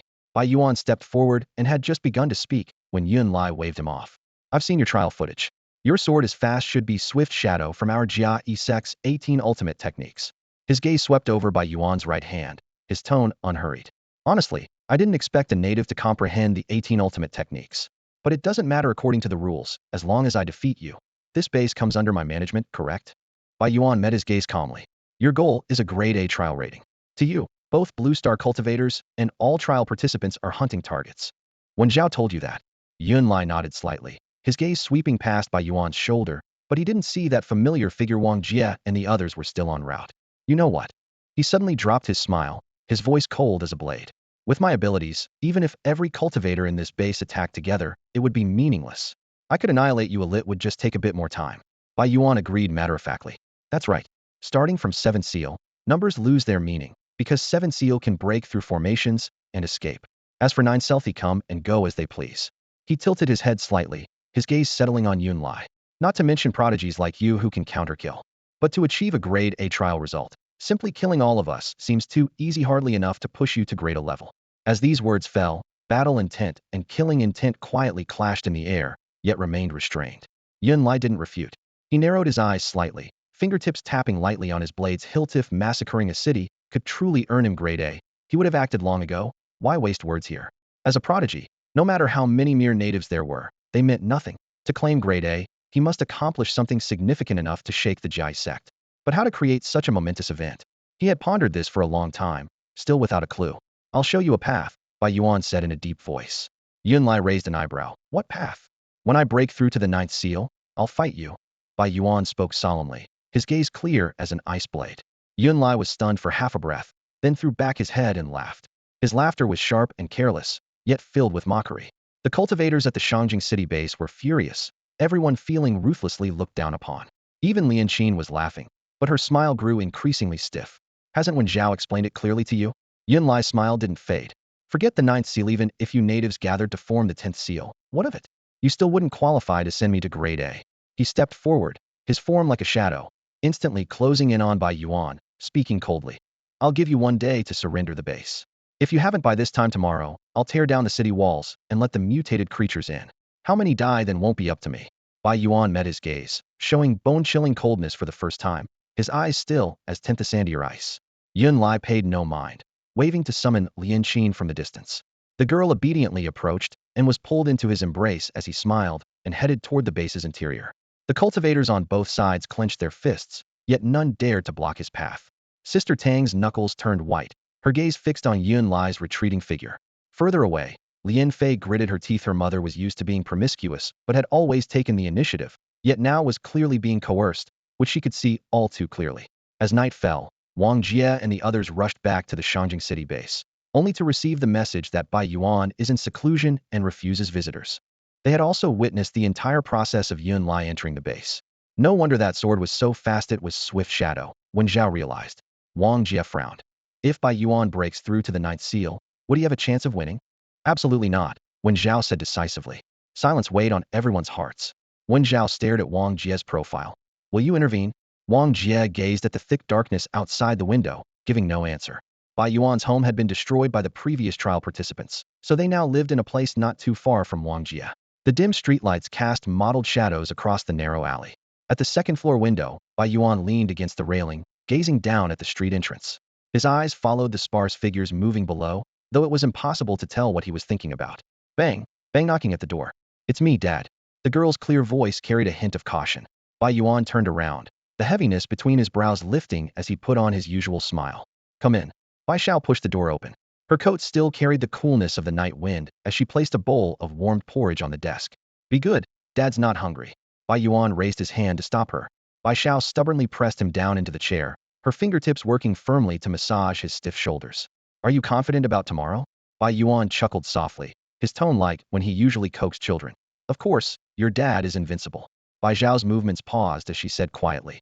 If you said you weren't confident, I'd actually feel more at ease. After a moment of silence, Bai Yuan sighed. Shower, I'm sorry. Dad, I'm in love. The chair was suddenly knocked over as Bai Yuan's voice shot up. Who? Bai Xiao playfully winked at him, hugging her secret as she turned to leave. I'll tell you at this time tomorrow. The muffled sound of the closing door lingered in the study. Bai Yuan opened his mouth, but in the end only managed a bitter laugh. This time tomorrow? He hoped he'd still be alive. They 3 gods and 5 extremes. 9 people who first reached the pinnacle of cultivation after Blue Star's apocalyptic disaster, revered as mythical figures who could resist calamity. As waves of trial participants descended, the old myths continuously crumbled. Now, only Bai Yuan remained standing. He had once slain an entire second wave of trial participants with a single sword strike, even earning Wong Jiao's attention. To conquer Blue Star, Yunlai had to overcome the obstacle that was Bai Yuan. Outside the Shanjing city base, dark clouds pressed down like a siege. Tattered tents stretched endlessly in dense clusters, forming a stark contrast under the dim sky with Yunlai, who stood with one hand behind his back. Except for the cultivators standing guard at various posts, everyone else had gathered. The combined auras from inside and outside the city exceeded 100,000. This feeling of being the center of attention was something Yunlai could hardly enjoy back at the Jia sect. Even though the sect had more disciples, their gazes would only focus on those few supreme true disciples, his senior brothers and sisters who seemed like monsters to him. Yunlai turned his head slightly, smiling. I thought last night wouldn't be peaceful. You're more foolish than I expected. The sword hilt slid into Bai Yuan's palm within his sleeve, his knuckles turning slightly white. Perhaps, but you're not much smarter. Make your move. Yunlai raised his palm, his tone casual. Under the gaze of countless cultivators, Bai Yuan approached step by step. His pace was extremely slow, as if taking a leisurely stroll, yet it made everyone's heart leap to their throat. In the crowd, Bai Xiao hugged her black cat tightly, whispering softly, Dad. Wong Jia and the others held their breath. They wanted to know how much of Yunlai's true power Bai Yuan could force out. Bai Yuan stopped in front of Yunlai and raised his sword. Strike. This sword was still too fast to catch. Only his arm's movement visible before the sword's shadow vanished without a trace. Yunlai didn't move a muscle. Then, the sword blade slowly came into everyone's view. A thin crack snaked from the tip, and with a crisp crack, the long sword shattered into countless silver fragments, leaving only the cold hilt to fall into the dust. Bai Yuan looked down and exhaled deeply. So it really was useless? Across from him, Yunlai's lips curved upward, swift shadow truly fast indeed. Concentrating all your locked power into the sword's edge, ordinary 9 seals couldn't block it at all. You should have been able to strike 3 consecutive times, enough to sweep away the other trial participants who descended with your wave. Among the natives, it's already a miracle. Unfortunately, you encountered me. Bai Yuan released his fingertips, letting the sword hilt fall to the ground with one final soft sound. Inside and outside the base, every cultivator's heart plummeted to rock bottom. It was over. Blue Star's strongest had been defeated. Only now did they realize just how powerful Bai Yuan truly was. Yet this revelation came from their enemy's lips. Yunlai slowly raised his right arm, his 5 fingers gradually closing together. The air in his palm seemed to compress into a tiny arrow, and a bone-chilling cold swept through every corner of the Shanjing city base. Bai Zhao's face turned pale as she instinctively stepped forward. There's still one more sword technique. Bai Yuan suddenly spoke, his gaze fixed on Yunlai, though his words seemed meant for Bai Xiao. Bai Xiao froze in place. Dad, you can execute that sword strike now? Yunlai's expression grew impatient. Don't test my patience. Bai Yuan retreated step by step, speaking with a smile. Young man, I told you I could help you reach grade A. Why the rush? If it's merely swift shadow, no matter how many sword strikes you unleash, it's useless. Yunlai's expression remained cold. There's an inherent gap between us. Bai Yuan looked up at the sky projection overhead, where countless sword-wielding figures were cast down through the fractured clouds. In this sky projection, I see many sword cultivators. There's one figure whose swordsmanship I still couldn't comprehend even after mastering Swift Shadow. I watched him for 10 whole years. For those 10 years, he practiced no other techniques, only observing that single figure. Bai Yuan lowered his voice. It wasn't until the day you descended, when the celestial stones surged and seal power was released, that I finally understood completely. This sword technique's incredibly powerful. Impossible. Yunlai frowned. Swift Shadow is already one of the 18 ultimate techniques, ranking among the top in the Jiai sect. How could someone who mastered Swift Shadow still find a sword technique incomprehensible? Absurd. Bai Yuan offered no further explanation. He drew a second sword from behind his back. The blade was neither copper nor iron, but entirely plastic, broad-bladed, and its appearance resembled a toy. The moment the plastic sword was unsheathed, Yunlai, Wen Zhao, and the trial participants lurking outside the base disguised as Blue Star inhabitants all froze. They recognized this type of sword. It was identical to the one held by the massive statue outside the Jia sect's mountain gate. Impossible. Wen Zhao whispered in shock. Wong Jia couldn't understand what was happening. What's wrong? In the distance, Yunlai's pupils contracted. You actually witnessed the Jia divine sword? Almost simultaneously, beneath the waterfall at Jia sect, the disciple responsible for monitoring the trials cried out in alarm and immediately reported to the sect the Jia divine sword had appeared. Above the waterfall, Both sides of the chessboard were now empty, the old man and young woman nowhere to be found. Bai Yuan gripped the broad-bladed plastic sword, his thumb slowly caressing both sides of the blade's edge, his entire aura restrained yet heavy. What is the Jia divine sword? Wang Jia pressed for answers. Wen Zhao's expression became more serious than ever before. The sect's 18 ultimate techniques each have their own merits. Your Jia 8 steps and Bai Yuan's swift shadow may seem learned, but they're merely scratching the surface. In previous trials, it wasn't unheard of for natives to learn these techniques. But above the 18 ultimate techniques, there exists one unique sword technique, the Jia divine sword. The Jia sect's name originates from this very sword. Even within the sect, it takes years before a genius capable of learning it emerges. Throughout all trials, no native has ever mastered the Jia divine sword. Wang Jia glanced up at the sky projection. I can see it really is a broad-bladed sword shadow that looks exactly like the one in Bai Yuan's hand. I was curious about it before, but couldn't understand it. And since there was nowhere to find such a sword, I didn't investigate further. That was actually the supreme Jia divine sword? Does that mean there's a chance of winning? A possibility of victory? Sister Tang interjected. She had been following Wang Jia and the others closely. Since Wen Zhao and Yun Lai clearly knew each other, she had to keep a close watch on the situation. Lao Wu and the others also looked toward Wen Zhao. Wen Zhao said, "It's hard to say." Yun Lai mastered the 8 cloud arrows and gained the sect's recognition, while the techniques you've learned are merely superficial. Without proper guidance, your understanding differs greatly. It remains to be seen how far Bai Yuan can cultivate the first divine sword. Yun Lai's gaze toward Bai Yuan completely changed. Anyone capable of mastering the first divine sword was extraordinary, even if they were just a native practicing lock force cultivation and considered to have no future. Bai Yuan gripped his sword hilt tightly, meeting that gaze, and spoke calmly. How about it? I told you before, once I break through to the 9th seal, I'd give you a grade A result. This path wasn't wrong, was it? Only then did Yun Lai understand Bai Yuan's plan to wield the first divine sword with 9th seal power and fight him to the death. If Bai Yuan lost, Yun Lai would have an excellent chance at achieving a grade A result, since it was the first divine sword after all. But why? The coldness in Yun Lai's eyes intensified. Why should a native be the first to witness the first divine sword? Why? He had gone to great lengths to participate in the trials just to enter the scripture pavilion and select martial arts, to gain qualification for cultivating the first divine sword. Yet Bai Yuan had already mastered it. Bai Yuan sensed that jealous hatred and inwardly groaned. This person was narrow-minded, hypocritical when in power, and would stop at nothing when defeated. Come then, Yun Lai growled, not waiting for Bai Yuan's breakthrough. An arrow suddenly shot from his palm. The arrow's cold light tore through the air, instantly reaching Bai Yuan's face with undisguised killing intent. Bai Yuan was prepared and narrowly dodged by sidestepping. Without hesitation, he pressed down on his sword hilt with both hands. Instantly, the seal force within his body was completely drained, spreading along the blade in a strange trajectory. The sword edge expanded 100-fold, 1,000-fold, 10,000-fold before everyone's eyes, instantly transforming into a heaven-covering giant blade that crashed down like a mountain, blocking out all sunlight.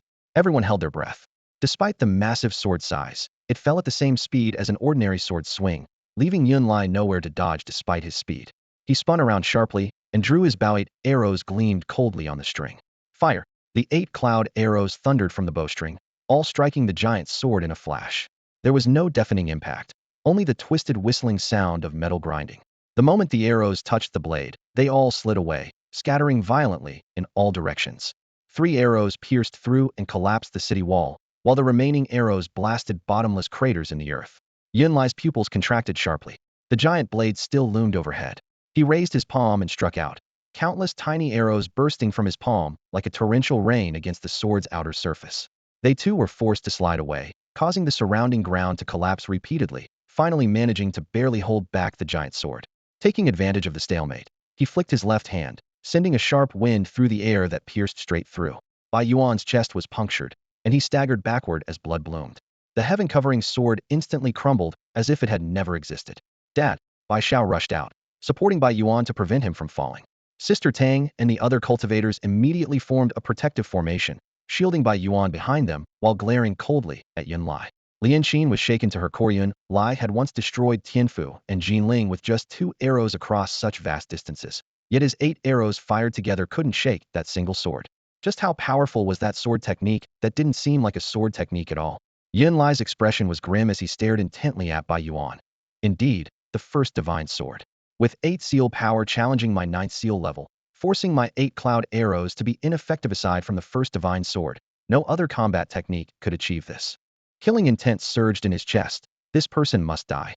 Supported by Xiao, blood trickling from the corner of his mouth, Yuan shook his head bitterly. In the end, he had still lost. He had thought that sword could win. Yunlai brushed the dust from his clothes and spoke calmly. You lost. Sister Tang shouted. You're at the 9th seal while he's only at the 8th. This victory would be hollow. This accusation ignited the killing intent in Yunlai's eyes. With a flick of his wrist, a miniature arrow shot from his sleeve. Given Sister Tang's abilities, she had no time to dodge. In that split second, a figure suddenly stepped in front of her, raising his hand to deflect the arrow with a gentle tap. The man spoke calmly. From here on, it's my turn. Standing before everyone was Wong Jia. Xiao, supported by Yuan tightly, while staring at that silhouette, was the only person in the base who had accompanied the trial participants.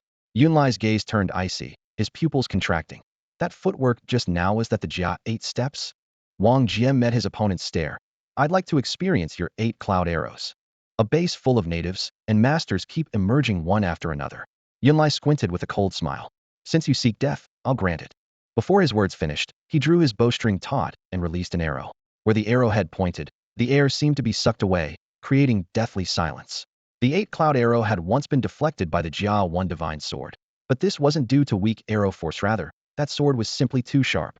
Yuan had spent 10 years and borrowed the arrival of the 3rd batch of trial participants to master just one technique, yet still couldn't block the 8 cloud arrow at such close range. Yunlai firmly believed that aside from the Jia 1 divine sword, no native could withstand even a single arrow of his. When Xiao observed Yunlai's expression and confirmed he had never encountered Wong Jia before. Wong Jia's trial records had been completely hidden. Though Yunlai held a respectable position, he was ultimately just an outer disciple with limited access to intelligence. The arrow whistled straight toward Wong Jia, powerful enough to pierce through the walls of both major bases, yet it stopped 1 inch from his forehead, caught firmly in his 5 fingers. Every gaze instantly froze. How is this possible? Yunlai cried out in shock. Even Lian Qin and the others stared in amazement. Yuan stood stunned. Without the Jia 1 divine sword, he couldn't have blocked that arrow at all, yet Wong Jia had caught it barehanded. Wong Jia pulled back his arm, feeling the cool, resilient texture through his fingertips. The arrow's material was unlike anything he'd seen before. Initially, he had planned to dodge, but the moment the arrow was released, he judged that his current strength, 8 times greater than before, was sufficient to catch it directly. Though he had grasped it successfully, it still cut his palm, demonstrating its formidable power. Without another word, Yunlai's bowstring trembled as he released 2 arrows in rapid succession. Wong Jia no longer attempted to catch them directly, instead using the Jia 8 steps to flash toward Yunlai like a phantom. The arrow light grazed the base's walls, blasting 2 gaps in them. He raised a finger and struck out with the Luo Xian finger technique, its energy breaking through the air. Yunlai shot an arrow toward empty space, thinking he had missed, but the arrow moved like a living creature, suddenly turning to strike directly at Wong Jia. Wen Zhao sighed inwardly. This was the true 8 cloud arrow. Beyond its destructive power, it could be controlled at will. Ordinary people below the 10th seal could control, at most, 5 arrows, but Yunlai could command 8, hence the name. Due to her position, she couldn't warn Wong Jia. Wong Jia hadn't expected the arrow to return to protect its master, and had no choice but to dodge again. Yunlai restrained his aura, his expression cold and hard, his bowstring trembling continuously, clearly unwilling to drag this out any longer. 8 arrows at once. 8 arrows flew in unison, spinning around the perimeter. Wong Jia's spiral energy strike attempting to hit Yunlai from a distance was utterly unrealistic. Yunlai clearly recognized the Luo Xian finger technique, with arrows continuously intercepting and blocking the energy strikes between each other. The humming vibration of bowstrings rose and fell through the air. 8 powerful arrows resembled 8 silver serpents forming a whirlpool. Wong Jia's energy shattered upon contact, forcing him to retreat repeatedly. Suddenly, he raised his hand, his fingers nearly grazing the closest arrow. Wen Zhao's heart tightened, almost crying out a warning. Fortunately, Wong Jia abruptly stopped himself, knew clearly that he could catch at most 1 arrow, while the remaining 7 would fall in the same instant. The power of all 8 arrows had to be blocked at once, unless he unleashed the Jia Yi divine sword. No one in the Jia Yi sect at the same realm had ever accomplished this. Yunlai glanced sideways at the retreating Wong Jia, his voice cold and stern. You have great strength and have mastered the 8 steps of Jia, so you can catch one of my arrows. But so what? The universe is filled with countless strong warriors. If brute force alone could break the 8 cloud arrows, the Jia Yi sect would have perished long ago. Before his words finished, he raised his palm, condensing a miniature bow and arrow in his palm as countless air currents surged into his body, boiling within. Yunlai shouted coldly, "Want to stand out? Then die." The 8 cloud arrows still hovered and spun in the air, while the tiny arrow in his palm pierced through them first, transforming into a dense rain of arrows that shot toward Wong Jia like a blanket covering the sky. Wong Jia rolled back in retreat, his arms rotating in reverse, forcibly compressing the air. The earth cracked like thunder drums, dust shot skyward, and the surrounding fierce winds scattered completely. In the next instant, driven by the seal power within his body, he explosively pushed out the condensed air. A visible storm burst open in the sky, sweeping toward Yunlai like a tidal wave. The arrow rain was knocked back by the fierce wind, with the sound of metal clashing exploding in sheets. Yunlai hadn't expected this native to actually compress air with pure force to form a battle technique. Though crude, it was ferocious, forcibly scattering his arrow rain. Yunlai's gaze turned cold as he clenched his fist. The 8 arrows transformed into light again, whistling as they shot rapidly toward Wang Jia. Wang Jia continued compressing air to counter this move, mainly consumed physical strength with almost no seal power expenditure, making it most suitable for him. However, this time the storm failed to turn back the 8 arrows. The 8 arrows suddenly merged into one, tearing through the storm and transforming into a brilliant rainbow that pierced straight toward Wang Jia's chest. In that split second, Wang Jia's hands instinctively grasped the arrow shaft, but the terrifying impact still dragged him along, carrying him through the thick city wall.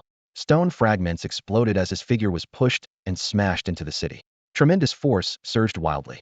He gritted his teeth fiercely, his left arm suddenly rising as his bracer struck heavily against the arrow shaft, forcibly deflecting the arrow. The long arrow grazed past his cheek, drawing a line of blood, penetrated through the entire Shanjing city base, burst out through the north wall, and only gradually dissipated after its momentum was spent. A crack deep enough to expose the soil layer was carved across the surface of Shanjing city base. Everyone held their breath, their gazes stunned. Wang Jia was dragged a full 1,000 meters before steadying his footing in the rubble and dust. This was Yunlai's true strength, the genuine terror of one acknowledged as a prodigy by the Jiai sect. Wen Xiao, by Yuan, and all previous trial participants were like clouds and mud before him. Yet at this moment, Yunlai was equally shocked by Wang Jia. Wang Jia looked up, wiping the blood from his face. Without the bracer, he would never have been able to deflect that arrow. Casually shaking off the bloody dust and debris, he walked step by step toward the outside of the base along the newly cracked fissure. On both sides of the crack, everyone remained silent. This person had actually caught the 8 arrows merged as one. Bai Yuan's lips curved upward. This battle, the base was saved. Yunlai couldn't win against him, because Wang Jia still had trump cards. Wen Zhao knew in his heart. Wang Jia should have originally been able to fight Yunlai only after breaking through to the 9th seal, yet now, he had merely suffered surface wounds. Yunlai found it hard to believe. His gaze frozen like seeing the Jia-e divine sword for the first time, staring at Wang Jia walking out of the base. Who are you? Wang Jia shook his arms, replying indifferently. Wang Jia, a native. Impossible. How could a native possibly block my 8 arrows merged as one? Yunlai's voice even changed pitch. Wang Jia wiped his face again. Well, I got injured, didn't I?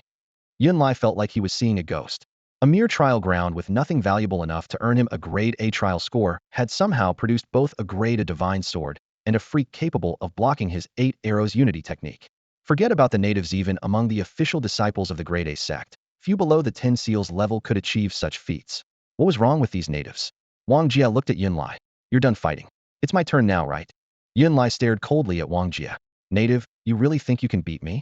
Wang Jia smiled and raised his hand, snapping his fingers. Yunlai frowned, about to say something when the ground beneath his feet began to shake. He quickly tried to dodge, but the surrounding void felt like a quagmire, making it difficult to escape. The next moment, he looked up and witnessed a shocking scene. A finger pierced through the clouds, descending. All the cultivators saw it. If the grade A divine sword magnified 1,000,000 times was as shocking as a small mountain, then this finger was even more overwhelming, because while swords could be forged, fingers belonged to the human body itself. Yunlai never could have imagined such a massive finger crushing down on him in this trial ground. What the hell? Both the clouds and the ground were pierced simultaneously. Yunlai shot out his 8 arrows, circling around himself to collide with the colossal finger. With a thunderous boom, heaven and earth shook as terrifying ripples spread outward, sweeping across the surroundings. The distorted air made it impossible for anyone to look directly at the scene. Even the base trembled. Wen Zhao couldn't help but step forward to look. Wang Jia's heaven and earth Luoxian finger was incredibly powerful. It had killed that giant centipede with a single strike. No matter how skilled Yunlai was, he couldn't possibly emerge unscathed. In her view, the power of this heaven and earth Luoxian finger might not be inferior to the grade A divine sword. In fact, if it hadn't been lost to history, the heaven and earth Luotian finger's reputation wouldn't have been much less than that of the grade A divine sword. The scorching air dispersed. A massive crater had formed in the earth. Yunlai lay at the bottom, his once luxurious clothes now tattered, gasping heavily and questioning his very existence. Bloodstains covered his body clearly, blocking that strike hadn't been easy. Wong Jia marveled. Truly worthy of being called a prodigy. Much stronger defense than that centipede. All eyes were on Yunlai as he raised his head, climbed out of the crater, and looked at Wong Jia with a pale face. This is the heaven and earth Luotian finger. Wong Jia nodded. Correct. Yunlai's voice was bitter. How is this possible? One native knows the grade A divine sword. Another knows the lost heaven and earth Luotian finger. This is absolutely insane. No wonder I hadn't seen you before. The sect must have hidden you. Where did you learn this? Are you really a native? A genuine Chinese person. As for where I learned it, Wang Jia pointed to the sky. Yunlai looked up at the projection in the sky. The martial arts hall has it too. Wang Jia raised his hand and clenched his fist. All right, alien. You now have two choices. Either surrender voluntarily or surrender involuntarily. Pick one. The surrounding cultivators all stared at Yunlai. Had this powerful trial participant truly been defeated? Yunlai sneered, his gaze sweeping around. Surrender? Native, what do you think you are? His voice was loud, carrying across the entire Beijing base. This is just a trial, get that straight. Just a trial. I may have lost, but why should I surrender to a bunch of cannon fodder destined for the interstellar battlefield? You're nothing but natives, or slaves. Do you really dare do anything to me? With one word from me, you won't even have the chance to struggle on the interstellar battlefield. Your entire blue star will immediately vanish into the vast universe. Ask that Wen Xiao if I can do it. Many people looked toward Wen Xiao. Wen Xiao didn't refute a colossal entity like the Grade A sect. A single planet was insignificant. The Yun family was one of the three great clans of the Grade A sect, with countless experts in their ranks. Yunlai brushed the dust off his clothes and stared coldly at Wang Jia and Bai Yuan. Natives, get this straight, my name is Yunlai. I personally control dozens of planets similar to Blue Star and can mobilize dozens of planet-destroying level cultivators, any one of whom could annihilate Blue Star. I hold the lives of hundreds of billions in my hands. How dare you ask me to surrender? With that, he turned and walked away. Among the hundreds of thousands present, no one made a sound. Yunlai had once again laid bare the catastrophic fate awaiting Blue Star. What awaited all Blue Star people was the identity of war slaves and certain death. He hadn't taken more than a few steps when a sudden chill filled the air. Yunlai quickly turned around to see a fist coming straight at him. Bang! Wang Jia's fist slammed viciously into Yunlai's face, pinning him to the ground. Amid the spray of shattered stones, just as Yunlai tried to prop up his torso, Wang Jia swept his leg horizontally, kicking him dozens of meters away like a broken rag doll. The onlookers stood stunned, their minds blank, watching helplessly as Yunlai's battered figure tumbled across their field of vision. Rage boiled within Yunlai as he endured the pain and lifted his head, his voice hoarse. You. Footsteps approached. Without hesitation, Wang Jia swung his leg again. A dull impact accompanied by the crack of bones sent Yunlai flying, embedding him deep into the city wall. The stone surface instantly fractured, cracks spreading like a spider web in all directions. War slave? Interstellar battlefield? Sorry, I don't have time to think that far ahead. Wang Jia approached step by step, his voice low and clear. Who do you think I am? My name is Wang Jia, and I've survived 10 years in this apocalypse.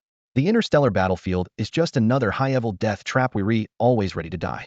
You think you can threaten me with death? Yunlai's face was severely swollen, one eye nearly shut, blood obscuring his pupils. Only Wang Jia's approaching figure remained in his vision. Wang Jia reached out, grabbed him by the throat, yanked him from the wall, and casually tossed him toward the streets within the city. Today, you'll get a taste of what it's like to be a war slave, a prisoner. As these words landed, Yunlai completely lost consciousness, his limbs falling limp. Outside the city, the spectators' emotions were ignited by Wang Jia's words. What difference was there between Blue Star's apocalypse and some interstellar battlefield?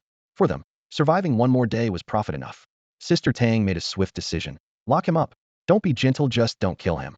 Several cultivators stepped forward, grabbed Yunlai by his legs, and dragged him away like a dead dog. Wen Zhao's gaze toward Wang Jia showed subtle changes. Those words reminded her of her former self, though she and Wang Jia had made completely different choices. Who was right? She couldn't say for certain. Meanwhile, Bai Xiao pressed her lips together, her eyes filled with gratitude. That evening, after a hot shower, Wang Jia lounged on the sofa wrapped in a towel, chatting casually with Qing Zheng and the others. Engine sounds came from outside the Beijing city base had delivered a truckload of disaster materials, personally escorted by Sister Tang. All for me. Wang Jia raised an eyebrow. Thanks for helping us beat Yunlai. Otherwise, all this would have been his. Sister Tang waved her hand carelessly. Wang Jia was equally straightforward. Then I'll take it all. You're the base's hero, feel free to make any requests. Sister Tang's smile was radiant. Wang Jia's expression grew serious. I do have one fines with Tian. Sister Tang froze. Are you certain Tian isn't dead? Wang Jia nodded. No need to dwell on past grievances. You have two options now. Stand with me and kill Tian regardless of what he wants to say or do. If you choose Tian, we'll leave. Sister Tang looked directly into his eyes, remained silent for several moments, then nodded. I understand. If he's alive, he'll definitely be found. Like you said, in this damned era, who's right or wrong doesn't matter. What we value is the person. Straightforward. Wang Jia extended his hand and high-fived her. After Sister Tang left, Qing Zheng looked out the window and suddenly exclaimed, Isn't that Lianqin? She's here too. Following his gaze, they saw Lianqin approaching quickly with her sister Lianfei. While more eyes focused on this small building, this battle had firmly established Wang Jia's position as Blue Star's strongest cultivator, leaving even Bai Yuan behind. Boss, should we meet with her?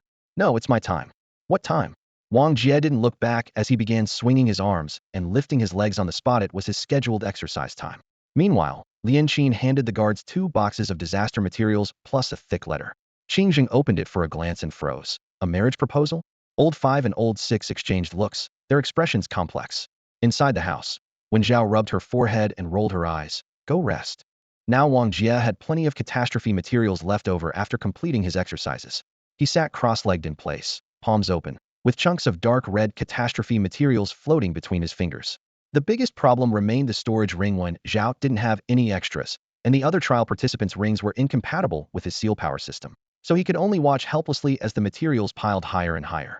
His seal power had already been completely transformed into pure energy, scorching hot like magma, and filling every limb and bone. Wang Jia quietly sensed it. Compared to when he broke through the 8th seal, his current strength was a full 16 times greater. Simply incredible. If he were to fight Yunlai again now, he was confident he could easily win, and wouldn't even need to rely on the bracer's clever techniques. Brute force alone would be enough to block the killing move of 8 arrows combined. Yet this was still only the enhancement brought by the 8th set of basic exercises and the boost from 1 pair of bracers.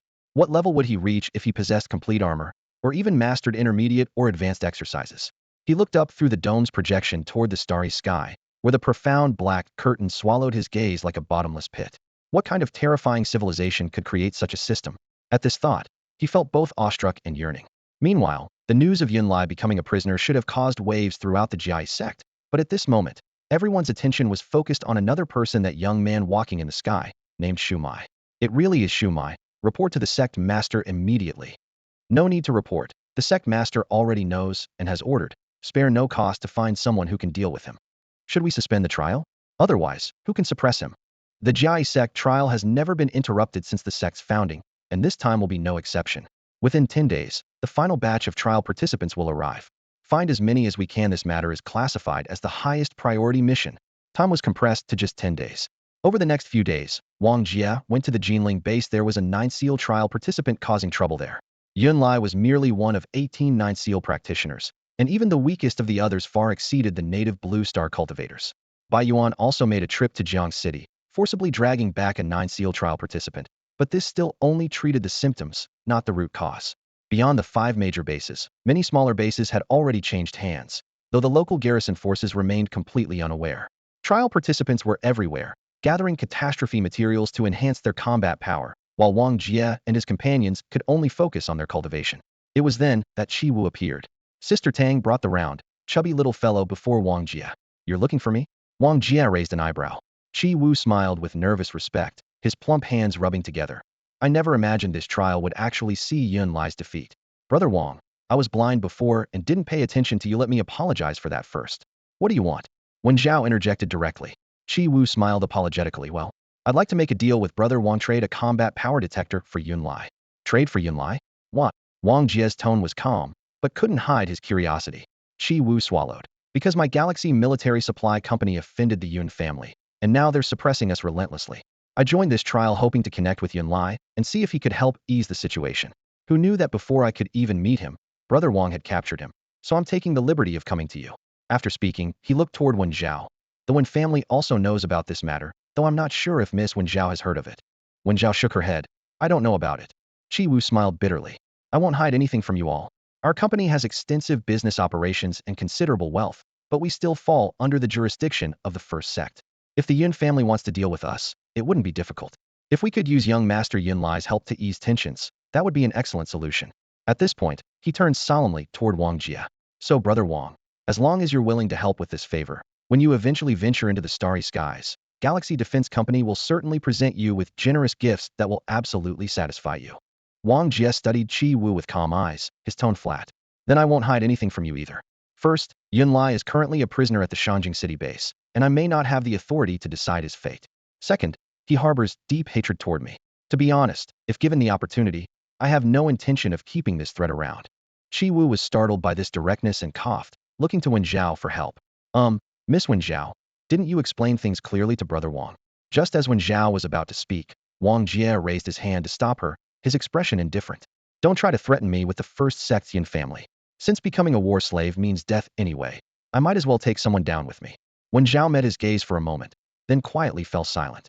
Qi Wu spread his hands with a bitter smile. That only works if you can actually drag them down with you. Brother Wong, everything in the trials is controlled by the first sect. If you want to kill Yunlai, I can guarantee that you won't be able to do it, not even for an instant. He's an important member of the Yun family. Brother Wong, having struggled through the apocalypse for so long, do you still believe in fairness? These so-called trials are nothing more than a legitimate game for Yunlai to earn achievements. He paused, his tone softening. The first sex trials cannot be interrupted, that's the rule, and it has never changed. But that doesn't mean one can't withdraw. Wang Jia quietly looked up, recalling his earlier consideration when he let Chongruo go. His decision to only beat Yunlai outside the base without delivering a killing blow was based on the same concerns. Otherwise, given his temperament, Yunlai would have been dead long ago. Stop beating around the bush, he said calmly. For all I know, you might have already poisoned the water Yunlai is drinking. Knowing that Wang Jia understood the stakes, Qi Wu decided to reveal his cards. He produced a palm-sized metal device and placed it on the table. I've already modified this combat power detector. It can help you locate barrier stones, the descent material that encases the trial participants. Once you can lock onto the barrier stones, you can track where the trial participants land and find your targets as quickly as possible. I believe this will be very useful to you.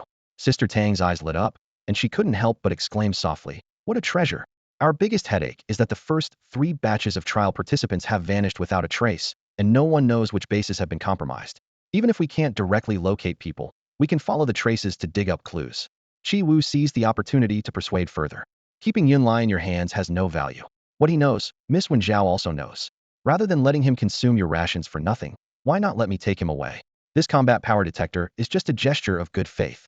With Brother Wong's abilities, the possibility of escaping war slavery is extremely high, something even Yunlai cannot influence. As long as you leave Blue Star, Galaxy Defense Company will certainly have generous gifts waiting. Of course, if Brother Wong still ends up being sent to the interstellar battlefield, pretend I never said anything. I, Qi Wu, would never deceive Brother Wong, or any of you. Everyone exchanged glances, their eyes finally settling on Wang Jia. After all, Yunlai had been captured by Wang Jia personally and was nominally imprisoned at Shanjing City base. But in reality, Wang Jia could decide his life or death with a single word. Wang Jia signaled for Qi Wu to step away temporarily while he discussed with his companions in low voices. After a moment, he nodded and accepted the deal, but with an additional condition: wanted another batch of catastrophe materials. Qi Wu readily agreed. This chubby fellow had obtained quite a lot of catastrophe materials from selling combat power detectors, and he gave Wang Jia a generous amount. Watching Yunlai being taken away by Qi Wu, Wang Jia stood on the city wall, his gaze turning cold. You really can't kill him, Wen Zhao said softly. Not because of the Yun family, but because Yunlai has already been confirmed as a prodigy by the sect, and such people are bound to be protected. Wang Jia remained silent, gripping the rough blue stone of the wall. Yunlai had once publicly shown killing intent toward Bai Yuan, repeatedly calling them natives and showing complete contempt for the people of Blue Star. It was hard for him to accept that such a person might escape unscathed. If sect prodigies are protected, how will he grow? Wang Jia frowned. Wen Zhao patiently explained, powerful sects need not only the strongest warriors, but also large numbers of mid-tier and elite disciples. Once Yunlai is overly protected, the resources allocated to him will decrease accordingly, and he'll only be cultivated as an elite disciple. This way, the sect won't need to worry about whether his character is twisted. Wang Jia understood and calmed down, saying quietly, let's go. Over the next 10 days, improved combat power detectors were successively delivered to major bases. A group of cultivators who had just broken through to the 8th seal used the detectors to search, quickly capturing several trial participants, all of whom were handed over to Wang Jia, and Bai Yuan for handling. Ordinary cultivators were simply no match for these trial participants. Wen Zhao's proposed solution could be summed up in one word: fight. Fight to shatter the fate of being war slaves. fight to shatter Blue Star's destiny. To achieve this, they had to first eliminate all trial participants, forcing this trial to fail completely, giving Blue Star a chance to breathe. Such exceptions had appeared in history, and Blue Star had indeed managed to survive until the next trial. 10 days later, the detention area of the Beijing base held 24 trial participants. While the efficiency wasn't stunning, it was quite considerable. The remaining trial participants were still being hunted, and some might have already infiltrated the bases, though no one knew their exact locations. Wong Jia specifically brought 4 eyes from the Geneling base to Beijing. This place had China's most advanced research equipment, and 4 eyes' mechanical expertise could be put to good use here. After a brief settling-in period, Wong Jia once again performed his exercises. The result was still the terrifying double amplification, but the corresponding catastrophe materials were also completely consumed. All the materials he had saved were thoroughly depleted, in exchange for power equivalent to 32 times what he had. When breaking through the 8th seal even, he was shocked by this strength. No one else knew about this. Not even when Xiao knew that each time he exercised, he gained such dramatic improvements. At this time, everyone was quietly waiting to see who would be the first to break through to the 9th seal, as the 3rd batch of trial participants had already arrived. However, this seemingly peaceful day was shattered by a fiery meteor streaking across the sky. On top of an abandoned high-rise outside the base, Wang Jia looked up at the blazing light that suddenly appeared in the night sky, his heart racing. How is this possible? Someone has broken through to the 10th seal. Bai Yuan hadn't even reached the 9th seal, yet someone had already crossed into the 10th seal, causing the 4th batch of trial participants to descend.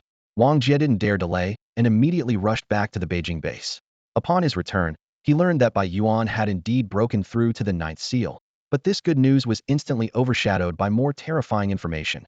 True 10th seal trial participants had descended, and 9 of them had appeared at once. The 10th seal was the greatest barrier below the star-breaking realm. The gap between ordinary 9th seal and 10th seal cultivators was enormous. One possessed city-level destructive power, while the other had regional-level annihilation capability. Yunlai was hailed as a prodigy precisely because he possessed 10th seal-level destructive power while still at the 9th seal. Now, true 10th seal cultivators had descended, and the threat was self-evident. Even more bizarre was that according to the original intelligence, the 4th batch should have only had 5 trial participants, but now 9 had appeared, all landing on Chinese soil.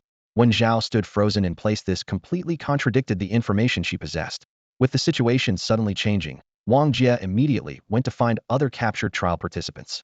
Most of the trial participants were unaware of the situation, but 2 elders stationed at the Jiai sect knew exactly what was happening with the trials. The 4th batch of trials should have only included 5 people, yet 9 had descended all at once, and they were all concentrated in the land of Huaxiao, instead of being scattered across the blue star. Something had clearly gone wrong. Central Huaxiao. High in the sky, a young man rode the wind, his gaze locked onto a meteor streaking across the night sky. A slight smile curved his lips. So they've arrived?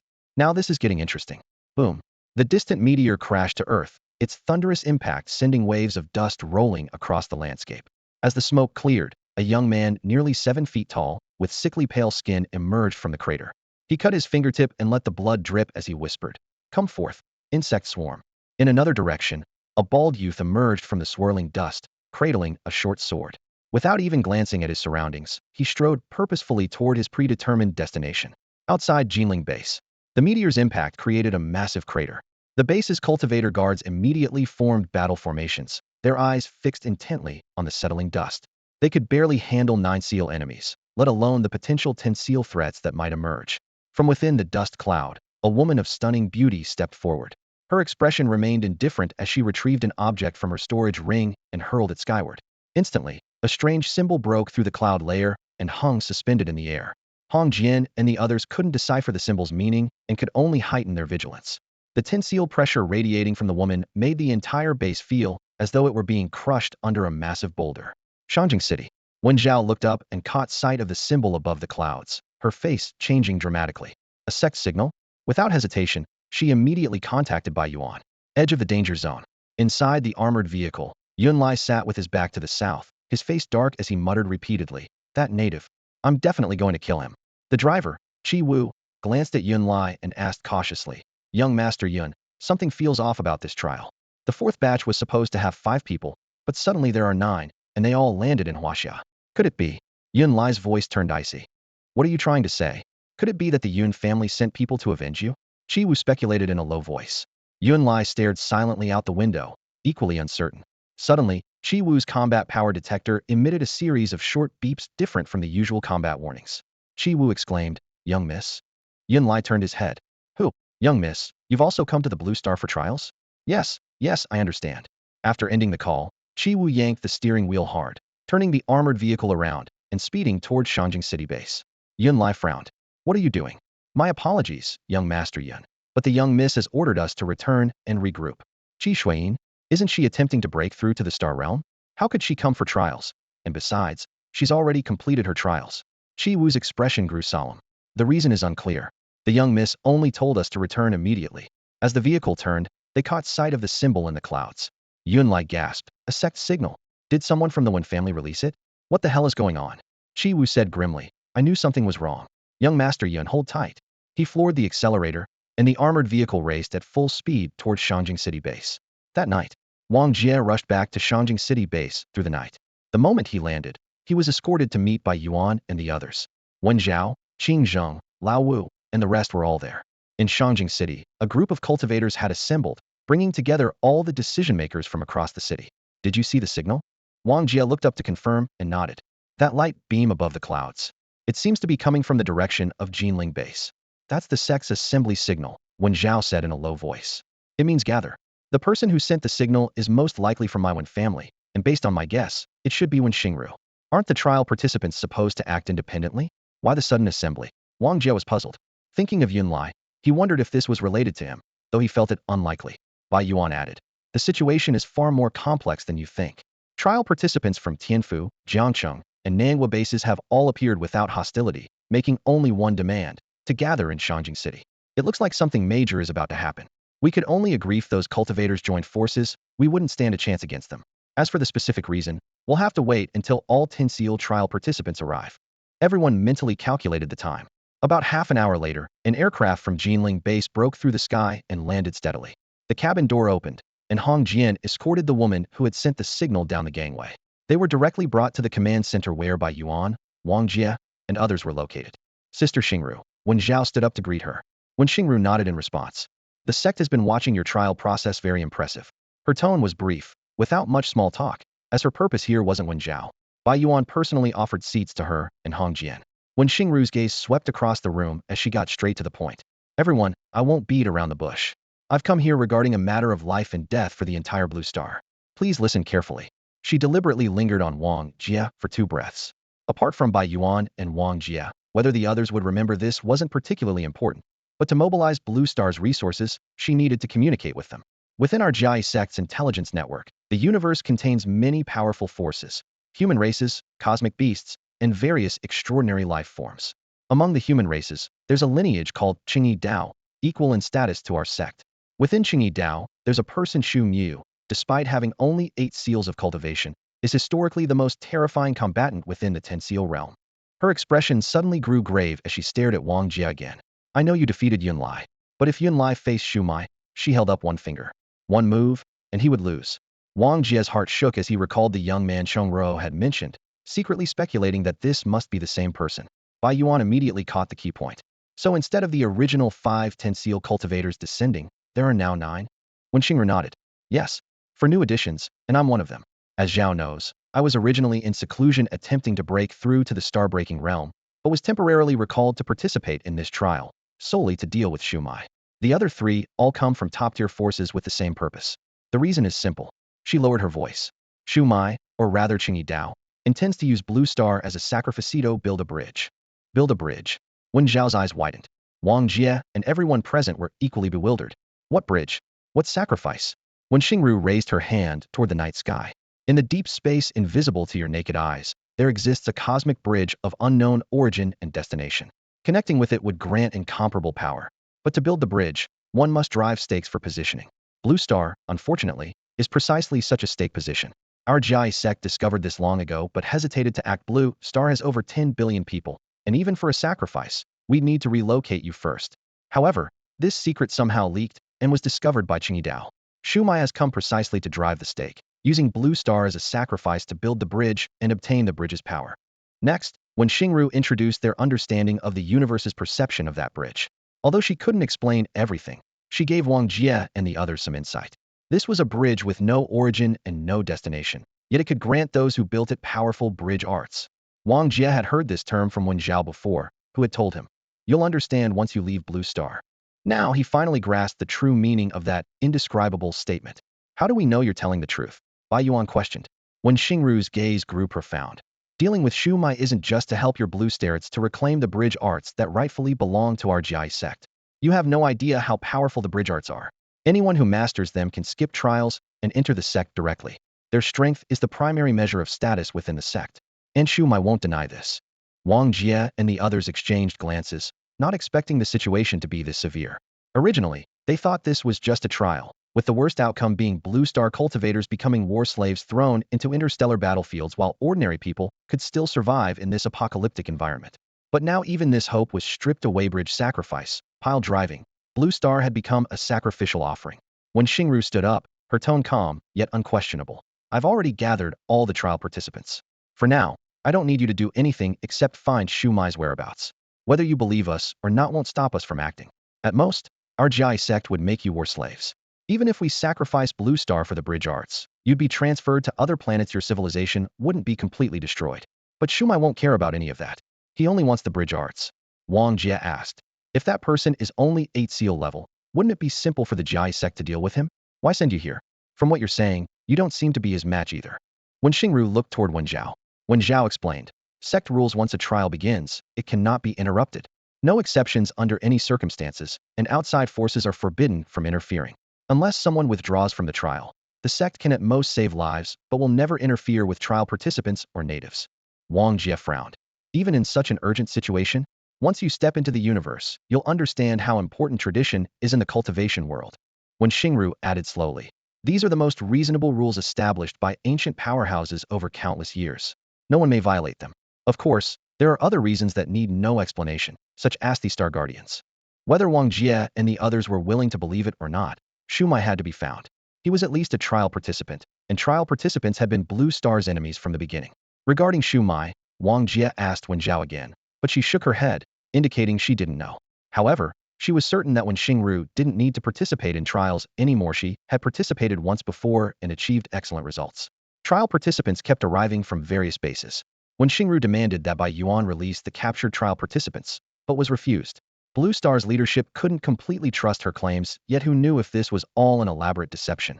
Wang Jia, however, found when Xingru's words credible. Chongro had mentioned that terrifyingly powerful man, and combined with the fact that when Xingru indeed had no need to participate in trials again, these details made it hard for him to doubt. The trial participants behaved unusually obediently, staying quietly outside the base after arriving, including when Xingru herself. At this moment, Qi Wu returned with Yun Lai. When Xingru, upon seeing her, Yun Lai's eyes widened in surprise. "You released that signal? Didn't you already complete your trial?"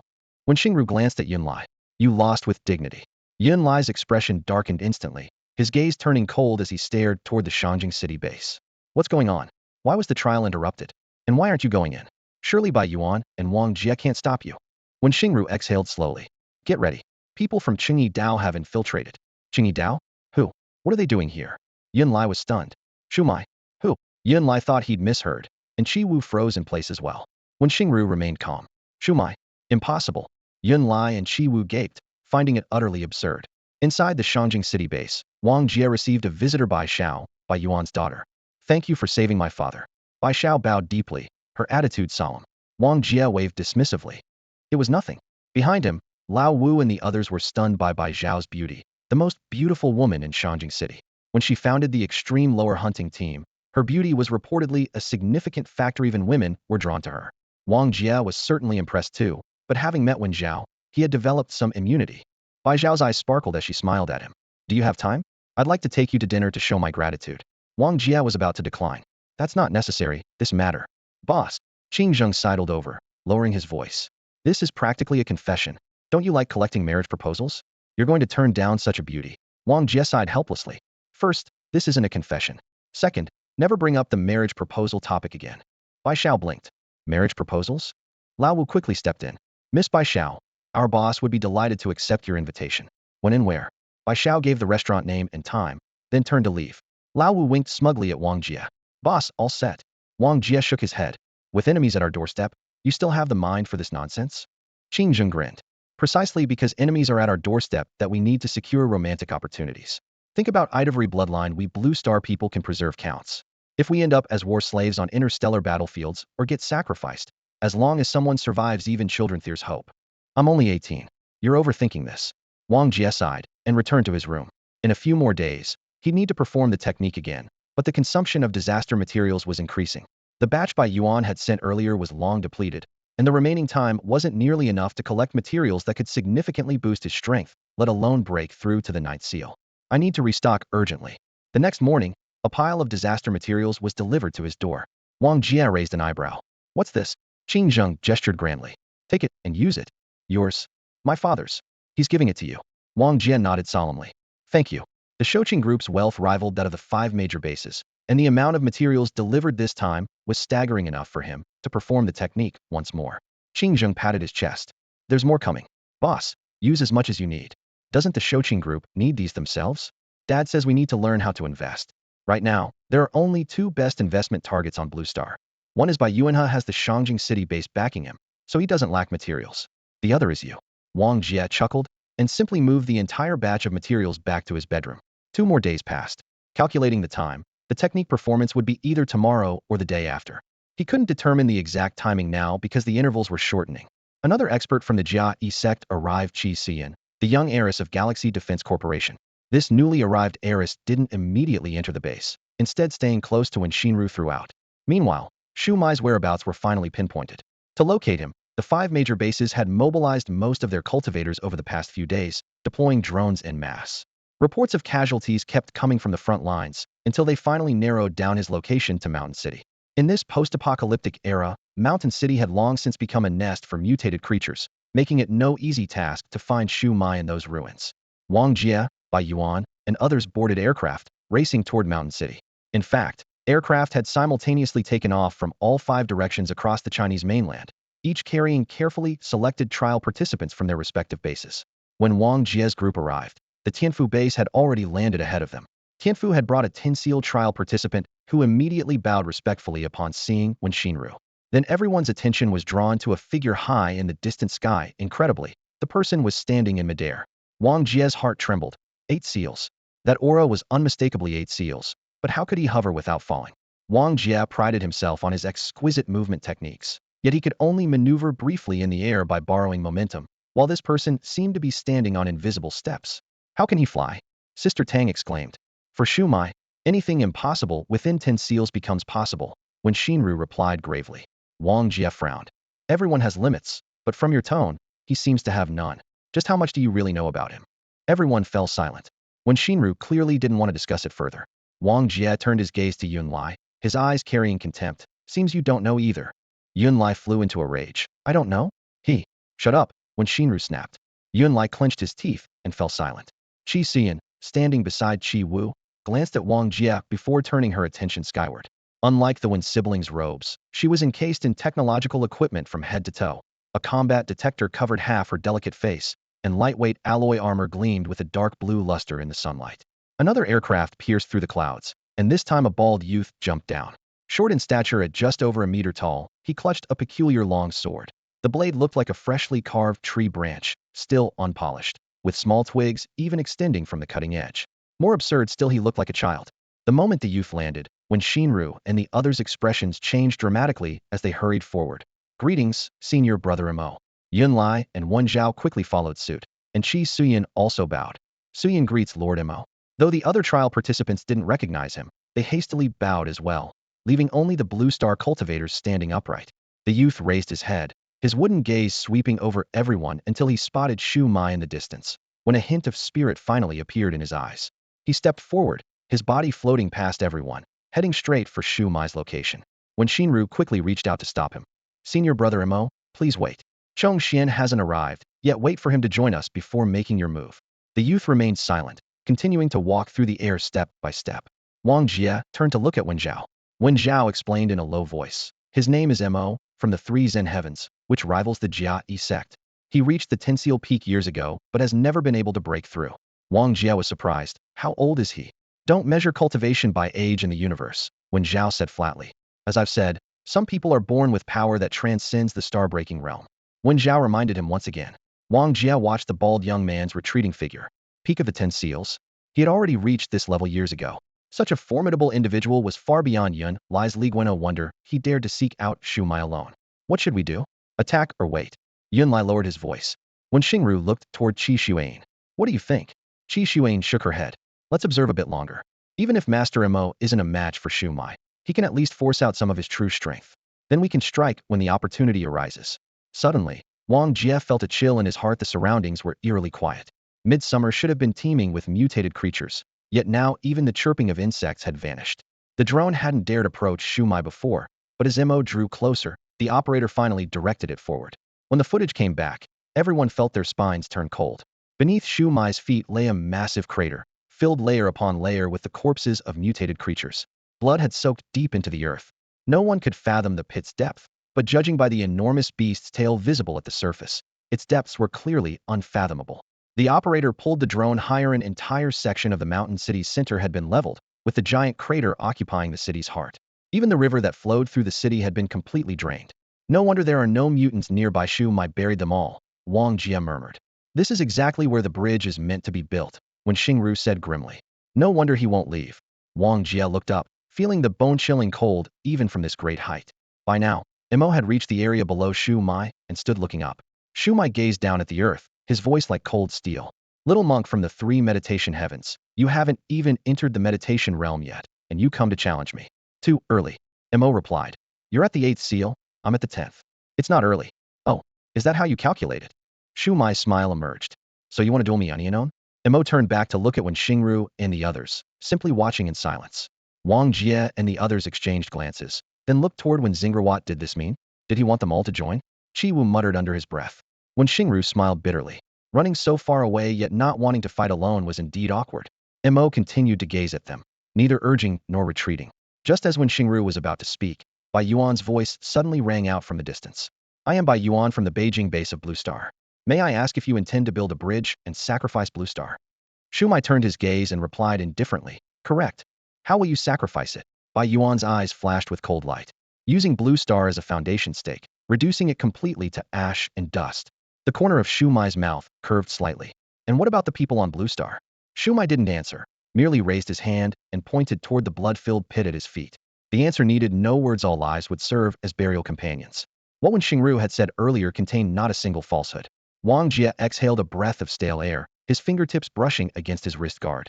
Bai Yuan drew his broad-bladed sword and walked straight toward Shuai. Shuai looked at the sword with surprise. You've learned the first divine sword technique? Bai Yuan looked up at the sky. Please enlighten me. Interesting. I'll count you in. Shuai chuckled softly, his form descending until his toes touched the topmost layer of bloody corpses at the crater's edge. He raised his hand and beckoned to Mo. Mo glanced at Shuai, then looked back and gave Wen Xingru and the others a meaningful look, telling them to go first. This guy isn't wooden at all, Wang Jia said quietly. Wen Xingru's expression darkened. Let's go. With that declaration, she leaped toward Shuai.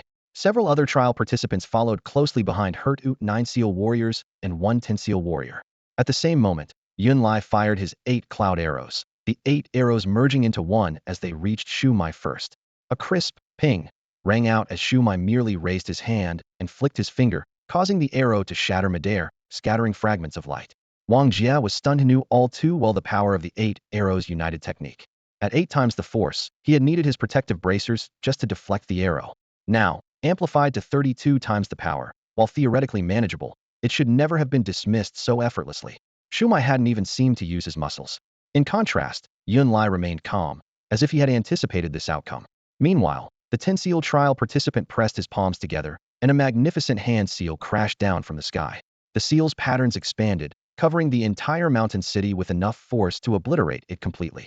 Shuai flicked his wrist, casting away the arrow fragments, which transformed into countless points of starlight that instantly shattered the giant palm. The 2 9 seal warriors charging forward were also destroyed, heads and all, their bodies plummeting straight into the crater. Shuai smiled faintly, bent his right arm, and waved it casually. An indescribable gale seemed to overturn heaven and earth, sending ripples through the void itself. Whether it was the mountains crashing toward him or the ice and snow descending from above, everything was swept back and scattered by this single gesture, like mayflies trying to topple a great tree. At that moment, Mo burst forth from the shattered mountains and broken peaks, his branch-like sword slashing downward diagonally. Shuai's gaze followed the blade's edge, his expression unchanged, as 2 fingers moved faster than the eye could follow to pinch the sword tip. With a slight squeeze, the sharp blade immediately twisted. Mo used the sword's momentum to flip his body and shot forward again, cold light flashing past Shuai's side as the sword tip pointed toward the earth. South of the mountain city, the ground was split in half by a single sword strike, the fissure extending endlessly into the distance with no visible end. That one slash cleaved earth and sky, even cutting through the wind, snow, and cloud layers. All eyes turned to Shuai. Shuai opened his palm, revealing the broken sword tip resting quietly in his hand. The entire long sword had been snapped in two. Blood surged from Mo's throat as he planted the broken sword in the ground and knelt on one knee, as if bearing an indescribable weight. Everyone felt they couldn't see clearly. They simply couldn't comprehend what had happened. Wong Jia stared intently at Shuai, gripping his combat power detector.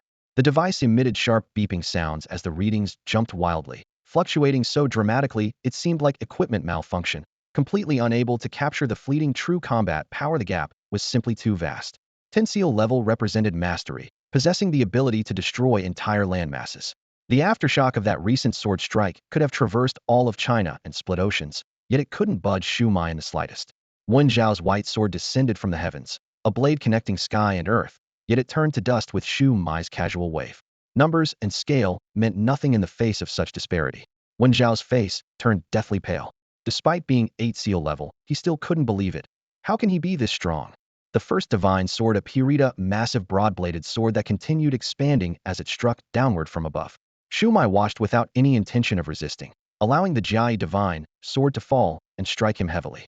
He remained standing in place, unmoved, with no change to the surrounding craters, while the Jia divine sword shattered. Bai Yuan's pupils trembled violently, didn't even need to block it. Having reached the 9th seal, this sword should have been able to threaten Yunlai, yet the man before him remained completely unharmed. Shuai looked down at the blade that had crumbled to powder, offering faint praise, worthy of being the Jia divine sword, capable of devouring and dissolving any attack. If you had reached the 10th seal, perhaps you could have sparked some slight interest in me. What a pity. As his words fell, he raised his hand and waved. Violent winds erupted from the ground, tearing through heaven and earth. All those who had previously surrounded him were scattered like dust swept away by giant sleeves, thrown about thunderously. Sand and dust rolled around the crater, yet no one could approach again. Sweep. Shuai uttered a single word, and the howling winds intensified, sending everyone tumbling like ants. This is the staking ground. Invisible steps materialized beneath his feet as he ascended step by step through the air. Feel free to try and stop me. Whether it's the Jia sect or the Blue Star people, regardless of your purposes, I will stand in your way. If you cannot stop me before the altar rises to 1,000 meters high, he looked up at the sky. It will be too late. Wong Jia stood in place. Never having made a move from beginning to end it would be meaningless. Those prodigies had strength comparable to his own, yet they couldn't withstand even a single move from Shuai. Going would only mean death. He watched Shuai slowly ascend, his heart growing cold. From start to finish, Shuai hadn't even moved a single step from his position. In the distance, an aircraft ignited and lifted off, heading straight for the nearest Tianfu base. Currently on Blue Star, the strongest cultivators and strongest trial participants were almost all gathered at that command center, discussing their only strategy. We can only maximize our Chun power, but absorption here is too slow, can only borrow seal power, someone suggested. That would require large amounts of catastrophe materials. Brother Mo, what do you think?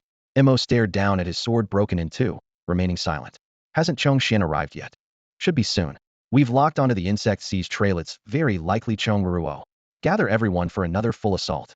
Only then did Bai Yuan speak, his voice low. Gentlemen, shouldn't you tell us exactly who this Shuai is?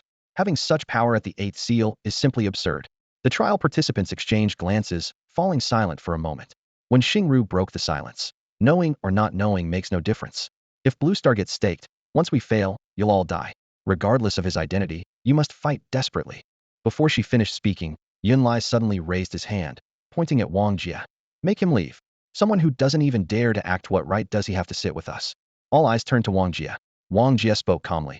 I was observing. Yunlai sneered. Coward. When Xingru shook her head. Forget it, don't waste time. She turned to Bai Yuan. You don't have much time. The objective is simple: mobilize all cultivator power to gather more catastrophe materials in the shortest time possible, allowing us to enhance our lock power, or what you call seal power, giving us one chance at a peak assault. Chongxian will use the insect sea to restrain him, first exhausting his Chun power. Though he's individually powerful, his Chun power is ultimately limited. This is our only chance of victory. Everyone fell silent. Chun power was the energy absorbed by cultivators from beyond Blue Star, while Blue Star people absorbed seal power, or lock power the foundation of battle slave cultivation. Seeing Bai Yuan and the others still hesitating, when Xingru glanced at Wen Zhao, her tone growing more serious. Of course, as compensation, we can remove Blue Star people from the interstellar battlefield roster at the sect level. Bai Yuan, Wong Jia, and all the Blue Star cultivators present looked up, when Xingru's gaze was clear and unquestionable.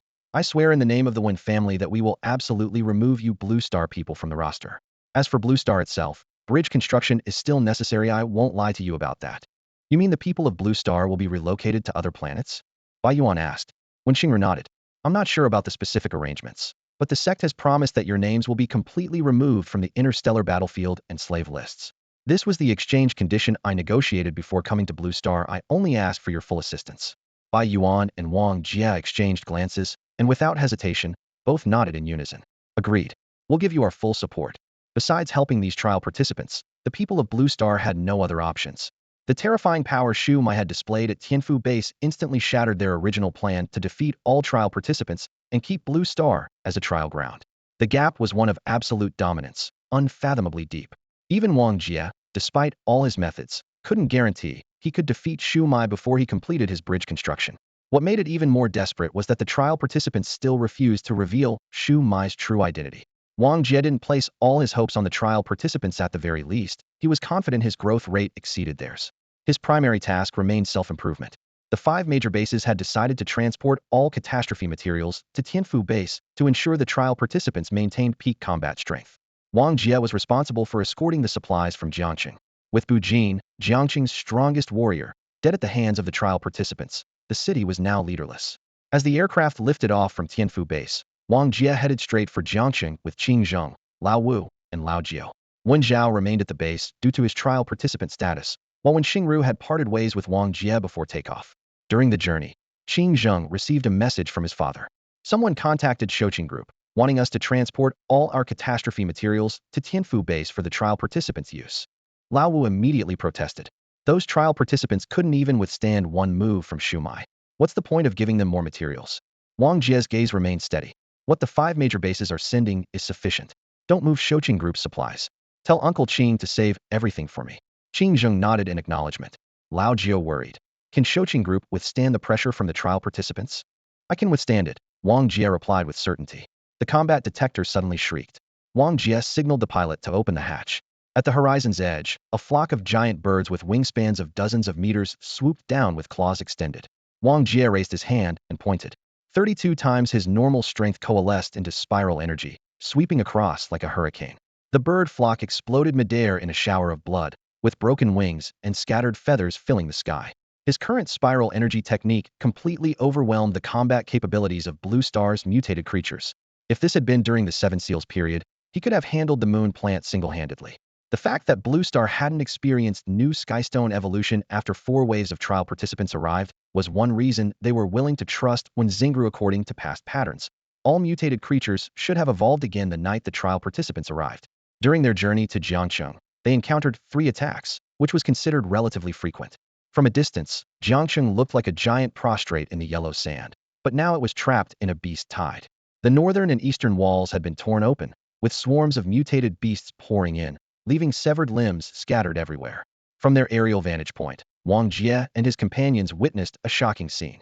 Countless ordinary people had formed human walls, wielding wooden boards, kitchen knives, and hammers, turning themselves into flesh shields around a group of cultivators, using their blood and bodies to hold back the surging mutated beasts and buy time for the cultivators to act.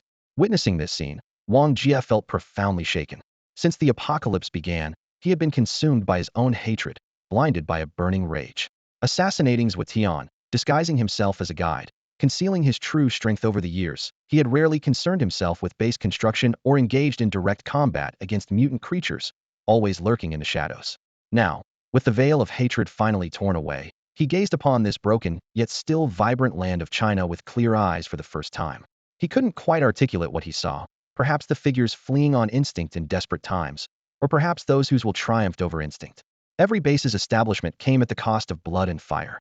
Bai Yuan, Sister Tang, Hong Jian. These names were etched in Wang Jia's memory. They always charged to the front lines perhaps recklessly, but never retreating. Deep in the bones of the Chinese people lay a stubborn resilience, an unyielding flame that burned brighter in the face of desperation. At this moment, The sky outside Jiang City was stained gray-black by rolling dust and smoke. Wong Jia struck without hesitation, his spiral energy crashing down like thunder, crushing swaths of mutant beasts into bloody pulp. Before the aircraft had fully stabilized, his body became a blur, plummeting from the sky and slamming heavily onto the city wall. Stone fragments scattered as he casually grabbed fist-sized rocks and hurled them, each one whistling through the air with devastating force, creating explosion after explosion of blood. Lao Wu and the others, now possessing 8 seal combat power, leaped down from the wall close behind, their blades clashing with claws in the heart of the beast tide. Wang Jia's intervention dramatically reduced the pressure on Jiang City. In the next moment, he extended his right palm, unleashing the heaven and earth profound finger technique. The earth within a 1,000-meter radius crumbled inch by inch, and amid the deafening roar, the beast tide completely scattered. Wind carrying the scent of blood swept across the city wall. Wang Jia stood at the damaged battlements, watching the beast tide retreat, then turned to see the defense line in the corner, covered with corpses. The outermost layer consisted of ordinary people, their blood long dried. The middle layer held weakly breathing cultivators. In the innermost circle, dozens of children knelt crying beside their relatives' bodies, their heart-wrenching wails echoing through the air. The children had been protected at the safest core while adults built the final barrier with their flesh and blood. Wang Jia remained silent for a long time, feeling as if something blunt had struck his chest hard. For the first time, he truly examined this land that had given birth to and raised him, and for the first time, he clearly felt the weight of responsibility. I'm Bu Dao, captain of Jiang City's defense force. A hoarse voice interrupted his thoughts. Wang Jia looked up to see Bu Dao before him, dark-skinned, weathered by wind and frost, yet with eyes like an unbreakable blade. Wang Jia, from Tianfu Base. So it really is you, Bu Dao nodded. Tianfu Base has already contacted us. We need to prepare the catastrophe materials quickly, but that decision isn't ours to make anymore. Bu Dao explained in a low voice. For trial participants had invaded Jiang City, coercing cultivators to surrender their family members to control the situation. Their leader, Ming Xiao, possessed 9 seal level power and was among the third wave of arrivals. Wang Jia's gaze turned ice cold. After my elder brother's death, no one leads Jiang City. Bu Dao smiled bitterly. With our strength, no matter how many people we have, we can't contain 4 trial participants. We considered mutual destruction, but they've captured a group of children. If we fight to the death, all the children will die, and the city will lose most of its remaining defenders. There'll be no one left to guard against the next beast tide. They stood by and watched during the beast tide? Wang Jia asked. They only want the catastrophe materials. They don't care if we live or die. Bu Dao nodded bitterly. Lead the way. I'll handle this. Wang Jia's tone was calm, yet carried a bone-chilling coldness. The two men strode quickly toward the city's interior, but before they had gone far, they received a report. The 4 trial participants had fled, taking some of the catastrophe materials, but leaving most behind. What about the children? Bu Dao asked immediately. The cultivator making the report wiped the dust from his face, his voice urgent. The children are safe. Only then did Bu Dao breathe a sigh of relief. That's good. Wang Jia turned to the cultivator. Which direction did they flee? West. Give me a vehicle. I'm going after them. Soon, a brand new armored vehicle roared out of Jiang City. Wang Jia drove alone while Lao Wu and the others stayed behind to handle the aftermath. In the wasteland not far west of Jiang City, another armored vehicle was speeding along. Inside sat 4 trialists, 3 men and 1 woman. In the back seat, their leader Ming Xiao had one arm around his female companion, his expression grim. The trialist in the passenger seat turned back to look at him, his voice trembling. Brother Xiao, that guy won't come after us, will he? The woman was equally uneasy. Bu Dao received contact from Tianfu Base saying they needed disaster materials for bridge construction. We already left most of the materials behind. So he shouldn't come after us. Ming Xiao's eyes were dark. So what if he does? Are we supposed to be afraid of him? Despite his words, everyone could hear the lack of confidence in his voice. Just moments ago, they had witnessed that giant finger descending through the clouds, crushing vast stretches of land to dust. The instant that scene appeared, Ming Xiao had decided to retreat without hesitation, even willing to leave behind most of the disaster materials as a gesture of goodwill. If their aircraft hadn't been destroyed by the beast tide, they would have already flown out of sight. The man at the wheel gripped the steering wheel tightly, cold sweat continuously sliding down his forehead. Given what they had done in Jiang City along the way, the outcome would be obvious if they were caught. Ahead on the horizon, the beast tide had not yet dispersed, with large numbers of mutated beasts thundering and roaring. The armored vehicle was forced to slow down, occasionally taking hits from claws and fangs against the hull. Ming Xiao pushed open the car door, stepped onto the roof, and swept his blade horizontally. Cold light rolled up like bloody mist as a group of mutated beasts were sliced to shreds. The next second, he whipped his head around. In the distance, an armored vehicle was approaching at an even more terrifying speed. Quick, turn left. In the pursuing armored vehicle, Wong Jia locked onto his target and suddenly slammed the brakes, his figure shooting out. With his legs bent for leverage, he practically stomped a deep crater in the ground, his entire body crossing the sky and diving straight toward Ming Xiao and his group. He's here, Ming Xiao roared, his nine-seal combat power erupting as a 100-meter blade beam tore through the sky, slashing toward Wang Jia's head. Wang Jia raised a finger and pointed, spiral energy instantly shattering the blade beam. The residual force blasted a furrow in the ground, and the armored vehicle shook violently from the shockwave. The trialists jumped from the vehicle in panic, nervously forming a circle. Ming Xiao shouted, "Brother, we left all the materials for you. Why pursue us to the death?" Wang Jia's voice was cold and hard. "You took things from Jiang City. When the beast tide came, why didn't you help?" Ming Xiao narrowed his eyes. "You're from Blue Star? You Blue Star people don't care about the people outside the bases either. What kind of life do they live, and what kind do you live? What right do you have to care about them? At worst, we'll give you all the materials." Wang Jia's gaze was like ice. "The materials, if I want them, I'll take them myself. Say one more word." He stepped forward, the air exploding under his foot. Supporting unlimited people with limited resources is self-destruction. All Blue Star bases highest priority level 1 alert order. All people enter the bases. With another step, Wang Jia was already before them. "Attack!" Ming Xiao roared. 3 8 SEALs and 1 9 SEAL launched their assault almost simultaneously. But the moment they made contact, Ming Xiao heard the sound of his own bones exploding. Wang Jia's punch broke his arm and sent him flying along with his shattered blade, crashing heavily into the armored vehicle's hull. The other 3 didn't even have time to scream before being obliterated into bloody mist by the surging force, the heat wave carrying away the last traces of warmth. Wang Jia showed no mercy whatsoever. Ming Xiao was horrified and turned to flee, but Wang Jia casually kicked a pebble at his feet. The nail-sized stone traced a straight trajectory through the air and instantly pierced through Ming Xiao's chest. Blood sprayed as Ming Xiao collapsed to the ground, never to leave this barren land again. Wang Jia bent down and touched his bloodied fingertips to several storage rings one by one. The blood seeped into the spiritual patterns on the rings' surfaces, opening the spatial chambers. He extracted all the catastrophe materials before turning to leave. After counting his haul along the way, he discovered that these trial participant storage rings were almost completely empty, clearly due to uniform restrictions imposed by the trial. The aircraft ascended as the ground rapidly receded outside the portholes, yet the cabin remained eerily silent.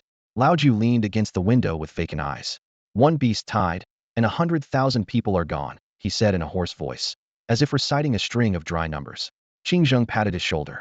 "Don't be so sentimental. We're all the same, who knows if we'll die the next moment." Lao Wu looked up at Wang Jia and asked quietly, "Boss, will we really be sacrificed?"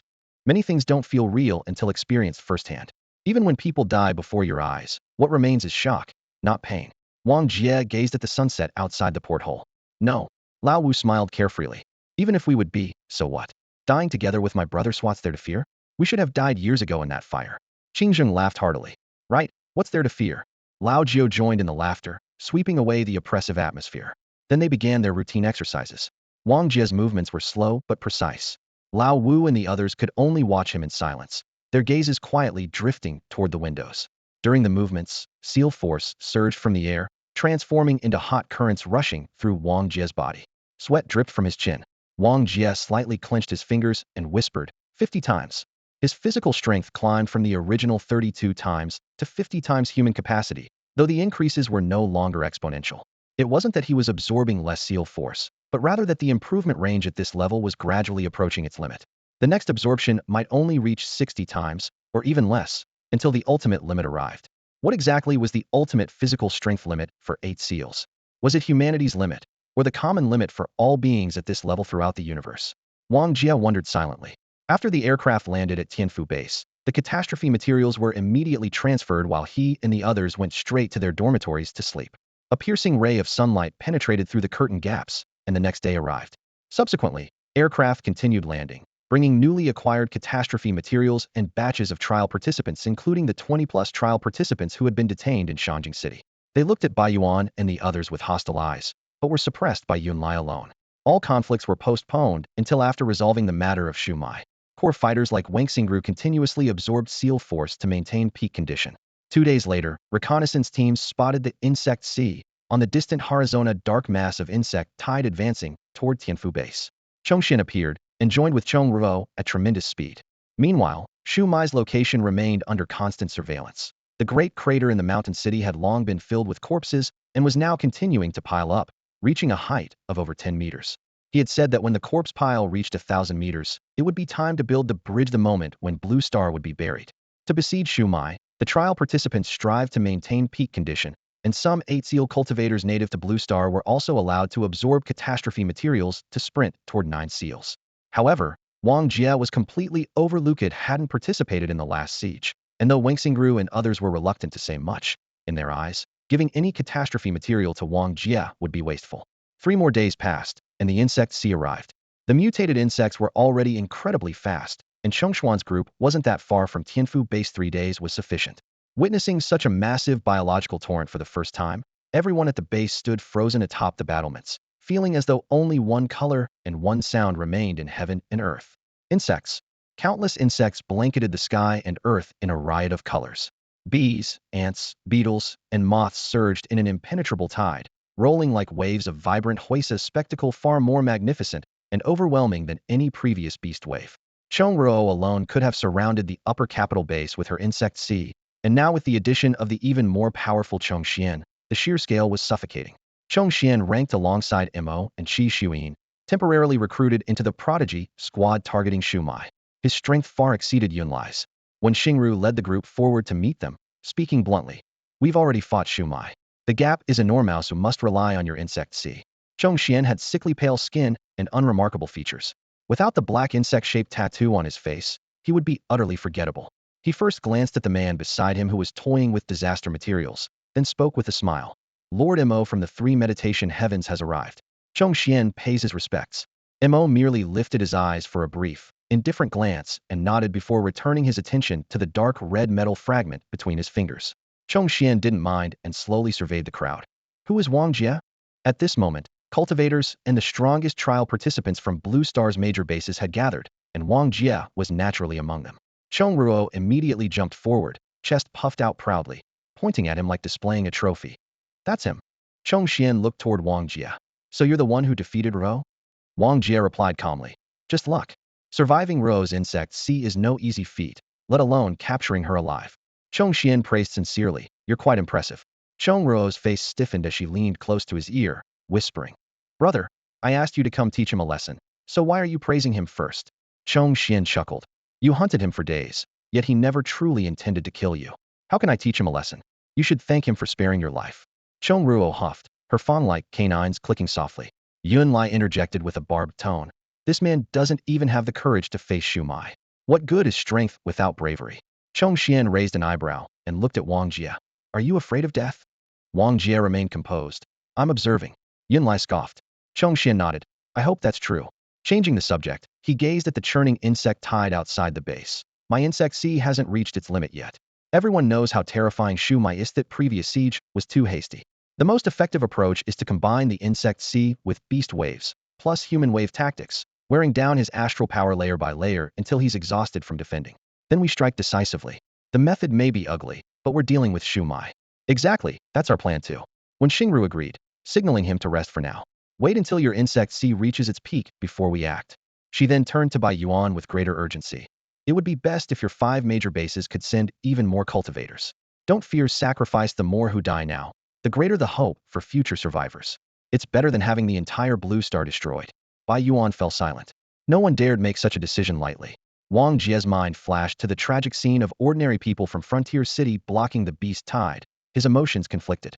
When Xingru didn't press further, giving Bai Yuan several days to consider to face Shuai, they needed the most comprehensive tactics, and all of Blue Star's remaining forces united as one. Even then, their final strategy could only be summed up in 3 words: take the gamble. However, Shuai didn't give them much time. In just a few short days, the blood sacrifice altar in Mountain City had been built to 100 meters high. Shuai stood atop the altar, shrouded in a dark red aura, stepping into the air with his destination clear heavenly capital base. Drones transmitted the footage in real time, causing tremors throughout the command center. "This is bad. Shuai is coming. Where's Chongxian?" "Still outside gathering his insect sea. Tell him to return immediately. The war has begun." Using the word war for a single person seemed perfectly normal to these trial participants. On the walls of Tianfu base, all the trial participants, along with Bai Yuan and Wang Jia, gazed northward and gradually spotted a black dot. Under the vast clear sky, that figure simply walked toward them, unobstructed, his eyes calm yet tinged with amusement as he surveyed the entire world. Mo's knuckles turned white as he gripped the broken branch, sword tightly. Qi Xuan released her aura, ice crystals forming around her body like scattered frost. When Xingru's palm trembled slightly, and mountain peaks seemed to materialize in the very air. Under the pressure emanating from these three, powerful auras surged skyward one after another, all directed at the distant Shumai. Shumai stopped in his tracks and smiled faintly across the distance of several miles. Am I to understand that you 58 are challenging me? At this moment, there were indeed exactly 58 people on the northern wall, 14 Blue Star cultivators and 44 trial participants, all possessing combat power of 8 seals or above, with no others facing the enemy Heathen. When Xingru's gaze was stern, yes. Then let's see if you can stop me. Shumai nodded, his voice calm, yet rumbling like distant thunder. I'm going to. He lifted his eyes to sweep across the wall and completed his sentence with chilling indifference. Use the lives of everyone in this base to build an altar. Wong Jia's pupils contracted sharply. Tianfu Base was one of the 5 major bases, housing at least several million people. Bai Yuan gripped his broadsword tighter, saying nothing more. Sister Tang, Hong Jian, and other Blue Star cultivators suppressed their auras, clearly preparing to strike at any moment. When Xingru frowned, his heart burning with urgency. Chong Xian hasn't returned. We must first use the insect swarm to drain Shu Mai's celestial power, or we won't be able to stop whatever he plans to do. With that, he looked at Bai Yuan. Don't act. Better one base destroyed than the entire Blue Star. Hong Jian growled. You want us to watch the people of Tianfu Base die?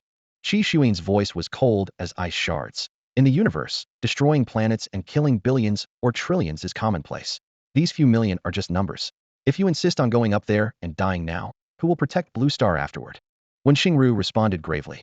High in the air, Shumai raised his arm. Everyone's nerves tensed as they watched him casually wave his hand, causing the earth to split open with a thunderous crack, creating an unfathomably deep fissure that snaked across the landscape. His figure flickered as he swept westward and struck down again. The earth was repeatedly carved apart, sending clouds of dust skyward. What is he doing? Someone whispered. Wong Jia murmured. Splitting the earth. Could he be planning to move Tianfu Base to Mountain City? Moving without killing? Impossible. Another person shook his head. What he wants to move can only beta entire base. They were being led around like puppets on strings, silent, yet utterly ridiculous. Shu Mai's figure circled the entire Tianfu Base, forcibly separating its foundation from the surrounding earth. Then he landed at the eastern fissure, his celestial power surging downward like a tide. Boom. He forcibly lifted the entire chunk of earth. Tianfu Base shook violently. The people inside had no idea what was happening, only feeling the earth shake and the air become scorchingly hot, as if boiling. Panic spread through the streets and alleys, and even hundreds of thousands of cultivators were helpless. The base was airborne. Shu Mai hovered directly beneath the base, supporting it with one palm, like a pillar, holding up the heavens. Wang Jia was horrified beyond belief. How is this possible? Pure strength alone couldn't accomplish this. Celestial technique, Imo said in a low voice that rumbled like muffled thunder. When Xingru and the others felt their scalps tingle, Qi Xuan confirmed with a trembling voice, Senior Brother Imo, are you saying Shu Mai is using a celestial technique? Before she finished speaking, Imo had already leaped forward.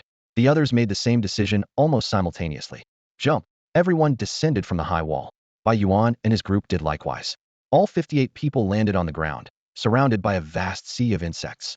Those mutated creatures were equally restless, emitting hisses of unease, yet none dared to move. Everyone stared in stunned silence at the massive Tianfu base as Shu Mai lifted the ground that housed millions of people, raising it into the air and heading toward the mountain city. Even though Blue Star had entered the age of cultivation civilization, this scene still exceeded everyone's comprehension. Yun Lai's face turned deathly pale, completely drained of color. Though hailed as a genius since childhood, only now did he truly understand what it meant to be insignificant. When Xiao was struck speechless with horror, Chun Faa combat technique that could only be mastered by those who had reached high-level realms, executed entirely through Chun force. People like them weren't even qualified to observe it, let alone cultivate it. Throughout history, no one had ever been able to perform Chun Fa within the Tin Seal realm not once. When Xing felt fear for the first time, she regretted coming to Blue Star, regretted provoking Shu Mai. With just one Chun Fa technique, the insect swarm had been rendered powerless. Even if the swarm expanded tenfold, it might not be able to stop him. This man was exactly as the rumors described invincible. Suddenly, figures charged toward Shumyuyat was Bai Yuan and the others. The Tianfu base hung suspended 10 meters in the air, blocking out the sky and sun.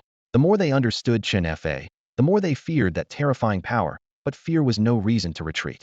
If they abandoned the Tianfu base today, They could abandon all of Blue Star tomorrow. The backbone of the Chinese people would not allow retreat.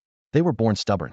Wong Jia charged forward alongside Qing Zheng, Lao Wu, and the others. Facing certain death, Wong Jia felt strangely at peace. Perhaps this moment was the true meaning of their existence. They were all stubborn by nature. Shuai held the Tianfu base aloft with his left hand, standing high in the clouds, looking down at the 11 people charging toward him with a faint smile. You are more worthy of living than they are. As his words fell, he waved his right hand lightly, as if leveraging the entire blue star. The seemingly insignificant motion instantly transformed into a raging wind that swept away by Yuan and the others with unstoppable force. Jia Yi's divine sword had barely materialized before being swept back. At this moment, Shuai appeared even more terrifying than before, flawless and impenetrable. However, within the raging wind, a figure stepped through the gale and instantly closed in on Shuai. The person bent low to gather strength, arm pulled back, feet planted against the fierce wind, and threw a punch. Bang! The thunderous impact shook the heavens. A visible shockwave tore through the raging wind, the force striking directly at Shuai.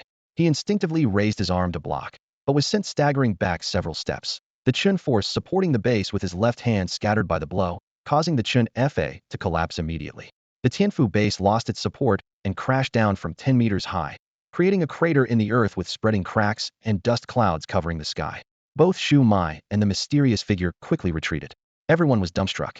The trial participants and Bai Yuan's group all stared in shock at the figure in the dust cloud. Shuai, who could sweep away crowds with a wave of his hand, had actually been forced back by a single punch? Chun Fa had actually been shattered by brute force? Who could accomplish such a feat? Mo Du stood frozen, staring in disbelief. South of Tianfu base, Shuai waved his hand to disperse the dust and slowly turned to look eastward, his gaze carrying rare excitement and anticipation. He had been forced back. Apart from those few old rivals, someone had actually managed to push him into retreat, which filled him with great interest. A mere native from a planet destined for sacrifice, yet such a person emerges, he chuckled inwardly. The dust had not yet settled, and Wong Jia's figure stood thin but upright at the center. His power had climbed to 60 times amplification. He had practiced his cultivation technique again the previous day, but the improvement was minimal indeed. The further one progressed, the harder it became to advance. Perhaps even reaching 70 times amplification would be nearly impossible. He looked southward. He had thought a punch at 60 times amplification would be enough to severely injure his opponent, but it had only knocked the man back. The person before him was also at the 8 seals level, yet had forcibly withstood his Strikia monster. Scorching heat rose, distorting the air. Through the dust, Shuai stepped closer toward the east, while almost simultaneously, Wong Jia also moved southward. Two figures traversed through the gray mist, their auras intertwining, one pressing forward, one leaping. In the distance, when Xingru, Bai Yuan, and others instinctively followed their movement, remembering how Shuai had previously led them along the city walls in the same manner. As the dust gradually cleared, the two stopped 1,000 meters apart. So it's you. Shuai scrutinized Wong Jia. He had seen this person during their previous encounter, but had not witnessed him in action. I was observing, Wong Jia said quietly. This was the third time he had given the same explanation. Yun Lai twitched the corner of his mouth helplessly in the distance. This guy. What did you observe? Shuai asked with a smile. That I can't win against you. Wong Jia rubbed his brow as if troubled by a headache. You want to win against me? Shuai was surprised, then burst into loud laughter. Haha. In this situation, to dare say such words looking across the universe, no one would dare, not even the Jiazong, the three Zen heavens, or even my own Qingyi Dao. Talking doesn't cost me anything, Wong Jia replied flatly. Shuai raised his hand and pointed into the distance. Ask that group over there, should my opponent be one person or a group? Wong Jia loosened his fingers, his knuckles cracking softly. It doesn't matter. At least right now, you're only fighting me. Interesting, Shuai nodded. Are you from Blue Star? Born and raised here. Someone like you shouldn't exist, but here you are. I appreciate that. Shuai lifted his chin slightly. Let's begin.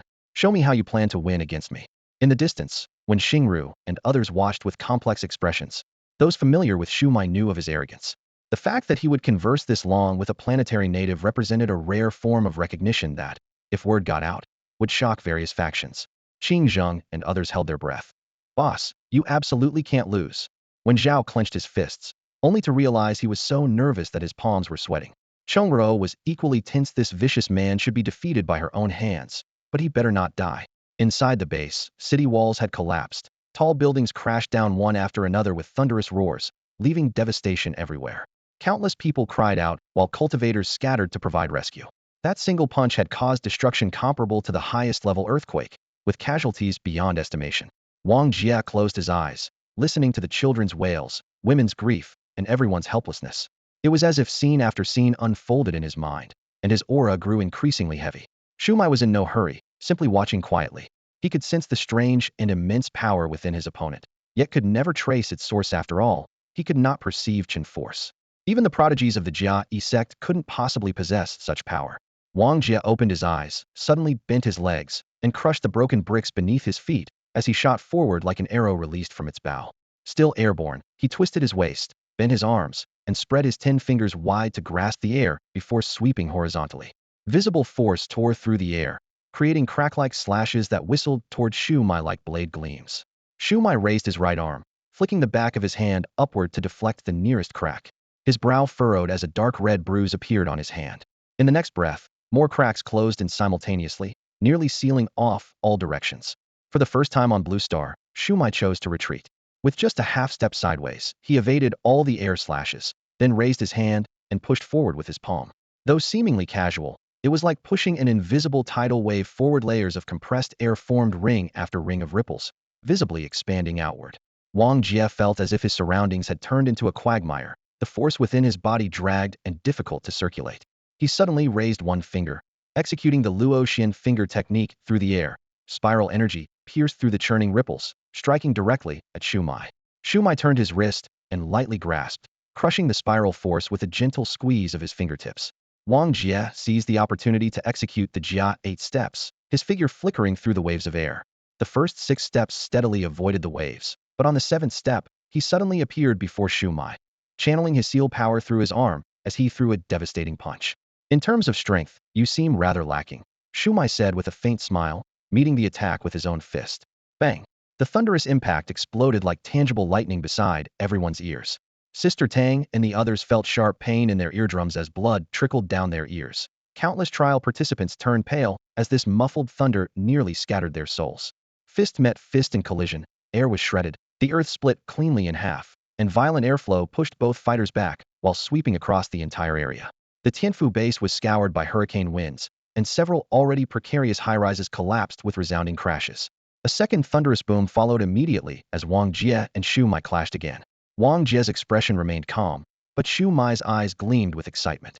Since his 2 rebirths, no one had been able to match him at the same realm. Yet now a native could actually fight him head in. It was incredible. Bang, bang, bang. Their fists, elbows, and limbs collided in rapid succession, each impact thundering. Wang Jia's power continued to surge, his flesh rapidly adapting and strengthening with each impact. However, no matter how much he improved, Shuai suppressed him with superior strength, always staying half a step ahead. The earth crumbled like paper, cracks spread wildly, dust shot skyward, and the insect swarms retreated in terror. Blood suddenly splattered before Wang Jia's eyes, his own blood. He knew full well that his strength was still insufficient to harm Shuai. This man was simply a monster. Bang! Excruciating pain spread along his right arm until it went completely numb, his 5 fingers no longer able to form a fist. Then he would use his left arm. Wang Jia gritted his teeth and struck out with his left fist. Shuai pivoted, sweeping with a whip kick. Wang Jia executed the 8th step at a bizarre angle to dodge, suddenly appearing behind him to deliver a heavy blow with his left fist. Shuai smoothly turned sideways, forced to retreat 1 step, but then suddenly stepped forward, releasing an even stronger counterforce from within his body that traveled up Wang Jia's arm and sent him flying. Wang Jia retreated 10 steps across the ground before stabilizing, his left arm trembling violently while his right arm had lost all sensation. In terms of pure strength, he had been completely defeated. Shuai gazed at him, raising his hand to pat the spot on his clothes where the fist had struck, his voice carrying undisguised admiration. I never imagined that in my 3rd rebirth, someone of the same realm could actually force me back. Your name is Wang Jia? I acknowledge you now. You can come with me. In the distance, when Xingru and the others stood in stunned silence, they had witnessed Wang Jia force back Shuai, who had undergone his 3rd reconstruction, leaving them too shocked to speak. If this news made the headlines of Stellar Vision, the entire universe would be in an uproar. Instantly a native had actually repelled Shuai in direct combat. Everyone understood the legendary weight of such an achievement. Even more incredible was that Shuai had voluntarily offered to take Wang Jia with him. With just a nod from Wang Jia, he could ascend to greatness in 1 step, making countless factions and prodigies green with envy. Yunlai stared fixedly at Wang Jia, jealousy nearly spilling from his eyes. He couldn't understand why this young man from an ordinary planet had earned Shuai's favor. Wang Jia looked down at his hands. His palms were split open, blood dripping along the creases as he could barely move his fingertips. His arms, having long lost all sensation, had fought too desperately in that battle. Because of this, he understood Shu Mai's terrifying power even more clearly. Without the bracers he'd obtained in the fields and that exercise technique, his former self wouldn't have been able to withstand even one of his opponent's moves, destined for the same fate as those other prodigies. If I go with you. Wong Jia took a deep breath. Can you spare Blue Star? Shu Mai smiled faintly, his voice calm, yet carrying a condescending tone. If it were merely the blood bridge superior method, I might agree. But what you obtained through bridge construction is the source bridge superior methodology not worth that much yet. Wong Jia sighed, his fingertips tightening slightly. Then I'll have to fight to the death. Shu Mai looked at him with interest. Sacrificing your life for an ordinary planet? When you expand your vision to the entire universe, you'll find it insignificant. Ask them what kind of honor it would be to leave with me. If I gave them the chance, see if they'd be willing. In the distance, the group of trial participants remained silent. Even when Xingru from the Wen lineage of the Jiai sect wasn't confident she could refuse such temptation. I wouldn't. Mo's voice suddenly broke the silence, his tone serious and resolute. Before the words had fully faded, Wang Jia suddenly raised his hand and pointed out, spiral energy blasting toward Shu Mai. Shu Mai raised an eyebrow and lightly shook his left palm, instantly dispersing the energy. At that moment, something like black clouds poured down from the sky, a swarm of mutated insects. Simultaneously, the ground split open as massive numbers of mutated ants emerged with piercing, buzzing sounds, surging toward Shu Mai like a tide. Shu Mai turned his left palm over, and heavy force pressed down like something tangible. The earth first sank, then cracked continuously, with terrifying energy rushing skyward through the fissures, sweeping across the insect swarm. Wang Jia took the opportunity to retreat. Chong Xian is here, surround and kill him. Chong Ruo leaped high, waving her hand in command. From all directions, a sea of insects covered the ground, submerging Shu Mai's figure. Lao Jiao rushed to Wang Jia's side and hoisted him onto his shoulder to run. Wang Jia pushed him away. No need to carry me. My arms are just weak, I can walk. Qing Zheng gave a thumbs up. Boss, you're incredible. Lao Wu couldn't help but exclaim. I knew the boss was strong, but I didn't expect this strong. Look, those aliens are all stunned. Wang Jia shook his head, watching the churning sea of insects in the distance. Only someone who had truly fought him could understand just how terrifying Shu Mai was. Could these insects really drain his celestial power? Boom. The air twisted, and after a tremendous crash, the insect sea exploded. Shu Mai walked out slowly, stepping on insect corpses, not even sparing a glance for Chong Xian and the others. He raised his hand and flicked out a sharp insect leg. Wang Jia suddenly pushed Lao Jiao away as the insect leg flew past his neck, leaving a thin line of blood before the severed limb vanished into the horizon. Shu Mai had killing intent. Just as he was about to strike again, Mo drew his sword and stood ready, slashing out seal power and celestial power boiling simultaneously, sword light striking directly at Shu Mai. At the same time, snow began falling from the sky as Qi Xuyin, Wen Xingru, and the others all attacked simultaneously. Take me away. Wang Jia wasn't someone with a death wish, could still absorb catastrophic materials to grow stronger and break through to higher realms. There was no need to fight to the death here. In the next instant, Shu Mai's figure vanished into thin air, causing all attacks to miss their mark. Wang Jia's pupils contracted sharply as he shoved Lao Jiao and the others aside, using the 8 steps of Jia to dodge sideways. The moment he took his first step, Shu Mai reappeared like a phantom in his original position, a cold gleam slicing through the air and leaving a visible rift. Wang Jia felt a chill run through his entire body. Had he not moved a step earlier, he would already be a corpse. Shu Mai raised an eyebrow. What keen intuition, you actually managed to dodge that. Crack. Wang Jia's fingertip exploded with sound. Above the clouds, one finger pierced the sky as the earth churned. Another finger shot straight toward the heavens. The heaven and earth Luoxian finger. Shu Mai looked down at his feet, then up at the sky, surprise flickering in his eyes. This is the lost heaven and earth Luoxian finger of the Jiai sect? Did you obtain it from the remnant shadows in the martial arts hall? Sweat soaked through Wang Jia's robes. He had never executed this technique so swiftly before, doing so only to force Shu Mai not to dare make a second move. That move, he might not be able to dodge. Shu Mai's laughter was low and menacing. Killing you would be all the more worthwhile. He raised his hand, fingers slightly curved, as a blade-like insect limb fell into his palm, slashing downward toward the sky. Heaven and earth became like water, the technique formless. The flowing blade light appeared gentle, yet struck with the force of thunder, forcibly splitting the heaven and earth Luoxian finger in two. The remaining force transformed into rain, the falling blade light instantly annihilating vast swarms of insects. Mo, Wen Xingru, and the others were caught within the blade rain's coverage area, their frozen snowflakes and materialized mountain peaks crumbling in an instant. Only Mo's sword managed to forcibly change direction at this moment, continuing to thrust toward Shuai. Shuai casually delivered a second slash. The sword light shattered. 3 bone-deep wounds opened across Mo's chest, and he was sent flying. 10,000 insects overturned the sea. Chongxian roared. The endless insect tide gathered under invisible force into a giant palm, crashing down toward Shuai. The third slash fell, the insect sea collapsed, and Chongxian was wounded. Immediately after, the fourth slash targeted the fleeing Wong Jia. Lao Jiao and the others had already dragged Wong Jia to an extreme distance, yet Shuai seemed fixated on him, his killing intent undiminished. Suddenly, the fourth slash halted. Shuai spun around abruptly, gazing into the distance with an expression serious for the first time, murmuring in a low voice, "Death Realm." Wang Jie didn't understand what was happening, only knowing that the blade's momentum had stopped, and he was being pushed onto a massive flying insect by the others, speeding away. "Hey, I saved your life, didn't I? How are you going to repay me?" Came Chong Ruo's crisp voice from ahead. Beside Wang Jie were Lao Wu and Lao Jiao protecting him, while Wen Zhao was at Chong Ruo's side. "Thank you," he said hoarsely. Chong Ruo was dissatisfied. "Just thank you," Wen Zhao interjected. "It was your brother who told you to save him, not your own idea. Stop being so chatty." Chong Ruo bared her teeth. "I still put in the effort. You want me to work for nothing?" Wang Jia remained silent, looking back at Tianfu base with nothing but unwillingness in his eyes. "Boss, you did your best," Qing Zheng said softly. Lao Wu and Lao Jiao were equally speechless. The strongest cultivators on Blue Star working together, plus the insect sea, had been beaten like this. Was that even human? With their retreat, Tianfu base was essentially declared lost. Wang Jia struggled to rise from the insect's back, but nearly fell due to exhaustion. Lao Wu quickly supported him. "Boss, what are you trying to do?" With Lao Jiao's help, Wang Jia walked step by step to Chong Ruo and bowed deeply. "Thank you." Everyone's expressions became subtle, and even when Zhao looked at him with surprise. Chong Ruo uncomfortably turned her face away. Go back, go back. Don't get all sentimental on me. What I owe must be repaid." Wang Jia looked directly at Chong Ruo, his eyes burning with the same determination he'd shown when battling Shu Mai. "I will repay it. But can you help me with one more thing?" "What else do you want?" Chong Ruo eyed him suspiciously. "I need catastrophe materials, as many as possible."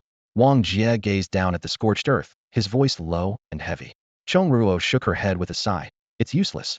Even if you break through to the 9th seal, or even the 10th seal, you still can't defeat Shu Mai. That guy is a monster, one who has stepped into invincibility time and again. Even so, I have to try." Wang Jia clenched his fists. "At least I can strip away most of his combat power. Your brother came here for the Jai sect, right? If I can severely wound Shu Mai and help you complete your mission, your brother benefits, and so do you. Trust me." Chong Ruo fell silent in thought. If it were anyone else, she wouldn't believe a single word. But the scene of Wang Jia clashing Hedon with Shu Mai was still vivid in her mind, not to mention his repeated transformations in combat power during the days she'd been hunting him. Her hesitation was plain to see. When Zhao also looked at her, unusually serious. "Help him. You won't regret it." Chong Ruo pressed her lips together, her gaze shifting between the two. "What exactly is your relationship?" Qing Zheng rubbed his forehead. "Big sister, you're asking this now." Chong Ruo snorted and said nothing more. Wang Jia wanted to explain further, but when Zhao gently raised a hand to stop him, Wen Zhao nodded at him. Everyone instantly understood. This proud girl had already agreed. She just wouldn't say it out loud. Chong Ruo immediately redirected her flying swarm southward. The north had few insects, while the south teemed with insect seas. To obtain large quantities of catastrophe materials, they could only rely on the power of the insect seed. His was precisely why Wang Jia had asked for her help. As the group departed, the battle at Tianfu base also came to a complete end. In the center of the ruins, Shu Mai stood with his hands behind his back, surveying the scene with cold indifference. "I didn't expect members of the corpse sect's 100 coffins to infiltrate as well. The Jiai sect truly is a bunch of incompetents. If the corpse sect manages to build their bridge, things will get very interesting indeed. I can help you solve this problem, but remember, are even." Under the vast starry sky, waterfalls cascaded through the air as stars slowly revolved. The high-ranking members of the Jiai sect gathered on the elevated platform, looking down at the lake's projection. By the lakeside, disciples kept their eyes lowered respectfully. "Greetings, sect master." An elderly man with white hair and a youthful face walked across the waves, his expression calm, yet no one dared underestimate him. Shi, the current sect master of the Jiai sect. "How are things?" he asked. "The situation is grim." An elder bowed respectfully. Even with Xingru and the others joining forces with the insect sea and natives to besiege him, they couldn't defeat Shu Mai. "What's worse," he paused briefly. "People from the Death Realm have appeared." Shu Mai identified one as a member of the corpse sect's 100 coffins. "Which one?" He stared intently at the light screen on the lake's surface. "Unknown." On the lake's surface, dozens of scenes were projected. Cheng Ruo, Wen Xiao and others fleeing under the cover of the swarm. Cheng Xian leading the insect sea in retreat. Wen Xingru, Imo and others being carried away by insects. Other trial participants scattering in all directions. Nearly half had died in the Tianfu base battle, with most of the remainder evacuating with the insect sea. In the distance, trial participants could be seen across oceans and glaciers. Not one was missing, yet they couldn't identify who came from the death realm. The corpse sect's 100 coffins are distributed across various realms for cultivation, their identities completely hidden, precisely so they can infiltrate major powers. Another elder said quietly, "We never expected them to target the Jiai sect's trials as well. Could Shumai be lying deliberately to prevent us from settling accounts with the Qingyi Dao after the bridge is built?" Someone speculated. "It's not impossible." Others shook their heads. "But if there really is a 100 coffins member who builds a bridge, the damage to the Jiai sect's reputation would be far greater than if Shumai built one." Shi pondered for a moment. "Send the order, release 100 slaughter stones and bring all trial participants back." Everyone bowed and obeyed the command. On Blue Star, Chu Yao lay sprawled on the insect's back like a corpse. After a long while, he finally lifted his head and rubbed his temples. Damn, that Shumai really doesn't hold back. He looked around before straightening up and exhaling deeply. Where is he? That Blue Star native actually managed to fight Shumai to a standstill. Bridge building is out of the question now, but bringing him back to the corpse sect would be quite interesting. The Stardome Vision would probably be interested in him too. As his words faded, he leaped down from the insect's back, letting the dense swarm of insects sweep past his feet. Stepping on the churning carapaces, he headed south step by step. After walking only a few paces, he suddenly stopped and looked up at the suspended image of the martial arts hall. "I refuse." At the same time, on another flying insect's back, Wen Zhao expressionlessly uttered 2 words. "I refuse." Cheng Ruo's voice followed immediately. "I refuse." Wong Jia and the others all turned to look at them in unison. Who's talking? Refusing what? Facing everyone's confusion, Wen Zhao looked up and answered. "The sect wants us to return. This trial is over." Wang Jia was stunned. "Is the Jia sect going to directly deal with Shumai?" Wen Zhao shook her head. "The trial is only over for us, but the trial itself continues and cannot be terminated." Cheng Ruo added, "It means we're withdrawing. The remaining trial will only have you Blue Star natives, and that's Shumai. Oh, and most importantly the mutated creatures." Qingjing frowned. "What do you mean?" Wen Zhao looked up. In the pitch-black sky, several fiery red meteors tore through the heavens, whistling as they plummeted toward the land of China. Wang Jia stared at the firelight. "More trial participants." His voice was low and certain as he denied it. "No, those are sky stones." Memories surged in the year 2200, several sky stones descended, and all of Blue Star's thermal weapons and production chains turned to scrap metal in an instant. Humanity was forced into the cultivation era. That scene was etched in bone and memory, and now it was repeating, but on a scale dozens of times larger than before. Countless sky stones crashed toward the earth like a meteor shower. Cheng Ruo hurriedly controlled the flying insect to dodge. Not far away, a sky stone thunderously landed, its blazing shockwave raising massive waves of dust and sand, turning the surface upside down. Wang Jia stared intently at Wen Zhao. "What is the Jia sect trying to do?" Wen Zhao's expression was solemn. "Completely elevate the strength of Blue Star's mutated creatures and use them to deal with Shumai." Wang Jia's scalp tingled as he looked up at the sky. Full of fire reigned the Jia sect no longer cared about the lives of Blue Star's people. The trial was evolving into hell. Humans couldn't stop Shumai, so they could only place their hopes on the mutated creatures. With such dense sky stone impacts, the surge in seal power would cause those mutated creatures to undergo violent transformations in an extremely short time, with 10 seal powerhouses appearing in droves. When that happened, forget about the major bases, the entire Blue Star might not be able to withstand it. This was a gamble of mutual destruction. This way, perhaps Shumai couldn't build his bridge, but the Jia sect would equally lose the possibility of bridge building. In this game, the most miserable would always be the Blue Star people, who would become the first batch of sacrifices to fall under the claws of mutated creatures. "Bastards," Lao Jiu gritted his teeth. Qingzheng stood up, pointing at the sky and cursing furiously. "Jia sect, you're all beasts. Disregarding the lives of Blue Star people, may you all die horrible deaths."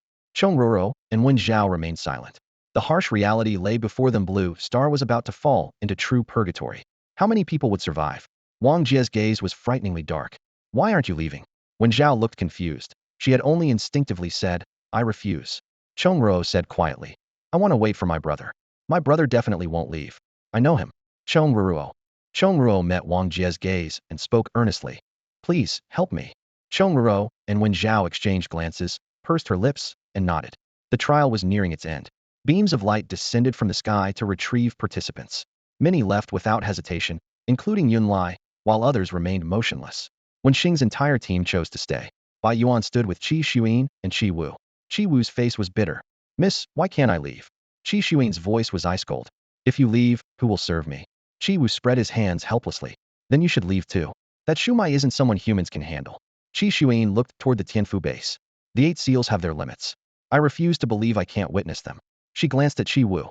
Besides, this trial has reached the highest level. Anyone who survives will receive top grades.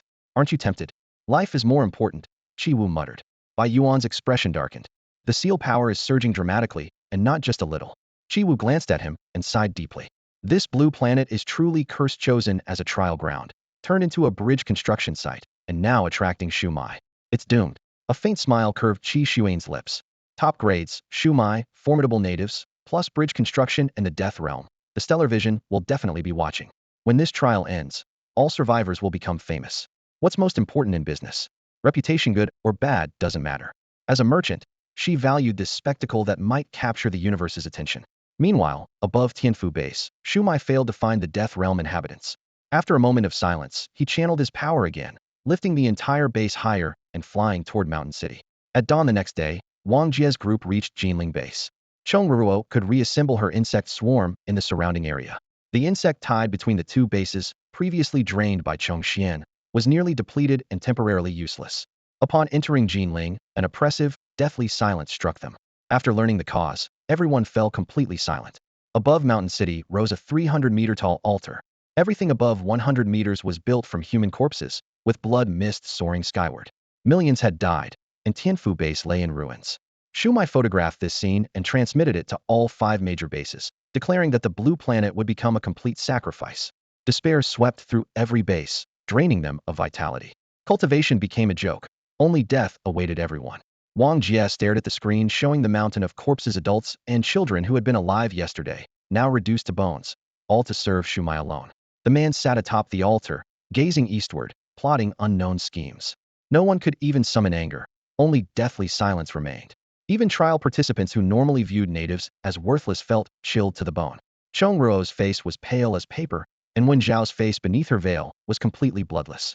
Worse still, the falling celestial stones caused seal power to surge, triggering countless mutated creatures to evolve violently. Geneling base's safe zone rapidly contracted as waves of monsters approached. The same was happening at other bases. Humanity on the blue planet faced unprecedented catastrophe, plummeting to the bottom of the food chain. Wang Jia removed his jacket, turned, and stepped beyond Geneling base's defenses, silently advancing toward the danger zone. Lao Wu and the others followed closely behind. Chongruo commanded her insect swarm to assist on 2 fronts, slaughtering mutated creatures while collecting catastrophe materials.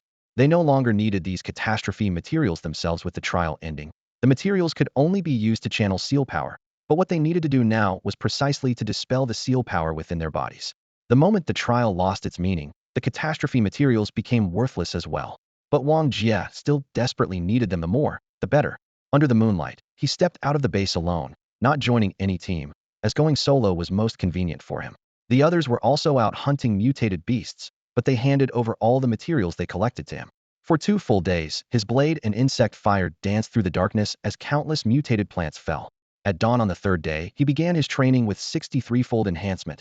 His muscle expansion had become extremely limited, and his strength was approaching its limit. He yearned for the 9th seal, yet always felt something was still lacking. Shumai was the man who truly stood at the limit. With just 8 seals, he possessed unmatched power. Even if Shumai broke through to the 9th seal, the situation wouldn't change. Since his opponent could reach the pinnacle, why couldn't he? Wang Jia forcefully suppressed his restlessness. Keep growing stronger, until reaching the true limit. The giant screen at Geneling base suddenly flickered, displaying a new image by Yuan. Facing the camera, he slowly dropped to his knees and kowtowed heavily. Everyone who witnessed this scene felt their hearts pound. In the 2nd-floor corridor, Wang Jia watched the screen from afar. By Yuan. Kneel here, begging all trialists who haven't left, please give us one more chance. Bai Yuan's voice was hoarse with desperation. We're willing to slaughter mutated creatures and collect catastrophe materials for you all, willing to do anything for you. Just please give us one more chance to face Shumai together, please. His forehead struck the ground repeatedly, the dull thuds echoing through the speakers across all 4 bases. That despair, that unwillingness, and that stubborn desire to fight once more quickly infected everyone. Perhaps we can never escape the fate of being sacrifices, but even if there's only a 1 in a billion chance, we must try. Bai Yuan's voice trembled. People of Blue Star, Listen, we experienced the same despair 10 years ago, and we've survived until now. After he finished speaking, another video feed connected. The scene of Wong Jia's fierce battle with Shuai outside Tianfu base. The camera angle differed from what Bai Yuan had witnessed that day, but it was equally shocking. Wong Jia was momentarily stunned, so someone had recorded it. The entire venue fell silent, as everyone held their breath. This is Wang Jiminy, if you know him, one of us Blue Star people. Bai Yuan roared. Against an opponent that even trialists struggle to resist, he can fight as an equal. If that's the case, why not give him time to grow? Protect ourselves before he defeats the enemy. Otherwise, when he wins but finds no one left on Blue Star to speak with, that would be truly tragic. We do have a chance. In Geneling base, Huizhua pointed at the screen and shouted excitedly. Wild grass. It's wild grass. I know him. Remember that giant finger outside the base? That was wild grass's combat technique. Feng Yu, Liang Dong, Dahu, and others joined the cheering. We do have a chance. Protect the base. Protect ourselves. Don't be afraid. Child mommy will protect you. Voices rose one after another. Fight the enemy. Protect ourselves first. Wang Jia watched as the previously dispirited base suddenly erupted with energy. Countless people rekindled their fighting spirit because of Bai Yuan's words, and the entire city seemed to come alive. He couldn't help but smile. Though his battle with Shuai in the footage showed him struggling, it was equally shocking to others. From that angle, he looked quite impressive. Qing Zheng. Boss. Record me too. Wang Jia's eyes blazed with determination. I want to challenge Shuai. Qing Zheng clenched his fist excitedly. Got it. 100 kilometers from the Geneling base, at the foot of a mountain, Wang Jia gripped his sword hilt, closed his eyes, and waited in silence. This sword came from the base. Though he had understood swordsmanship since childhood, he rarely used it. Training hall recordings never contained techniques that truly suited him. But at this moment, nothing could ignite morale better than a breathtaking sword strike.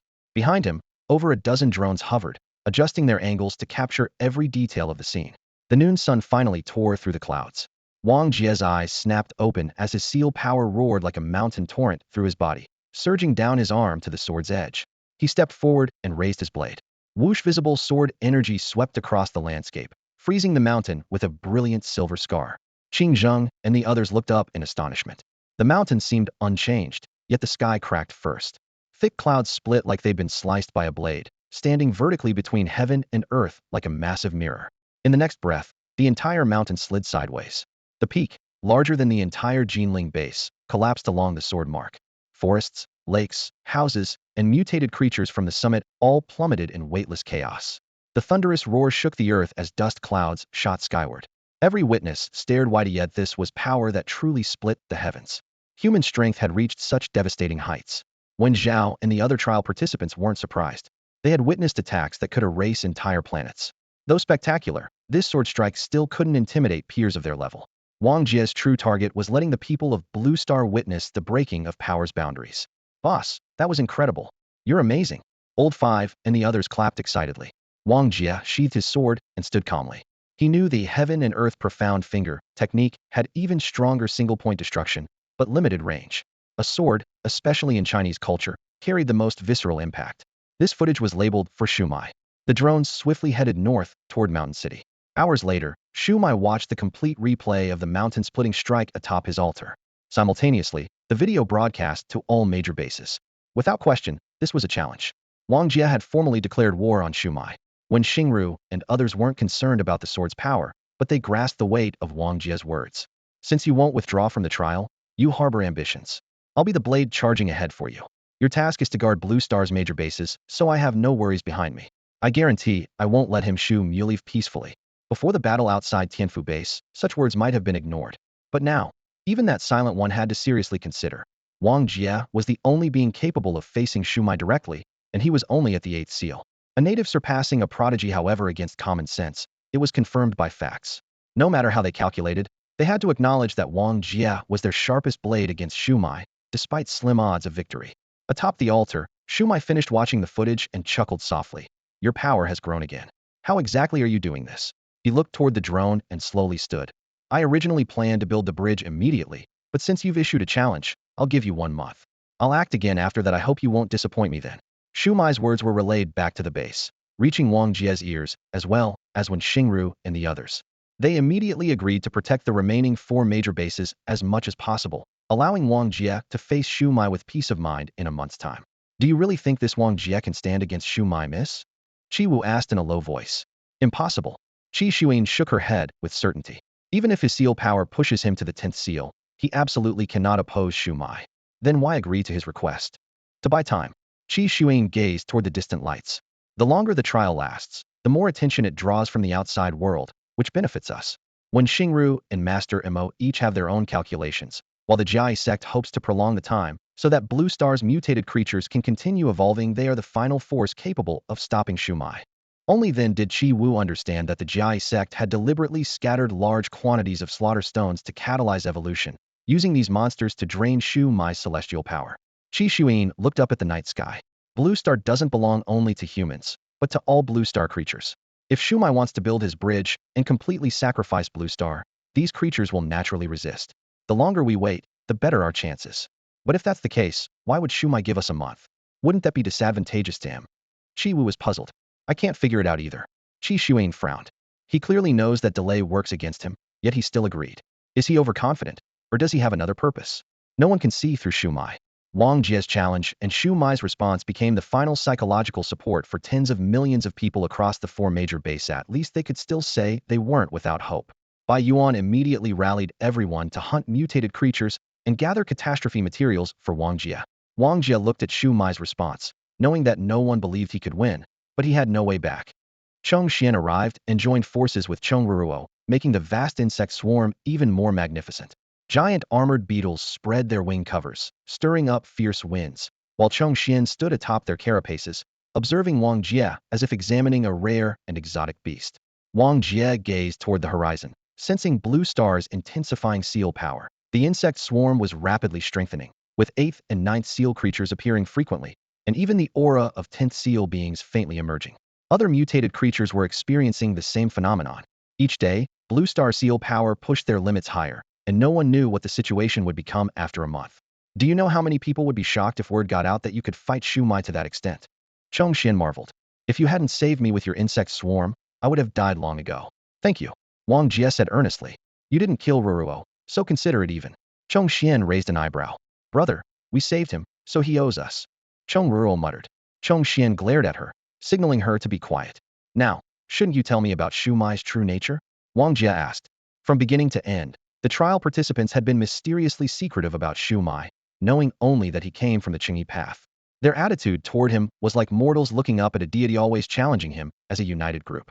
Despite having higher cultivation levels, they still harbored fear. What gave an 8th seal cultivator such status? Cheng Xian exchanged glances with Wen Zhao, then finally spoke. There's no point in saying too much. You just need to know has undergone reincarnation cultivation 3 times. The Qingyi path has a technique called the Taisu True Scripture. The most remarkable aspect of this cultivation technique is that once you reach a certain realm, if you're dissatisfied with your progress, you can preserve your current cultivation level and undergo rebirth cultivation.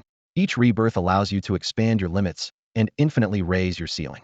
When satisfied, you can reclaim your previously preserved cultivation and swiftly return to your former realm. Wang Jia's pupils contracted as he whispered in amazement. Such a technique actually exists? Amidst the thundering waterfall, Cheng Xian's expression grew solemn as he slowly uttered a name. Shu Mai. During his first cultivation, before any rebirth, Shu Mai had already achieved near invincibility. Within his level, the Stellar Vision's assessment was the limit of limitlessness. Cheng Ruo couldn't help but interject, meaning humans have no absolute limits, and he had already reached the end of current understanding. Cheng Xian glanced at her and continued explaining. That was merely his evaluation when he first stepped onto the cultivation path. Thereafter, each time he broke through to a new realm, the Stellar Vision would reconfirm the same assessment at every realm.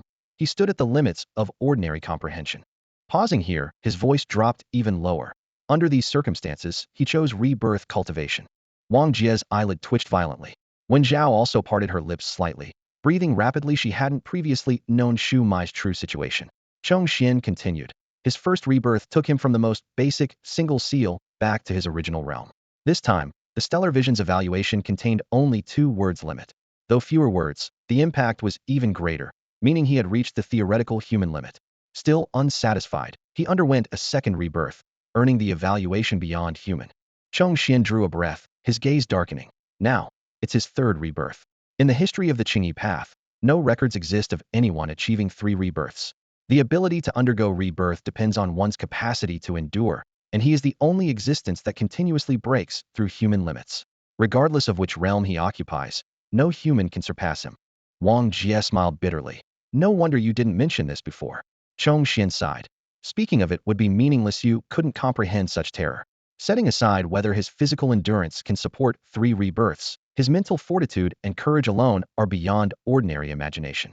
The 3 words Shuai have been accompanied by endless glory since he began cultivation, becoming an unreachable peak that countless peers can only look up to. If he acknowledges someone and is willing to take them along, it truly means ascending to heaven in one step. He abruptly stopped speaking, fearing that saying more might truly tempt Wang Jia to abandon Blue Star and journey with Shuai. The current Blue Star, except for these few trialists with special identities, would see all other Blue Star inhabitants and ordinary trialists struggle to escape death. This place and time was hell itself. Even if Bai Yuan mastered the Ji divine sword, survival wasn't guaranteed. Chonghai was hunting mutated creatures everywhere, collecting disaster materials. For trialists, disaster materials were useless. They only sought to endure steadily until departure before Blue Star's bridge construction, delaying as long as possible. All collected materials were given to Wang Jia. By the waterfall, Chongruo finally couldn't restrain herself, curiosity overcoming politeness. Hey, why are you so strong? The question was bluntly rude, yet Chong Xian didn't stop her, wanted to know as well. In the waterfall's mist, nearby Ji sect disciples also pricked up their ears. Meeting Chongruo's expectant gaze, Wang Jia replied expressionlessly, eat more, sleep more. Everyone froze, then showed complex expressions. With Chonghai and cultivators from various bases collecting disaster materials for him, Wang Jia had no need to hunt outside. In his room at Geneling base, he stared at the video playing on loop on the wall, footage of his battle with Shuai. He replayed it repeatedly, trying to capture the trajectory of Shuai's movements. Chong Xian's words weighed on his mind, making him clearly understand what kind of monster he faced. Now beginning the 8th set of basic fitness exercises. The mechanical female voice sounded from his optical brain. Coming. Wang Jia took a deep breath, stood up, and followed the rhythm with precise movements. The disaster materials stacked in the corner were consumed by the light screen, their quantity visibly decreasing. 65 times. No further increase was possible. Wang Jia gasped heavily, clearly sensing that before the exercise ended, his seal power was flowing toward his own realm rather than increasing his strength. Could this be his limit? He looked up at the surveillance video on the wall, where Shumai's aura appeared as bottomless as an abyss. The magnitude of that power was simply immeasurable. If Shumai could achieve this, why couldn't he? If 8 seals couldn't stop Shumai, then 9 or 10 seals wouldn't either. Among the limitless beyond limits, and those beyond human, which level was he truly at? Are you practicing? A sudden voice exploded in the room. Wang Jia's expression changed drastically as he spun around, only to see someone clinging to the wall outside the window, waving at him with the casual posture of a gecko. At such close distance, neither he nor Wen Xiao and the others had sensed anything. The person was young, smiling as he surveyed the room. What? Not planning to invite me in for a chat? The stranger spoke again. Wang Jia suppressed his wariness and slowly walked to the window, pushing it open. The young man smoothly flipped inside, landing silently. Under the light, his skin had an unnatural grayish-white pallor, as if he hadn't seen sunlight in years, while the smile at the corner of his lips was so cold it seemed to drop the room's temperature, and the air even carried a musty, decaying scent. I'm Xiao, pleased to meet you, Wang Jia. He clasped his hands together, performing a standard ancient Chinese salute. Wang Jia raised an eyebrow. Are you a trial participant? How about returning the courtesy? I heard Chinese people are quite polite. Xiao maintained his clasped hand posture, looking expectant. Wang Jia's internal alarms were blaring. The other party showed no detectable realm aura, yet was utterly chilling, but he still slowly returned the salute. Xiao nodded with satisfaction. I am Xiao. Wang Jia. Not seeking to be born in the same year and month, but hoping. Xiao stopped mid-sentence, scratching his head with a silly grin. Sorry, wrong script, hehe. Wang Jia's gaze turned cold. Your purpose? Xiao looked around the room, his gaze stopping at the video on the wall. He stepped closer, turning his back to Wang Jia, his tone filled with admiration. Honestly, I never expected someone from a trial indigenous planet could face Shumai Heaton. Though Shumai didn't even use half his power, it's still impressive enough. He showed no guard against Wang Jia, as if he were in his own living room. Suddenly, he turned around. Wang Jia, come with me. Wang Jia's voice was low. What exactly do you want? Come with me. No one can stop Shumai, trust me, really no one. You can't do it, I can't either. But I can take you away, and bringing you back would count as merit for me, he. Where are you from? The Death Realm, Corpse Sect. Wang Jia was completely confused. Xiao waved his hand. Don't worry about that. You just need to understand Blue Star is being bridged. All Blue Star people must die, except for those few special trial participants. And those who can keep you alive are Shu Mai, me, or the first sect. But think about it, Shu Mai is bridging to destroy Blue Star. Would you go with him? That's a blood feud. The first sect won't work either. Even without Shuai, the first sect doesn't care about Blue Star people's lives. After the trial ends, they'll take you away as war slaves anyway. Now that the first sect knows Blue Star can be bridged, even if Shuai is driven away, Blue Star will still be bridged by the first sect for some talented disciple or elder to obtain the bridge techniques. The result is the same. At this point, he patted his chest. Only I have no grudge against you and can take you away, giving you a bright future. Wait, it should be a dark future. Whatever, the point is I can help you survive and get your revenge. How about it? Not a bad deal, right? He poured out all his words in one breath. Wong Jia remained calm. In 1 month, I will fight Shuai again. Xiao spread his hands and sighed. Brother, don't be so stubborn. In the current universe, no one at the same level can defeat Shuai. He's in a completely different league from his peers. He's only at the 8th seal, and even if you can withstand him at the 8th seal, what about the 9th? He's someone who has cultivated 3 times over. The higher the realm, the greater the gap will become. He can even rush straight to the 10th seal in a short time. Even if you break through to the 10th seal, the gap will be even wider. Blue Star's fate cannot be changed, but yours can. Come with me, and I'll guarantee your futuria Dark One. Wang Jia's gaze fell on him. Outside Tianfu base, Shuai was about to kill me but stopped because of you, wasn't it? Hee, you remember now? Shu Yao chuckled smugly. Brother, you owe me your life. If I hadn't threatened him, you'd be dead already. Together, we might not be unable to fight him. Bro, if you want to die, don't drag me down. Join forces? Could those few prodigies working together even block one of his moves? The gap, though, you understand the gap? A massive gap. He's a freak who can perform the Chun method at the 8th seal. Wang Jia retorted coldly. I don't believe the Jiai sect has absolutely no solution, he continued. Chu Yao rubbed his temples. Why don't you understand? If the Jiai sect really had a solution, they wouldn't have initiated the highest level trial that would attract outside attention. They have no way to deal with Shuai. Do you think the Qingyi Dao is just sitting around doing nothing? Besides, even if they drive away Shuai, your Blue Star will still be sacrificed. You don't think the Jiai sect will spare you, do you? Do you know what pile driving means? Flesh and blood, that's pile driving. Blue Star itself is just a rock. What's there to drive piles into? Wang Jia's pupils contracted sharply. What did you say? I'm saying that even if Shuai leaves, the Jiai sect will still use Blue Star and all Blue Star people's lives for pile driving. You can't escape. Even if they take you away then, it'll only be to study why your power is so great. Your fate will be worse than death. Do you understand? Chu Yao's tone turned ice cold. Wang Jia repeated when Xingru's promise word for word. As his words fell, he suddenly felt something was wrong and froze in place. Chu Yao sneered mockingly. See? You've thought of it too, haven't you? When Xingru swore by the one family name that as long as they drive away Shuai, they'll remove Blue Star people from the war slave list. But she only swore to remove from the list. She made no promise about how to settle the Blue Star people. She didn't lie to you. She just didn't spell it out completely. No one thought carefully about it at the time because she also said Blue Star would definitely be used for bridge construction, which sounded realistic, plus they didn't know that bridge construction must use flesh and blood. Won't the flesh and blood of those mutated creatures work? Wang Jia pressed. Maybe it will, maybe it won't be enough. Chu Yao shook his head. There's only one chance for bridge construction. Do you think the Jiai sect will gamble? They're already at an absolute disadvantage. No one dares take risks. Whether it's Shuai or the Jiai sect, neither is something you can influence. For a moment, Wang Jia fell into confusion. He had never feared Shu Mian no matter how strong that man was. He dared to challenge him, just like when he led the team to assassinate Zhuotian years ago. But even if he defeated Shuai, what then? He couldn't defeat the Jiai sect. Chu Yao sighed sympathetically. Once you step into the starry sky, you'll understand just how insignificant a single planet really is. There's no need to fight to the death here. Whether it's for Blue Star or your Huaxia, if you truly want revenge, you can always come back when you have the chance. There's no other way unless. Wang Jia's gaze fixed intently on him. Chu Yao grinned. Unless you can defeat Shuai and make the headlines of stellar vision. That might catch the attention of some big shot who could save Blue Star on a whim. Of course, the chances of that are practically zero. Defeating Shuai would cause a universal sensation? Wang Jia pressed. You could put it that way. Stellar Vision is the universe's largest intelligence organization and media outlet, with influence that even surpasses the entire human race. And defeating Shuai would definitely be newsworthy. Chu Yao shrugged. Seeing Wang Jia lost in thought, he shook his head and clicked his tongue. How could a mere native understand Shuai's power? That man was like the brightest star in the night sky, while this youth before him was nothing but a speck of dust. With those words, he turned to leave.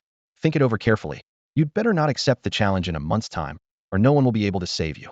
Watching Chu Yao's retreating figure, Wang Jia wanted to call him back. This person came from the so-called Death Realm, and was clearly not aligned with Mo, when Xingru, and their group, with a different attitude toward Shuai as well. But someone who could approach him silently without detection was undoubtedly formidable, and Wang Jia didn't want to complicate matters further. The sea stretched endlessly. Dozens of kilometers from the coastline, the southern nation base stood isolated. Since the apocalypse began, mutated sea creatures rarely ventured deep inland, which was why this location had been chosen for the base. However, on this day, alarms suddenly blared throughout the facility. Waves churned as countless marine creatures surged past their historical limits toward the southern nation base. At the forefront was a gigantic mutated octopus hundreds of meters tall, its massive form clearly visible even from within the base. It lashed its tentacles, hurling debris like a meteor shower directly at the base. A streak of extreme cold shot skyward, instantly freezing vast swaths of air in icy mist, blocking the rain of stones. The intervention came from Shuai, who was currently stationed there. Below the city walls, Lian Qin's face was pale as she immediately sent out a distress call.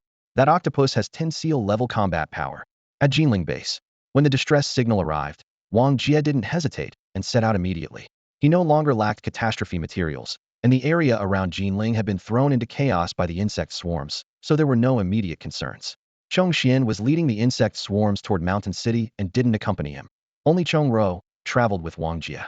During the flight from Geneling to the southern nation, their aircraft encountered 5 separate attacks. Such frequency was unprecedented before the trial participants' arrival, and all the attackers were formidable height-year mutated creatures.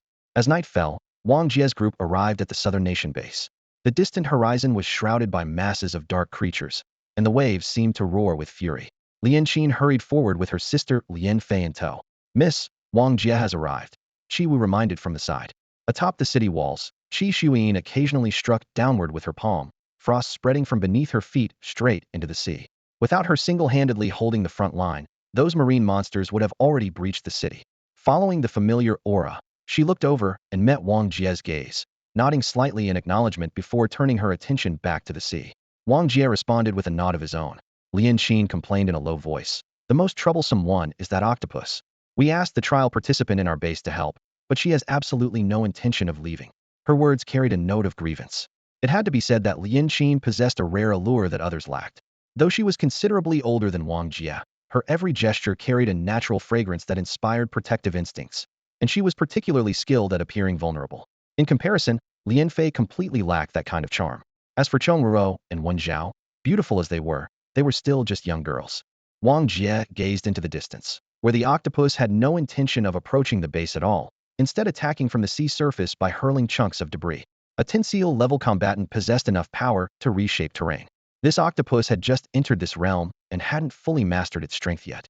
Give it 2 more days, and its attack methods would surely evolve. Wang Jia's hands had been itching for action for quite some time, so he simply said, "I'll handle this." Ever since disaster materials could no longer enhance his power, he had been pondering how to deal with Shuai and how to break through his limits. It had been several days since he'd truly fought.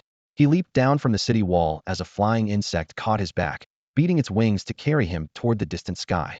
In an instant, he reached the airspace above the sea beast-infested waters. Massive ink blasts shot toward him like cannonballs, followed closely by sharp water arrows.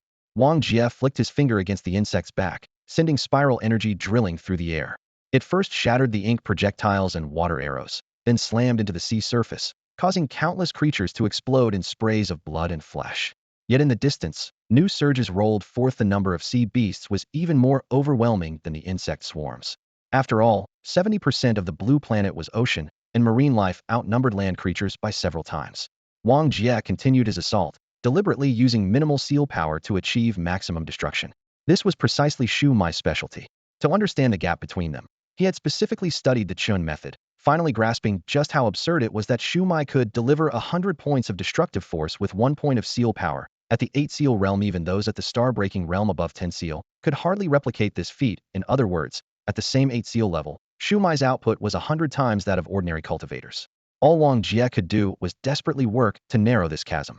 On the walls of the Southern Kingdom base, Qi Shuin's combat power detector continuously updated its readings. "He's improved," Qi Wu asked in confusion. "Has his realm advanced?" Qi Shuin shook her head. "No, he's clever. Since Shuai remains at 8 seal, he must challenge him at 8 seal as well. Otherwise, the higher his realm, the greater the gap becomes. As long as he doesn't break through, Shuai won't break through either." Qi Wu sighed. To think someone actually dares challenge Shuai, and Shuai actually accepted. He does have the qualifications, but it's such a pity he cultivates lock force. Lock force seals the upper limit, has no future. Qi Shuin added flatly, then said no more. On the sea surface, Wang Jia plunged into the endless swarm of sea beasts. The most panicked was probably the flying insect carrying him. constantly worried about being swallowed by some massive maw. As they drew closer to the shore, the octopus finally sensed his presence and raised enormous waves to crash down on him. Wong Jia pierced through the waves with a finger strike, his spiral energy drilling through like sand, tearing the waves apart. In the next moment, he used the insect's diving momentum to leap powerfully upward. Midair, his body twisted as he delivered a devastating punch downward. The force of his strike compressed the air itself, forcibly creating a massive crater in the sea surface before slamming heavily into the octopus's head, driving it into the seabed. Wang Jia landed on the churning sea surface as surrounding sea beasts swarmed toward him like a tide. The flying insect had long since fled, driven by survival instinct. He casually grabbed a giant crab's claw and swept it horizontally. Seal power erupted, sending visible waves of force tearing through everything around him. Any sea beast below 9 seal was instantly killed, while 9 seal-level creatures couldn't last more than 2 moves before becoming clouds of blood mist.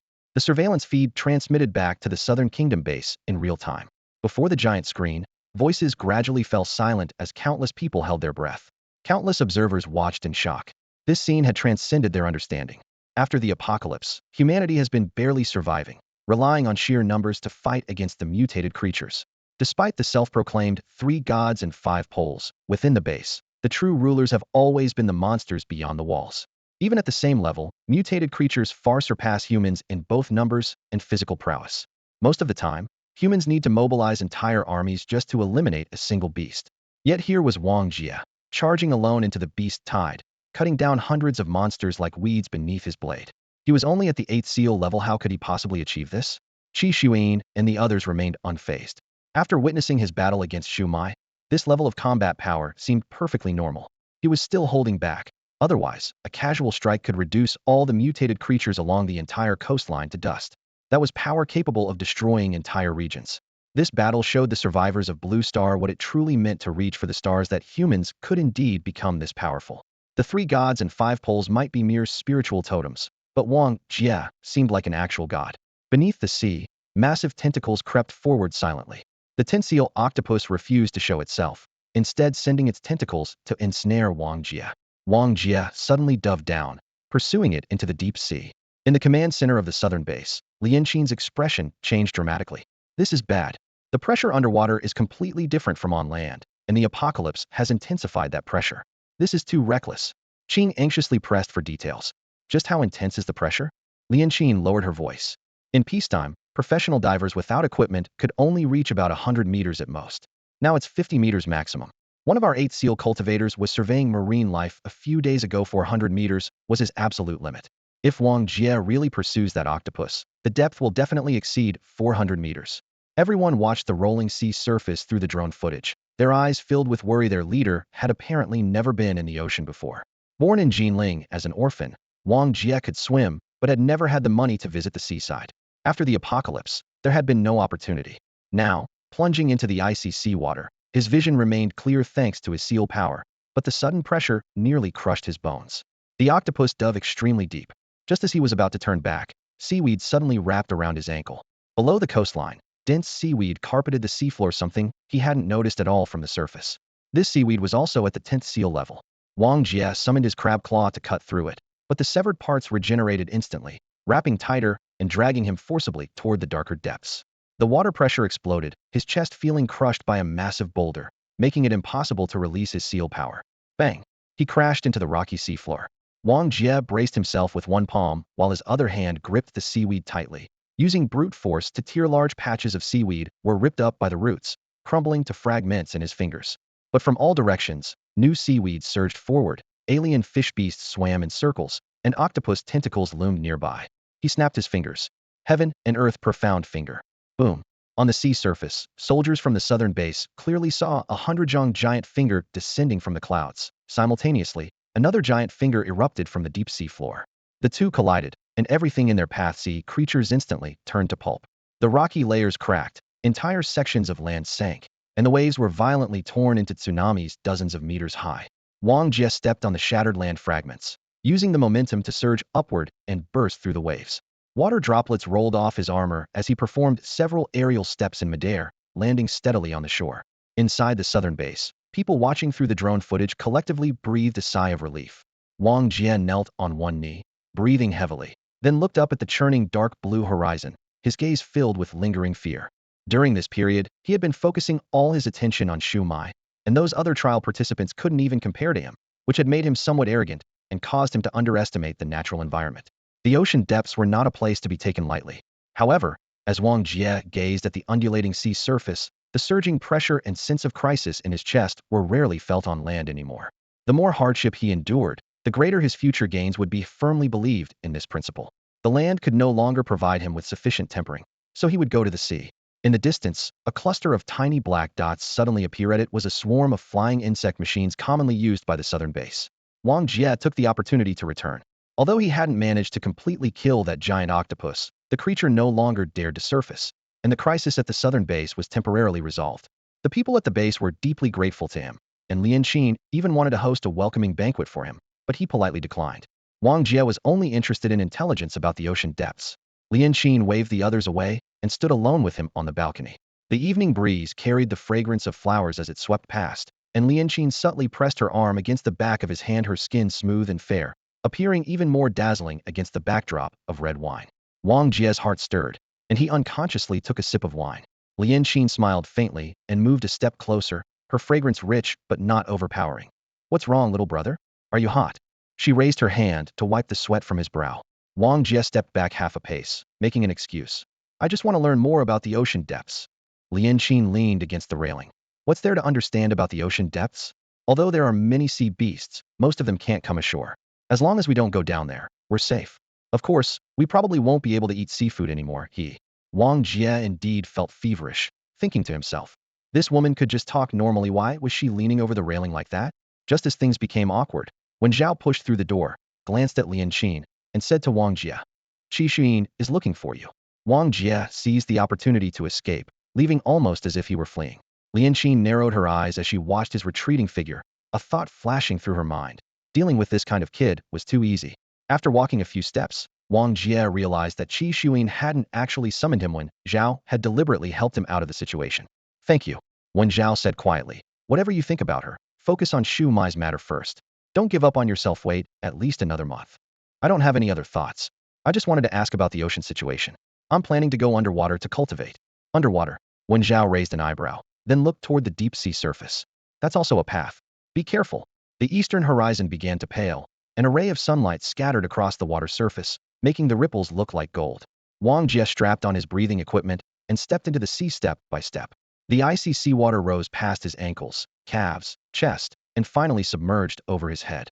Cultivation was about fighting fate with heaven and earth. Struggling against nature, there was no absolute safety. Crisis and opportunity always coexisted. He continued descending and once again encountered that shadow-like patch of seaweed. Previously, he had nearly perished among it, but this time he brought a sharp dagger. The blade flashed, and the seaweed was cut clean through. The surrounding seawater churned violently as masses of seaweed rolled toward him, and more sea beasts took advantage of the chaos to attack, but they were successively slashed to pieces. Blood mist quickly stained the surrounding area red. After an unknown amount of slashing, the waters finally quieted.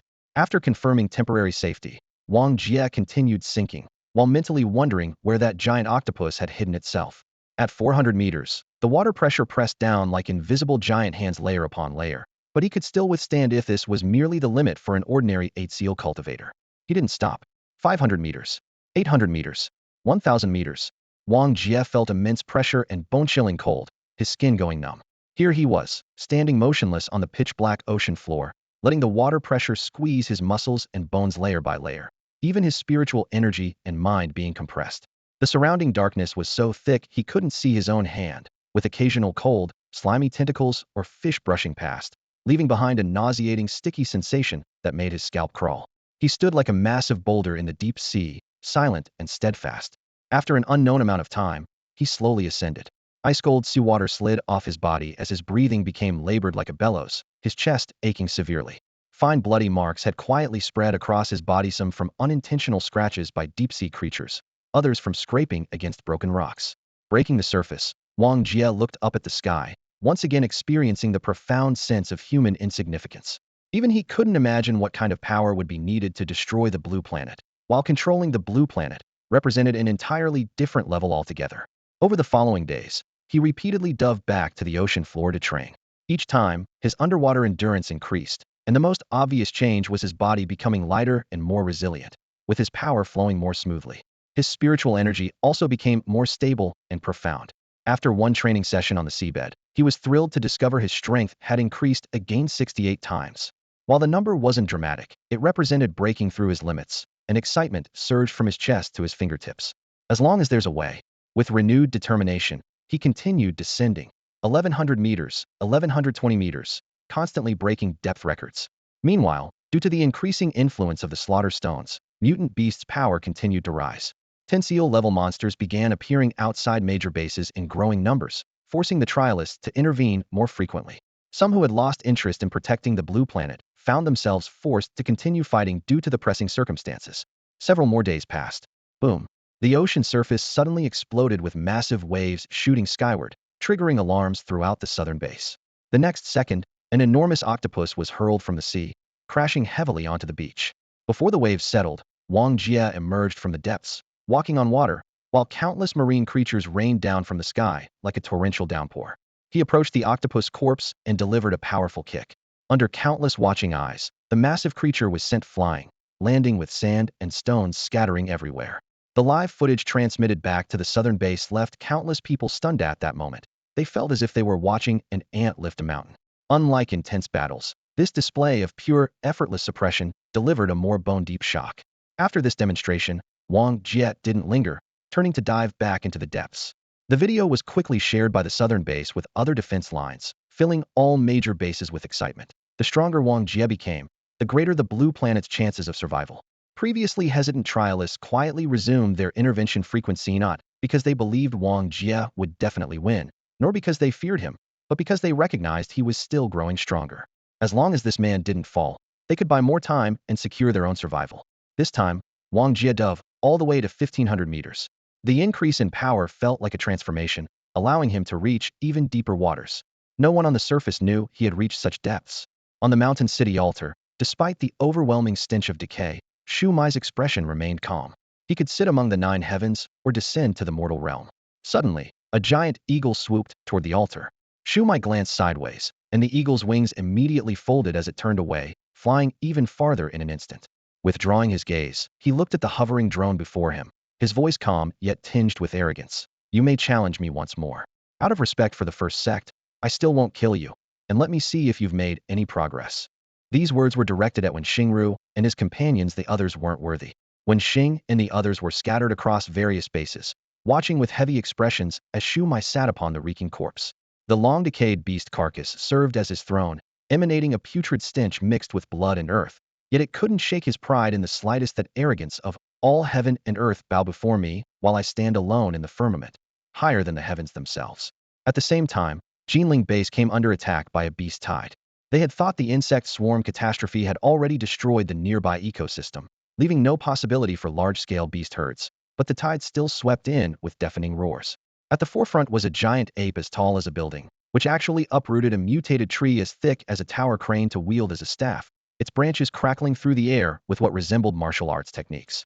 Chong Xian led his forces to meet them in battle, forcibly holding back the beast tide and once again driving the giant ape into retreat. Originally, he had wanted to kill this leader on the spot, but the giant ape proved exceptionally cunning, using several other Tensio-level mutated creatures as cover before leaping deep into the ruins to escape. After the battle, Chong Xian was covered in blood, his mood heavier than his wounds. He immediately sent a message to Chong Ruo at Nangua base, warning her to guard against a new round of mutated creature evolution. The Jiai sect is placing their final hopes on Blue Star's mutated creatures. There must be deeper meaning behind this, he mused. While star-breaking level monsters might not appear, if certain species could contain seal power comparable to star-breaking level, the results would be equally terrifying. Meanwhile, aboard the Jiai sect in the starry sky, disciples watched 2 scenes through light screens. The first showed Xu Muyeven sitting quietly. He drew all attention like a black hole. The second displayed Chu Yao. The sect's leadership had been searching for people from the death realm with no initial success, until Chu Yao encountered Wong Jia, confirming his identity. Death realm, one of the 100 coffins of the corpse sect. The shock this identity brought was no less than Shuai's personal reputation. As for Wong Jia, the disciples were equally curious, but stellar observation couldn't capture images of anyone other than trial participants, leaving them to mere speculation. How could a native be so powerful? Came the murmured discussions. At this moment, in the sect's great hall, Reporting to the sect master, people from Stellar Vision have arrived, wanting to interview senior sister Shilu. Shihi sat by the lakeside, expression unchanged. Interview Shilu? Clearly they're probing for trial secrets. Make them wait. After a moment, a white-haired elder approached across the waves, speaking in measured tones. Sect master, the outside world already knows part of the trial situation. Further concealment might prove counterproductive. Shihi looked up, studying the elder. I was wondering who the first messenger would be. Didn't expect Elder Yuan. The newcomer was indeed Jiai sect elder Wen Yuan, who had assisted with sect affairs for many years. Wen Yuan smiled and shook his head, hardly a messenger. The tighter we seal information, the more speculation grows.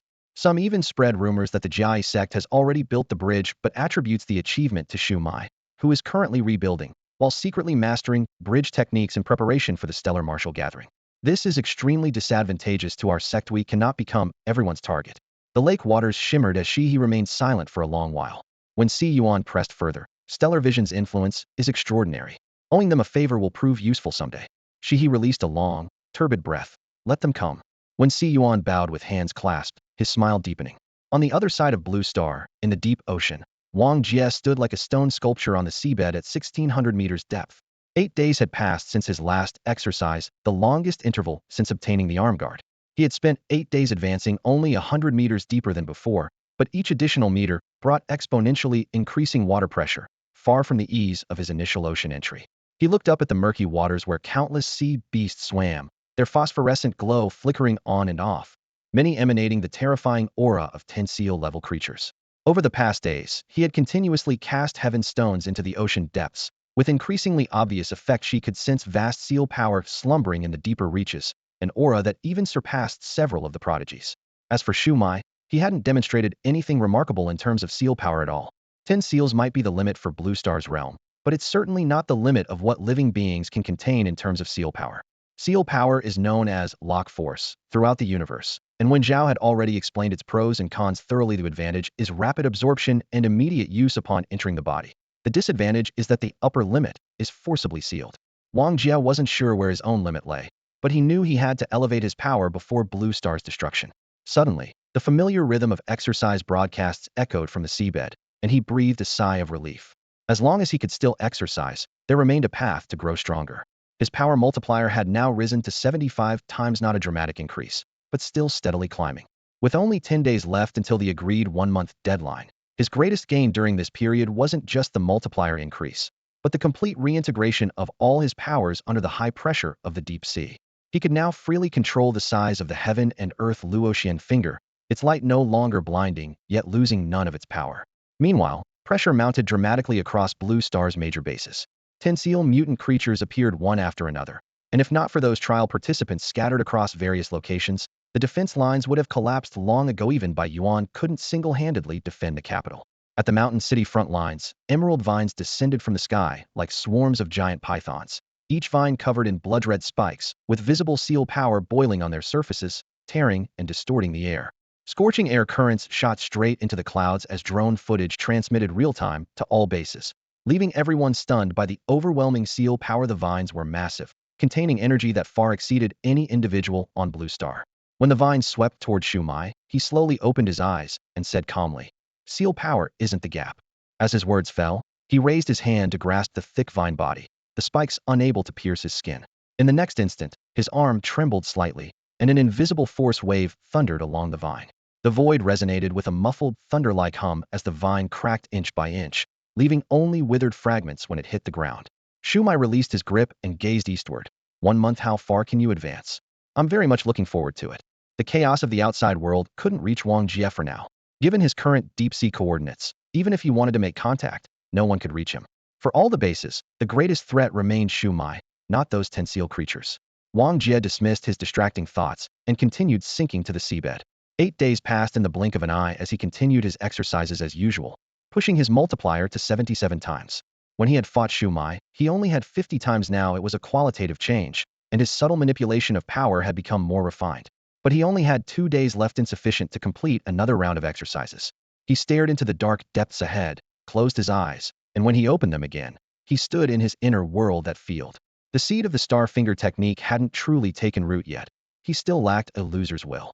What could be planted in the second field remained completely unclear, as all previous attempts had failed. standing in the first field, he pondered whether he could plant other powers alongside the star finger technique. As soon as the thought arose, he gripped the slender crab claw and, following the rhythm of water flow and pressure he had comprehended these past days, naturally executed a sword technique. He hadn't forgotten the scene of Shu Mai's blade splitting the heaven and earth Luoxian finger. Completely matching that power in such a short time would be difficult, but he at least needed to earn the qualification to contend, and that hope lay buried in this field. The crab claw cut through the air as he perfectly replicated the power flow he had sensed on the seabed, one move after another. Initially, there was no response, but as his movements became increasingly fluid, the airflow and sword momentum gradually merged into one. Finally, at a certain moment, the phantom of his sword technique touched the ground. Wong Jia opened his eyes. She had created a new sword technique. The technique wasn't particularly powerful, merely mimicking the rhythm of underwater currents, but it was something he had crafted with his own hands. As each sword strike fell into the field, within his consciousness, the soil rose slightly, and a tender green sprout broke through the earth. Surprise flickered in his eyes. Indeed, a field shouldn't be planted with just one type of power. A field should be abundant and productive by nature. What surprised him even more was that his new sword technique had become the seed for cultivating another combat skill. Though only a single green sprout had emerged, it heralded infinite possibilities. As his fingertip touched the tender sprout, a line of information appeared. Flowing water sword style. Required materials 100 fish of different species. The materials weren't difficult to obtain. Fish were the most abundant resource on the ocean floor. Wong Jia immediately took action. Within half a day, he had gathered a net bag full of colorful fish. After the apocalyptic disaster, even fish of the same species had evolved in different directions, making it easy to collect 100 varieties. When the 100 fish were fed to the green sprout, it suddenly closed, and a beam of blue light shot up from the ground, transforming into a slender light sword that pierced directly into his forehead. An ice-cold sensation flashed through him, and in the next moment, his claws moved gracefully, effortlessly performing a sword style that was more fluid and fierce than his original creation. Once grown, he could master it instantly. The flowing water sword style was far less difficult than the heaven and earth profound finger, ready to use immediately. The sword technique transformed into a phantom and sank back into the field, and another green sprout broke through the soil, but still only one. It seemed the power of combat techniques was related to the number of sprouts. Heaven and earth profound finger had 3 sprouts. Flowing water sword style had 1. Immediately, new information appeared. Suspended flow sword style. Required materials 10 stones. One collected every 100 meters from the surface to the deep sea. Even simpler. Half a month ago, during his first deep sea dive, he could already linger at depths of 1,000 meters. The 10 stones were quickly gathered. As the stones merged with the green sprout, the light sword pierced his mind once more. This technique was several levels stronger than the flowing water sword style, yet he mastered it swiftly. The sword's shadow entered the soil, and the sprout broke through again, this time growing 2 shoots. New information followed. Rainbow drinking sword style. Required materials the eye of the ugliest fish within 10 miles, 1 women's swimsuit. Wong Jia froze, reaching out to touch the sprout again for confirmation. Yes, it definitely required a women's swimsuit. Speechless, he recalled the feeling of being controlled when he had previously gathered bizarre materials like 10 love letters. What did this thing have to do with sword techniques? Since he couldn't change it, he first tackled the fish eye. To judge ugliest, he had to catch every fish within 10 miles for comparison, but according to whose aesthetic standards? Surely not the fish themselves? After working for most of the day, he finally selected the fish that was exceptionally ugly and extracted its eye. What remained was the swimsuit. He returned to the Southern Nation base. The day after tomorrow was his appointment with Shuai, and tomorrow he needed to rest and prepare. Now that the 4 major bases were retreating steadily and safe zones were constantly shrinking, mutated creatures could be seen wandering even from the city walls. Tensio-level monsters were everywhere. The Jiai sect, focused on dealing with Shuai, had no time to care about the life and death of Blue Star's inhabitants. His conversation with Xiao replayed in his mind. Even if he defeated Shuai, he couldn't possibly withstand the entire Jiai sect, and winning against Shuai was already nearly impossible. Knock, knock, knock. Come in. Lian Qin, dressed in a black qipao, gracefully pushed the door open with seductive steps, her narrow phoenix eyes carrying an alluring gleam. Little brother called for me? Wang Jia turned around, closed the door. Lian Qin smiled softly, her face flushing slightly. Little brother, are you planning to devour your sister? As her words fell, she casually closed the door behind her. As she turned, the slit of her qipao revealed a flash of pale skin, her slender thighs causing Wang Jia's heart to tremble. The moment the door clicked shut, Wang Jia suppressed his restless heat and spoke. Do you have a swimsuit? Lian Qin paused, looking at him in confusion. What? A swimsuit? Wang Jia repeated. Lian Qin blinked. Yes. Bring it to me. His tone was calm, yet carried a tremor. Lian Qin laughed, rolling her eyes at him. Is little brother feeling lonely in the sea? Fine, sister will help you relax. With that, she pushed the door open and left with light steps. The moment the door closed, Wang Jia exhaled deeply, fine sweat beading on his forehead. This woman's every gesture was seductive, and being too close, he truly feared losing control. Soon, a knock came at the door. Lian Qin stood at the entrance holding a sexy swimsuit, ready to tease him before closing the door, but Wang Jia said flatly, "Put the swimsuit down. You can go now." She froze. Me? Go. Yes. Wang Jia nodded, his expression so serious it seemed almost rigid. Confirming it wasn't a joke, Lian Qin had no choice but to place the swimsuit on the table and leave with a bewildered expression, unable to resist glancing back as she closed the door. Once the door shut, Wang Jia scratched his head with a bitter smile. His path was becoming increasingly twisted. He tossed the swimsuit into the tender green sprout on the table. Accompanied by a faint shimmer, his mind suddenly filled with the rainbow drinking sword technique. After comprehending it, he immediately began practicing. Clear sword shadows flew in succession, completing over 10 moves in the blink of an eye. The green sprout grew new branches again, this time sprouting 3 new buds, just like when he had learned the heaven and earth Luoxian finger technique. Wang Jia's eyes blazed as he touched the tender buds, and new material conditions appeared. 1. A swimsuit from the same woman. 2. Meat that has been eaten 5 bites of. 3. 100 consecutive rainbow drinking sword moves. The 3 conditions made him hold his head in frustration. The swimsuit was ready, but meat that has been eaten 5 bites of was completely puzzling. As for the 100 consecutive moves, each rainbow drinking sword technique currently consumed 1/10 of his internal seal power, and he could only manage a dozen moves at most. To achieve 100 moves, he would need to advance to the 10 seal level. With no hope in the short term, he could only set aside these thoughts and fall asleep. Under the starry sky, at the Jiai sect, a 10th Sanshang waterfall cascaded down. Sect Master, people from Star Dome Vision have arrived, an attendant reported in a low voice. He looked up as 2 figures approached, walking on the waterfall. Guyu greets the sect master. The middle-aged man had the gentle temperament of a scholar. Ting He greets the sect master. The pink-haired girl wore white boots, her beauty carrying a touch of childishness. She nodded faintly. You surely know the rules, only conclusions, no discussion of process. Guyu respectfully agreed, saying no more, his gaze falling toward the bottom of the waterfall. Under the pale moonlight, at the base of the waterfall, a blood river churned around the altar. Millions of corpses were piled like mountains, with Shuai sitting cross-legged atop them, black hair covering his face, resembling a blood-drinking demon. At first glance, Ting He felt a chill throughout her body, her face instantly turning deathly pale. She had never imagined that someone in this world would use living beings as bridge foundations. This is bridge building, Guyu explained in a low voice. Using living beings as foundation stakes. Why is it so cruel? The girl's voice trembled. How do you think your bridge ascension technique was obtained? Guyu looked back at her calmly. Ting He's pupils contracted, her shoulders trembling slightly. Guyu sighed. Your family has protected you too well. This time is perfect for you to see the reality. The girl pressed her lips together, forcing herself to look again at that blood-colored altar. Her slender fingers turned pale from clenching, but she said nothing more. On the last day of the appointed date, a sea of insects surrounded the mountain city. Chongxian made his move, with Wen Xingru, Mo, and others surrounding the area. The first wave of assault, and the only one, was an endless sea of insects. Shuai stood atop the flesh altar, raising his arm to grip his blade, gazing down with cold eyes. The swarm frantically climbed up the altar, instantly engulfing the entire structure. In the next moment, blade light flashed like lightning, and insect corpses fell like rain, tumbling from the high platform. Whether low-tier insect soldiers or 10-seal giant bugs, all were torn apart under this single strike, their bodies piling higher and higher, gradually filling the originally steep tower-shaped altar and continuously raising its height. Shuai remained expressionless, delivering one strike after another, simple, direct, yet precisely lethal. He never used even a fraction of his celestial power, relying solely on his physical strength to wield the blade. 1 hour, 2 hours, 5 hours passed, and the altar had risen to 500 meters due to the mountain of corpses and sea of blood. Shuai stepped on insect carcasses, climbing higher with each step, yet his expression remained calm throughout. Not far away, Chongxian's face turned deathly pale. Monster. Drones buzzed in midair, transmitting real-time footage, leaving all viewers speechless with shock. What was stunning wasn't just the number of slaughtered insects, but the fact that Shuai had consumed 0 celestial power for 5 full hours. His stamina seemed infinite. Mo gripped his withered branch-like sword hilt tightly. Losing his courage to charge for the first time, he understood that the gap was merely 1 strike.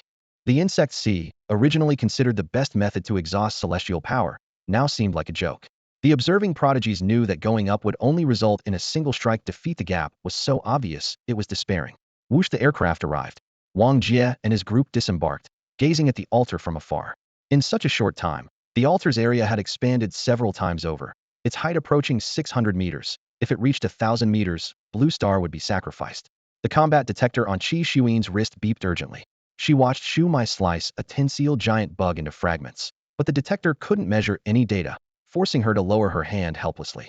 Around the mountain city, only insect shrieks and blade songs echoed. From sunrise to sunset, Shuai's technique never changed as he slashed for 8 full hours. Only when the swarm was completely terrorized and began retreating did he shake off the green blood droplets from his blade edge. His robes remained neat, a smile playing at the corners of his mouth as he stood alone atop the flesh altar, overlooking the earth, his murderous aura suppressing the entire mountain city like a mountain. This scene equally shocked the Jai sect. Guyu gazed at the real-time footage in amazement. His third reincarnation, his power has grown even greater.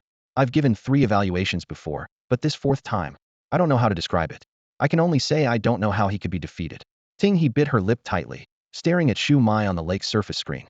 Though she was high in the sky and he was below, it felt as if he was looking down on her, with dark oppression rushing toward her face. He shook his head with a bitter smile. With Shuai and the Qingyi Dao, 10,000 years hold no worries. The prodigies they had painstakingly recruited now lacked even the courage to make a move. The mountain city reeked of blood and gore, the stench growing more unbearable under the scorching heat. Wen Zhao covered his nose and mouth, yet couldn't help but look worriedly toward Wong Jia. How could anyone fight such an opponent? Wong Jia simply sat down slowly, closed his eyes, and rested against the crumbling stone steps. Those around him tactfully remained silent, for whether he was willing or not, this battle was inevitable. Atop the altar, Shuai stood motionless for the entire day. His gaze swept across the bloody plaza before settling on Wong Jia's direction, a slow smile creeping across his lips. Good, you came. Don't run away. As night fell and moonlight bathed the ruins, Chu Yao arrived under cover of darkness. He plopped down beside Wong Jia and whispered, "You're really going through with this fight?" Wong Jia leaned against the rough old tree, gazing up at the moon. "Yes. Honestly, I don't understand how you people think." "Fine, take this with you." Chu Yao pressed something into his hand. Wang Jia accepted it without hesitation. For Shuai, this was merely a gamey a chance to experience the bridge method. For him, it was a matter of life and death for the Blue Planet.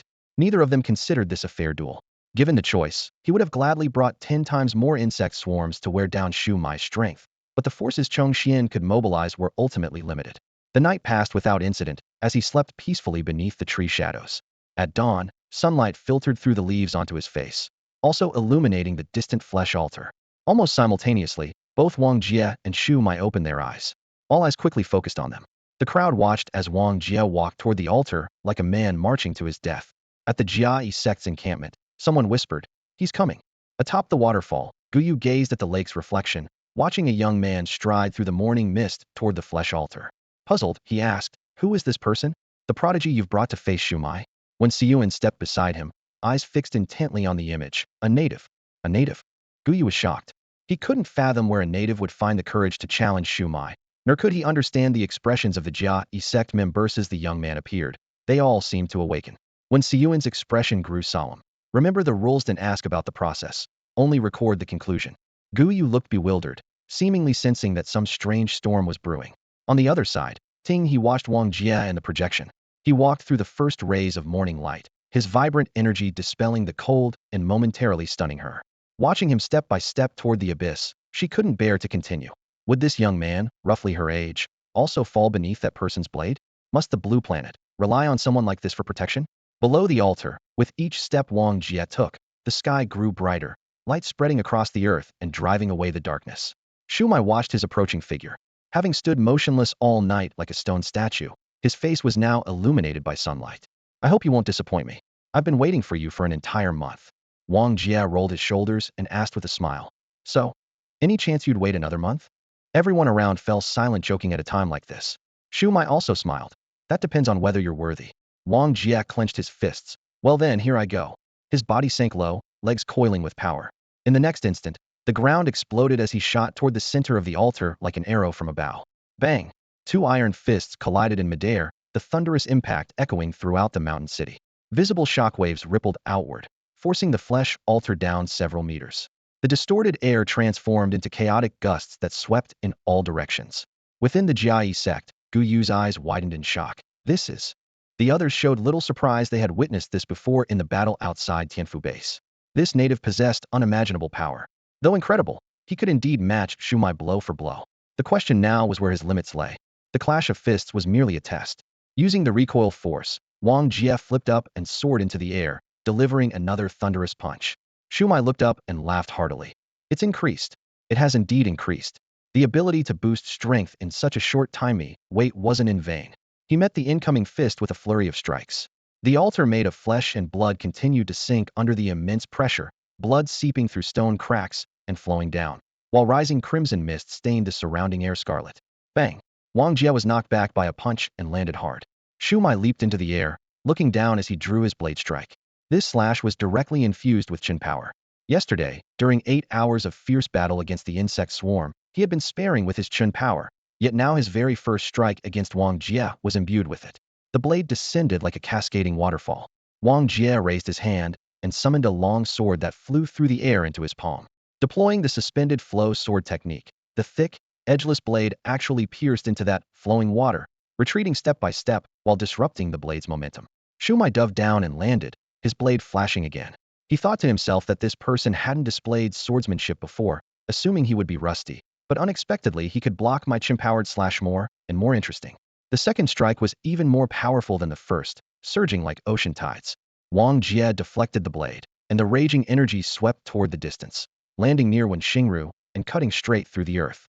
Wen Xingru raised an eyebrow, looking at his sleeve torn by the slashing wind, thinking, this strike combines the foundation of the Chengyi paths, plain moon flowing sky, with brute force difficult to block. Wang Jia's swordsmanship is also this strong. Wang Jia stepped forward again, the heavy sword pressing down under the suspended flow technique. Shuai blocked horizontally with his blade, and with a thunderous crash, the ground beneath his feet cracked for 1,000 meters in all directions. Invisible force lifted broken stones from underground, then scattered them in all directions. Mo, Chongxian, and others had to intervene to neutralize the debris, retreating one after another. Wang Jia suddenly spun rainbow drinking sword technique. The sword light pierced through the air like a rainbow, clearly one sword. Yet due to the boiling yin power, it seemed like 1,000 swords striking simultaneously, each one targeting Shuai. Shuai looked up and sneered, flashy tricks. His blade slashed upward from below, the blade intent invisible, yet like 10,000 rivers converging, shattering the rainbow in one strike and pressing toward Wang Jia's face. In an instant, Wang Jia thrust a finger through his sword point heaven and earth Luoxian finger. Invisible force compressed horizontally, sealing Shuai front and back. Caught off guard, he was hit directly, his blade forced to bend, his body forcibly twisting to evade. The two finger forces collided head-on, their thunderous impact shaking all directions. Wang Jia performed the Jia 8 steps, appearing behind Shuai like a teleportation, pointing another finger. Still the heaven and earth Luoxian, but compressed to palm size, piercing through the air. Shuai spun around and raised his palm, the finger force hitting his palm center squarely, forcing him back 3 steps as his palm split open and blood dripped down his wrist. Wang Jia gave no respite, pointing another finger. Shuai's gaze grew profound. His injured right palm suddenly clenched into a fist, forcibly grasping the finger force and crushing it. Wang Jia was shocked, and in the next moment Shuai followed through with a punch, striking Wang Jia's chest and sending him flying to crash heavily onto the flesh altar. Heaven and earth fell silent in an instant. Lao Wu and the others turned pale, staring blankly at their boss. When Xingru and his companions fixed their eyes on Shuai's right palm, was injured for the first time. At the Jiai sect, atop the waterfall, Guyu stared at the water curtain in a daze, murmuring, how is this possible? A mere native who should have been easily suppressed by any trial participant, was actually engaging Shuai in direct combat. All the spectators witnessed it clearly. Shuai had just unleashed the power of his second reconstruction, which was nearly the pinnacle of human capability and the very source of his beyond human evaluation. Yet the one who forced him to reveal this power was none other than the native Wang Jia standing before him.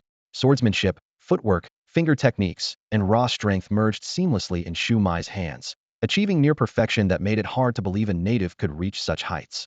Shuai glanced sideways at Wen Xingru, finally understanding why this elder always emphasized, record only results, not the process. If the process were made public, not only would outsiders refuse to believe it, but even those in the Star Dome realm who knew him best would find it too incredible to accept. Tinghe covered her mouth, staring at the light screen showing Wang Jia buried within the flesh altar. He's not dead, is he? Outside the altar, Shuai raised his right palm to examine it, finding a bloody gash torn across his palm the first time he had bled in combat against someone of the same realm. He had thought this was merely a game that left the Jia sect helpless, while he waited for certain individuals to reveal themselves, never expecting such a monster to emerge among his opponents. Even if he reported this back to the Chang'e Dao, probably no one would believe it. He looked up toward the flesh altar. Your power doesn't seem to have reached its limit yet. Inside the altar, Wong Jia was drenched in deep crimson blood. He didn't leave immediately, for hanging above his head were corpses from the Tianfu base. The unwilling gazes of those dead made him clench his fists. Still not enough. His power was still insufficient. Originally, he believed he possessed physical strength comparable to Shumai's, but that last punch told him otherwise. Shuai had been restraining himself all along. Now, his strength was 77 times that of an ordinary person, while Shumai's was at least 80 times greater. In that battle at Tianfu base, he had held back too many trump cards. More terrifyingly, no one knew just how many more he still possessed. Wong Jia emerged from the altar, his entire body bathed in blood. Shuai casually thrust his blade into the ground and spread his right palm for Wong Jia to see the wound clearly. You're the fifth person to injure me in the same realm. As a courtesy, I'll respond with the full power of my second reconstruction. As his words fell, he clenched his fist, the corners of his mouth curving upward in a smile tinged with mockery and cruelty. Hold on, don't die. With one step forward, Shumai's figure instantly invaded Wong Jia's vision, moving so fast that Wong Jia's eyes couldn't focus, seeing only a fist rapidly enlarging. Instinctively, he crossed his arms to block. Boom. His body was blasted away by irresistible force, crashing through the flesh altar and hurtling into the distance. Shuai pursued closely, delivering another punch. Wong Jia gritted his teeth, using the Jia 8 steps to forcibly twist his body and dodge. That punch struck down, overturning the earth, causing distant peaks to collapse, and shaking the entire mountain city like an earthquake. Wong Jia retreated repeatedly as Shuai turned and raised his palm, the fierce palm wind grazing Wong Jia's head and causing his brain to ring so violently he nearly lost consciousness. The five-finger palm print shattered half of the flesh altar, its remaining force rolling onward toward the east. That was precisely where Chongxian and the others were observing the battle. Caught off guard with no escape, they could only act together. 10,000 insects overturning seas, white sword peak arrival, mountain crushing palm, snow thousand cold, Jia divine, sword 5 ultimate techniques collided with the palm print. Yet they were still shaken into coughing blood and retreating. If even they couldn't withstand this strike, it was impossible to imagine how Wong Jia was enduring it. At this moment, Wong Jia had no time for such thoughts. Shumai's speed was too fast for the naked eye to track. Out of every 3 attacks, he could only completely avoid one, barely dodge the second, and the third would definitely land on him. His body slammed violently against the mountain wall. Before Wong Jia's eyes, Shuai appeared, struggling to his feet. Don't make me wait a month for nothing. With those words, Shuai raised his fist, descending like 10,000 thunderbolts. Wong Jia dodged sideways as the towering mountain behind him instantly exploded into dust. Debris and shockwaves tore through the earth, creating a fissure that swept across China from the mountain range to the coast, causing the sea to roar and surge backward. Wong Jia countered with a finger strike, the heaven and earth Luoxian technique concentrated at his fingertip, landing precisely on Shumai's chest. Shuai made no attempt to dodge, allowing the finger force to penetrate his body, but it only caused the light patterns on his skin to flare brightly, boosting his defense until the Luoxian technique proved ineffective. Good power, but your application is clumsy. Shuai sneered coldly, spinning around and sweeping his arm like a giant axe. Boom. Wong Jia was sent flying by the violent wind, crashing heavily back onto the crimson altar. As he staggered, a cold gleam caught his eye with Shumai's blade. Wong Jia grasped the hilt, executing the rainbow drinking sword technique as it descended through the air. Before the blade could strike, Shuai casually caught it between 2 fingers, stopping the edge midair and even slowly bending it. You cannot wield my blade, Shuai said with calm authority that radiated absolute control. Vibrating force flowed back along the blade's spine, making Wong Jia's grip tremble violently. His pupils contracted sharply as he tightened his grip on the hilt, abandoning technique for brute force in a horizontal slash. Metal rang against metal as the air was torn like fabric. Even with Shumai's physical prowess, he couldn't completely ignore this strike, and had to release his fingers to avoid it, the blade's edge leaving a thin cut on his fingertips. Blood droplets scattered, but only earned Wong Jia a heavy elbow strike in return. Boom. The elbow bone struck brutally against Wong Jia's chest, nearly shattering his ribs. He groaned and spat blood as his body was hurled away again. Before he could land, Shuai had already flashed behind him, delivering a downward punch straight to his skull. With momentum and gravity combined, Wong Jia had no leverage and could only block with both arms. Where the fist landed, the earth collapsed like paper, fracturing across a 100-kilometer radius as rolling dust clouds swallowed the entire mountain city. Wang Jia's body was pressed deep into the earth, his life or death uncertain. In the distance, Wen Xiao, Qing Zheng, and others stood frozen, unable to even approach the battlefield's edge. Only now did Wen Xingru and the others truly comprehend Shu Mai's terrifying power needed only one move against them, not because one move was enough to win, but because any action counted as one move. Numerical advantage became meaningless here. Atop the rubble, Shu Mai stood in the wind, his hair flowing gently. He lowered his fist, speaking indifferently. Ultimately unable to satisfy me further, but for a native to reach this level is quite impressive. The crimson altar lay in ruins. He glanced around briefly, then turned west and walked up the slope. The altar would need to be found anew, but he showed no concern. A ray of evening light cast his elongated shadow, making him appear even more detached. After Shu Mai departed, Lao Wu and the others frantically rushed to the collapsed area to dig. "Boss, don't die, boss." Dirt and rubble flew as they dug, knowing the chances of survival were slim, yet refusing to stop that punch had been nearly fatal. When Zhao gazed at the cracked earth, his eyes dim. Chong Roro and Qing Zheng remained silent. At this moment, no one dared underestimate Wang Jia. To battle Shu Mai to such an extent, how many peers across the universe could do the same? Had he not suffered this calamity, his entry into the starry realm would have illuminated countless domains. But his enemy happened to be the one he should never have encountered. Mo silently joined the excavation beside the ruins, expressing his feelings through action alone. Meanwhile, when Xingru and the others quietly departed, to them, this native had merely bought the outside world 1 month brief, yet sufficient for news of this trial to spread throughout the heavens. Their reputations would grow even greater, while Blue Star and Wang Jia would soon vanish into dust. "Zhaoer, let's go." Wen Zhao looked at Wen Xinru. "I want to see him off." Wen Xinru shook his head. After that punch, it's hard to say if there's even a body left. With that, he paid no more attention to Wen Zhao and turned to leave. The people from the Jai sect also fell into deathly silence. They had witnessed scenes of planetary destruction and even larger battlefields countless times, but that punch still sent chills through everyone's hearts. Gu Yu sighed softly and said to Ting He beside him, "If only this person could have lived to set foot among the stars, she would have been your finest subject matter." Ting He's expression was grim. That young man who had once walked toward them in the sunlight was ultimately buried beneath the crimson tide. No one on Blue Star could have withstood Shu Mai's punch. Not too far from the ruins of the Mountain City battlefield, Chu Yao scratched his hair. "He should be right here. Where is he?" He muttered to himself while looking around among the rubble. Suddenly, from a crack in the split earth, a blood-stained hand emerged. Wang Jia crawled out in a disheveled state, and as soon as he propped himself up, he began coughing violently, blood dripping continuously from his chin.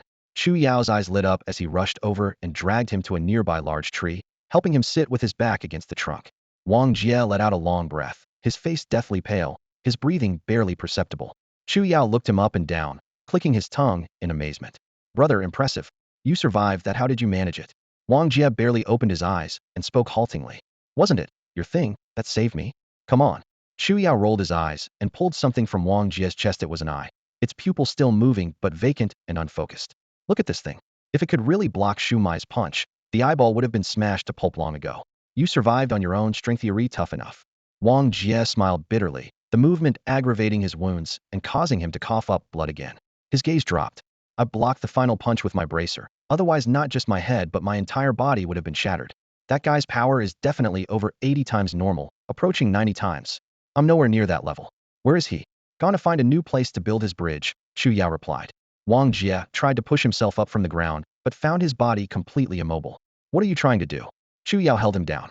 "Don't think about greeting old friends. There's no point. The only thing you need to do now is heal up, then come with me. I'm offering you a way to live. As for your friends and family on Blue Star, they just endured the shock of losing you. What good would it do if you went back to them now? Wouldn't they just have to lose you again?" Wang Jia exhaled heavily and looked up at Chu Yao. "If I don't go with you and die alongside them, then there would be no loss." Chu Yao sneered. "Brother, what do you take me for? After going through all the trouble to drag you out, do you think I'd let you die?" The two stared at each other. Chu Yao spread his hands. "No matter what you think, I'm taking you with me. Right now, you shouldn't be thinking about who to see, but how to survive." Wang Jia painfully turned his head toward the distance. If Chu Yao really took him away, it truly wouldn't be appropriate to see everyone. Moreover, he couldn't even stand up now. Chu Yao dusted off his hands. "All right, now we wait. We'll wait for Shu Mai to build his bridge and see if we can catch some insights into the bridge. Dao, consider it an opportunity. Once it's over, we leave." "Catch insights?" Wang Jia asked weakly. "Right. It's almost impossible. but historically some people have managed it. Otherwise, why would those sect prodigies stay here? For sightseeing. Yao shrugged. Wong Jia had no strength left to speak, and only wanted to recover as quickly as possible. Can you help me heal? Difficult. Yao shook his head. You're too severely injured. But that's finite makes it easier for me to take you away. Wong Jia silently watched him. Yao felt uncomfortable under his gaze. What? Wong Jia suddenly smiled. Do you think, before my final battle with Shuai, I believed I could win? Yao shook his head honestly. Wong Jia looked at him and laughed even more heartily, though his face was deathly pale from blood loss. His voice remained intermittent, but was much clearer than before. I came here prepared to die. If I really wanted to die, do you think you could stop me? Yao spread his hands helplessly. Like I said, there's no need to say goodbye to those friends of yours. They take me to the Shangjing city base. Wang Jia caught his breath and coughed again. Not going to see your friends first? Wang Jia gazed into the distance, his voice so soft it almost drifted away. No. Yao ran his hand through his hair and muttered under his breath. I really owe you one. With that, he bent down to carry Wang Jia on his back and walked toward the aircraft parked not far away. What are you doing? Didn't you say we're going to Shangjing city base? Don't touch the aircraft. Leave it for them. Then how are we supposed to get there? That's your problem. Yao turned to glare at him. I want to kill you. Now, apart from Yao, only the people from the Jai sect knew that Wang Jia wasn't dead. The Jai sect could only observe the entire world through the perspective of the trial participants, and Yao was precisely one of those participants. His every move was exposed under their watchful eyes. Guyu didn't know Yao's true identity and simply assumed he was someone the Jai sect had found to deal with Shuai. The happiest person was actually Ting Huguan. She saw Wang Jia charging toward the blood-red altar bathed in sunlight through the light screen, diluting the darkness. That vitality had given her tremendous impact. In her eyes, such a person shouldn't die. Yao was clever. He captured a mutated beast larger than an eagle, letting its talons ride the air currents as they flew toward Shangjing city base. When they approached the base, he landed in the wasteland on the outskirts and set Wang Jia down. Wang Jia had come here to find Dr. Four Eyes. Dr. Four Eyes had previously been brought from Geneling base to Shangjing city base by them. Wang Jia needed healing, and the first person he thought of was this eccentric research fanatic, not because Dr. Four Eyes' healing medicine had miraculous effects, but because it worked extremely fast. If combined with that set of exercises, the recovery speed would be even more remarkable. Moreover, with abundant disaster-level materials of the 10th seal grade, the medicine's effectiveness was incomparable to what it used to be.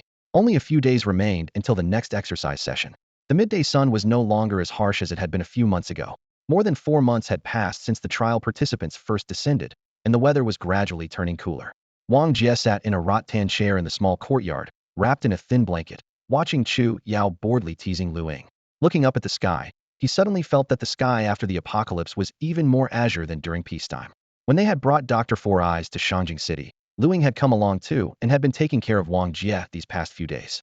She appeared quiet on the surface, but her heart was full of wariness and curiosity about her surroundings, like a startled rabbit poking its head out, perfect prey for Yao. When he was bored out of his mind, he loved nothing more than to tease her. The courtyard gate creaked open, and Dr. Four Eyes, with his disheveled hair, pushed through. Bai Yuan and the others are back. Your good brothers are still digging in Mountain City, planning to tell them you're alive.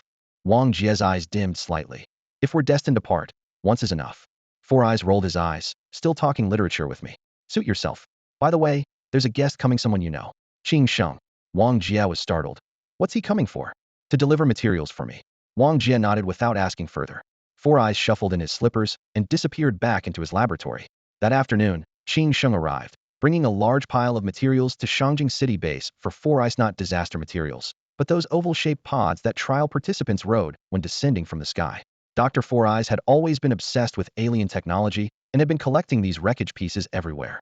Unlike the base's research personnel who focused on disaster materials to enhance cultivators' strength and resist apocalyptic creatures, Four Eyes only studied things that interested him. And the only one who could continuously supply him was the super conglomerate spread across all 5 major bases, the Shouqing Group. The Shouqing Group had people in every inhabited corner of China. In the small courtyard, morning sunlight filtered through the tiled eaves, casting patterns on the bluestone slabs as the fragrance of tea drifted through the air. Qing Sheng sat across from Wang Jia, lifting his cup for a gentle sip before opening with his first words. Xiaozhen was heartbroken when he learned of your death. Wang Jia gave a low in response. I know. Qing Sheng set down his teacup, his gaze moving past the low table. For now, I can't leave either. It's becoming increasingly dangerous outside the base, with 10 seal creatures constantly emerging and the safe zone shrinking bit by bit. This material delivery will be the last one. Wang Jia looked up, taking a deep breath. Uncle Qing, why are you willing to deliver materials to Xian? The sacrifice must be considerable. Qing Sheng gazed toward the dark beams inside the house, his voice low but resolute.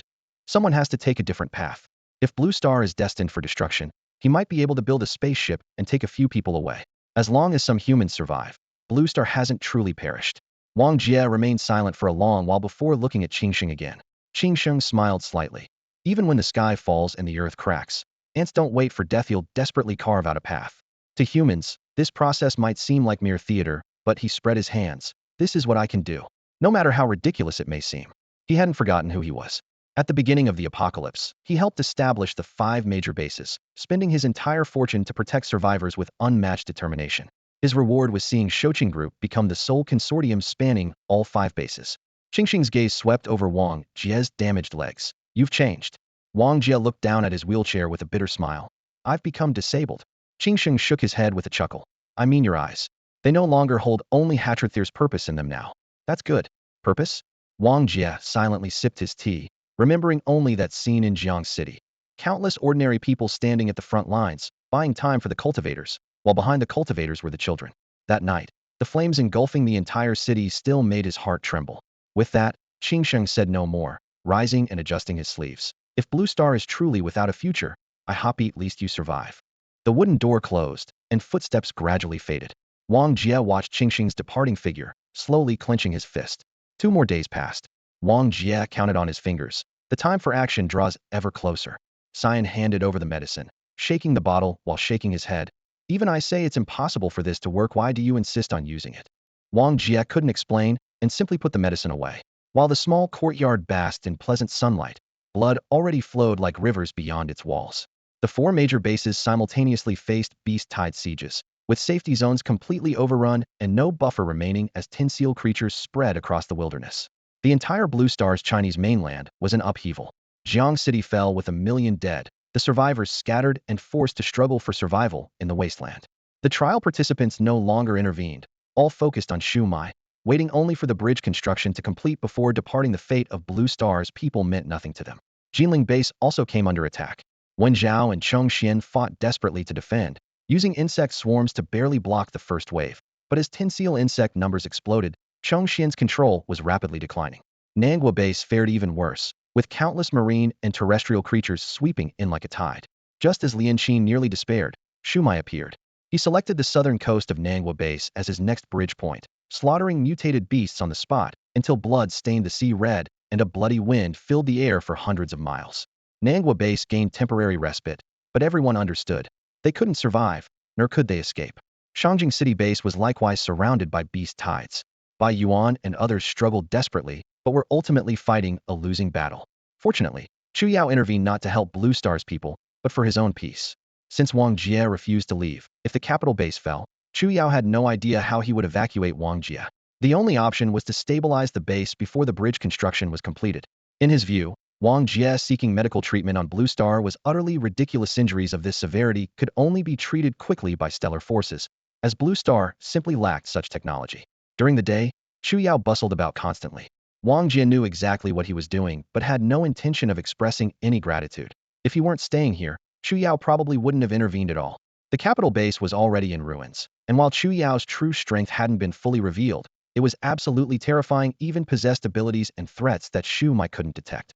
In the dead of night, a familiar voice suddenly whispered in his ear. Wang Jia struggled to prop himself up and began following the rhythm demonstrated by the voice, performing the exercises. Warm currents flowed through his meridians as he applied medicine to his wounds while slowly exerting force. After just a few movements, he felt something like a warm sun rising within his body, and pain washed over his limbs like a tide. Areas that had been so numb in recent days that he'd lost all sensation were now fully awakened, causing such agony that cold air hissed through his teeth. Sweat dripped from his chin to the floor, quickly soaking his clothes, while his skin expelled a layer of sticky black impurities. The exercise session wasn't long, but for Wang Jia in his current state, the intensity was almost identical to his first time. Combined with his severe injuries, he convulsed from pain several times but gritted his teeth and endured. The results were equally remarkable. When the movement stopped, his internal injuries were healing at a visibly rapid pace. The medicine was merely auxiliary. The real key was how that warm current amplified the medicinal effects exponentially, in a way that was mysteriously unbelievable. Wang Jia collapsed to the floor and reached up to touch his wrist guard. If this guard hadn't blocked Shumai's punch, he would have been reduced to dust and bones long ago. If a single wrist guard was this miraculous, what would a complete set of equipment be like? He couldn't imagine what colossal entity could forge such an item, but he knew its origins were absolutely extraordinary. He immediately moved his arms, feeling his body lighten. Though his strength hadn't improved further this time, the rapid recovery was already an enormous blessing. The room reeked of medicine and filth, so he quickly opened the window for fresh air and rushed to the bathroom, letting cold water wash away both fatigue and stench. After his shower, he collapsed onto the bed and soon fell into deep sleep. The next morning, the small courtyard remained peaceful. Wang Jia sat in his wheelchair as Lu Ying pushed him slowly forward. When the courtyard gate opened, Xiao emerged and immediately fixed his gaze on Wang Jia, his expression stunned. Wang Jia looked up and glanced at him indifferently. What's wrong? Xiao sat down across from him and grinned at Lu Ying, revealing sharp white teeth. Lu Ying's expression remained cold as she silently turned and walked away. She disliked this man. Once she was gone, Xiao's face suddenly became serious as he leaned closer to Wang Jia, his gaze sharp as needles. Feeling uncomfortable under the stare, Wang Jia frowned. What are you doing? Xiao leaned back in his chair, crossed his legs, and clicked his tongue in admiration. You really have quite a few secrets. Wang Jia's heart skipped a beat. Stop pretending. Not only can you explosively increase your strength in a short time, but you can also heal yourself. Xiao gestured toward his chest. We in the death realm cultivate qi, and your qi has completely recovered. Four Eyes medicine wouldn't even be considered third-rate in our corpse sect. It absolutely couldn't heal your injuries overnight. Wang Jia hadn't expected to be seen through. Qi, he whispered quietly. Xiao continued. Precisely because you have so many secrets, you should come with me. Those stellar sects aren't suitable for you. If they discover what you possess, they'll extract every fragment of your bones. Do you think Shuai really wants you to follow him out of admiration? Wrong. He's also coveting your secrets. The Qingyi path allows people to recultivate and break through physical limits. He's already recultivated 3 times. How long have you been practicing? Yet this was wild cultivation on a trial planet, and it could force him to exert such tremendous power. Truly incredible. Wang Jia stared at Xiao, a strange feeling flickering through his mind. Xiao continued as casually as discussing everyday matters. Whether it's the Qingyi Dao or the Jia sect, if you go there, you'll definitely suffer a fate worse than death. What about your corpse sect then? Wang Jia countered, his gaze lingering on Yao's gaunt face, his tone carrying instinctive wariness. That sounds even more terrifying. Yao smiled as if recounting an amusing anecdote. Let me teach you something. In this universe, the more sinister a place sounds, the more advantageous it often is. Everyone has secrets. The corpse sect's cultivation relates to the human body, so each person's research has value and is entirely secret. If we really went around forcibly probing these secrets, our disciples would have rebelled long ago. So the more secrets you have, the more you should come with me. Otherwise, in this universe, you won't even have a place to stand. Wang Jia didn't want to waste time circling around this topic. He understood that everyone had their own pitch. The Jia sect people couldn't be trusted, and this guy before him was no different. He simply changed direction. What's this qi you mentioned earlier? Yao raised his right hand, extending only his index finger. What do you see? A finger, Wang Jia answered honestly. Obviously, Yao gently wiggled his fingertip. But my fingertip is wrapped in a strand of qi. So-called qi isn't just some kind of power. It's more like the feeling of harmony between a person and the universe, or rather, a connecting channel. Humans have human qi. Beasts have beast qi. Luck and vitality all belong to qi. Even a nation has national qi, which is national fortune. A faction has factional qi. Here's the simplest example. 2 ordinary people, one has thrown 1,000,000 punches, the other has never thrown a punch. Their height, build, strength, and speed are all identical. Who do you think is stronger? Wang Jia needed no time to think. Obviously the one who threw 1,000,000 punches.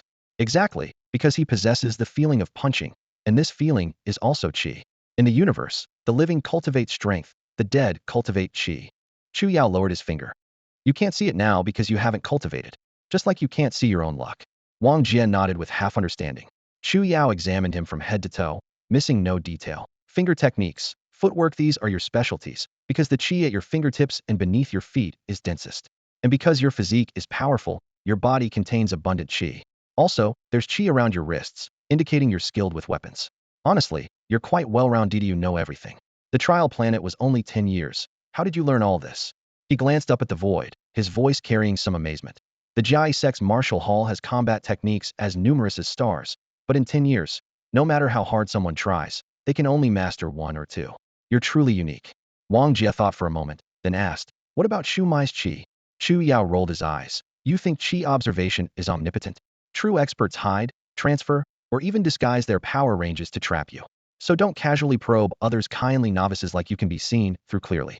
Of course, there are advanced Qi observation methods that can break through disguises, but that's for later assuming you're still alive. At this point, his lips curved into a mocking smile. How about it? The universe is quite exciting, isn't it? Factions numerous as stars, civilizations and races endless, cuisine like an ocean, brothels, and flying swords, everything you could want. Come with me. With your abilities, even if you can't kill Shuai in the future, you can still destroy his disciples and followers. There are too many hypocrites in the Qingyi Dale, let's kill them together. Wong Jia waved his hand dismissively. Let's not talk about that for now. Can I practice this Qi of yours? Will it help improve my combat strength? Hearing this, Shu Yao chuckled with evident pride. He raised his finger, the tip dancing lightly as he explained matter-of-factly. Of course you can. Qi and force are two completely different cultivation paths. Major sects would never let their disciples pursue both simultaneously because, while it can dramatically boost combat power in the short term, it permanently caps future potential. One represents life, the other death. But since you're already practicing locked force with your path already sealed, why worry about it? Once you master Qi and fuse it with force, your combat strength will at least double. Upon hearing double, Wang Jie's eyes immediately lit up. Really? Teach me. Shu Yao nodded, but suddenly his tone shifted as he frowned and stared at him intently. Wait, you're not planning to challenge Shumai again, are you? Wang Jie didn't argue, simply nodding calmly. Yes. Shu Yao grabbed his hair, looking utterly helpless. Brother, why won't you give up? Let me tell you straight, even if your combat strength doubles, you still can't beat Shumai. It's absolutely impossible. I understand, but I still want to try. That's suicide. Better than dying right now. Shu Yao's expression darkened. Are you threatening me? You could see it that way. Bang! Shu Yao shot up abruptly, his chair crashing to the wooden floor. The room was already dimly lit, and Lu Ying nearby trembled at the sound but still steeled herself to step forward, softly pleading. Don't be angry. Shu Yao stared hard at Wang Jia, who met his gaze unflinchingly in silence. After a long moment, Shu Yao finally turned away, running his hands through his hair again, his voice low and heavy. Wang Jia looked at his back and spoke slowly. You know my locked force cultivation has no future, and you're well aware that dual cultivation of Qi and force is a dead end, yet you still want to take me away, even letting me threaten you with death. Shu Yao, are you truly doing this for my good, or do you have ulterior motives? Shu Yao turned around, his expression calm once more. I'm saving you. Wang Jia nodded. Whatever your purpose, even if I end up in the corpse sect being tortured to death, please give me one more chance. I survived last time, and I will this time too. I promise that after my duel with Shumai, I'll go with you and let you handle me however you wish. Shu Yao sighed. Is it worth it? Wang Jia fell silent. He didn't want to die, and he too yearned for the stars and the real universe. But some responsibilities he couldn't escape. Shu Yao asked again. Even if I could rescue those brothers of yours together, you'd still go fight Shumai? Wang Jia's expression remained unchanged. I'm an orphan, but the headmaster treated me extremely well, often inviting me for soy milk and fried dough sticks. I also love fried chicken and egg tarts. Shu Yao was left speechless. Lu Ying gulped audibly. With a flick of his hand, Shu Yao dropped a dark eyeball into Wang Jia's palm. Take this and look through it. After speaking, he raised his finger again. Wang Jia took a deep breath and held the eyeball up toward Shu Yao. Instantly, he saw an almost transparent flame-like airflow dancing at the fingertip, sometimes coiling, sometimes rising, as if it had independent life. This is Qi. Shu Yao lowered his hand and spoke concisely. There are two paths to cultivating Qi. The first is fast, using external aids, observe enough and you might gain insight. The second is slow, relying on your own perception, which doesn't suit you. What you need to do now is keep observing with this eye. When you can see Qi directly without external aids, you'll be able to sense the Qi within your body, fuse Qi with force, and double your combat strength. Wang Jia was surprised. That's simple. Shu Yao rolled his eyes. Simple? You try being simple. Among all the major powers in the death realm, only our corpse sect's eyes are most effective, allowing you to see Qi immediately. What other sects have such treasures? Do you know how valuable this eye is? Even so, it would take a long time for him to see Qi on his own. Most people were eliminated because they couldn't see it, leaving only those who could observe Qi independently qualified to remain in the corpse sect. Wang Jia held the pitch-black eyeball, staring intently at Shu Yao through the lens. As Shu Yao explained, he felt increasingly uncomfortable, as if someone was secretly stripping him naked. All right, go look at someone else, he waved his hand. Does everyone have Qi? Wang Jia pressed. Of course, aren't ordinary people still human? Everyone has fortune and areas they excel in. A blacksmith's Qi mostly gathers in his arms. It depends on what you're good at. Wang Jia shifted his gaze to Lu Ying. The Qi flow within the girl's body was thin, but it was all concentrated in her chest, and that area was indeed quite large. Wang Jia withdrew his gaze and glanced at Shu Yao, thinking no wonder this guy kept staring at Luing. Their eyes met, both straightening their expressions before awkwardly looking away. Can I take a look? No. Both said in unison. Luing, Jia sect. Guyu stared intently at Wen Siyuan across the lake, eyes full of shock. You knew all along that kid was from the corpse sect? The moment Chu Yao revealed the eyeball, they had determined this person came from the corpse sect. That thing was a death artifact unique to the corpse sect. When Siyuan gazed at the lake water, knowing doesn't help, the trial cannot be stopped. Guyu sighed. One trial, and both Shu Mai and the corpse sect have come. No wonder you stopped us. When Siyuan turned his head, how the Star Dome vision chooses to report is up to them. The Jia sect had no knowledge of the corpse sect's presence here. I understand. Guyu nodded, then looked toward the lake. If that native truly masters Qi, he'll probably have to fight Shu Mai again. When Siyuan watched Wong Jia's figure, murmuring to himself, I'm more curious about how he healed his injuries. He recalled the earlier conversation between Wong Jia and Chu Yao, his expression complex. The small courtyard. Learning to observe Qi for the first time, everything was fascinating. Wong Jia spent all day holding the eyeball and scanning around. Four Eyes Qi was all piled up in his head, standing upstairs and looking out. Passers-by each carried Qi, just in different amounts. As for cultivators, the direction of their Qi flow more directly revealed their strengths. That eyeball was eventually lent to Lu Ying. The result was Lu Ying's gaze toward Chu Yao turned cold as a blade, and Chu Yao couldn't even be bothered to greet her, instead feeling uncomfortable under that perverted stare. Night fell, and the small courtyard was lit by dim yellow lights. Wong Jia asked curiously, the corpse sect has this kind of eye. Do other underworld forces have them too? Chu Yao rolled his eyes. I told you, this is unique to our corpse sect. It's called a death artifact, and combined with corpse sect techniques, it's invincible. The outside world recognizes our sect's identity upon seeing this artifact. Under the cosmic starry sky, millions of civilized planets under the corpse sect's banner all heed our commands. Not just anyone can obtain this. So your status is very special? Wang Jia asked. Chu Yao smiled. You flatter me. One of the corpse sect's 100 coffins, Death Chu Yao. The door creaked, and Lu Ying came out carrying tea, quietly placing it on the table. Wang Jia raised the eyeball to aim at Chu Yao again. Chu Yao chuckled. You can't see through me. I can control Qi. What you see is all disguise. Lu Ying found this interesting and looked at Chu Yao in surprise. Chu Yao looked up and smiled at her. Little sister, want to keep looking? Lu Ying pointed at the corner of his mouth. Why is there Qi in your mouth? Chu Yao laughed heartily. That's called Qi transfer. I'm demonstrating. His laughter stopped abruptly as he stared wide-eyed. What did you say? Wang Jia also stared at Lu Ying in shock. Lu Ying looked at Chu Yao, then at Wang Jia, repeating. I asked, why is there Qi in your mouth? You can see it? Chu Yao was stunned. Lu Ying nodded slightly, her gaze so clear it seemed to pierce through the air itself. Wang Jia looked up to confirm indeed. Wisps of energy as fine as silk threads were flowing from Chu Yao's mouth, but when he lowered his eyes, the energy vanished from sight. The air instantly froze in deathly silence. Lu Ying turned to leave. Wait. Chu Yao stepped sideways to block her path. Look again now. Where is my energy? Lu Ying stared at him, raised her arm, and pointed steadily at a spot 3 inches above his wrist. Chu Yao secretly shifted his energy flow. Lu Ying's finger moved slightly and pointed accurately once more. Chu Yao froze completely, helplessly watching as Lu Ying pushed open the door and entered the house. He turned back woodenly to meet Wang Jia's gaze. When they had discussed energy, Lu Ying wasn't even present, nor could she possibly understand energy cultivation techniques. Yet after just one glance at the energy flow, she had somehow learned to see energy. Chu Yao felt a chill run through his entire body, as if he had encountered a ghost. How long did it take you to learn to see energy? Wang Jia asked. Chu Yao's mouth twitched. No matter how fast he had been, he couldn't compare to this woman's absurdly instant mastery. He gazed toward the house with burning eyes. This woman was simply a peerless genius at energy cultivation. Having Wang Jia among the natives was already strange enough, and now Lu Ying had appeared. He must take her with him. She was a genius. Though she had cultivated the power-locking technique, and her cultivation was still shallow, perhaps there was a way to resolve it. Lu Ying's talent had been accidentally revealed, and Chu Yao's attention shifted entirely from Wang Jia to focus completely on her. Lu Ying increasingly felt this man harbored ulterior motives toward her. After Wang Jia recovered from his injuries, he immediately set out alone to clear mutated creatures outside the upper capital base. News of his survival hadn't yet spread, not through deliberate concealment, but because those who knew him were no longer here. Qing Zheng, Lao Wu, Wen Zhao, and others were all stationed at the Geneling base, leaving only Bai Yuan's group in upper capital. Soon, Bai Yuan came calling, bringing intelligence from the outside world, and unexpectedly encountering Wang Jia, his face flushing red with excitement. Though Wang Jia had been defeated twice by Shu Mai, he was undoubtedly the person closest to Shu Mai's level on Blue Star. Indeed, within the entire cosmic region of the 10 Seals. His survival meant the situation wasn't yet hopeless.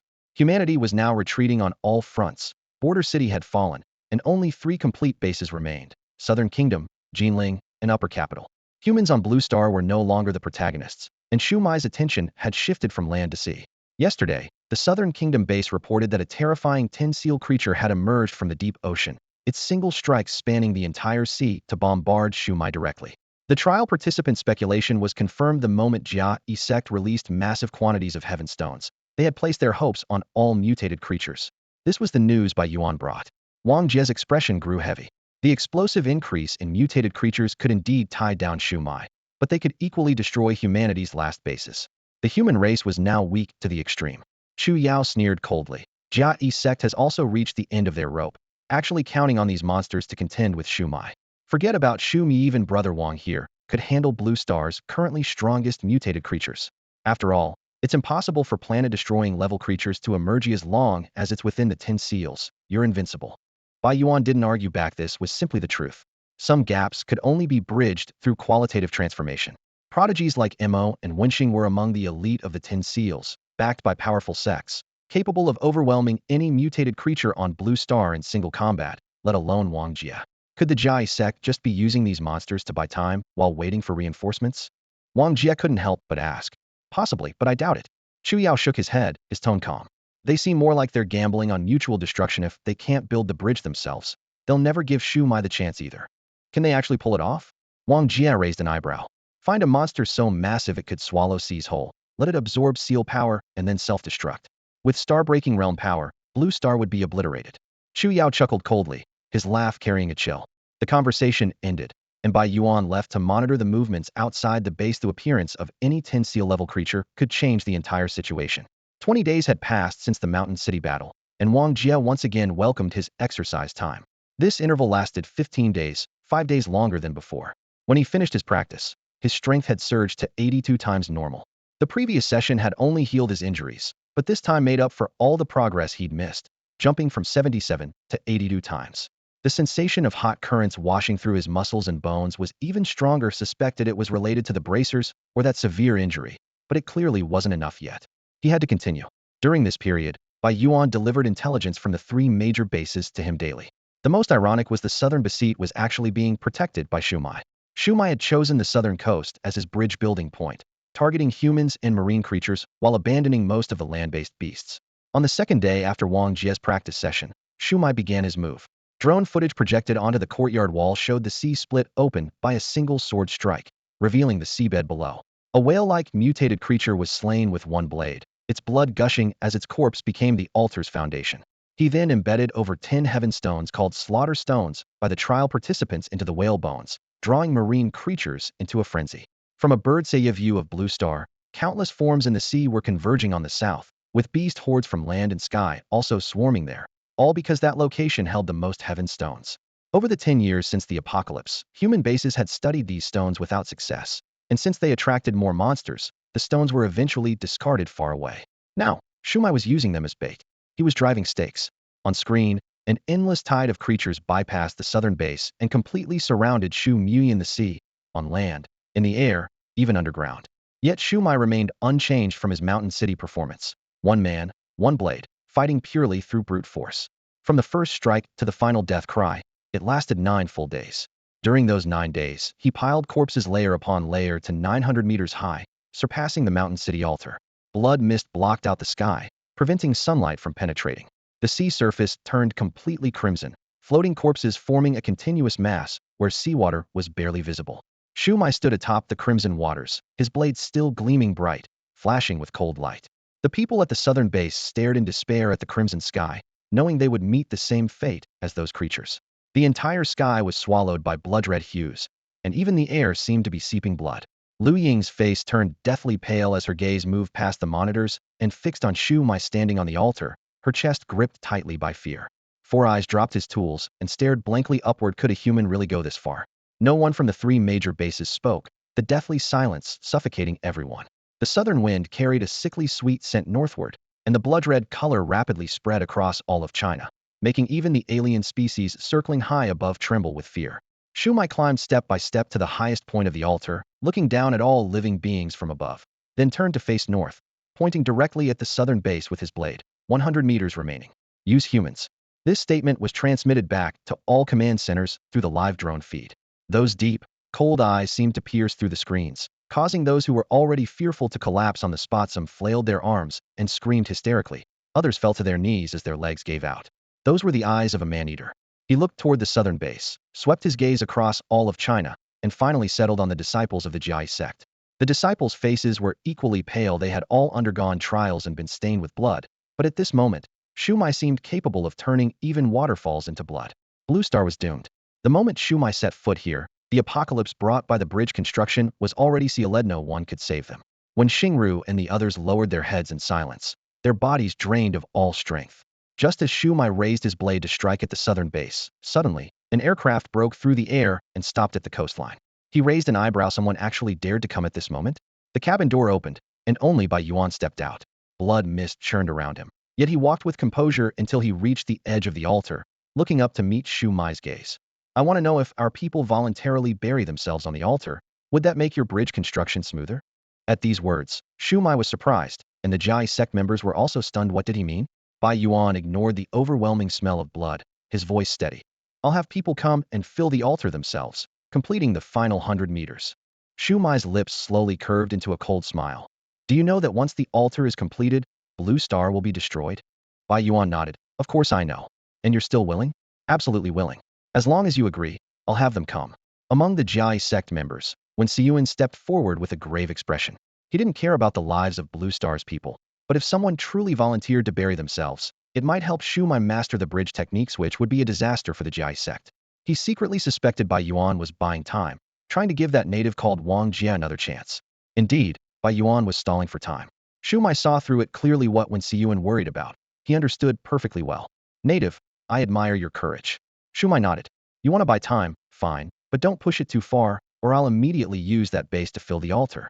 Bai Yuan secretly breathed a sigh of relief. Don't worry, all three major bases, Beijing, Geneling, and the southern base, will send people at normal speed. Shuai nodded again, tapping the stone slab beneath his feet with his blade tip.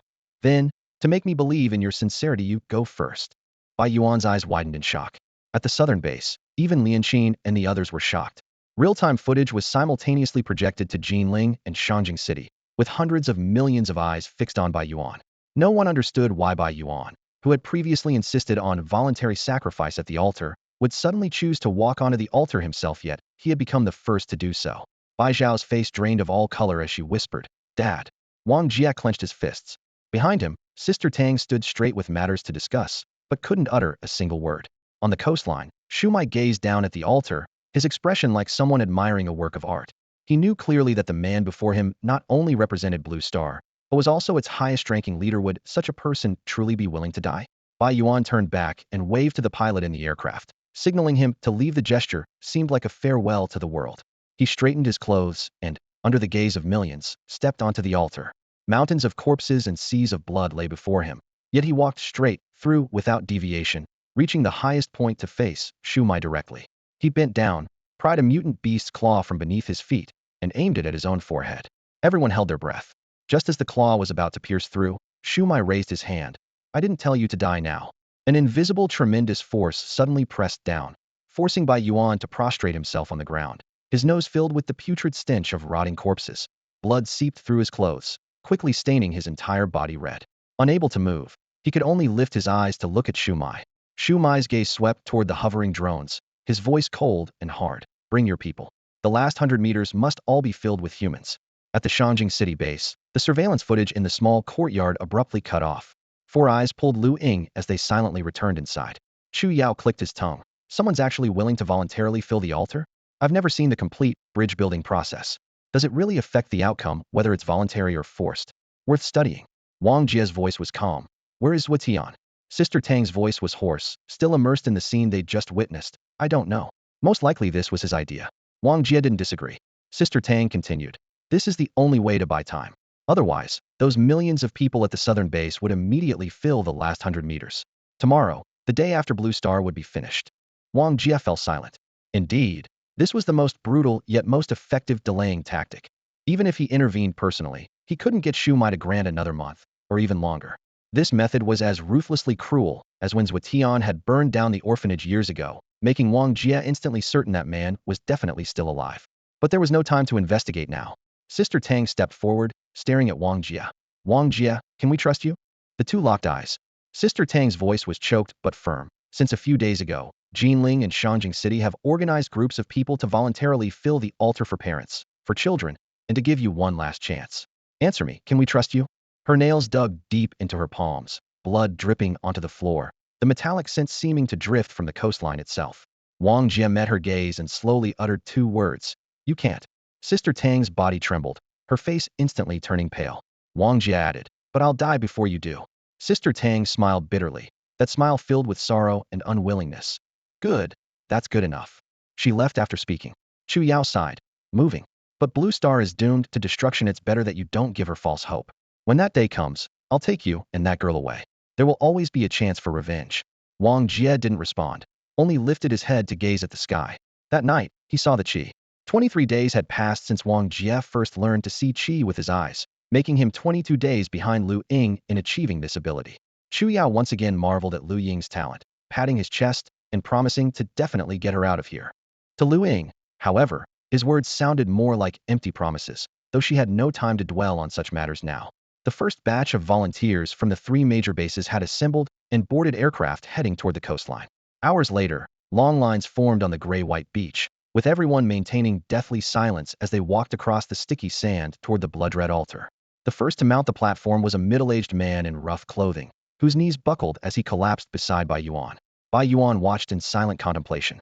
Never thought I'd end up lying next to the three gods and five extremes. Guess it's worth it, the man said in a hoarse voice. Lord Bai Yuan, my child will really be taken care of, right? My mother is over 80, blind, still thinks we're living in peacetime, and just can't afford grain. Will she have a peaceful death? Bai Yuan fixed his gaze on him and replied, unless the blue star is destroyed, we will fulfill what we've promised. I swear it. The man let out a long breath. That's good then. He immediately bowed his head and struck his forehead against the jagged mutant beast fangs on the altar. Blood splattered, and his breath ceased entirely. Next, an elderly man prostrated himself, his voice trembling. As long as my old woman is still alive in the base, that's enough. 40 years with her, and it's still not enough. Damn this apocalypse. Let's all die together. One after another, each person carried their obsessions, some for their children, some for their partners, some for their aging parents. Just as ordinary people had once fought to the death to protect cultivators, behind those cultivators were the children they protected. Some broke down at the foot of the altar, screaming, even lunging at Shuai in desperate attempts to strike him down, only to have their heads severed by a casual wave of his hand. This place had become a living hell, the beach soaked sticky with blood. An elderly woman tremblingly climbed onto the altar, searching through the corpses until she found a familiar piece of clothing. Old man, I'll be scared alone. Let's go together to find the children. Shuai remained coldly indifferent, watching as people climbed onto the altar in rows. They were terrified, desperate, yet they continued forward. On this blood-soaked ground that even wild beasts dared not tread, ordinary people measured the distance with their footsteps. Even the cultivators of the Jia sect were shaken by this scene. His eyes turned red. She had witnessed planets exploding and souls scattering like fireworks, but had never seen this kind of continuous, slow, and stubborn march toward death. Is this right? She clenched her fists, gazing at this blood-dark realm that even sunlight couldn't penetrate. In the capital city, Wang Jia practiced his cultivation on the training ground. With his qi and blood surging, his amplification rate reached 85. Although the increase was smaller than before, it continued to climb. The external feeds had been cut off, and he cleared his mind of distractions, focusing entirely on cultivating his qi. The next day, Bai Xiao burst in, kneeling before Wang Jia and sobbing as she begged for help. Save Bai Yuan. He's pinned under the altar, corpses piled all over him. He's still alive, watching countless people die. Before she could finish, Sister Tang arrived and helped Bai Xiao away. Wang Jia remained silent, could offer no promises. After seeing Bai Xiao off, Sister Tang found Zhuotian. How many more people have to die? Zhuotian's tone remained calm. I'm controlling the timing, no rush.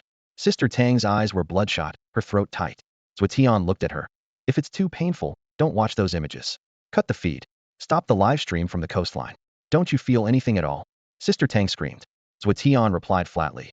Someone has to make sacrifices. I'll be the villain here. You can tell everyone it was my idea, that I'm the one controlling the timing. Sister Tang stared daggers at Zhuotian, rage practically erupting from her eyes. In her view, the only difference between Zhuotian and Shuai was that his hands weren't stained with blood, but he was just as ruthless. Suetian smiled faintly. You don't want Blue Star to be destroyed either, do you?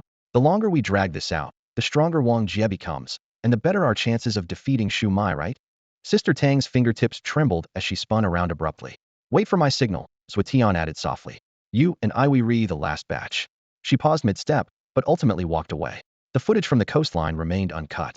Those who died for Blue Star had to be remembered, and especially those they died protecting had the right to see the fallen one last time. No one could take that away from them. The altar suddenly shot up to 970 meters, a full 70 meters higher than before, and Wang Jie's power surged accordingly to 87 times normal. Those additional 70 meters were built entirely from corpses, densely packed and mangled beyond recognition. Everyone who stepped onto those stairs was essentially walking toward hell, though hell should rightfully be below. In such a short time, hundreds of thousands had perished. Even seasoned trialists like Wen Xing, who had witnessed countless deaths, were struck speechless by this massacre, able only to stand in the distance and gaze at that crimson tower on the coastline. They had seen planets destroyed and billions die before, but nothing had ever delivered the visceral impact of this scene. Qi Wu sought out each trialist individually, bringing precise coordinates. Blue Star's most powerful mutant creatures had been located. He requested everyone help lure these monsters toward Shu Mai to delay the bridge construction. Without hesitation, they all agreed. Even with just a sliver of hope remaining, they were willing to bet on those creatures killing Shu Mai and ending this nightmare.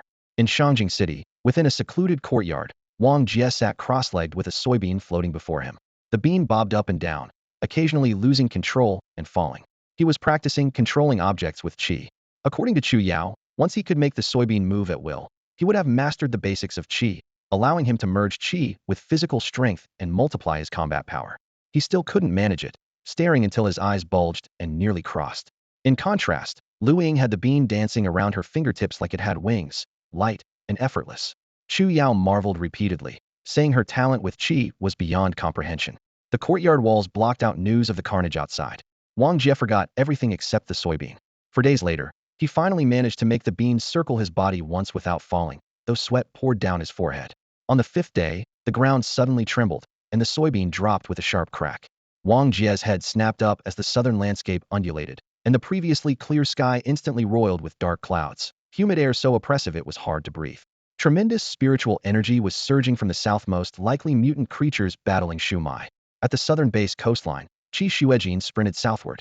Behind her, a massive wolf gave relentless chase. Its body stretched 1,000 meters long and hundreds of meters high, black fur like steel needles standing on end, its eyes fixed on the altar beyond her as it howled earth-shakingly. Meanwhile, on the coastline, a scale-covered giant lizard breathed clouds and mist, its overwhelming spiritual energy rolling towards Shu Mai.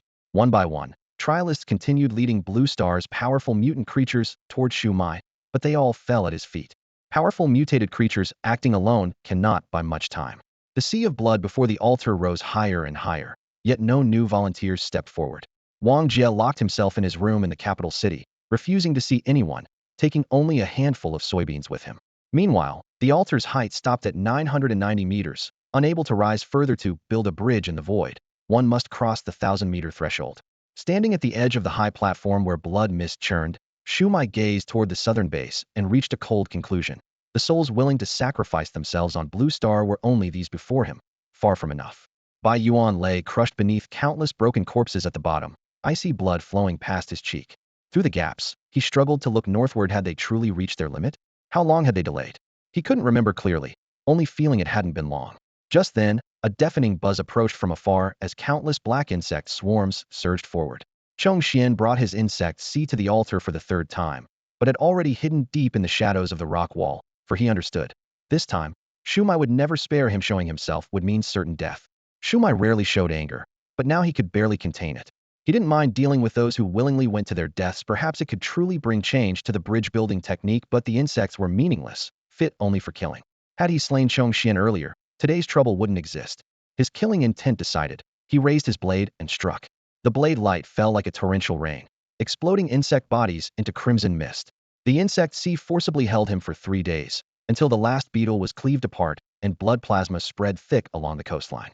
Within the capital city, Wang Jia welcomed his final exercise session.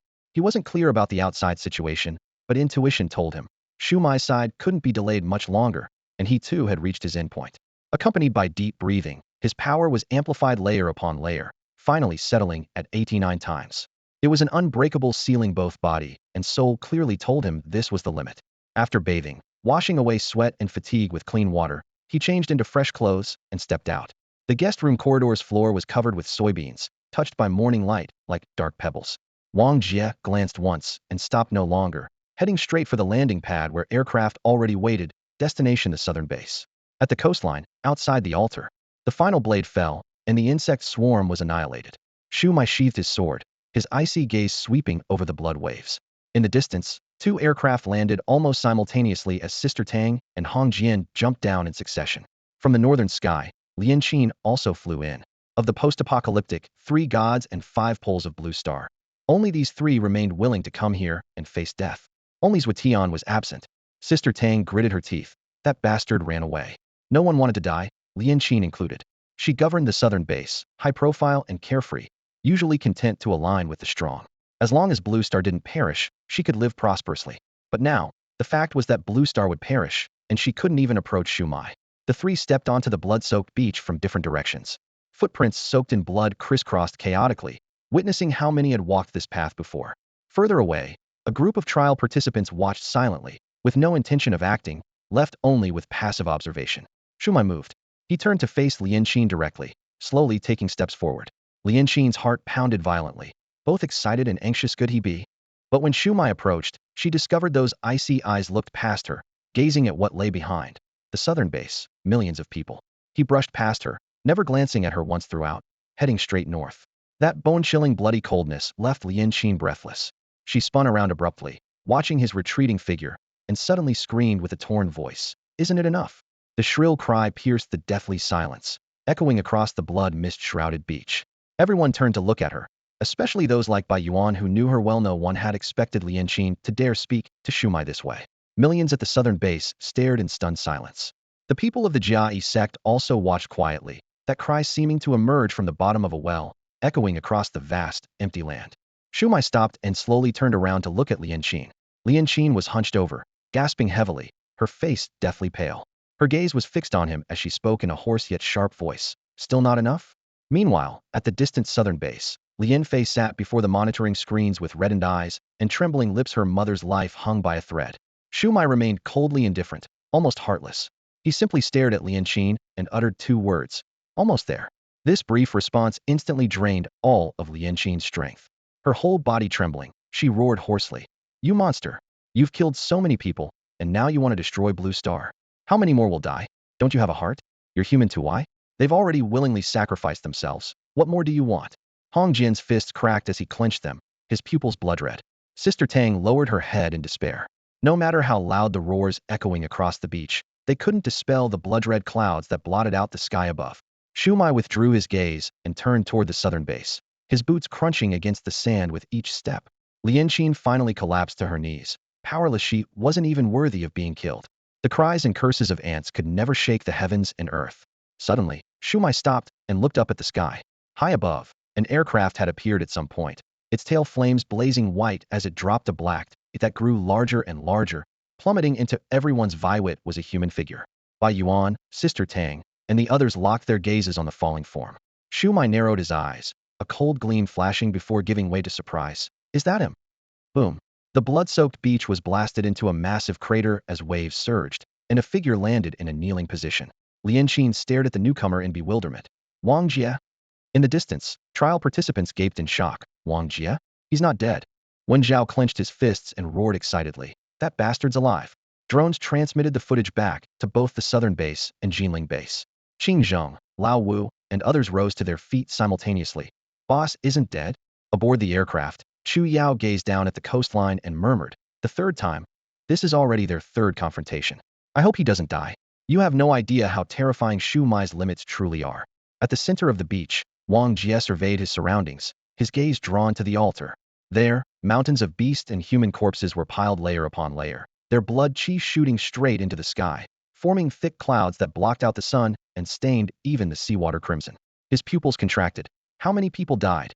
Shuai examined Wong Jia with amazement. You're not dead? And completely unharmed? Incredible, how did you manage that? Wong Jia didn't respond. Instead, he turned to look at Lian Qin, his voice cold as a blade. What are you doing crouching there? Get away and don't interfere with my killing. This version of Wong Jia was both foreign and frightening to Lian Qin. Shumai's lips curved slightly. Killing? You want to kill me? Lian Qin staggered to her feet and retreated into the distance. Be careful. Wong Jia slowly lowered his shoulders, gathering power as he fixed his gaze on Shumai. In all your years of living, has anyone ever slapped your face? Shumai chuckled. No. Today's your first. Wong Jia suddenly exploded forward. Bang! His fist tore through the air with a sonic boom. Shumai's eyes lit up as invisible force roared around his body, pushing away the air as he formed his own fist to meet the attack. The thunderous impact shook heaven and earth. The beach instantly collapsed as violent waves of force shot straight into the clouds, tearing through the thick, blood-red canopy and allowing the first ray of sunlight to fall upon their colliding fists. They were evenly matched. Shumai was shocked he'd had used the full extent of his power after his second reconstruction, yet this man before him had somehow reached the same level. Wong Jia threw another devastating punch, the force cutting through the air like a blade. Shumai could hardly believe it. How long had it been? This person's strength had explosively increased since their first encounter to such a degree that he couldn't even comprehend it. Bang! Bang! Bang! The continuous collisions caused the beach to cave in under the pressure, cracks spreading in all directions as seawater rushed through the fissures. Wave after wave of violent aftershocks swept outward, causing the altar to shake violently. In the distance, when Xingru and the others hurried closer to the beach, though they were too far away to catch more than the residual shock waves, this distance actually gave them a better view of Shumai's true power. No one had expected this native to still be alive. High above, an aircraft caught in the aftershock had its tail explode in flames, plummeting toward the ocean, trailing fire. Xiao leaped from the fireball, landing steadily on the sea surface as waves exploded beneath his feet. He looked up toward the north side of the altar, his heart growing cold. This kind of power didn't seem humanly possible, yet his opponent was merely at the 8 seal level. Just 8 seals. Both of them were only at 8 seals. If they could maintain this kind of amplification to the star-breaking realm, or even higher levels, the implications were unthinkable. The star-breaking realm symbolized the ability to destroy planets, whether through single-point penetration or gradual erosion. Planets varied in size, and Blue Star's volume was beyond what ordinary star-breaking cultivators could destroy. Yet these two gave him the feeling they could punch through Blue Star without even reaching the star-breaking level. 18 exchanges of fists, each blow perfectly matched, starting with 80-fold power amplification, climbing all the way to the limit of 89-fold. Wong Jia held nothing back. The Shumai before him left no room for concealment. Meanwhile, Shumai had also broken through the limits of what his second reforging could bear, now drawing upon the power of his third reforging. On the Jia sect's side, when Siyuan arrived at the lakeside, staring intently at the battlefield, what exactly was this native's background? Gu Yu and the others also left the waterfall's peak to descend to the lakeshore. They considered themselves capable of destroying countless 8-seal cultivators with a wave of their hand, but these two were completely beyond that category. Bang! Another muffled impact. Wang Jia was forced back 7 steps, sand scattering everywhere. Shumai likewise retreated 7 steps, raising his head to stare coldly at his opponent. Shumai's heart trembled. That last punch had used all his strength. Wang Jia's knuckles were cracked and bleeding, but the blood was mixed with Shumai's own. 89-fold indeed. This was both his own limit and his opponent's limit. Only now did he understand how laughable it had been to challenge Shumai with a mere 50-fold power back then. He was lucky not to have been killed. What secret do you possess? Shumai rarely lost his composure. The Qingyi Dao was a powerful sect spanning star domains, and even he required 3 reforgings to possess this kind of energy. What gave this native the right? Before his words finished, Wang Jia spun around, executing the Jia 8 steps, leaving only an afterimage in place. The next instant, he appeared behind Shumai, his palm strike descending like a cleaving wave. Shumai's footwork was mysterious, seemed to remain in the same spot, yet could simultaneously counterattack in all directions, raising his elbow to block the palm strike. Wang Jia's palm technique suddenly transformed into a finger strike, the heaven and earth profound finger. A beam of energy the length of a real finger shot through the air. Shumai flowed aside like water, easily dodging, then circled around Wang Jia's body, his 5 fingers reaching for his opponent's head. Wang Jia executed the Jia 8 steps again, instantly creating 5 parallel figures on the beach, indistinguishable from each other, forcing Shumai's attack to miss completely. When Xiao, watching from afar, gasped, when did he master the Jia 8 steps to this degree? This isn't just learning, this is profound mastery. Shumai snorted coldly. Strength alone is far from enough. He had spent countless years honing his power. His gaze shifted as he suddenly reached out, caught him. He gripped Wang Jia's arm, but in the same moment, Wang Jia's other hand locked onto him in return. What he thought would be a simple contest of strength, Wang Jia instantly realized he was completely wrong. Though their strength was equal, their application of that strength was worlds apart. Shumai stood rooted to the spot, like an immovable mountain. No matter how hard Wong Jia pulled, he couldn't budge him an inch. Instead, Wong Jia was thrown back by the recoil force. As Shuai flipped his palm and struck out, even Wong Jia's armor 8 steps couldn't fully evade the attack. The palm strike caught his side, sending his body tumbling backward. Mo frowned in the distance. If both fighters could only use 30% of their power, Wong Jia could barely manage his 30%, while Shuai could amplify that same 30% into 50% effectiveness. This gap was nearly impossible to bridge. After being knocked back, Wong Jia found Shuai immediately closing in with another devastating punch. The strike no longer carried overwhelming force. It looked like an ordinary straight punch from a common person. Yet it sent a bone-chilling intuition down Wong Jia's spine, the kind he'd only felt during the apocalyptic decade. He dared not meet it Hedon and quickly retreated. Shuai had anticipated this, moving even faster, pressing forward step by step until Wong Jia had nowhere to run and was forced to face the punch directly. At that moment, Xiao, far out on the ocean's surface, spoke softly. The time has come. He hadn't expected Wong Jia to match that monster Shuai through sheer brute force alone. Now he was even more curious to see what other surprises this opponent might bring.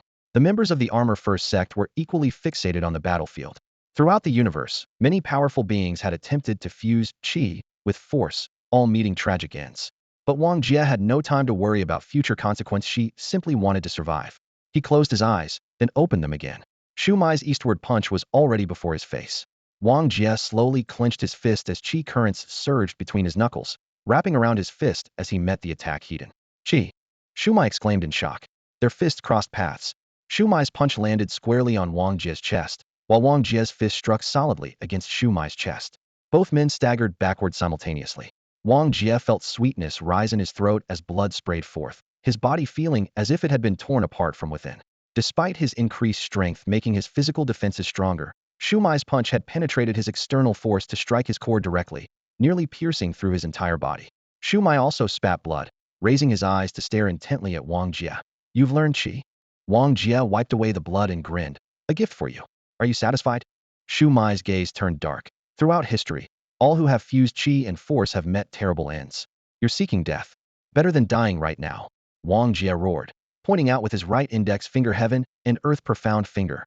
The finger beam, wrapped in qi energy, shot straight towards Shuai. For the first time, Shuai truly dodged. His previous evasions had been mere play, but now he sensed real threat. Wong Jia employed the Armor 8 steps, borrowing qi energy as his finger technique pierced the air, forcing Shuai to retreat repeatedly. The first time he'd fallen into a disadvantageous position. A long-lost glimmer of hope for victory simultaneously arose in the spectators' hearts. Perhaps he really can win, someone whispered. Within the Armor First sect, Guyu gazed at the water's reflection on the lake surface. He had personally assessed Shuai's strength 3 times before. The 4th evaluation remained undetermined when he witnessed this battle. The outcome wouldn't affect the rating, but Wong Jia had captured his interest even more, a native without resources who could rival a trial participant. He began considering taking him away. At this moment, Shuai was thoroughly disgusted. Universal common sense proved useless against Wong Jia. This guy only cared about the immediate moment, yet he wielded the combination of qi and force with perfect mastery, forcing Shuai to temporarily avoid his sharp edge. Shuai raised his hand as a long blade shot through the air, its light like the moon, slashing straight toward the heavens, plain moon-flowing sky. Wong Jia withdrew his finger technique, forcibly suppressing the surging qi within his body. His use of qi was still extremely crude, and since the qi originated from himself and couldn't be replenished from thin air, he couldn't afford to waste it. He had faced plain moon-flowing sky countless times and had already rehearsed it millions of times in his mind. Cold light flickered, too fast for the naked eye to follow. If he couldn't track it, he'd simply take it Hedon. He raised his arm and struck down with a flash of cold steel. Clang! The bone-jarring impact sent numbness through Wong Jia's entire left arm, his wrist throbbing with piercing pain. Gritting his teeth, he endured and thrust out with his right finger, the fingertip cutting through air to pierce Shuai's shoulder, blood spraying in a crimson arc through the air. Shuai's heart lurched. Wong Jia had actually taken his moon flowing through heaven Hedon? He couldn't believe it, his gaze fixed intently on Wong Jia's left hand, sensing something hidden at the wrist. But Wong Jia gave him no chance to observe, striking out with another finger thrust. Without that bracer, he would have died last time. It was precisely because of this bracer that Wong Jia conceived a strategy against Shuai's blade technique's direct confrontation. Though Shuai was strong, he was still only at the 8 seal realm. This bracer should hold up, and he had bet correctly. As long as he could track the blade's trajectory, the bracer could block it Hedon. All trial participants entered Blue Star without external equipment. This was their greatest weakness. But Shuai refused to believe it. Blue Star couldn't possibly have gear capable of withstanding his blade. His blade light erupted in a frenzy, strike after strike, each slash blocked by Wong Jia's bracer. In the gaps between attacks, Wong Jia counterattacked relentlessly. Though he didn't pierce any vital points again, he repeatedly grazed Shuai. From an outside perspective, Shuai appeared to be on the offensive while Wong Jia seemed to be taking the beating, yet it was the former who was actually suffering more injuries. The dynamics of their first and second encounters had completely reversed, leaving hundreds of millions across the three major bases watching with surging excitement. Bai Yuan lay sprawled at the altar's edge, his eyes bloodshot. He must win. The time bought with countless Blue Star lives, blood must win. In the distance, Qi Wu clicked his tongue and whispered to Qi Xuan, "Young miss, if this battle gets broadcast, the outside world will explode. Who would dare imagine Shuai being pushed to this extent?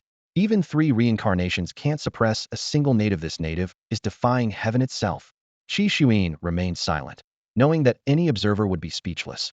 When had a guardian ever been pushed to such dire straits by someone of the same realm? This was absolutely unreasonable. 89 strikes. Shuai had delivered a full 89 strikes, giving Wong Jia 89 chances to counterattack. The result? Wong Jia's left arm was completely numb, barely able to lift. While the bracer could block the blade, it couldn't stop the reverberations. But Shuai was worse off, his clothes soaked through with blood from countless wounds that, though not fatal, left all observers struggling to comprehend. Just as Wong Jia prepared to block another strike, Shuai suddenly stopped, his gaze fixed on the golden bracer beneath Wong Jia's torn sleeve. "That's a celestial artifact. Why do you possess a celestial artifact?" Wong Jia glanced down at his bracer, its surface pristine without even a scratch.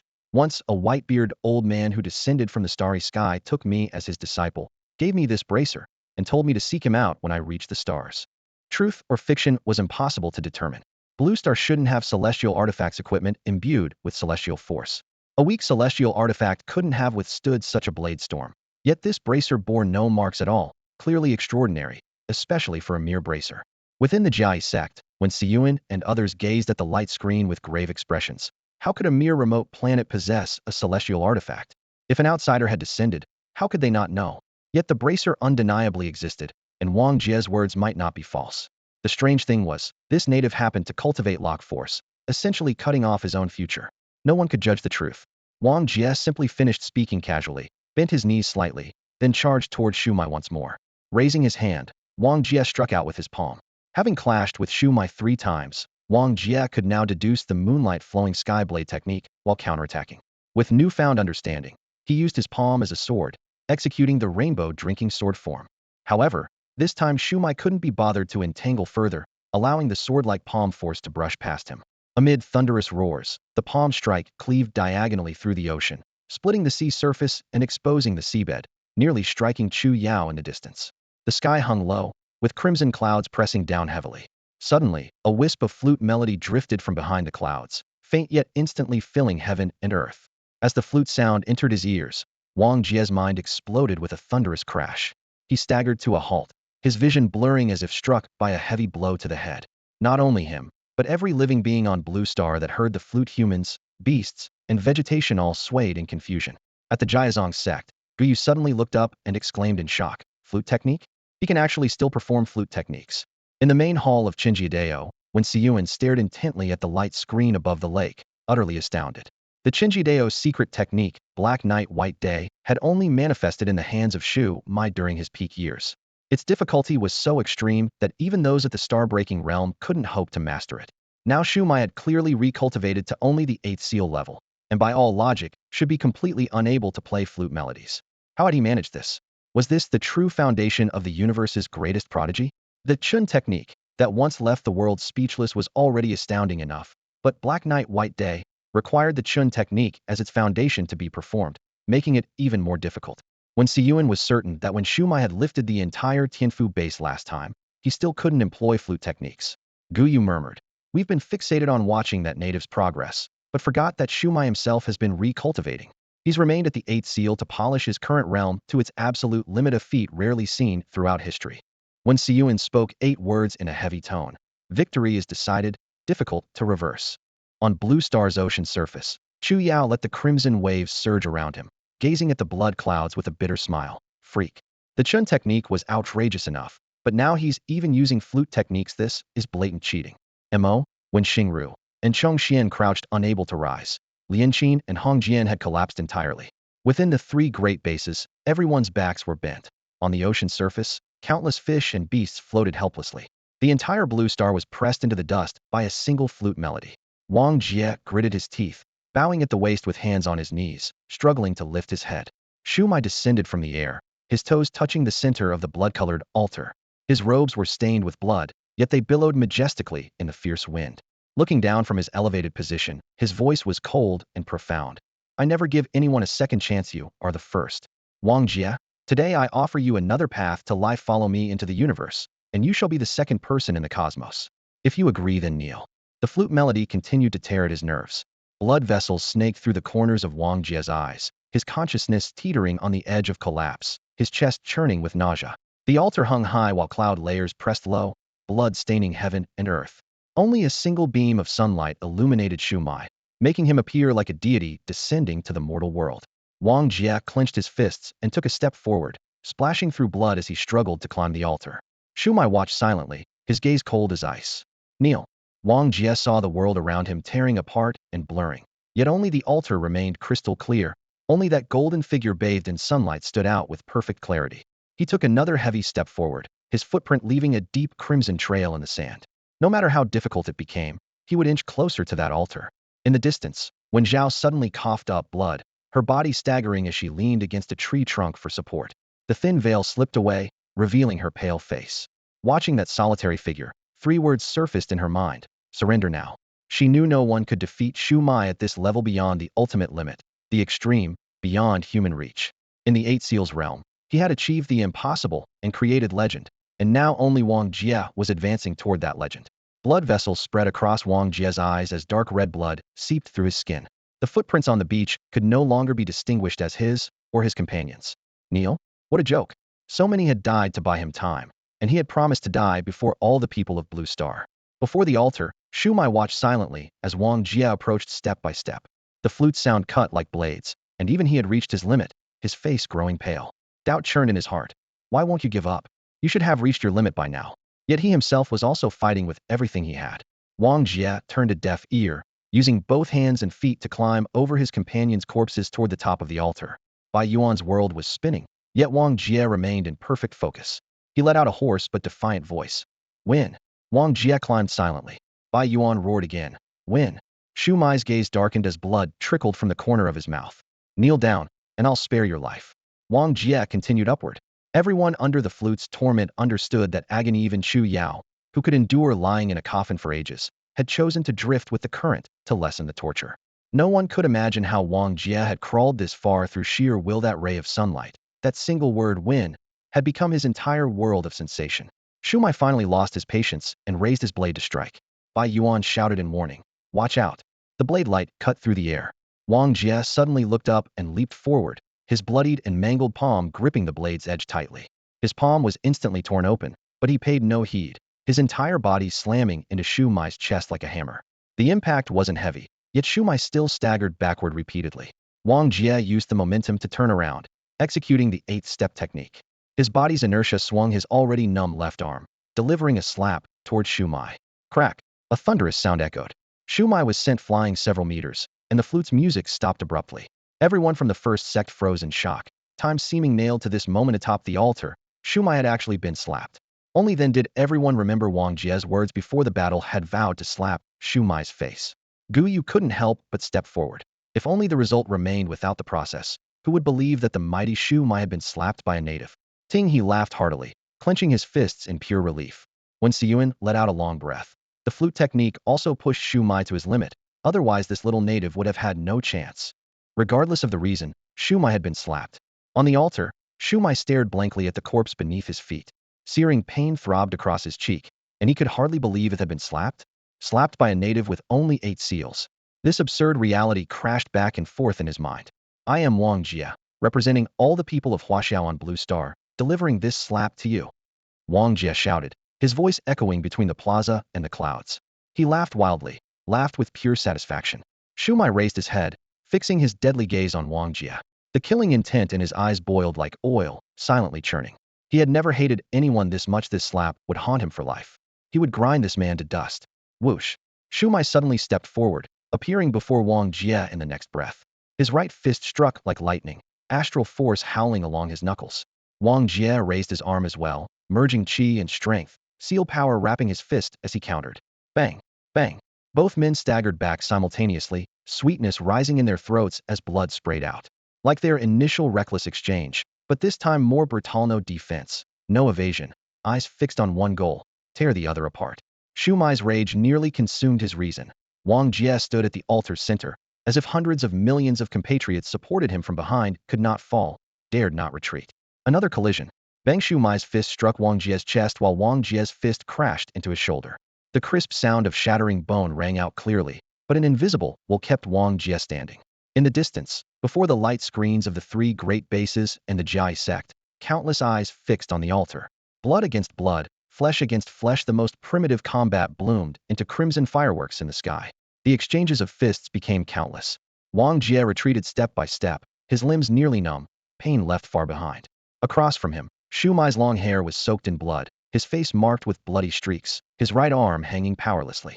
He felt regret that he hadn't finished Wang Jia earlier. He could have killed him during the flute's call, could have killed him before, but he had missed every opportunity. Wang Jia wiped the blood from his lips, smiling grimly. I don't know who you are, and I don't care how noble your status is. But this is Blue Star, my territory. On my territory you can't stay. Before his words finished, he charged again. Shumai stared at that face as if to carve it into his soul. Wang Jia swung his fist, landing solidly on Shumai's face, sending him tumbling into the pile of corpses on the altar with a heavy crash. Even Wang Jia was stunned. It actually hit? Shumai rolled twice and lay on his back, blood flowing down his cheeks in thin streams. Wang Jia looked down, but was frozen in place by those eyes through the blood mist. Shumai's gaze returned to deathly calm, deep as a bottomless abyss, lying quietly in the mountain of corpses and sea of blood, watching him. Within the Jai sect, Tinghe's face turned pale as she pressed her hand tightly over her lips. That gaze was too terrifying, like claws reaching from the depths of hell. Many disciples nearby instinctively stepped back, scalps tingling, hearts pounding wildly. The heavy clouds descended again, the bloody smell growing thicker. Wang Jia looked down at Shumai, unprecedented coldness shooting from his feet to his head. His opponent hadn't been defeated at all, far from finished.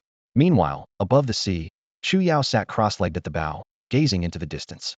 On all of Blue Star, only he besides Wang Jia could witness that scene on the altar with his own eyes. Among the churning clouds, a massive eye stared fixedly at the altar. This time the trouble is serious, probably won't make it out alive, Xiao muttered quietly. Hopefully we can at least recover a corpse, though that wrist guard is quite interesting. He scratched his head and sighed with worry. On the altar, Shumai slowly sat up.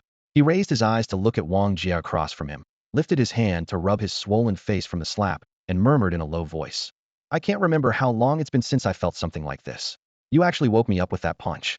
He let out a cold laugh, his tone icy. Even ants can break a dam, let alone a slap to the face. Wang Jia, you're the first person to ever slap Shumai's face. I'll remember you for the rest of my life. After speaking, he tried to stand. Severely injured, he attempted twice before barely managing to straighten up. His chest heaved, blood dripping from the corners of his robes, yet he still said calmly, however, it's time to end this. If you can resist my flute technique through sheer willpower, then I'll switch to a different Qin technique. Do you remember the Tianfu base? Wang Jia's pupils contracted slightly. The image of Shumai single-handedly lifting the entire Tianfu base flashed through his mind, that bizarre manipulation of power and Qin force, which he still couldn't comprehend to this day. Shumai showed him a pale but confident smile. This Qin technique is crude, and I don't like it, but for you, it's more effective. I held back earlier out of concern for the altar, since too many of Blue Star's creatures have already been killed, but he stepped down from the altar one step at a time, the stone slabs beneath his feet cracking into powder. Aren't there still tens of millions of people? For this third altar, let's use all humans. With his final step, he faced Wang Jia in confrontation across the space. The wind suddenly stopped, and the clouds pressed even lower, like lead blocks weighing on everyone's hearts. Chongxian lay on the back of that giant insect, silently closing his eyes. She knew that Shumai had been thoroughly enraged. Even ordinary people find it hard to calm down after being slapped, let alone Shumai, who dominated the 8 seals. His current position wasn't handed to him by the Qingyi Dao, but earned through step-by-step killing, forged in resilience and ruthlessness. That slap had to be repaid with a price. 10 million lives, the third altar that was the price. The trial participants held their breath, none daring to move. For a moment, the entire coastline echoed only with the muffled thunder of high waves crashing against the rocks. In the end, still no one could contend with him at the 8 seals level. Wang Jia stared at Shumai, seeing more clearly than ever before. Chun force flowed around Shu Mai's body like flowing patterns of red gold, as he controlled every strand of power at will. Compared to this, his own use of seal power was as crude as a child's scribbling. He suddenly asked softly, "What would be the consequences if I killed you?" His voice was carried in all directions by the sea wind. All the trial participants, and even the observers far away at the Jai sect, heard it clearly and couldn't help but be astonished. Wong Jia still had room to maneuver? Shu Mai's gaze was profound, his answer equally soft, yet each word pressed upon everyone's hearts. It wouldn't implicate Blue Star. Because regardless of whether you can kill me or not, Blue Star will be staked. All the promises the Jai sect made to you are lies. These words were once unworthy of anyone's ears, but now he was willing to tell this native this person he would never forget for the rest of his life. He offered his final honesty, which could be considered a form of respect. Wang Jia understood. He exhaled a long breath of stale air and looked up at the thick clouds covering the sky. Through that layer of shadow, he seemed to gaze directly at the Jai sect, and when Yuan and others in the distant starry sky. "I know you're watching. Then watch this." He raised his right hand, stuck up his thumb, then flipped it to point toward the earth. "Your high and mighty attitude is truly disgusting." At the Jai sect station by the lake, everyone's faces stiffened. A Blue Star native was publicly humiliating them? Ha ha ha. Shu Mai burst into laughter, his voice echoing like rolling thunder. "Well said. But I'm also high and mighty. Wang Jia, if you have the ability, then kill me." As his words fell, Chun force boiled in his palm, and crimson ripples spread visibly to the naked eye. In an instant, the heavy cloud layer was forcibly pushed higher. Around the altar, the earth rumbled and sank several feet. Endless blood-red light surged upward, transforming into a sky-filling blood mist. Chin technique, great strength god. Wang Jia raised his hand, and gray currents swirled in his palm, spreading open the void before drawing out an IOU from within. Half a year of waiting had finally come to an end. Ever since that borrowed power had killed Huguan, he had been building up his strength both to enhance his own seal power and to wait for this IOU to become effective once more. Along with a protective bracer, these were the last two trump cards he had left, finally enough to face Shu Mai Heiden. He pulled out his pen and swiftly signed his name, Qingfeng Bugue Ko. "Come on, let's see how much I can borrow today," Wang Jia whispered. Across from him, both Shu Mai and the cultivator from the first sect focused their gazes. Cosmic martial techniques came in countless varieties, but this scene defied all logic. Only the legendary bridge method could explain it. No one had expected that a Blue Star native would master such an art. Shu Mai suddenly recalled Wang Jia's earlier provocation. Any further delay would be humiliating. He stepped forward, and the flesh altar was compressed until blood cascaded down like a waterfall with a thunderous roar. He threw a punch straight at Wang Jia, causing heaven and earth to sway, making the entire Blue Star ring like a struck bell. This punch represented the limit of his 8-seal realm. Combining the Chun method with external amplification, it should have been invincible. 9 seals. Unnecessary. If he needed to rely on realm suppression against a mere native, it would be more shameful than being slapped in public. The IOU rolled up on its own and merged into the gray current. 8 streams of seal power exploded simultaneously across Wang Jia's body, instantly shredding his clothes. He shifted half a step sideways and met the attack with his right fist. Bang! The two fists collided Heiden, their tremendous force exploding the void and transforming into 10,000 lightning bolts that poured down. The high-altitude clouds instantly vaporized, only to be obscured again by twisted energy waves, making the sky even darker as oppressive force swept across oceans and continents. The ground rumbled as shockwaves repeatedly collided with the two fighters at their center, creating deafening sonic booms in the air. Shu Mai's pupils contracted. Wang Jia had actually blocked the strongest strike of the mighty god Qin method. Impossible. No one of the same realm could shake him, let alone those opponents, and certainly not this native. Wang Jia stared intently at Shu Mai, blood vessels bursting in his right arm as blood sprayed everywhere. His eyes and ears bled, yet he didn't retreat a single step. "Push through and win," he roared in his heart. Blue Star's final roar: at least win once. They had been living peacefully. Why should they be called a trial? Weren't they human? Didn't they have parents and loved ones? Didn't they have children? Since there was no escape, he would throw this punch for Blue Star, for China, for humanity. Crack! Lightning split heaven and earth in half. Wang Jia's jaw shattered and his kneecaps tore apart. Energy rampaged through his muscles and bones, but he forcibly endured it, his seal power surging wildly. Hold on a little longer. Shu Mai unleashed his full Chun power, every strand of hair standing on end as he tried to step forward and completely crush his opponent. Wang Jia roared, gazing down at the earth from 1,000 meters high, his skin bursting inch by inch, his bones cracking in succession, but he refused to give up. He locked his body with chi and sutured it with seal power. Just win once. Beneath his feet, the silhouettes of hundreds of thousands of fallen compatriots seemed to be lifting him up. Had to win. Crack! Shu Mai's arm fractured first. He looked down in bewilderment as the chun power on his fist began leaking and collapsing. How could this be? Wong Jia stepped forward. Get the hell off, Blue Star. His iron fist slammed hard into Shu Mai's face, sending him flying directly off the altar. That figure traced a fiery arc through the air, like the meteor from his initial descent, crashing heavily into the earth and creating a deep crater. However, this time, he lay on the ground with a clear crack across his forehead, half his body shattered, blood staining his entire form. Everyone stared blankly at Shu Mai lying on the ground. The gravel had been soaked dark red with blood, like a viscous shallow sea that had swallowed half his body. He lay motionless, his life or death uncertain. On the altar, Wong Jia staggered to support himself, a tragic smile hanging at the corner of his mouth. After the aftershock subsided, sunlight poured down through cracks in the sky above, falling on his body covered in fissures, warmth and pain intertwining. The people of Jai sect were equally stunned. Shu Mai had actually been defeated. Gu Yu's hand holding the brush froze in midair, his mind completely blank. Ting, he covered her mouth, tears welling in her eyes. This was the person who had pulled her from darkness into light for the second time, the one named Wong Jia. He appeared at some unknown moment, followed by the young woman who had once played chess above the waterfall. The woman gazed at the altar, the shock in her eyes as blinding as the sunlight. On the distant blue star seas, Chu Yao was completely stunned. Beyond the coastline, Mo, Wen Xingru, Chong Ro, and other stellar cultivators were also dumbfounded. Wang Jia had won. No one understood how he had turned the tables. They only saw Shu Mai fallen at his feet. When Xiao looked up at the altar, that figure bathed in radiance etched firmly into her memory. She suddenly rushed toward the altar. Wang Jia closed his eyes and fell from the height, crashing through layers of corpses. At the critical moment, Bai Yuan lunged forward, grabbing his arm and suspending him in midair. At that very instant, Wang Jia's breathing stopped. When Zhao arrived, close behind, Hong Jian, Lian Qin, and others helped Bai Yuan carry Wang Jia to level ground. On the other side, when Xingru, Mo, and others gathered around Shu Mai, exchanging glances filled only with shock. Just how brutal had this battle been? Shu Mai had been beaten nearly to pieces. They turned to look at Wang Jia. Every bone in his body shattered, more than half his blood lost, his seal power collapsed, meridians torn, countless wounds covering him. Mo bent down to examine him, then slowly stood up. He's dead. Bai Yuan and the others felt their hearts shake violently. Dead. When Zhao knelt beside Wang Jia, her eyes filled with grief. Sister Tang glared at Mo, nearly shrieking. Impossible. He clearly won. How could he be dead? Chong Xian sighed. He was never a match for Shu Mai to begin with. It seems he used some transcendent method to forcibly contend with his opponent, bearing power that didn't belong to him to barely achieve victory. We admire this, but Shu Mai merely lost that can still recover once he returns to the Qingyi path. While his words cut off abruptly, the answer self-evident. Wang Jia had traded his life for victory.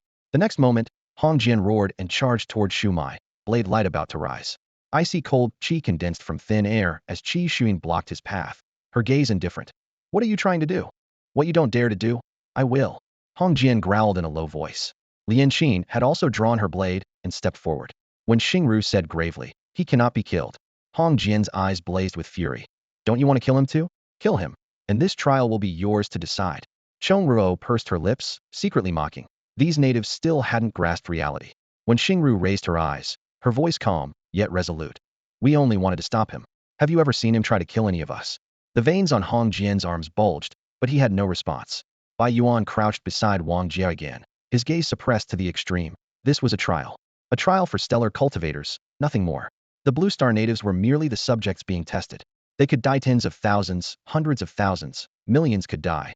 But these prodigies from the stars could not die. This was reality. At that moment, Mo suddenly struck, his withered branch-like sword delivering 4 precise hits that struck Bai Yuan, Lian Qin, Sister Tang, and Hong Jian before the other trial participants could even blink. Looking around, Wang Jia and Shu Mai had already perished under the night sky, leaving only Mo as a potential ally. So no one questioned his position as the strongest. The 4 crashed to the ground with thunderous impacts, sending dust flying.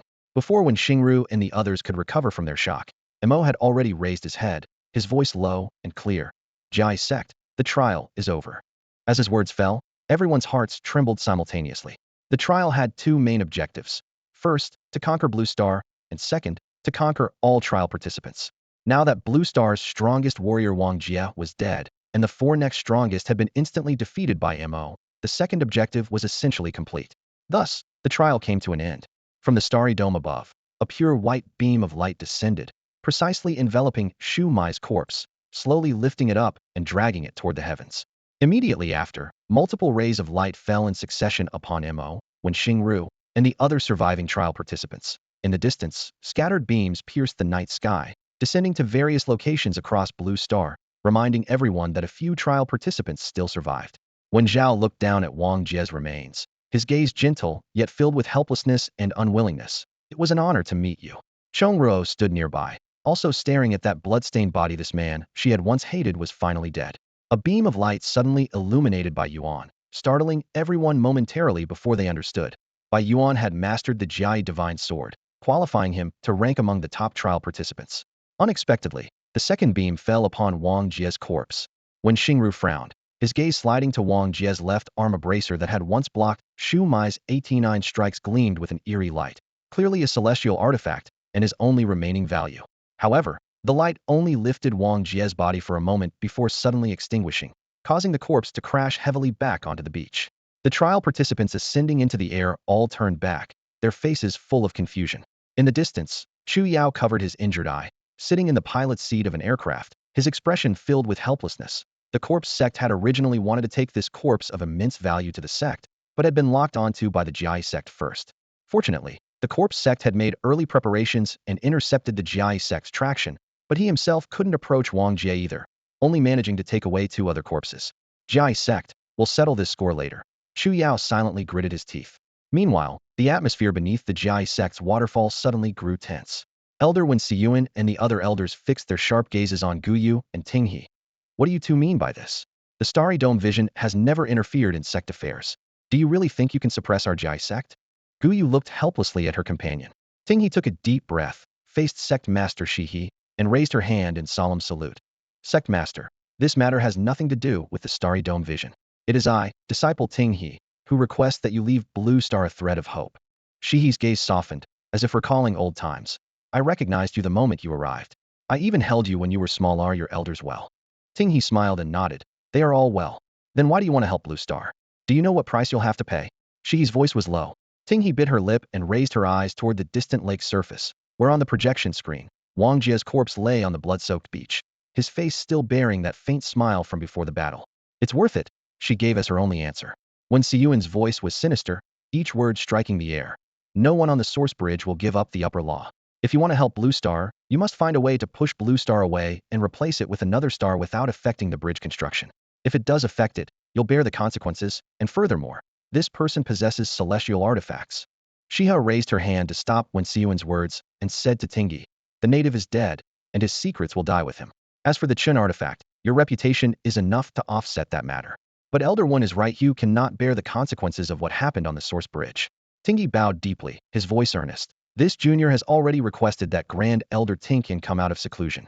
We will move Blue Star away and replace it with another celestial body, ensuring no interference with the Jai sect's bridge construction. Senior Tinkan is still alive? Shiha exclaimed in shock. When Xiyuan beside her was equally moved. Yes, Grand Elder has always been there. Tinghe straightened his back. He constantly reminds me to respect all the seniors of the Jai sect. This junior dares not forget. A moment of silence filled the air. Tinghe bowed deeply again. Please, honored seniors, in consideration of Wang Jia's merit in driving away Shu Mai for you, give Blue Star a chance. Shiha and Wen Xiyuan exchanged glances, then nodded. Very well, we'll do as you suggest. Tinghe let out a long breath, repeatedly expressing his gratitude as he watched the Jai sect members depart. When all the figures had dispersed, only faint light remained on the lake's surface. Guyue withdrew her gaze and gently patted Tinghe's shoulder. Why shoulder such a heavy price for Blue Star? Tinghe gazed at the reflection in the lake. The clan sent me out for training.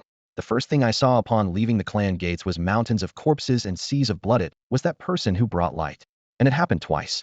Coming with sunlight, departing with sunlight, this was his destiny. I merely helped him fulfill it. Guyue sighed and said no more. She had originally intended to use the bloody bridge construction to make Tinghe face the darkness of the universe, but hadn't expected that darkness to be forcibly torn apart by a native. She could only secretly hope that all of this would ultimately advance Tinghe's cultivation. By the way, Guyue suddenly remembered. What about those people from the Death Realm? When Sister Tang, Hong Jian, and the others awakened from unconsciousness, the trial participants and Bai Yuan had all vanished, leaving only Wang Jia's corpse behind. The projection of the martial hall in the sky had likewise disappeared completely. 10 years of apocalypse, like awakening from a dream. At this moment, outside Beijing City, Shuyao grabbed Dr. Four Eyes by the collar, forcibly dragging Luing out, with Zhuotian following behind. Luing struggled desperately. I won't go. I want to stay on Blue Star. Zhuotian raised his hand and knocked her unconscious with a palm strike, casually hoisting her up. Problem solved. Xiao rolled his eyes. You really are suited for the death realm. Any later, and we couldn't leave. Blue Star will soon be used for bridge construction, and this time, no one can stop it. Want to say goodbye to your homeland? You probably won't see it again in this lifetime. Zhuotian shrugged. The starry sky is my home. Let's go. Xiao dropped the words, and the two figures vanished into the night at the street corner. Southern base. When Wong Jia was carried back, the stretcher was surrounded by people. Hong Jian, eyes red, ordered all military doctors to examine him. The cold metal of stethoscopes pressed against his chest, but captured not a trace of heartbeat. The conclusion was brutal and simple, dead beyond any doubt. His body was almost crushed to powder, as if trampled by an entire mountain. Lian Qin waved his hand grimly, dismissing the medical staff. Representatives from Geneling base and Beijing City arrived afterward, but could only reach the same conclusion. Qin Zheng and the others stood guard beside the corpse, speechless. Outside the base, survivors who had come spontaneously lit candles, praying for Wang Jia. While the outside world believed the crisis had ended, Hong Jian knew clearly. Though Shuai had retreated, Blue Star would ultimately be unable to escape bridge construction, and their remaining days were numbered. The overnight disappearance of the Marshall Hall projection silently proclaimed everything. People had grown accustomed to the 10-year sky projection. Now that it was gone, only bewilderment remained. Let's take the boss back to Geneling. That's where his home is, Old Five suggested. Everyone silently carried Wang Jia on their backs as they headed toward Geneling. 2 days later, someone asked in a low voice, when should we give the boss his final send-off? Don't rush. Another person shook his head. I want to wait and see. 3 more days passed, and the person keeping vigil discovered that Wang Jia's body still retained warmth. It's the hot weather. Someone consoled himself, though his heart was filled with unease. Several more days later, the brother checking his pulse suddenly exclaimed, I can feel a heartbeat. Where's the doctor? Everyone panicked. Hong Jian sat by the bedside, staring at Wang Jia's slightly rising and falling chest with amazement. He really isn't dead? Across from him, the furry doctor wearing black-rimmed glasses pushed up his lenses and waved his hand impatiently. He's not dead, but he's also dead. A living corpse? Vegetative state. How would I know? Four Eyes crossed his arms irritably. Shadow Girl is gone. This kid is like this. Blue Star is about to be destroyed, and you're still obsessing over whether he's dead or alive. In these final days, enjoying some pleasure is what matters. With those words, he turned and left. Everyone looked at each other helplessly. No one could explain Wang Jia's condition. With Bai Yuan missing and Wang Jia half dead, the entire Blue Star seemed abandoned. 2 days later, sunlight still bathed the earth, but the next second, darkness suddenly descended. People looked up and collectively fell silent. A hand large enough to eclipse the sun reached out from the distant starry sky, its 5 fingers slowly closing as if to grasp Blue Star in its palm. Hong Jian and the others stood frozen on the balcony, only able to murmur, what is this? As the palm approached, the oceans surged with towering waves, creatures on land prostrated themselves, and glaciers melted instantly. The entire Blue Star was as helpless as a toy. Darkness completely enveloped them as they were grasped by that hand. Everyone thought they would be crushed to dust the next moment, counting down in their hearts. 1 second, 2 seconds, but time stretched into agony. 10 minutes passed, and they were still alive. An hour passed, and they remained uncrushed. 1 day, 2 days, 3 days, until the 5th day. On the 5th day, a ray of light fell through the gaps between fingers, followed by a second, a third. 5 beams of sunlight in total cascaded onto the earth. Everyone saw that hand again. The palm opened and slowly withdrew. Blue Star returned to its normal orbit. The waves receded, glaciers refroze, and the air became bright again. They looked around in bewilderment. The sky was still that same azure blue, the sunlight still dazzling. The moon rising in the east and the setting sun in the west coexisted, as if nothing had happened. The only difference was the bridge suspended high in the starry sky, faintly visible, with no discernible beginning or end, yet no one would deny it was a bridge. In the starry sky, a bridge now stretched across. At this moment, Wang Jia's consciousness was also experiencing indescribable wonders. He seemed to transform into a mustard seed, traveling through universe after universe, passing countless strange, yet familiar figures. They had flesh and blood, but he couldn't call out their names. He saw a giant ship, so massive it could carry endless stars. He saw a city whose walls enclosed universe after universe. He saw a river that spanned the starry dome, boundless and infinite. He also saw a figure standing at the very front, with tree branches wrapped around its waist supporting the heavens. In an instant, all the visions shattered into fragments. Memories became blurred, leaving only the increasingly intense warm current within his body crystal clear. This warm current was the wrist guard? Yes, it was the burning current from the bracer, so scorching hot. Someone pour cold water on me. So hot. Through the searing pain, a face suddenly loomed close, as if wrapped in golden radiance, sacred and dazzling. Thunder-like roaring exploded in his ears. Bring me the bracer. Bring the sacred star bridge. Bring it here. Sharp pain pierced through his heart like a spike, as if trying to melt his entire heart. Wong Jia's eyes snapped open. Who are you? His gaze swept across the ceiling, gradually shifting from blurry to clear, and familiar beams and walls came into view. He turned his head and spoke in a hoarse voice. This place is home? Bang. The door burst open and a figure rushed in, voice trembling with excitement. Boss, it was Lao Jiao. Wang Jia focused his eyes as his consciousness rapidly gathered. Lao Jiao. Boss, you're not dead. You're really not dead. Lao Jiao was almost in tears. Wang Jia looked down at himself and tried to lift his fingers, but they wouldn't budge. Memories rolled back like fragments. The altar, the blazing sun, Shuai. In that battle, he had borrowed power to throw one final punch, then lost consciousness. Now he still couldn't feel his body. Am I crippled? Lao Jiao noticed his gaze growing dim and quickly leaned down to comfort him. Boss, don't overthink it. You're just too severely injured and temporarily numb. I'll go get the doctor. He bolted out into the hallway, shouting, Lao Wu, Lao Air, the boss is awake. Quick, notify the doctor, and drag Four Eyes over here. Soon the room was bustling with voices as various instruments were moved in and out. Hong Jian, Lian Qin, and Sister Tang all rushed over, surrounding Wang Jia in layers. News of Wang Jia's awakening shook all three major bases, and everyone was waiting for the examination results. When Four Eyes arrived, he stood there dumbfounded. He's actually alive. This is clearly a dead man's body. Qingzheng frowned. Watch your words. Four Eyes pushed his glasses and gestured to the other doctors accompanying him. Everyone looked at each other, first at Hong Jian, then at Qingzheng, but no one dared to speak. Meridians completely severed, bones shattered. Even the blood-producing function is gone. Four Eyes finally finished speaking. By all logic, he shouldn't be alive. Hong Jian commanded in a deep voice. This is the age of cultivation. Since he's alive, there must be a reason. Investigate and find a way to treat him. After everyone dispersed, Four Eyes still stared at Wang Jia. Wang Jia spoke calmly. Same old rules. Bring me medicine. It won't work. Just bring it. Then, can I observe when you take the medicine? Wang Jia's gaze remained calm. Four Eyes awkwardly retreated. Finally, only Hong Jian, Lao Wu, and a few others remained by the bedside. Hong Jian recounted the recent situation.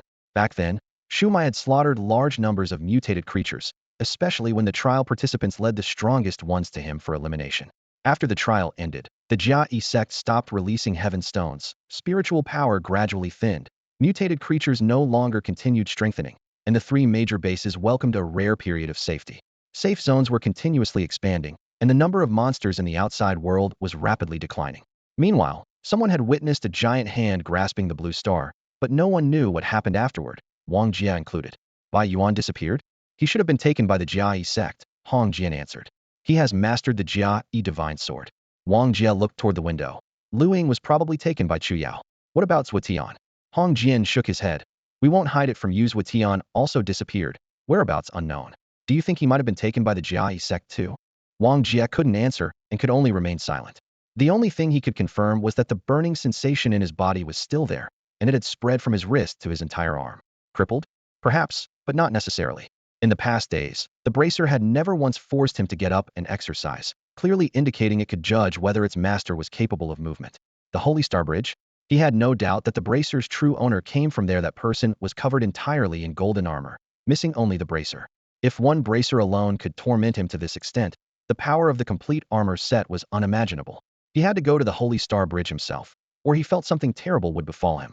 Blue Star had rarely regained such tranquility, at least temporarily free from worries about beast tides.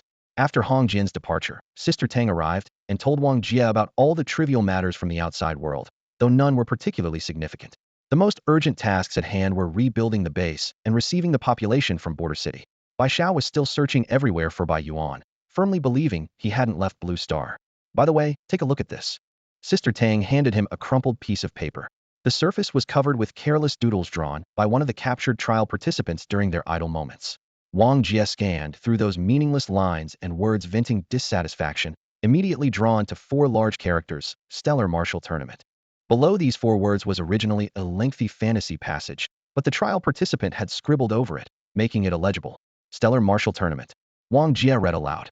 Sister Tang explained. When Xingru demanded the release of the trial participant, we specifically asked about it.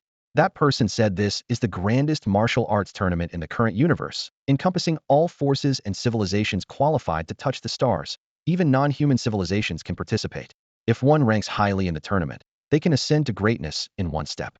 As for specific details, he didn't understand either and could only treat it as a dream. Wang Jia put down the paper and looked up at the sky. That faintly visible bridge stretched across the heavens as he said softly, "We're just dreaming now too. However, Bai Yuan might have a chance." Sister Tang put away the paper, chatted casually for a few more sentences, then left. She knew these words were somewhat cruel to someone who had reached the pinnacle only to become completely disabled, yet she couldn't help but speak them. Wang Jia had once created miracles 3 battles with Shu Mu, perhaps he could do it again. Outside Geneling base, the shabby tents were no longer visible. The expanded base could accommodate all survivors. The safe zone continued to extend as humanity gradually reclaimed lost territory. Lao Wu pushed the wheelchair, taking Wang Jia to inspect the new city walls. Lao Wu said sincerely, "Boss, thanks to you, Blue Star wasn't destroyed and everyone survived." Wang Jia smiled. "I was only doing it for myself." His gaze swept along the city walls, secretly assessing everyone's aura. Physical disability didn't prevent him from reading qi. Before the trial participants' arrival, the 3 gods and 5 extremes were merely at the 7th seal, and the million cultivators from the 5 major bases averaged only 2 to 3 seals. Now, humanity as a whole had leaped to the 4th seal, with cultivators at the 7th, 8th, and even 9th seal levels appearing one after another. Feng Yu was at the 9th seal. This woman had secretly helped Yin Si to escape her identity as a Blue Star native. Wang Jia knew but didn't mind, as everyone was striving to survive, and there was nothing shameful about that. 2 months had passed in the blink of an eye. During the day, Qing Zheng pushed the wheelchair, taking Wang Jia through the streets and alleys of the Geneling base. The mist on the bridge platform had once been the deepest darkness before dawn, but Wang Jia had forcibly torn through that darkness, allowing light to descend. Now, mutant creatures could no longer threaten the base. The team leaders were systematically clearing out the peripheral beasts in an orderly fashion, the safe zone expanding day by day. There was even news that the southern base was preparing to advance into the ocean. During these 2 months, the burning current from the bracelet continued to spread, crawling from his wrist to his limbs and bones, eventually saturating his entire body. One evening, he quietly instructed, "Take me back." Qingzheng smiled and agreed. In his eyes, as long as the boss was alive and the Blue Star wasn't destroyed, nothing else mattered. "Boss, what do you want to eat today?" "You decide." "Then barbecue, with extra spice." Wang Jia was amused by him. "All right." As night fell, the room sank into silence. Wang Jia, lying in bed, suddenly raised his hand and slowly sat up, could move again. The stifling feeling in his chest escaped with a long exhale, and the long-lost sense of control made his heart race. His gaze returned to the bracelet. Without it, he would have been reduced to bones during his first confrontation with Shuai. How could he have survived until today? A familiar mechanical female voice suddenly rang in his ears, now beginning the 8th set of basic fitness exercises. Wang Jia quickly pulled out the medicinal ointment that Si Yin had prepared during this period, applied it all over his skin, and followed the commands to raise his arms and bend his knees. 1, 2, 3, 4, 2, 2, 3, 4.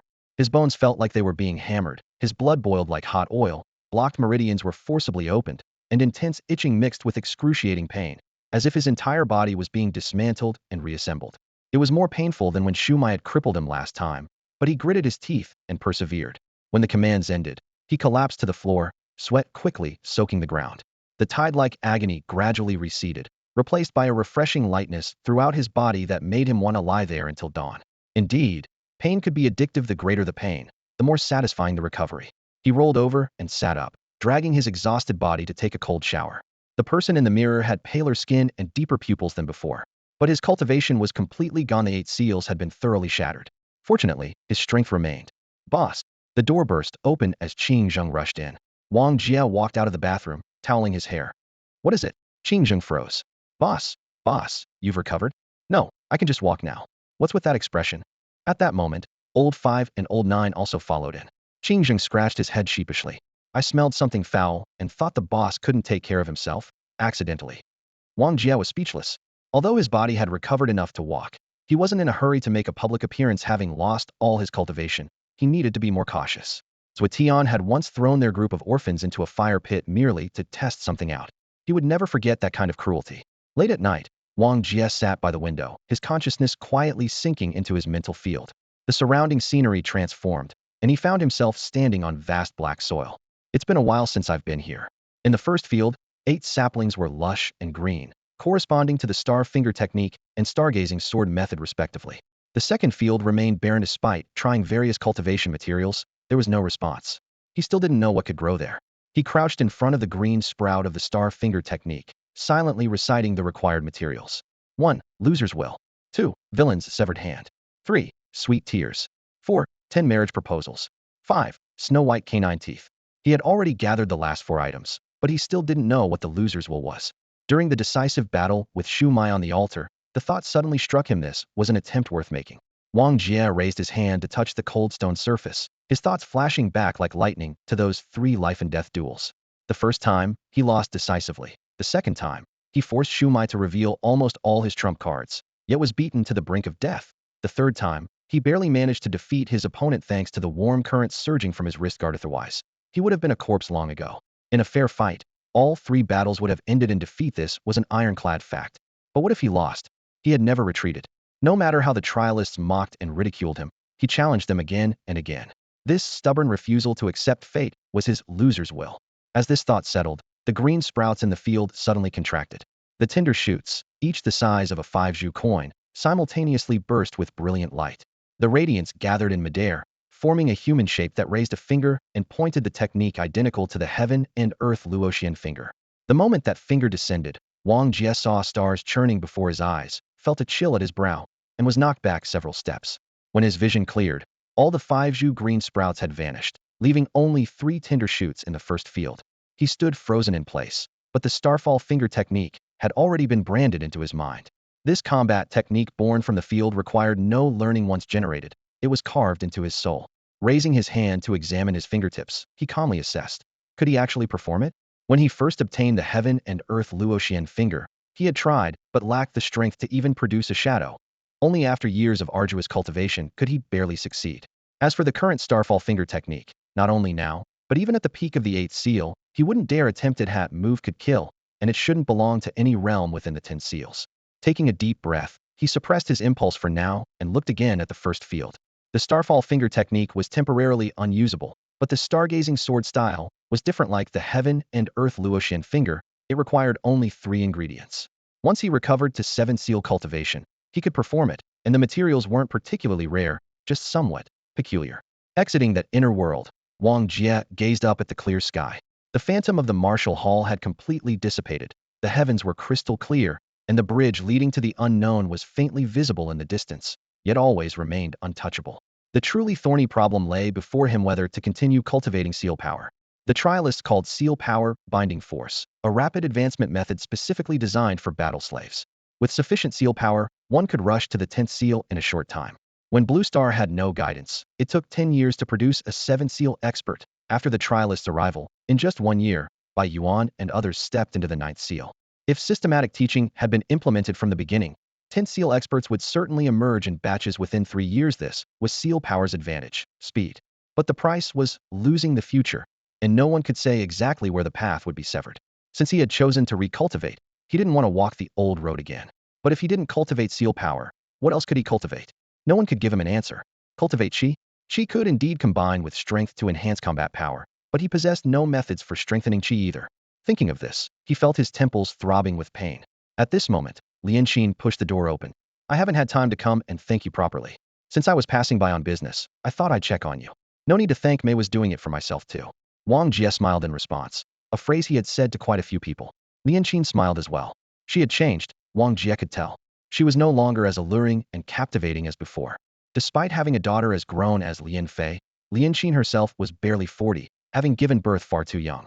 After the apocalypse, she had never paid much attention to age, but today, for the first time, she truly understood what maturity meant. She looked up at Wang Jia and spoke solemnly. I also want to thank you on my own behalf. The tea's fragrance drifted between them as Wang Jia took only a small sip, quietly waiting for her to continue. Without you, I would have truly broken down that day. Lianqin's gaze darkened momentarily. As one of the 5 poles, I thought I had developed the hardest of hearts. Having witnessed so much death, I believed I could face it calmly. But that was merely not being cruel. No living being can escape the fear of death. After a brief silence, she pulled a neatly folded note from her chest and handed it to him. This is from Zhuotian for you. Wang Jia's fingers tensed as he looked at her with confusion. Don't look at me like that. Lianqin smiled bitterly. There's nothing between him and me. The note was entrusted to me before the beach battle, but the messenger only arrived today. The paper was somewhat wrinkled, but clean. Wong Jia unfolded it to reveal clear ink strokes. I'm waiting for you among the stars. 6 words that stopped his breathing. Zhuotian had gone to the stars. How had he managed it? Had he foreseen before the beach battle that he could go? Or was he certain Wong Jia would survive? I've read it. Lianqin explained softly. No one knows why he was able to reach the stars. But he absolutely couldn't have predicted the outcome of the beach battle beforehand. This note seems more like a contingency plan. A contingency plan? Wang Jia raised an eyebrow. The messenger told me that Zhuotian had instructed, if you died in the beach battle, don't deliver the message. If you lived, then deliver it. After that battle, everyone believed you were dead, so the message was withheld until news emerged that you were alive, and only then did he come. Wang Jia stared down at the note. Zhuotian wasn't prophetic, just preparing an escape route in advance. But how exactly had he left? The Jia sect had taken by Yuan. Xiao had taken Luing. So what about Zhuotian? Had he truly gone to the stars? Or was he deliberately using this note as misdirection while secretly hiding on Blue Star? Having accomplished her purpose, Lianqin quietly closed the door and left. She understood the grudge between Wang Jia and Zhuotian, and would have felt uneasy keeping the letter undelivered. Before the door had cooled, someone else knocked. It was by Xiao. The once radiant young woman now bore exhaustion in every line of her face. She spoke many words of concern to Wang Jia, but one sentence remained stuck in her throat. Wang Jia spoke first. I don't know where Bai Yuan went, and I can't find him. Bai Zhao's face instantly paled, her eyes losing focus. Since childhood, father indulged my every wish, giving me whatever I wanted. After the apocalypse, he shielded me from so many disasters. He taught me what it meant to be a daughter. Wang Jia didn't interrupt. Being an orphan, he was equally unfamiliar with the word father, having only interacted with Bai Xiao because of Sister Tang's request. After the young woman finished her murmured words, she suddenly dropped to her knees. I know this request is unreasonable and selfish, but please, if there's any possibility, help me find my father. I'll do anything you ask, please. Her voice trembled, her figure more fragile than when she'd arrived. Watching her leave, Wang Jia felt complex ripples in his heart. Bai Yuan was a man worthy of respect, but if he had truly been taken by the Jia sect, how could he possibly find him? His gaze fell once again on the note in his hand. Zhuotian, Bai Yuan, and Shuai. Shuai hadn't died with those sect's methods. They could certainly bring him back. That name pierced Wang Jia's heart like a needle. Shuai had only come to Blue Star once, massacred millions, then retreated unscathed. The people of Blue Star didn't even qualify to die alongside him. What gave him the right? Wang Jia clenched his fists, knuckles turning white. If not for that protective bracer, he would have been a corpse long ago. Yet the murderer was welcomed away by others, continuing to bask in worship throughout the universe. He, Wang Jia, was at most a minor stain in that man's life. His greatest achievement was merely being remembered. Thinking of the Jia sect made his fury burn even hotter. Those peaceful, beautiful times had been shattered by a single phrase: recruiting disciples. Of Blue Star's billions, only 10 million survivors remained. What did human lives mean to those lofty sects? He thought of the director, that old man who used to give him treats before the apocalypse, who died on the very first day. What gave them the right? The more Wang Jia thought about it, the darker his gaze became. Looking up at the gray sky, his enemies were out there. That bridge, that dark gold armor, and the vast, cold universe. The real world lay beyond the heavens. He wanted to go out and see it too. A sudden gust of wind swept across the windowsill, blowing the papers away and revealing 4 large characters. Stellar Martial Tournament. They stung his eyes. You'll be going too, won't you, Shuai? Wang Jia murmured to himself, then stood up and pushed through the door. The aircraft slowly descended at the upper capital city base. As soon as word spread, the entire city erupted in excitement. Crowds surrounding the landing pad until it was completely packed. When Wang Jia disembarked, Sister Tang was already waiting at the gangway, blocking the swarming gazes and escorting him directly into the underground research institute. How did you get here? Are you really completely healed? Let me examine you. 4 Eyes, wearing thick glasses, immediately grabbed Wang Jia and looked him up and down, his voice filled with barely contained excitement. The assistants around the lab tables all craned their necks, curiously studying this legend forged in battle. Wang Jia's purpose for this trip was clear: wanted to ask 4 Eyes about the research progress on the tools those trial participants had used to enter Blue Star. 4 Eyes beckoned, leading him into the deepest laboratory. Heavy alloy doors opened, releasing a blast of cold air. In the center lay an oval-shaped giant egg, silver gray throughout, 5 meters in diameter, its surface covered in complex patterns, surrounded by rows of flickering monitoring screens and streaming data. Take a look, 4 Eyes said, jerking his chin toward it. What is this? Wang Jia frowned.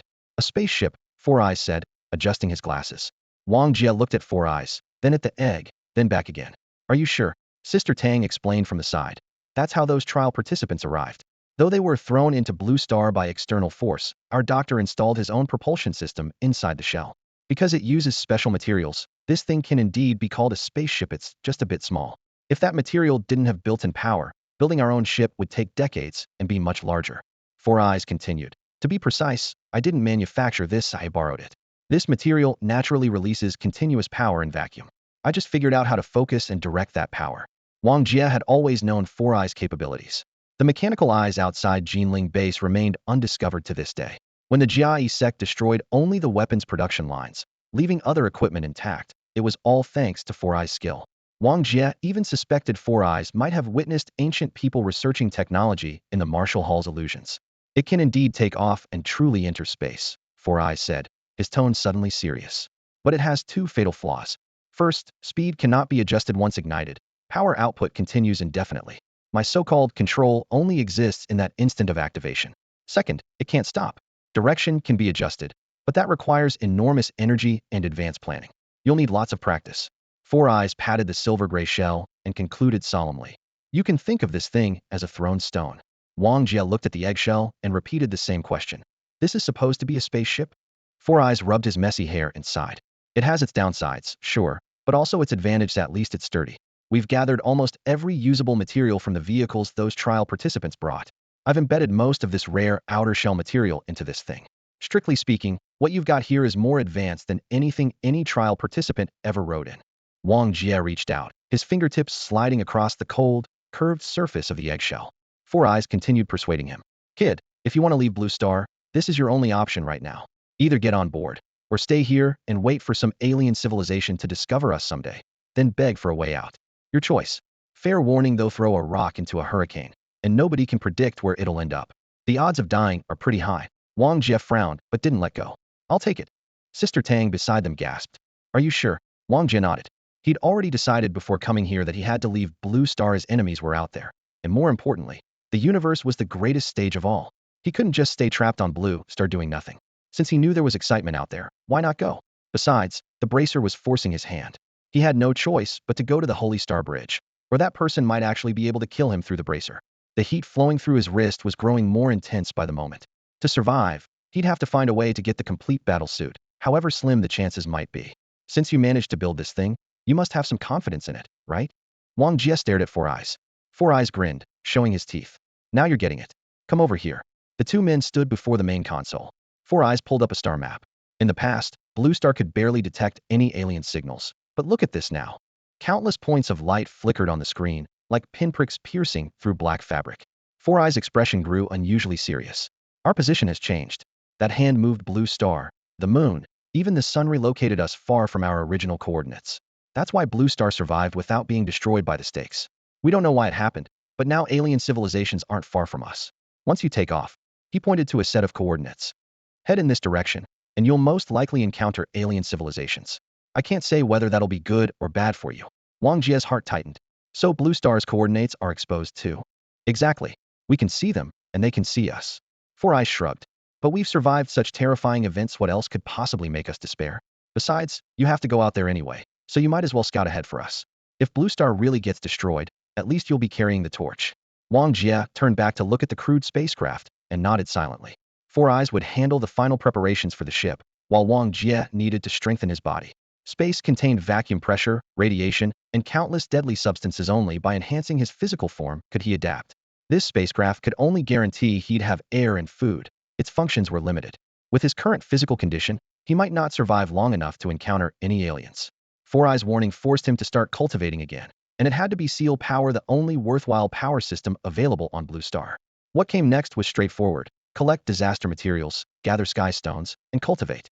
Currently, the three major bases on Blue Star remain the most important, while the numerous backup bases under construction continue to prioritize sending catastrophe materials to Wang Jia. Shoching Group's transport ships move like shuttling steel dragons, continuously delivering supplies. With such abundant resources, Wang Jia welcomed his next exercise session.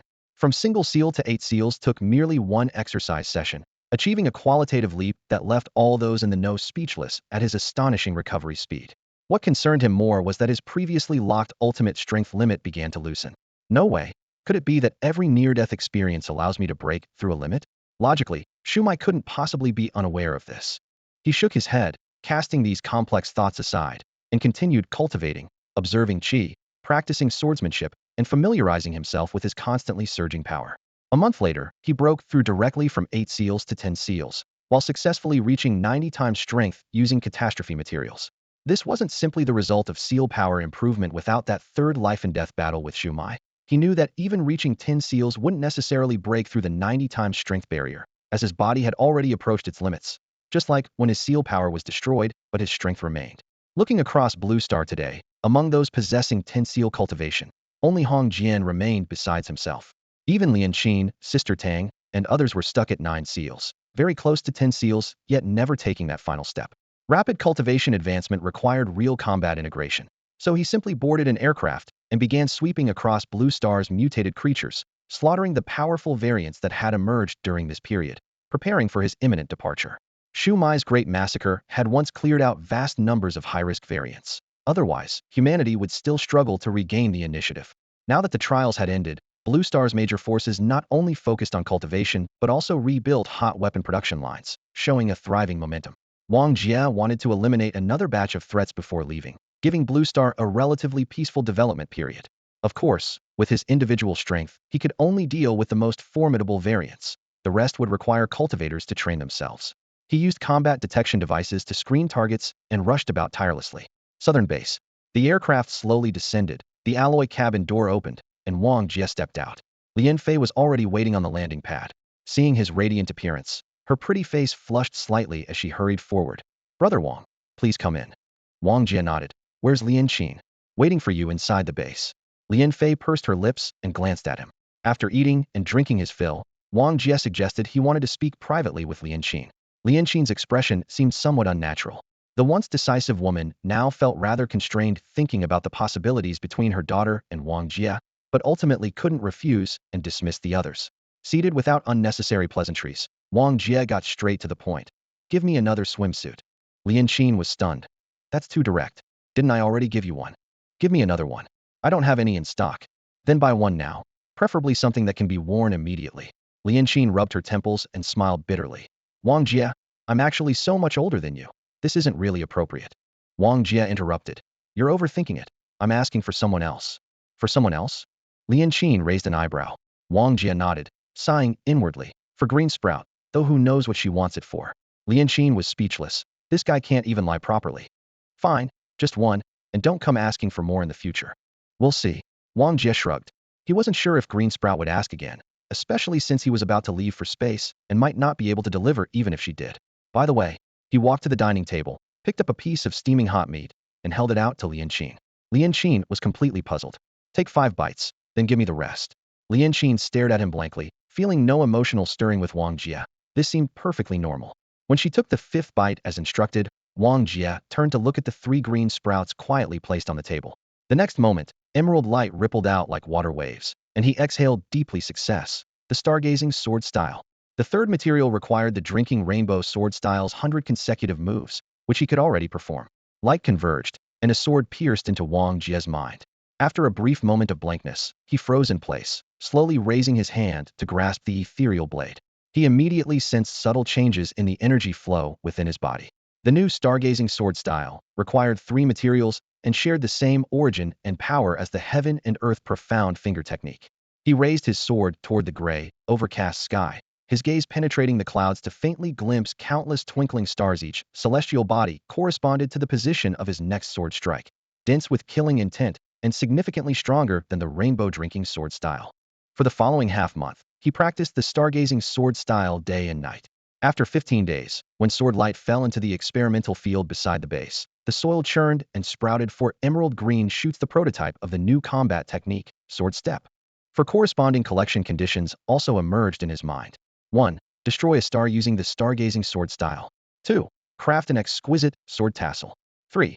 Pick 7 colored flowers and give them to the nearest person. 4. Step on 100 people's faces. The first 2 conditions seemed reasonable, the third was somewhat strange, and the fourth wasn't too difficult. The most challenging was obviously the first, though destroy a star with the stargazing sword style would require at least star-shattering realm combat power, which was impossible to achieve on Blue Star. Even if he could barely manage it, actually destroying a star would be unthinkable. As for the 7-colored flowers and sword tassel, he could only keep them in mind for now. The illusion faded, and he sat back in his chair, gazing into the distance with a quiet sigh. The sword step remains out of reach for now. Fortunately, his current combat techniques were sufficient for the present situation. During this half-month, besides sword practice, he also maintained a peculiar exercise routine to forcibly temper his physical body. His strength multiplier climbed from 97 times, and he clearly felt the barrier of his limits beginning to loosen. In terms of raw power, he had already surpassed Shuai, who had undergone 3 rebirths. Shuai's recorded multiplier was 89 times, though whether he continued to break through remained unknown, while Wong Jia had reached 97 times. After several more days, he finished his exercises with a long exhale. His expression calm and steady. His limit had settled at 99 times, unable to advance even an inch further. As it marked exactly 1 year since the first batch of trial participants had arrived, he decided it was time to depart. Outside the Beijing capital base, crowds gathered like a sea of people. All the cultivators gazed from afar at the crude steel cylinder dubbed a spaceship, discussing among themselves. Could this thing really break free from Blue Star? Sister Tang, Lianqin, Hong Jian, and others were all present. Qingzheng, Old 5, and Old 9 surrounded 4 eyes in the center. Boss, go ahead without worry. If this thing fails, we'll send him to join you. 4 eyes rolled his eyes. It won't fail. Even if it does, you won't be around to see it. Old 5 shouted worriedly. At least don't let it explode. 4 eyes spread his hands helplessly. Illiterate fool. This thing doesn't even have the conditions to explode. The materials and power source are all alien technology. I just extracted the propulsion system. Forget it. You wouldn't understand even if I explained. Wong Jia's chest tightened, but he had no other choice. 4 eyes shouted across the barrier. Kid, are you ready? Wong Jia raised his hand in an okay gesture. 4 eyes took a deep breath and slammed down the launch button. Boom. The thruster's tremendous force tore through the ground, and the ship shot up without any buffer, rocketing straight into the clouds, leaving only a white trail behind. 4 eyes stared blankly at the sky. Seems like I overdid it. Old 5, Qingzheng, and the others fixed him with dangerous looks. Hong Jian and others, along with the 3 major bases and countless Chinese people, looked up at the sky and silently offered their blessings. Safe travels. Wang Jia had always considered himself someone who had weathered beast tides and defeated Shuai, never retreating in life-or-death situations. Yet at this moment, he truly experienced fear as if his soul was being forcibly torn from his body. The ship's speed was unimaginably fast. Blue Star vanished from view in the blink of an eye. This was no longer just a matter of speed. He gripped the seat with all his might, the imprint energy flowing across his body as sweat dripped down. The entire universe seemed to be shaking, making life feel worse than death. The intense force felt like it would squeeze his organs right out of his chest, his eardrums buzzed, and his vision kept going black. Fortunately, this suffocating sensation of weightlessness lasted only a brief moment. The spacecraft then vibrated slightly as the propulsion system completed its transition, and everything returned to stability. Through the porthole, he saw that Blue Star had shrunk to a pale blue dot, while the sun looked like a gem embedded in black velvet, brilliant, yet rapidly receding. The surrounding starry void was boundless, and without the anchor of a horizon, he felt a disorienting sense of having no ground beneath his feet. Wang Jia wiped the sweat from his forehead, cursing inwardly. That furied bastard. I hope Lao Wu and the others teach him a lesson. Flying at such insane speeds nearly shook me apart. The spacecraft was still traveling at high velocity, but without atmospheric friction. After leaving the atmosphere, it only appeared calm. Curiously, he pressed against the porthole on the other side. So this is space. Looking up, he could faintly make out a bridge spanning across his field of vision. When Xiao had mentioned that no matter where you traveled in the universe, as long as your view wasn't obstructed, you could always see that mysterious bridge. From another angle, he caught sight of a massive beam of light descending from above, seemingly both light and pillar bridge support. Since the bridge existed, it naturally needed supports, and this pillar pierced through the universe from top to bottom, visible from any coordinates. No wonder ancient texts called this vast starry expanse the cosmic sea. Calling it merely a river would be far too modest.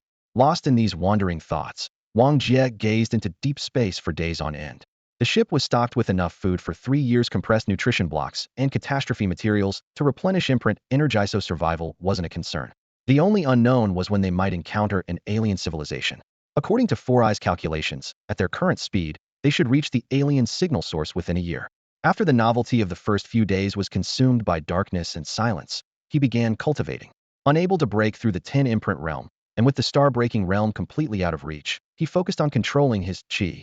For this purpose, he had brought along a large handful of soybeans. Previously, he could make 17 soybeans float around his body at will. The more refined his control, the stronger he would be in actual combat. Shuai possessed the same 89-fold strength, yet far surpassed him, precisely because of his perfect integration of qi and physical power. Chen Fa was further proof.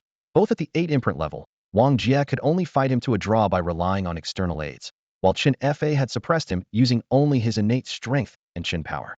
Since Shuai could achieve this, Wong Jia was confident he could just required time and rigorous practice. This monotonous journey was perfect for tempering his mental fortitude.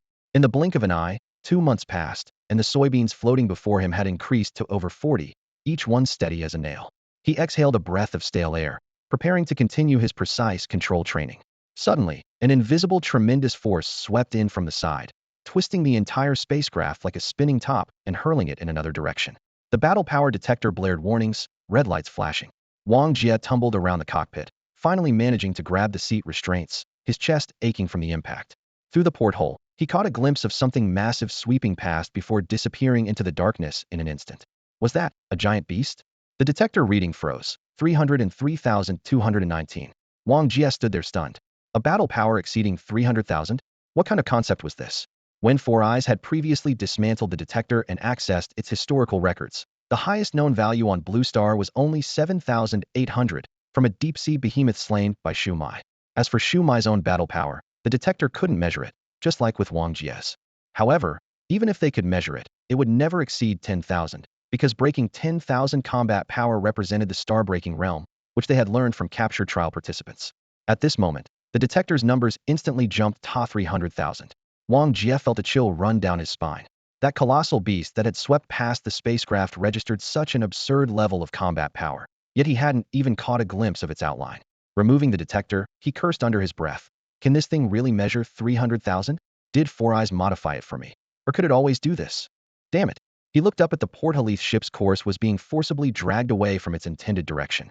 The terrifying airflow stirred up by the passing beast was like an invisible giant hand flinging the spacecraft aside. Wang Jia's face turned ashen as he hurriedly checked the screen. Fortunately, he could still lock onto the general direction of the previous signal. He just needed to correct the course. Having trained on Blue Star for a few days, he could barely manage such high-difficulty adjustments. But the next second, all hope was shattered. The steering mechanism showed no response. The navigation system was damaged. What exactly had that airflow broken? It's over. His lips turned pale as he watched helplessly as the spacecraft drifted toward the unknown depths of space. In the profound universe, at another end, a massive warship raced through space, the starlight around its hull compressed and distorted. The atmosphere inside the cabin was tense, with everyone speaking in hushed tones. Suddenly, a sharp alarm pierced the air. In the command room, a young man's eyes snapped open, cold light and murderous intent intertwining in his gaze. Have they caught up? Your Highness, there are no enemy ships. An unidentified object is rapidly approaching, coordinates unknown. The young man stared at the screen, his brow furrowed. The image became increasingly clear, an oval-shaped black shadow spinning forward in the light screen. What is that? A meteorite. Life signs detected. It's a spacecraft. Clear the flight path. It's too late. We discovered it too late. Then drive it away. The warship began evasive maneuvers, with all compartments operating frantically. But that spacecraft showed no signs of slowing down, heading straight for them. Seeing that collision was unavoidable, the warship activated combat mode, deploying layer upon layer of interceptor nets. Boom. The oval spacecraft burst through wave after wave of energy nets, its speed forcibly reduced, but still unstoppable, finally crashing into the internal compartments, embedding itself in the warship's mess hall wall with a smoking crater, destroying more than half the facilities along its path. Warning lights flashed wildly as over 1,000 fully armed soldiers poured in, surrounding the smoking spacecraft completely. Thud. The hull shook again. All gun barrels simultaneously swung upward. In the command room, the young prince stared intently at the mess hall surveillance feed. Thud. With a tremendous crash, the spacecraft's hatch was kicked open. A figure burst out of the thick smoke, bent over in violent coughing fits. Surrender. Don't move. The surrounding soldiers shouted in unison. Surrender immediately. Wang Jia raised his hand to cover his nose, tears streaming from the choking smoke. Damn it, nearly died. 6 months ago, he had piloted this crude little ship away from Blue Star, following the predetermined route. Midway, however, he was swept away by some unknown colossal beast, and his control systems failed simultaneously, leaving him on edge for 4 whole months. The recent encounter had been particularly perilous. A warship larger than Blue Star's base had suddenly appeared directly ahead, and he couldn't brake in time. Surprisingly, the warship hadn't dodged either, causing him to be swallowed up like prey by a whale. After coughing a couple more times, Wang Jia noticed the combat power detectors on the weapon casings around him were constantly fluctuating. Even weapons can have their combat power measured? No, wait. There are cultivators among them. Surrender immediately, get down. The stern shout came from ahead. Wang Jia looked up, exhaled heavily, and glanced back. Cyan was right, this broken spaceship had no other functions except for two words: sturdy. After such a crash, he could barely kick the door open. Turning around again, he raised his hands in a gesture of peace. Sorry for the intrusion. May I ask where this is? Before he finished speaking, two figures lunged from left and right with clear intent, one attacking his head, the other sweeping his legs, their coordination flawless. Wang Jia touched the ground with his toes, spun his body to dodge both strikes, and countered with a palm strike to each smack, smack. The two seven-seal cultivators flew backward into the crowd, groaning in pain. The second-floor railing shattered with a clang as another person leaped down, their force cutting through the air like a Bladia 9-seal cultivation level. Wang Jia sidestepped with a sliding motion, avoiding the strike that split a crack in the metal floor. He smoothly lifted his leg and kicked the attacker back into the air. The 9-seal cultivator only realized what happened mid-flight before crashing heavily to the ground. All weapons around instantly aimed at him. Wang Jia raised his hands again. I mean no harm. Someone reported in a low voice. 10-seal combat power. The crowd began retreating defensively. At that moment, a middle-aged man half a head taller than the others pushed through the crowd. His muscles were knotted, making him look like an upright beast, radiating overwhelming pressure. A combat detector was strapped to his thick arm, its data flickering. The man stared at Wang Jia, his voice hard as stone, wearing a detector clearly not a cosmic newcomer. Whatever your purpose, get down and surrender, or I won't be polite. What a coincidence. I don't wish to be enemies with any of you, Wang Jia explained. Not interested in excuses. I'm Bian-Chi, Star-Breaking Realm. The man's voice rang like iron. Wang Jia's eyes sharpened. The next moment, Bian-Chi's figure vanished, moving so fast he almost left afterimages. Wang Jia wanted to use the Jia 8 steps, but ultimately restrained himself better to test his opponent's strength first. Bian-Chi swept his arm horizontally. The detector reading locked at 3,900. That's all. Before Wang Jia could think further, he was sent flying by the strike, crashing heavily toward the bulkhead. The wall, made of some unknown material harder than iron, only showed a few cracks. Bian-Chi praised. Not bad. That attack exceeded ordinary 10-seal level, yet you can still stand? Continue. The detector beeped frantically again, surging to 5,600. Wang Jia met it with an elbow strike. Fist and elbow collided, sending his body back several meters before he rolled in the air and landed. You actually blocked it? Bian-Chi was slightly surprised and threw another punch, this time the number climbing to 9,000. Wang Jia squinted. Star-Breaking Realm was indeed terrifying. 9,000 combat power was equivalent to Shuai's 89 times strength. Taking it heat-in would definitely cause injury. Just then, the entire warship suddenly shook violently. Bian-Chi withdrew his fist, his expression changing. What's happening? Sharp alarms suddenly blared throughout, lights flashing as everyone panicked. The warship continued shaking with faint sounds of chain explosions. Bian-Chi rushed out the cabin door without looking back, leaving behind guards still recovering from shock. Wang Jia rubbed his numb arm. Don't tell me my crash landing just now broke this ship. Boom. Continuous tremors mixed with explosions as countless chaotic shouts echoed through the corridors. No one was watching him anymore, so he took the opportunity to leave the dining hall. Running along the passage, he saw another group wearing completely different uniforms flooding into the ship's cabins. The original crew didn't dare resist, all crouching down with their heads covered. Another thunderous crash came from overhead, as if external forces were bombarding the hull. Ahead, a pale white blade light swept horizontally, instantly severing the corridor and cabins. Bian-Chi, who had fought Wang Jia earlier, fell like a broken kite, crashing to the ground with a bang, blood spurting as his face turned ashen. Wang Jia looked up and saw an elderly man descending slowly, gripping a war blade in his hand. Explosions thundered across the warship's deck, and the flames cast a cold gleam on the old man's silver hair. Where is Juntang? Bian-Chi struggled to his feet, gripping the broken railing for support. His eyes locked onto the old man as he roared hoarsely. General, this matter has nothing to do with you. Why are you interfering? The old man raised his blade, and the edge pressed down like a mountain. Bian-Chi barely struggled before his knees crashed onto the deck. The war blade stopped at his shoulder, and blood seeped through the gaps in his armor. Little brat, I was conquering the stars when you were still nursing. You dare shout at me? Seeking death. The old man's voice wasn't loud, but it carried unquestionable authority. Bian-Chi lowered his head, trembling slightly. With that, the old man turned around. At the other end of the corridor, a young man emerged from the smoke, his expression calm. He is merely loyal to me.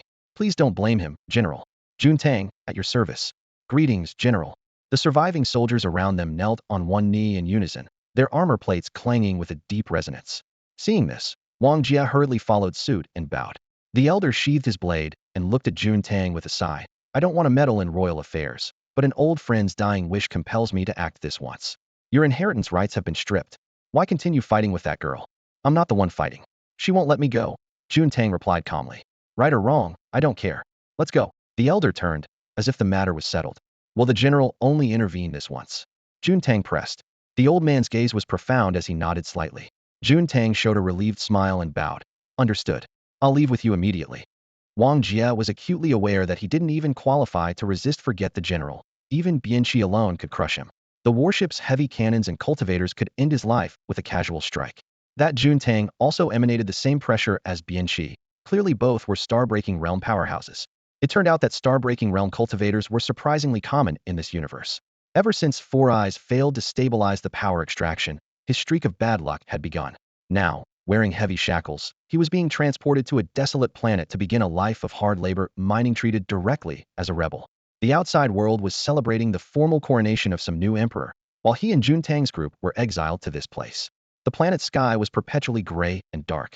Cold winds carried a pungent, strange odor that penetrated the lungs, making one nauseous. Beneath their feet lay hard, ash-gray earth. Their only task was to dig into the ground, extract designated ores, and submit them to reduce their sentences. The overseers fitted each person with shackles of different weights based on their cultivation level. With his 10-seal cultivation, Wang Jia's shackles were 10 times heavier than others, yet he could still lift them easily. The Silver Radiance Empire clearly didn't take him seriously.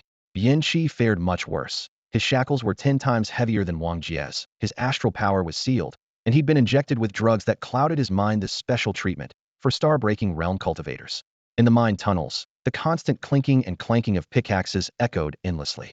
A civilization capable of building warships still used the most primitive iron picks for mining, showing that the real purpose here wasn't resource extraction, but punishment.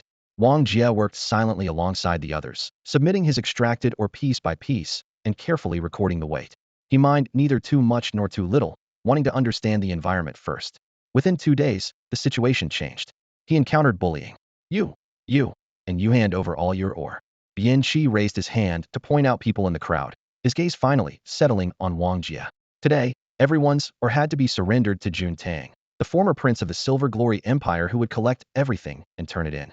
Though Jun Tang had been stripped of his inheritance rights and had even staged a rebellion, the mine guards still didn't dare offend him, allowing him to do whatever he pleased. Wang Jia looked down at the few grayish-black ore pieces in his palm and sighed inwardly. Being new to this place with no allies, it would be better to endure for now, so he held out the ore. However, Bian Qi's demands didn't stop their handing over the ore required kneeling. Kneel. Wang Jia raised an eyebrow and pretended not to hear. Bian Qi became furious, stepped forward, and grabbed Wang Jia by the collar. Kid, I remember you. The day you broke into the warship, if we hadn't been chased off, I would have killed you already. Wang Jia looked up with a calm tone. How about we make a deal? I won't kneel, but he can have all the ore. What are you to negotiate with us? Bian Qi sneered. Wang Jia sized up his opponent, a star-breaking realm cultivator, now wearing spiritual power shackles. How much of his fighting strength could he actually display? Bian Qi snorted coldly. Come try if you want. Wang Jia pointed toward the guards outside the mine. Won't they intervene? No one will. Then I can rest easy. Rest easy about what? About beating you up. As soon as the words left his mouth, Wang Jia drove his knee hard into Bian Qi's abdomen. The star-breaking realm cultivator, constrained by shackles, couldn't dodge at all. The pain weakened his legs, and he immediately half-knelt. Wang Jia followed up with a kick, sending him tumbling down the slope. The sound of rolling alarmed the surroundings, and tens of thousands of mine slaves turned to look in unison. Wang Jia looked up at the mine administrators, who only watched from afar without moving. Really, no one's going to intervene? He muttered to himself. Jun Tang stood atop the slope, his gaze indifferent, quite surprised by Wang Jia's resistance. Wang Jia looked down at Bian Qi struggling to get up at the bottom of the slope and grinned. You're right, no one's intervening. This is getting interesting. Bian Qi clutched his stomach and gasped for a long while before looking up with a vicious glare. You're asking for death. He then charged up the slope, throwing a punch at Wang Jia. Their fists met, but under the suppression of the shackles, Wang Jia seemed to have already seen through the force and easily blocked it, then kicked Bian Qi flying again. A glimmer flashed in Jun Tang's eyes. The mine's shackles suppressed power equally across all cultivation levels, but even so, a star-breaking realm cultivator's physique and experience far exceeded those of the 10-seal realm.